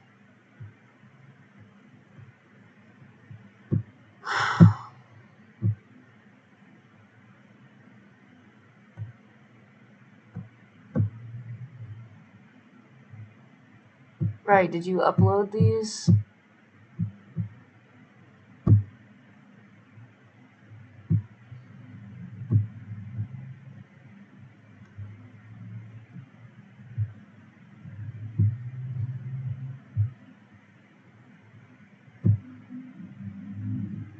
Come on, you know we did this to you because we were trying to force you into a certain situation.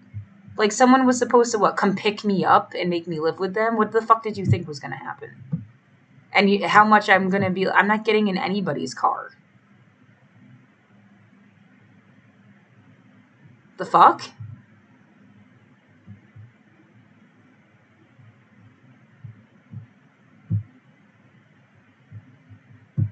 Yeah, I've said a million... You got the wrong bitch.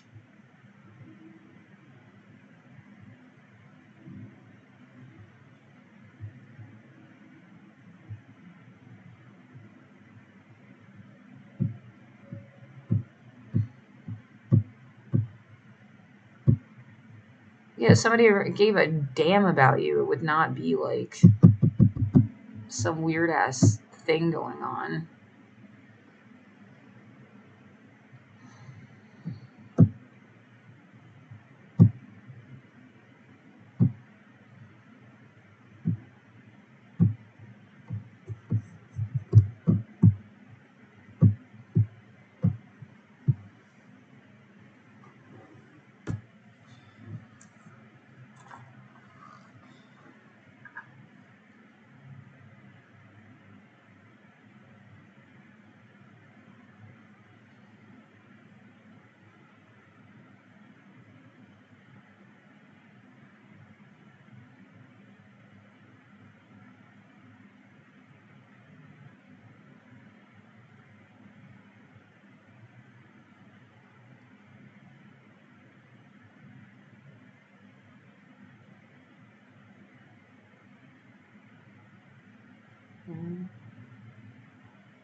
No, this is just for notes.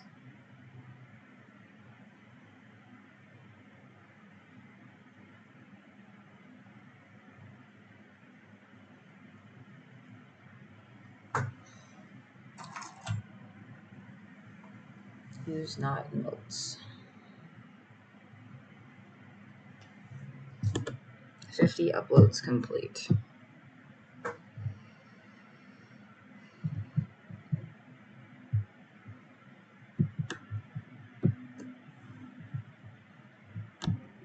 Do you even remember what it was that you...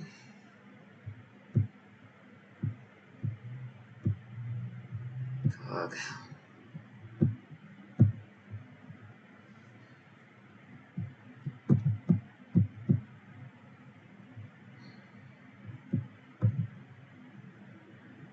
Reporting, blog, what the fuck, newsletter, ancestry book.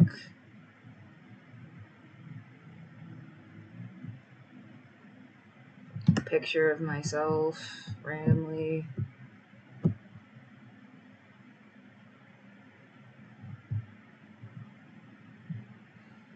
Statements to the court.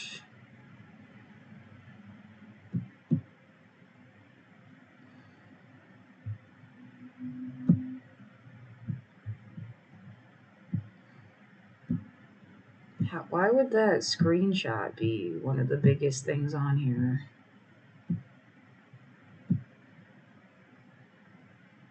Yay, thank you so much.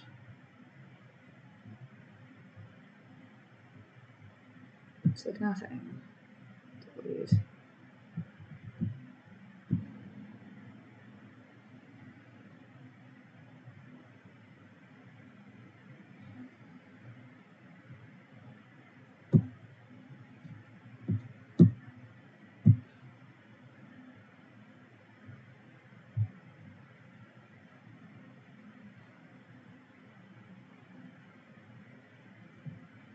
Oh, I guess at least it's a little bit...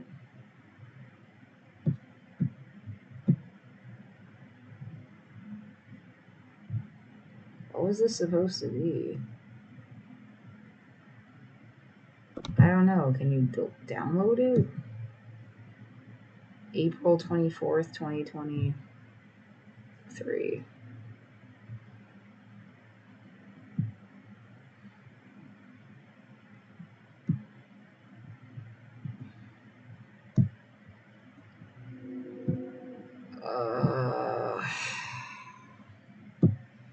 Oh yeah, this has just been the most fascinating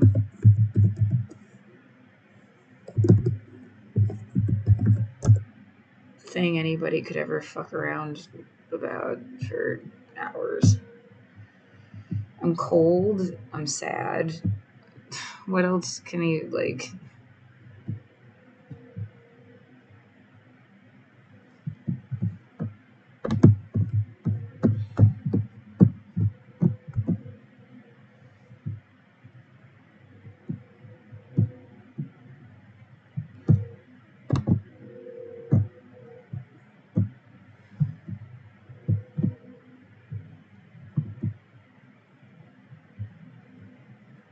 What the fuck?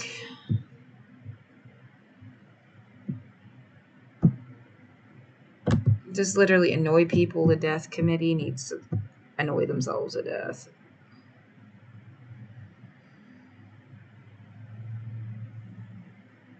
View this content on your mobile device.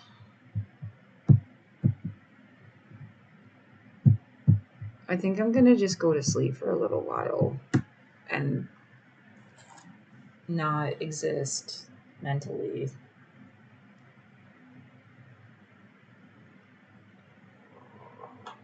Hey Laura, it's Erica. Yeah, just sending a video to say hi. You know that person looks like you. Yeah, I'm planning to drive down tonight. It's about a 3-hour drive. And stay with a friend so that then I can be around tomorrow. Yeah, if there's any way that we can coordinate or if there's things that would be useful for me to bring beyond some garbage bags and plastic bins, let me know. I'd be happy to kind of problem solve or talk through anything that would be useful.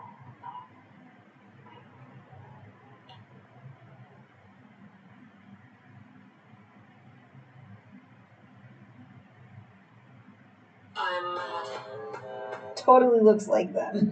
Totally looks like them.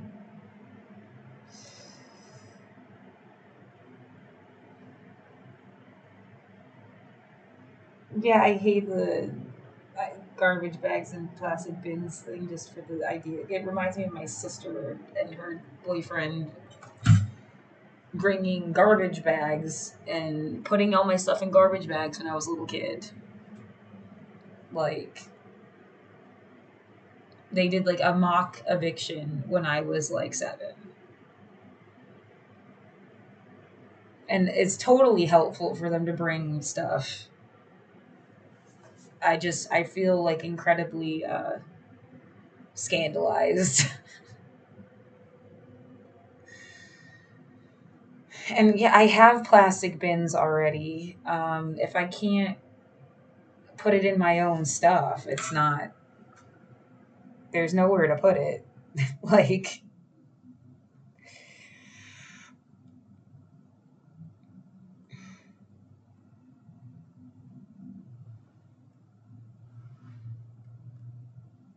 hey, so that is incredibly kind. I feel like I could imagine you being there and just like, I put my cart in the hallway and then bring stuff out and put it in the cart, and you just like are watching it to make sure nobody fucks with stuff, maybe, or like helping me take out garbage would be really awesome.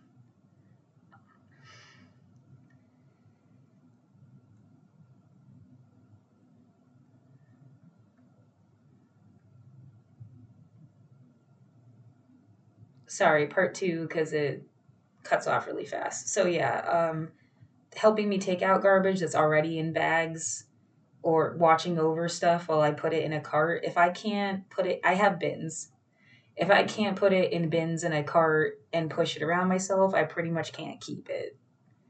Like, so that's where that is. I have to be able to push it myself, or I don't have storage space. Yeah.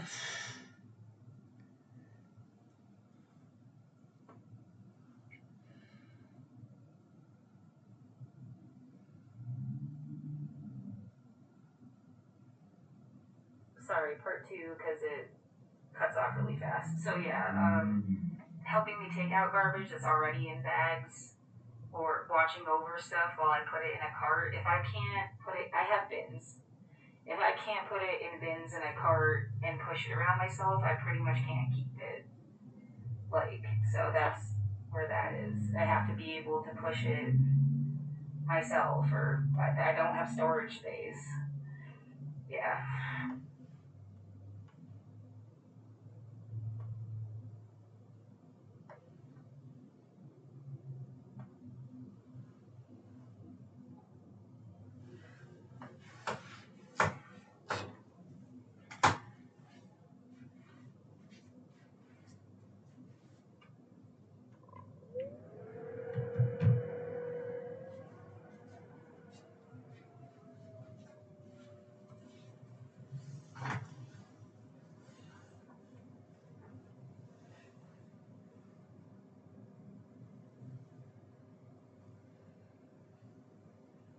Yeah, I do have 2 carts. I can tie them together or something.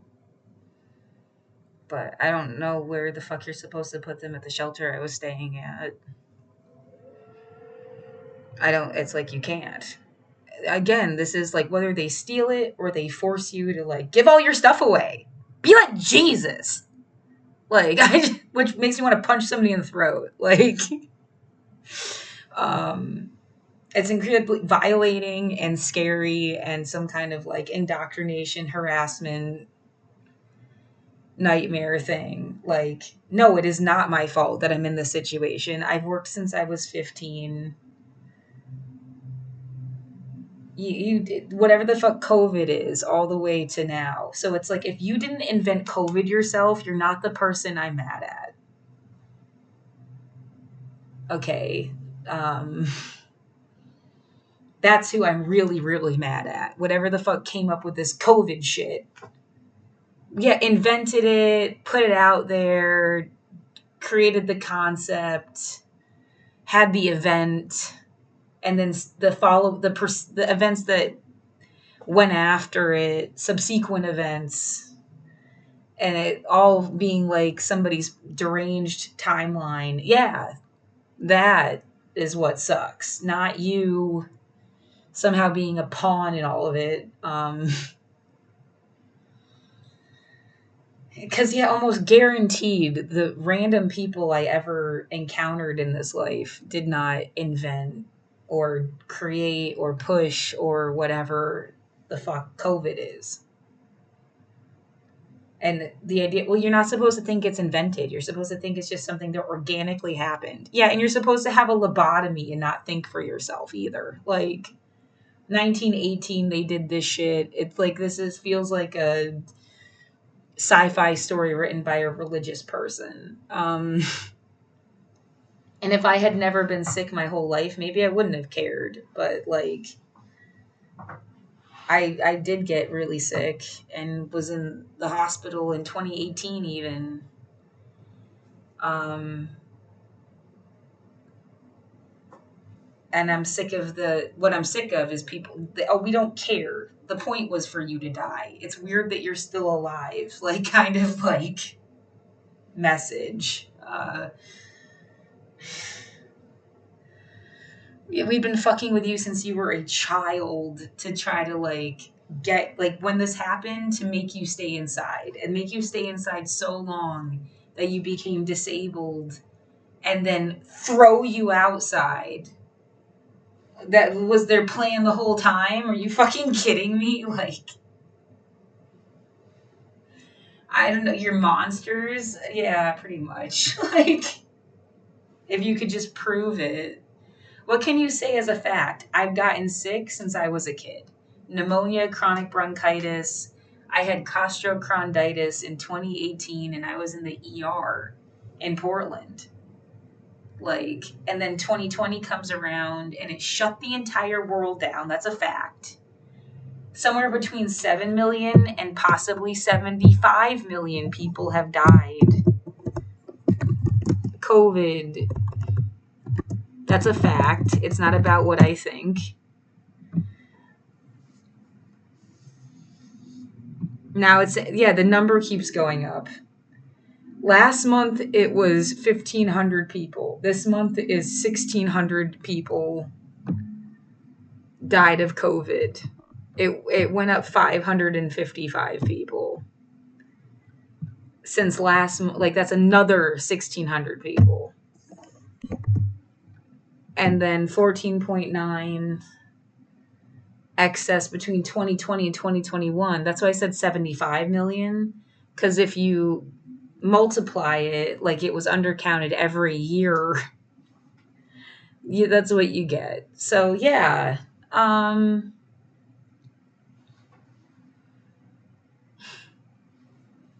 really want to go to sleep for just a little while and essentially like just savor the bed and feeling clean.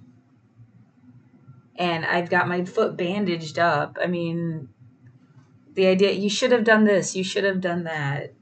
This shouldn't be happening to me at all. And you want to play this game where adults are stalking me and shit? They need to fucking step up to the plate and help me and stop stalking me. Like, it's time for you to come out of the woodwork and be like,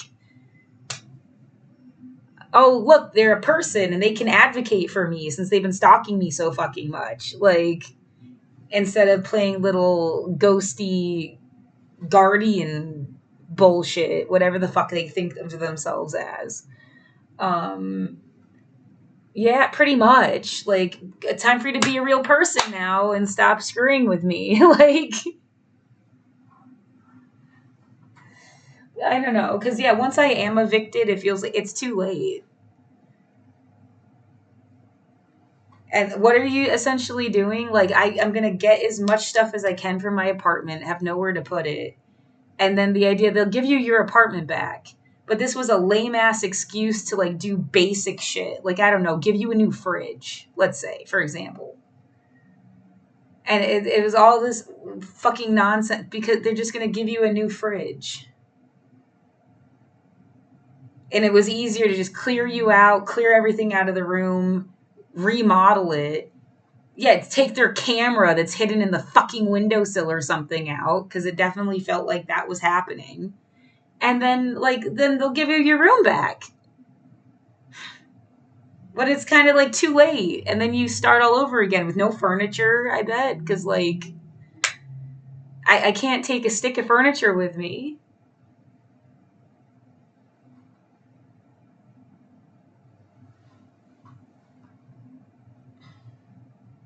Yeah, you've had an entire crew of people, fucking stalking you for years. And every single motherfucker is going to play pretend their whole life that, they weren't doing that, they swear.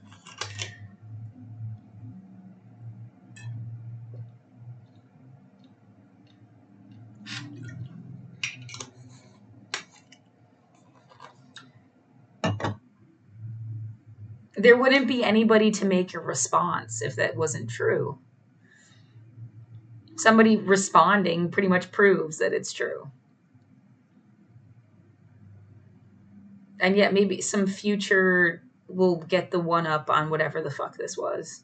And they can't do it to people anymore. Just like a deranged magic trick.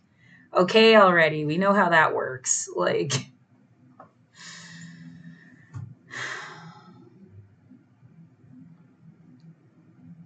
9 hours and 40 minutes. It's 5:50 p.m. You're not even gonna, I don't know, to try to go to a doctor. Didn't it get kind of dark? Yeah, it's nighttime now.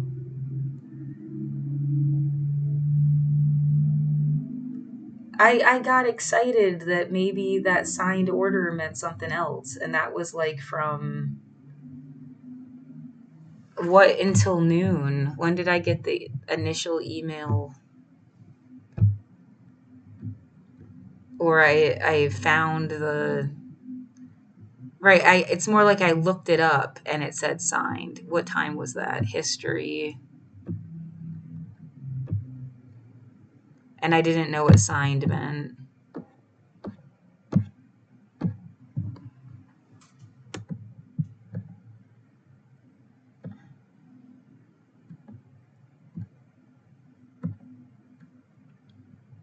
Housing Bureau. What's the website called?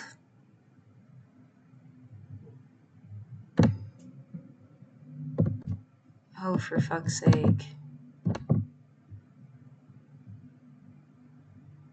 Most recent visit. There you go.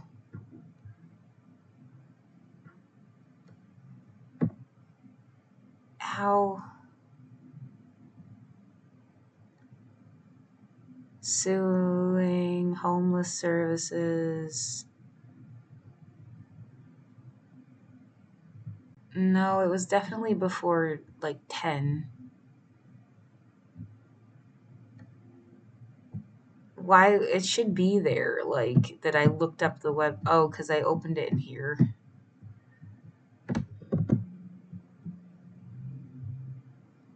History.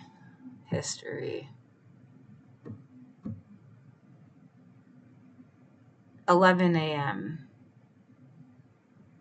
I guess. So from 11 until 12:45 or something, I think it was. 43.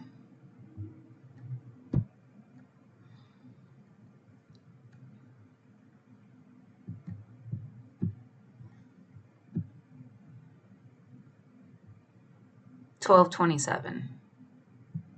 At 12:27, they emailed me back. Well, yeah, I don't know, and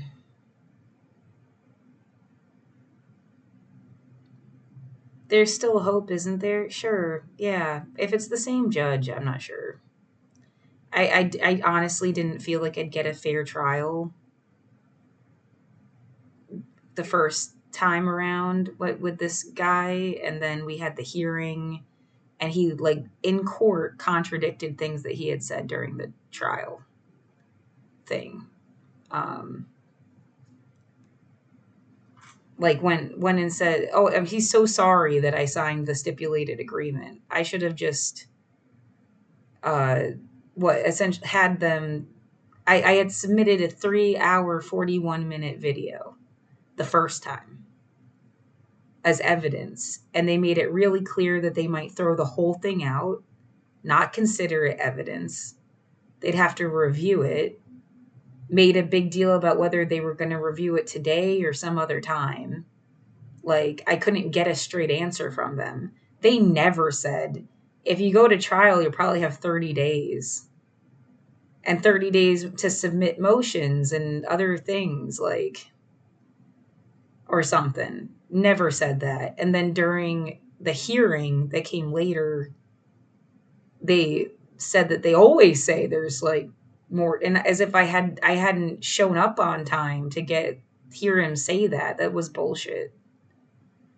Cause he said something about he always goes over the rules at the beginning of whatever the fuck. He didn't say this, or I would have, like, I don't know, heard him say it.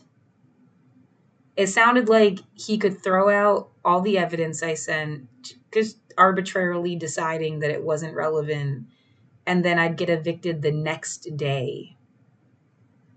Back in, November.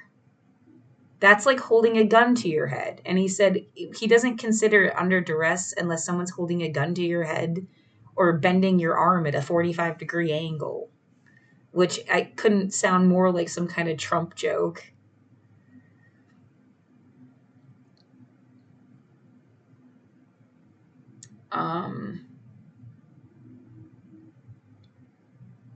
So yeah. And I mean, right from the off, I just didn't feel, and they, I had filed a motion to dismiss that was never responded to. And before they even like responded to that, they tried to get me to sign that payment plan. The first thing they did was get me to sign the payment plan. And then I was like, wait, I filled a motion out, and he didn't even say anything about it. So we went back to the trial or whatever. He denied my motion for reasons I don't understand. I feel like they just don't want to set a precedent that you'd have kept your apartment. Because I guess that's essentially what it would do. It would mean, like, under these circumstances, they couldn't evict her. And then they did the payment plan thing again. And you don't think it's weird that they separated it out so that it would be $14.92? Like that specific number? Like it was some kind of fucking Columbus joke or some shit. I don't give a fuck about Columbus.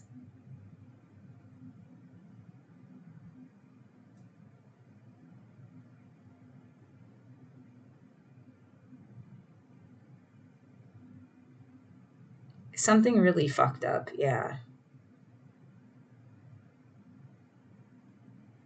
I'm really tired.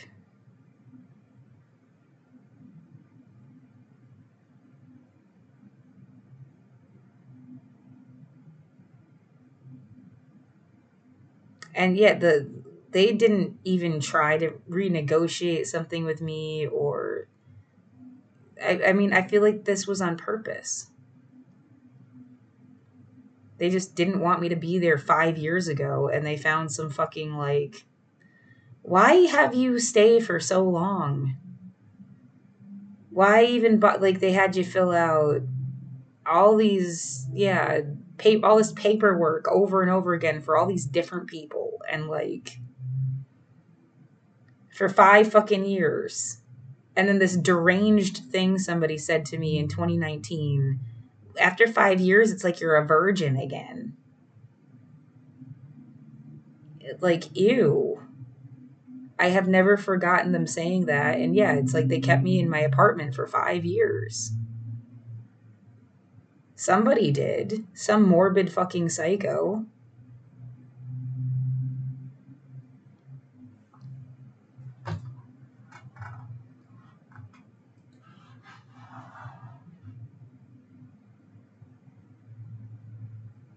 I'm gonna lose fucking everything somehow.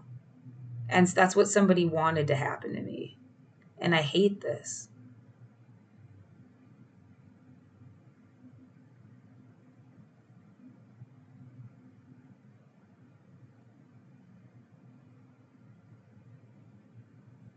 really tired. Yeah, it's 6 p.m.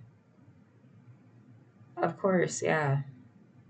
I don't want to go back to that fucking shelter. Don't say it's not a bad place. I don't want to go there. I want my fucking apartment. I don't want to kill myself either, because, what alternative do you have? Why don't you just, die or something? Because they're gonna hurt you so bad and make you live in fear and make you smell like shit and make you do all of for, who knows how many years on end, instead of just, having you have somewhere to live. They already stole all of your stuff. And somebody did all this fucking deranged shit to you for some fucking reason that they're never going to bother explaining.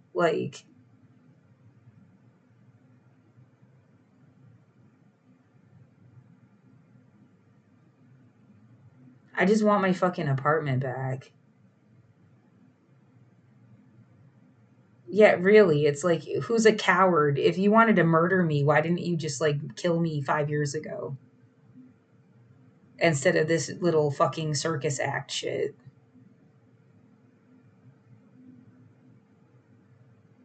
Fuck you. Yeah, be cursed no matter what the fuck you did to me. You believe in anything, you can believe in that.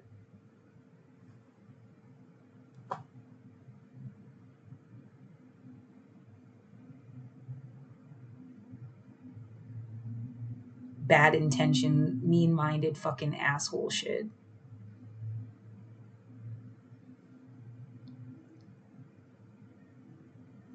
No, it's not all for the best. We were just trying to make you have less stuff. I didn't need less stuff. I needed my stupid fucking neighbor to leave me alone. There's no universe where you helped me out. I have no friends. I don't have anybody real in my life that loves me. You gave me a fucking toxic basket of trauma, and now I'm physically fucking injured. You're just fucking fascist psychos.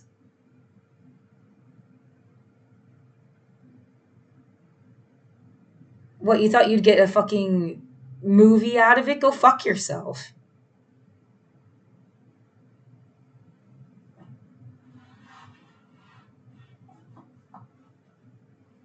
Yes, you know what? I mean, who could want someone less than a cult of people that walk around and say how much they don't want other people around? That's who nobody wants. The cult that goes around and bullies everybody else like that. That's who no one fucking wants.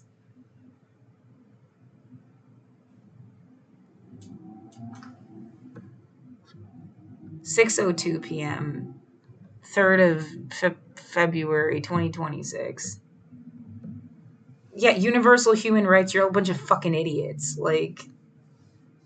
You should have gotten over yourself and just helped out that concept instead of whatever the fuck this was. Because genocide isn't universal human rights. Slowly forcing everybody into homelessness isn't human rights. Torturing people isn't human rights. Slavery isn't human rights. Forced marriage isn't human rights. Fucking distorting someone's mind and making them mentally ill isn't human rights. Terrorizing people to death isn't human rights. Stealing all of their shit isn't human rights. Having some warped ass territorial pissing contest isn't human rights. Fuck this.